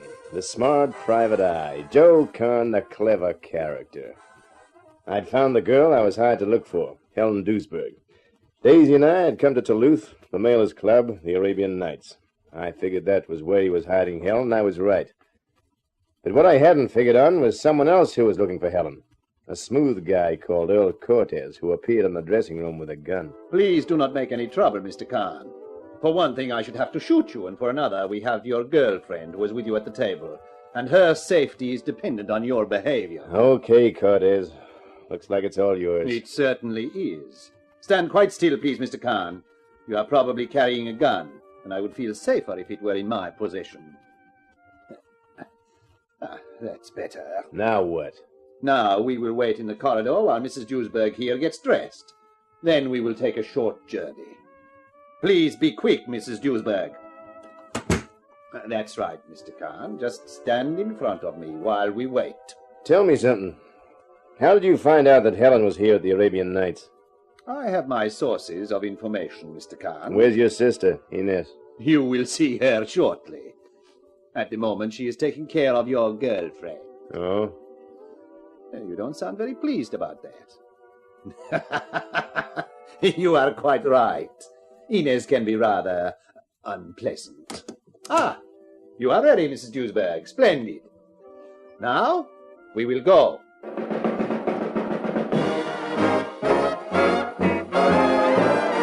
Cortez directed us to the back door. There was a car outside with a man at the wheel. Helen and I were piled in, and the car drove to a house on the outskirts of Toulouse. It was a big house, big enough to scream in and not be heard outside, which was bad. Cortez and his man, whose name was Hugo, took us into the living room. Joe, they got you. Yeah, I'm afraid they did, Daisy. You all right? So far. So far is correct, Mr. Kahn. Well, hello there, Inez. How's your sex appeal making out these days, huh? I have other weapons when sex appeal fails. Like this. You know I'd have picked you for a knife artist. There's something sharp about your manner. I am very good with a knife, Mr. Kahn. Good enough to stop your joking forever. Earl, we are all here now, aren't we? Let us get on with it. There is still one more person to come, Inez. No, I'm here. Diane! Hello, Joe. You look surprised. Oh, but of course you didn't expect to see me in Toulouse, did you? So that's it. That's how Cortez knew where to find help. Bad luck, Joe. All's fair, you know. No wonder you knew Cortez and his sister and all about the way they work. But I don't get it. What's behind it all? We will leave that part of it for the moment. There are more urgent things to discuss. The money. Who's got it? You, Mrs. Duesberg? Don't make the mistake of trying to keep it from us, my dear. You wouldn't want us to get nasty, would you? Lay off her, Cortez. I can tell you who's got the dough I have. You, Mr. Kahn? Yeah. Very well. Where is it? Oh, tut-tut. You disappoint me, Earl. Your technique is as crude as Mailer's. That was the way he approached the subject. Kahn, I am not in the mood for fooling. Let me get at him, Earl. I will make him sing like a canary. Seeing that my ex-client, Miss Clutterbuck, is batting in your league, it leaves me minus a fee. I'd still like to draw a check for services rendered, say, 25,000? Say 5. 25 is only 12.5%. When you remember that I'm holding the money, I figure my fee is moderate. Inez, I think we can get better terms from Mr. Khan. Would you like to demonstrate your skill on his girlfriend? It would be a pleasure, Earl. I have several interesting accomplishments with the knife, Mr. Khan. Hold it. Okay, I'll tell you. Joe! Well, they're not kidding, Daisy. You are a wise man, Mr. Khan. Where is it? It's in a safe deposit box in the bank. I mailed the key to myself at my office. In that case, there is nothing to keep us here in Toulouse any longer. It will take us a day to make the trip back by car, so we will get started at once. It was a long and uncomfortable car ride. Once we reached the old hometown, Cortez dropped his pal Hugo and me outside my office and then went on. Hugo kept close beside me all the way to the bank and then took charge of the silver box with the $200,000. 20 minutes later, we were in the living room of a mansion where Cortez, Diane, Inez, Helen, and Daisy were waiting. You got it, Hugo. Fine. Better make sure it's all there, Earl. My dear Diane, of course. Open the box, Hugo. Well, it was a roundabout way of finding it, but thanks to you, Joe, found it we have. Yeah. Just tell me one thing to satisfy my curiosity. What is this dough and where did it come from? I'm quite happy to enlighten you. It came from England. What for? A payoff. Our English friends, represented by Miss Clutterbuck, Thank you, Mr. Cortez. have cooperated with us, and this was our share of the proceeds. What kind of racket makes this kind of dough in England? American servicemen. There are quite a lot of them permanently stationed in England. With the help of Miss Clutterbuck's associates, we have established a complete monopoly of the gambling in the camps. Oh, I see. It figures. And Duisberg must have been one of the servicemen on your payroll, huh? He is clever, isn't he, Earl? How come the money was left with him? I can explain that, Joe. You see, one of our problems was getting our American friend's percentage out of England and into the States. That was where Carl Duisberg was invaluable. Or so we thought. A serviceman coming home for discharge, the money travelled in his kit bag. He and Mrs. Duisberg got back, he took a job with Glauben Chemicals, and then everybody waited. When word came through to us that the payoff was to be made, Duisberg claimed he hadn't heard. Figured he could keep the dough for himself, huh? Yes, Mr. Khan, but he found his mistake. Didn't you try your persuasive tactics on him, Inez? You... Quiet, Inez. To finish the story for you, Khan, we grew tired of waiting. Duisberg suffered an accident. We intended to pick up Mrs. Duisberg, feeling sure she would have the money. As we now know, she didn't. And she realized that nobody would believe her, so she went to Mela. He gave her a job at the Casbah, and while she was there, she told him this story. And Mela saw a golden opportunity to grab himself $200,000 almost out of the air. Huh? Exactly. He sent Mrs. Duisberg to his club in Toulouse, while he started looking for the money. And that is where you came into the picture. When our English associates heard about it, they were embarrassed. They sent us someone to help us find the money. Diane. And with your help, Joe, dear, we found it. So that's it, huh? I seem to have done a nice job for everybody. Especially for me, Con. What? Mela! Watch 'em, Hank. Anybody moves and they get lead poisoning. Nice of you to collect the cash for us, Cortez. Saved us a lot of trouble. How did you know we had it? I own the Arabian Nights in Toulouse, remember? I got word that Mrs. Duisberg there had suddenly disappeared. I put two and two together, and my answer came to $200,000. You! Daisy, when the shooting stars drop to the floor, follow me. Okay, Joe. You're all washed up, Cortez. Finished. Am I? You and that she-wolf sister of yours. A she-wolf has teeth. Oh, she's got a knife. He knows it now. On the floor, Daisy. Make for the door.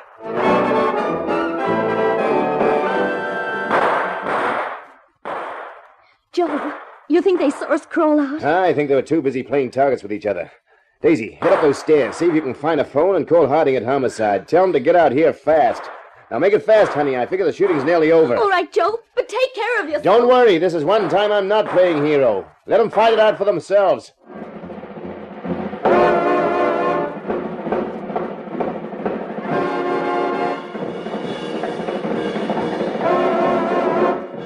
Well, so that's the whole story, huh? Brother, what a massacre. What about Helen Duisberg? Bullet in the arm, she'll be okay. She was lucky. With all the gunfire, she could have been killed like the rest of them. Cortez, his sister, that hood of his, Hugo? The Clutterbuck dame, Mailer, and his pal Hank. Brother, there'll only be standing room at the morgue this week. Well, I came out of it with a whole hide, for which I'm grateful. But no dough, for which I'm not. You know, I only got $400 from Diane Clutterbuck, and I spent what was left of that on the plane fares to Duluth. The taxation boys will take care of the $200,000. They'll call it part of Cortez' undeclared income. But you should get 10% for laying the information. Harding, you've brightened my day. You've brightened mine, Gumshoe. When I tell the chief that Cortez has handed in his ticket, he'll be so pleased he might even smile.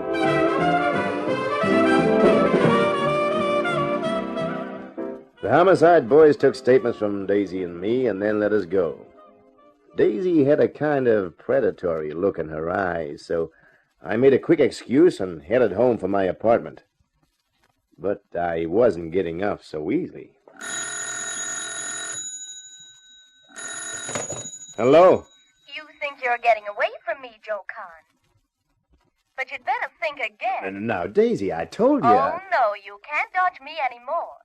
The case is over, you've got no new one, which means you're doing nothing this evening. Yeah, but I need rest, honey. My nerves are shattered. My brain's tired. Well, I've got a nice, cozy atmosphere all ready and waiting for you. I'm all primed for rest, relaxation, and romance. I'll expect you at 7. Oh, but Daisy, honey. At 7. Oh, heck. How can I get out of this lot? She's right. I haven't got anything to do. If only I had a new case to start on. Okay, coming. Yeah? Mr. Kahn, private detective. That's me. I'm sorry to come to your apartment instead of your office, but it's urgent. I'm in trouble, Mr. Kahn. I need help right away. I'm prepared to pay your usual fees if you can start work right now. Lady, consider me started. Well, it's like this. I shot my husband exactly 35 minutes ago.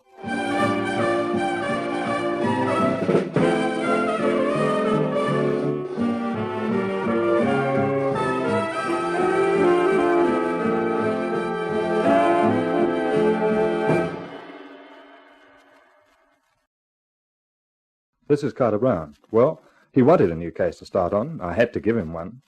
But I think he should have stuck to Daisy, don't you? Anyway, let's leave Joe Kahn and concentrate on my next book, which I've called Love Me, Lieutenant, about a hard-boiled cop who finds himself framed for murder. So this is Carter Brown saying so long for now. Be seeing you.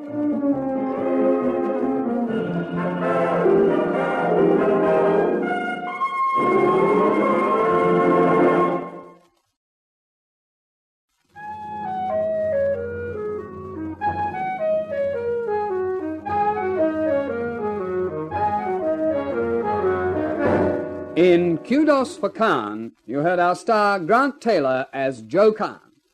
The Carter Brown Mystery Theatre, based on the best-selling novels by Carter Brown, is dramatized and directed by Maurice Travers for Grace Gibson Radio Productions.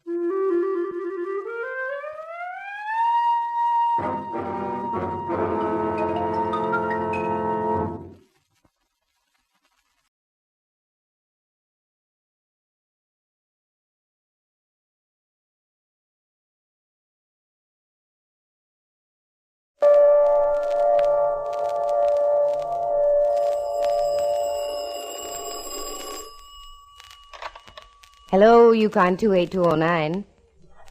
Yes, this is Candy Matson.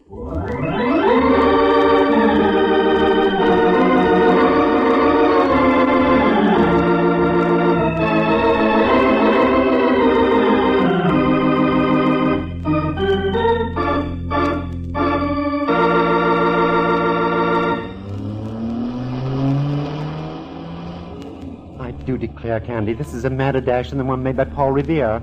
Look out for that man. I see him, Rembrandt. I know it, you know it, but does he? What's the reason for this wild scramble, girl? I started to explain, Ducky. Look at that car up ahead about a block. Yes, it's a police car. That's right. And do you know who's driving? Lieutenant Ray Meller, that's who. Whom? So Mallard's driving. There's no reason to get yourself such a snit. I imagine the lad's driven before. I'm not worried about the mechanical aspects of placing a car in motion and guiding it to a predetermined terminal. It's the reason behind it that bothers me. What's that reason being what? I don't know what the reason is, and that's the rub. For days, Mallory's been avoiding me like the plague. I call him on the phone, all I get are muffled sentences. Nothing makes sense. Last night I waited in front of the Hall of Justice and followed him when he left. And where did he lead you, dear? Into a pool room or some such thing? No, pool room I wouldn't have minded. I shoot a pretty good stick of snooker, you know. That's beside the point, Candy. Come now, concentrate. Where did Mallard lead you? To a small hotel on Ellis Street. He met a man in the lobby who was wearing dark glasses. They huddled in a corner and talked for a while. Then Mallard left. I didn't duck back fast enough, and Mallard saw me. Oh, brother, what a bawling out I got. How strange. With that, he got in his car and drove away like frantic. That certainly doesn't sound like Mallard. I called to apologize this morning. He wouldn't even talk to me. And now this. He never drives a squad car unless it's absolutely necessary. Now you've got me curious. Something must be up. You're darn tootin', and I want in on it. Yes. Who does Mallard think he is, keeping things from us like this? Oh, he's stopping. I better hold it up right here. He's getting out, Candy. So I see. Look, he's waving up at the middle flat. Do you see anyone in the window up there, Ducky? Yes, a man. I can't quite make out his features, though. Yes, he's waving back. What's Mallard doing now? Going up the stairs and in. How do you like that? Rather delicious, isn't it? Oh, I squirm with intrigue. Well, I squirm, too. Come on, Rembrandt, squirm out of the car. This is one time I don't mind doing a shadow job strictly for free.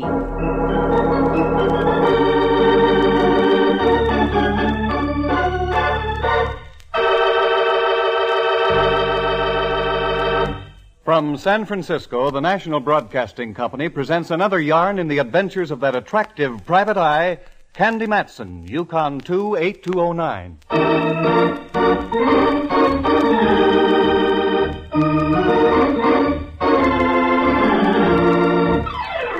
I knew there was something wrong 3 days before. Whenever I walk into Mallard's office in the Hall of Justice, where he lieutenants for the San Francisco homicide, and all I get out of the big guy is an ugh, something's foul in Dixie.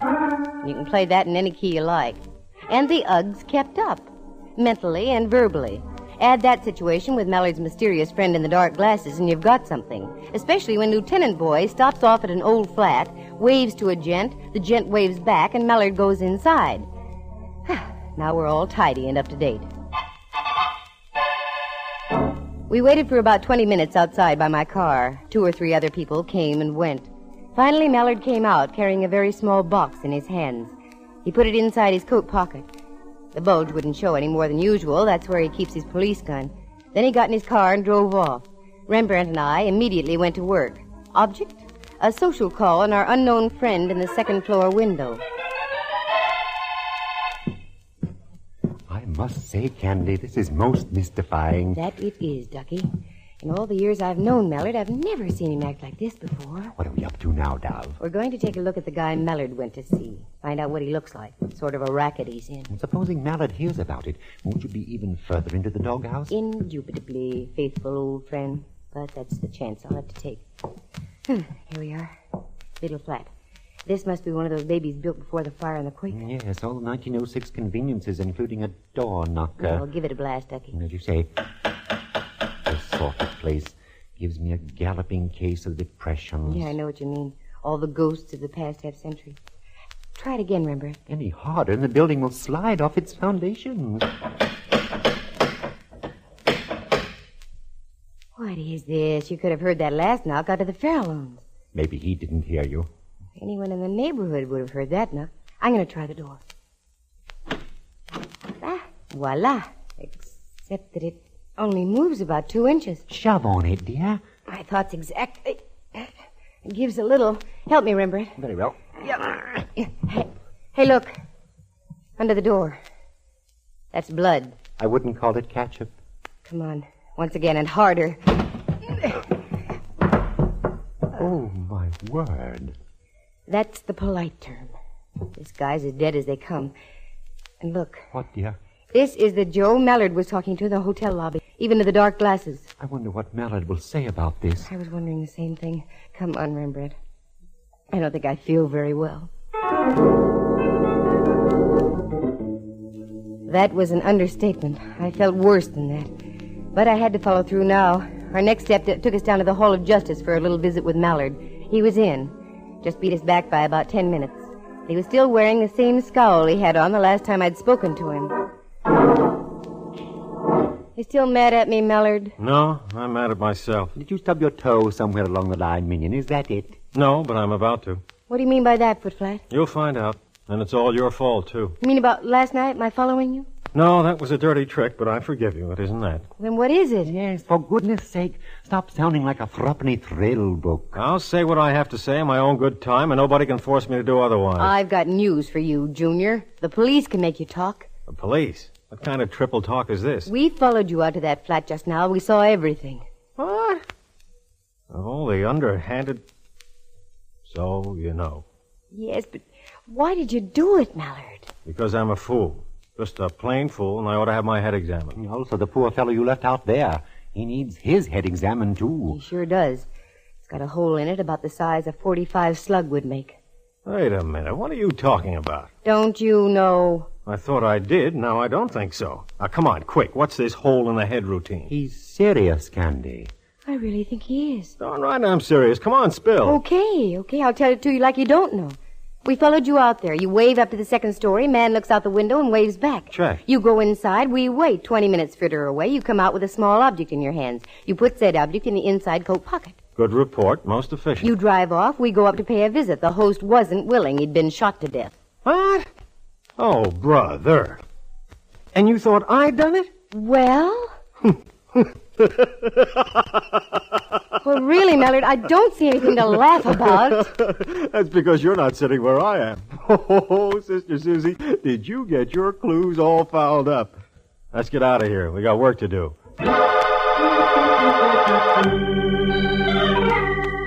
My mental reflexes climbed on a merry-go-round and whirled gaily for several moments.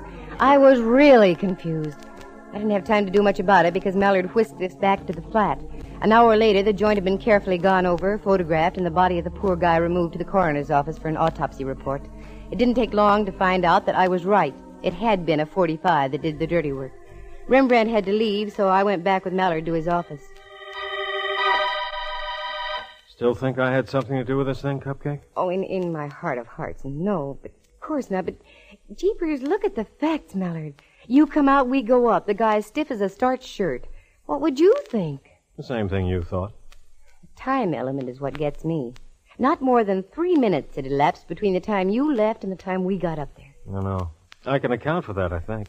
But I'm not going to. As a matter of fact, there are several things I could account for, but I'm not going to. Now who's doing the triple talk? I am, deliberately. I'm going to tell you something, Candy. Listen carefully. You're a cute little old snoop. You've snooped your way into the middle of this thing, and I'm going to toss it right into your lap and let you snoop your way out. And when you come up with the right answers, you're going to get the shock of your life. I am he. I think so. At least it was quite a shock to me. You mean you've got the solution to this deal already? Part of it. You're a much smarter Footflat than I thought you were. I don't know who killed the guy, if that's what you mean. I take it back, then. And now you really got me all topsy-turvy. Oh, this is working out even better than I thought it would. Okay, Tootsie, you've got the ball. It's all yours. Take it from here. You mean you actually want me to help you on this deal? Sure. Who knows? You might come up with something. Now beat it, will you? I gotta find me a killer. I was so puzzled by then that I wanted to rap the guy over his head. I fought off the impulse and left. If he gave me carte blanche on the killing, I was going to take advantage of it, if for no other reason than to prove I was right and Mallard wasn't the joker who did it. There's only one place to start, back at the flat where the guy had been done in. The cops had gone, so I did some question work. The landlady lived in the flat below. No, she didn't know the man. A gal named Jennifer Shirley had leased the middle flat for the past 5 years. I swung a deal with the landlady, got the key to same, not the landlady, the flat, and moved in. I had a good night's sleep and waited all the next day. Nothing. The odd thing about the deal was the fact that the cops hadn't been back. They usually return for a double check. So the next night I hit the sack again. About midnight, my dreams of a vine-covered cottage in the country with Mallard were rudely shattered by a sound. The sound of a key in the lock of the door.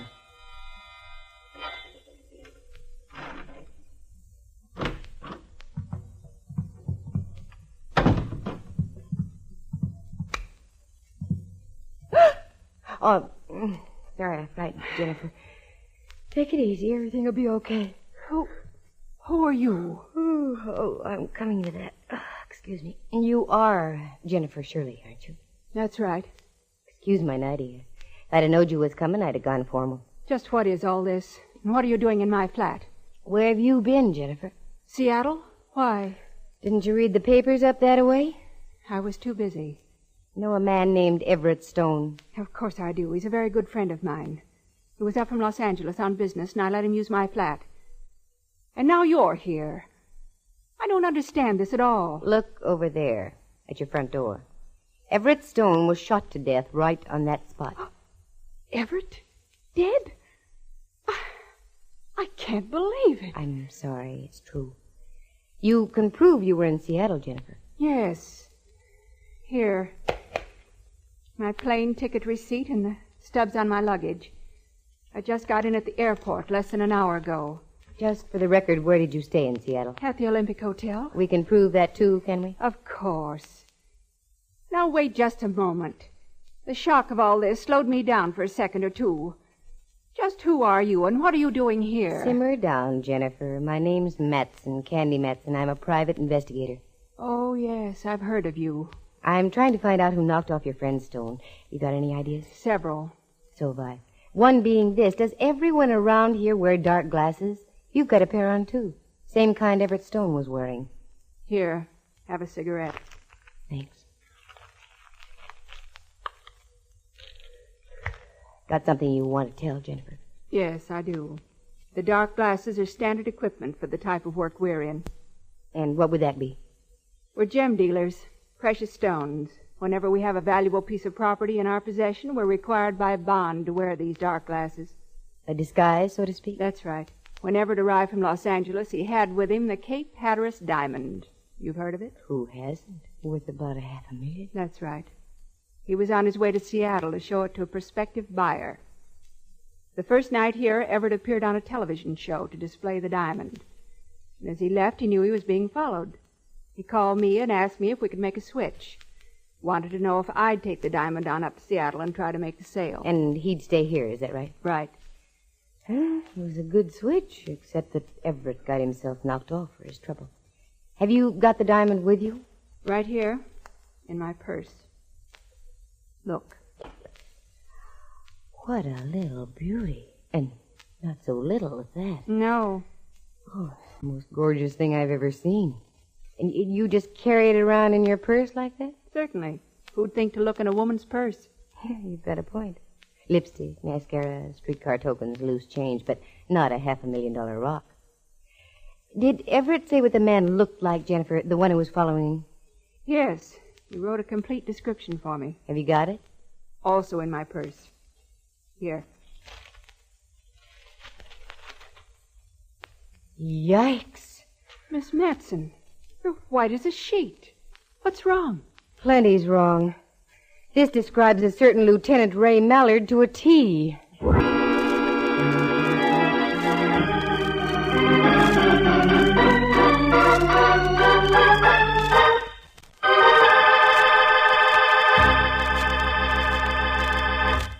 From San Francisco, you are listening to a National Broadcasting Company presentation, Candy Matson, Yukon 28209.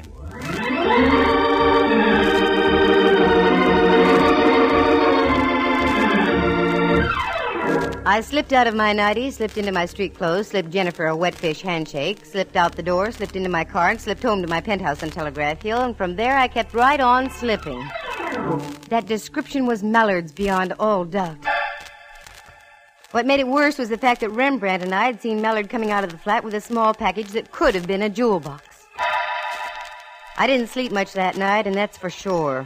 In the morning, I put myself together as best I could and once again made the dismal journey down to the Hall of Justice and into Mallard's office.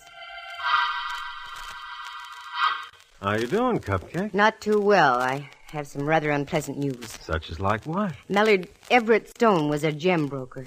Good for you. You've got clue number one. You knew that? Don't be ridiculous, Candy. That came out of McGuffey's reader. Number two.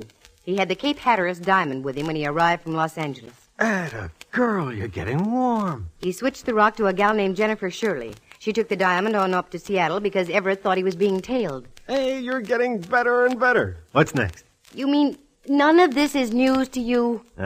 Old hat so far. Well, maybe this won't be old hat.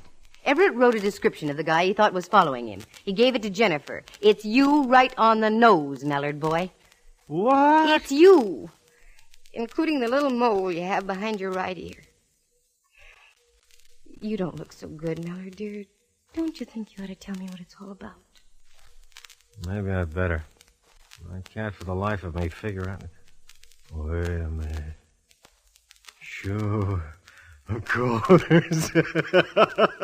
You had me worried there for a minute, Cupcake. Doggone, what is this, Mallard? I'm getting mad. You'll find out. Oh, I'll find out. But when will I find out? Ooh, Saved by the bell. Excuse me a minute, Detective Matson. Oh, sure. Lieutenant Mallard, homicide. Lieutenant, this is Sergeant O'Flaherty down on radio. We just got a report from Prowl Car 36. Yeah, O'Flaherty.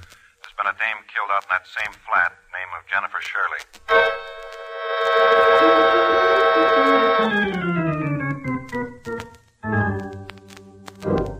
It was then I knew that Mallard was really in the clear.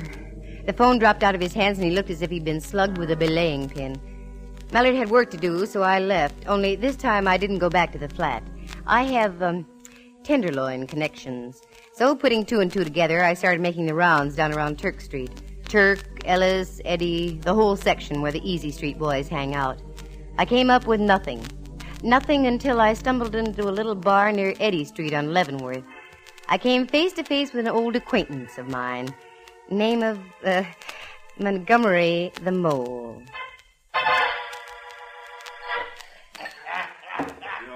Well, for crying in my beer and making it salty. Look what the height I just washed in. Hiya, Candy. Hiya, Montgomery. I ain't seen you since the night you caught up with me former pal, Willie Cloud. Oh, I'm sorry I had to do that, Montgomery. Oh, I ain't. Hanging it be too good for that crump bum. A little second story work ain't too far out of line. I can even swallow a well-executed stick-up. But when it comes to kidnapping and murder, us honest characters draw the line. That's why I'm here, Montgomery. Yeah? There have been 2 killings in the last 4 days. The grapevine must be slipping. I don't hear nothing about no rump-outs. They've been kept quiet for a reason. Just what the reason is, I don't know. Have you heard about any of out-of-town icemen dropping in the last few days? Nah, not a one. Now, look, here's a 20, Montgomery. That's all I've got. I'll send you 20 more first thing in the morning. Is your memory improving? Ooh, just like I never lost it. Well, is there a jewel boy in town? Look right ahead of you up at the bar. Yeah? That's him. If he ain't a hot ice juggler, my name ain't Montgomery. Got in just about 4 days ago. Calls himself Finch. Oh, Montgomery, I loves you. I'm moving over there. Do me a favor. Tip the bartender off. Tell him to keep my drinks well watered. It didn't take long. A guy from out of town gets lonesome. I was sitting at the bar no more than 3 minutes, and we were old friends. He kept the drinks coming, and by closing time, he really had a snoot full. He offered to drive me home, and, naturally, I accepted. We got out on the sidewalk, and suddenly he darted back into the tavern. When he returned, he was carrying something in a paper bag. We found his car and climbed in.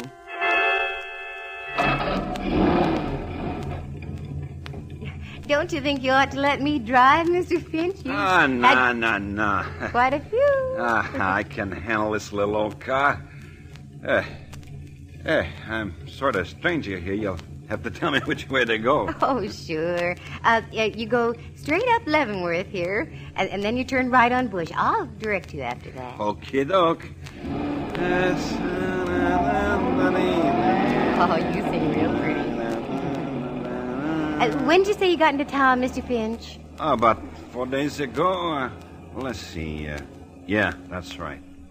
What sort of business are you in? Business? I'm in no business. Retired, sorta. Oh. Got lots of money.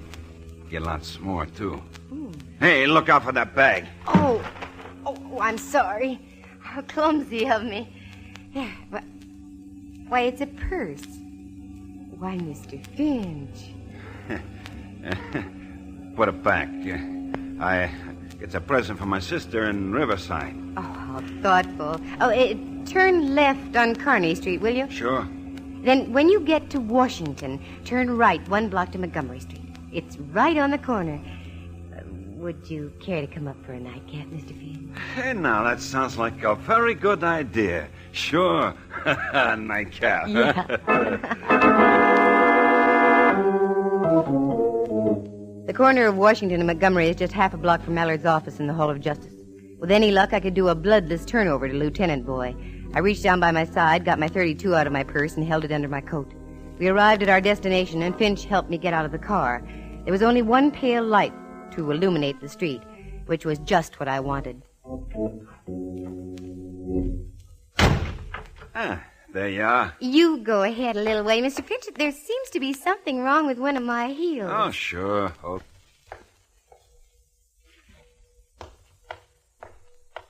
Don't turn around, Mr. Finch. Not if you value your life. This is a gun I've got stuck in your back, and believe me, I know how to use it. Say, what goes on here? I'm almost broke, if that's what you're This after. isn't a stick-up. See that door up the street in that big building? Just keep walking right on into that door.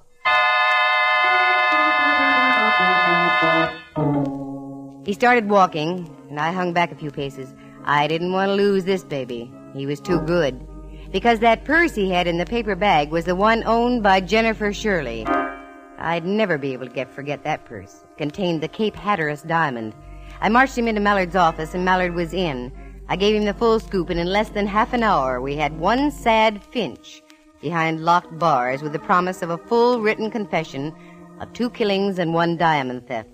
I had never seen anything fall into place so easily. A few minutes after we returned to Mallard's office from putting Finch into his ungilded cage, there was a knock on Mallard's door. Come in. Is I Gumshoe? What on earth did you call me for at this hour of the night or morning? Yeah, come on in, Rembrandt. This ought to be fun. Oh, you too? Yeah. Why aren't you home getting your beauty rest? Oh, we just wound up a couple of killings, dear. Those of Everett Stone's and Jennifer Shirley's. Well, bully for you. And I had nothing to do with it. Candy did it all. I left her strictly alone, and she came through like a trooper. There's only one little thing she's overlooked. When she comes up with that, she'll have solved her best and last case. Last case? What are you talking about, Mallard? Captain Mallard, this is Riley on the top deck. Captain Mallard? What is this? Yeah, Riley. We got this Finch joker all booked and fingerprinted. He's in the Lysol dip now, then we'll tuck him into Betty Bye for the night. Good. We're changing shifts now. Anything else you want from me? No, Riley, you can knock off. Fine, Captain. Oh, and all the boys up here send down congratulations. Oh, thanks, Riley. See you tomorrow. You? A captain, Mallard? Well, that's right. Well, by Jove, I think that's splendid. Congratulations, minion. Well, thanks, Rembrandt. Oh, I'm getting dizzy again. He's a captain. And what's this stuff about my best and last case? Give out here, Mallard boy. Doggone it, you're missing the most important clue in this whole case. Now, let's review it. Go ahead, girl. I'm bursting me buttons. Okay. I first get suspicious when you turn grumpy on me, Mallard. That's when I was wrestling with myself over a decision. That's right. Then you meet the Stone guy in a small hotel on Ellis Street. Well, we had business. That's where he wanted to meet me. Then you go out to those flats. You wave, he waves, you go in. When you come out, you're carrying something. We go up, Stone is dead. Later, I meet Jennifer Shirley. She shows me the Cape Hatteras diamond. But she also shows me something else. A description written by Stone, a description fitting you exactly. Here. Look what was in Jennifer's purse, along with the diamond. What? Another description. One that fits Finch. Everett Stone accidentally gave Jennifer the wrong slip of paper, the one that described me. Oh, for Pete's sake. That sure had me worried, Mallard, dear. Isn't there something else that worries you, Cupcake? Yes, there is, darn it, but I can't put my finger on... Wait a minute. That's it. The package, the one you carried down the stairs from that flat. At last, you finally did it, Candy. Here it is, right here. Open it, see for yourself. Okay.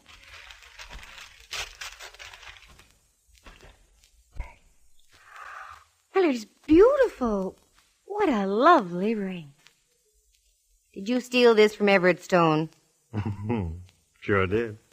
The price he gave me made it a first-class deal. Why don't you try it on? Ooh, I'd love to. Oh, I don't think you're putting it on the right finger, Candy. Which finger do you mean, Miller?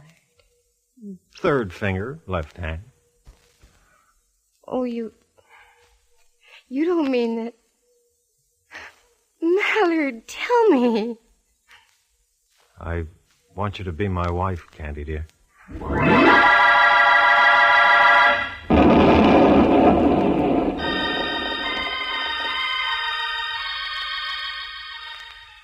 Oh, say it again, will you, Mallard, dear? This is only another one of those fool dreams of mine, I'm sure.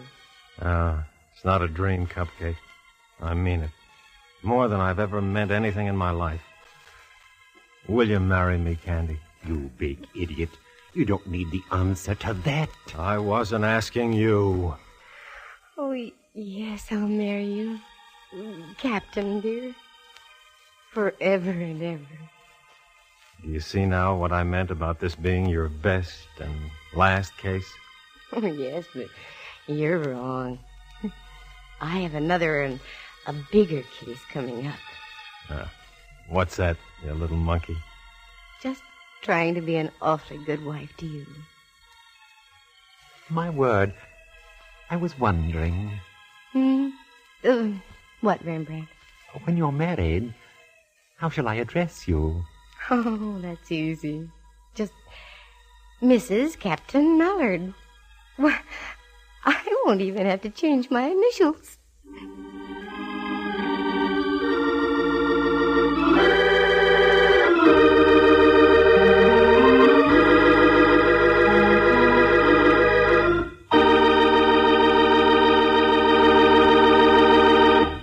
For excitement and adventure and romance, just dial... Candy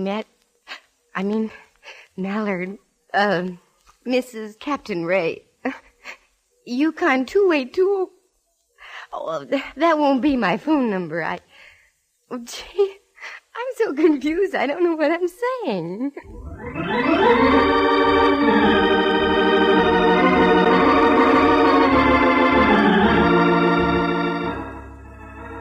Heard on the program were Jerry Walter as Montgomery the Mole, John Grover as Finch, and Helen Klebe as Jennifer Shirley. Jack Thomas is Rembrandt Watson, and Henry Leff is Captain Ray Mallard. The program stars Natalie Masters as Candy and is written and directed by Monty Masters. Sound effects are created by Bill Brownell, and Eloise Rowan is heard at the organ. Our engineer was Phil Ryder. The characters in the story were entirely fictitious. Any resemblance to actual people or names is purely coincidental. The program came to you from San Francisco, and this is Bud Heide speaking.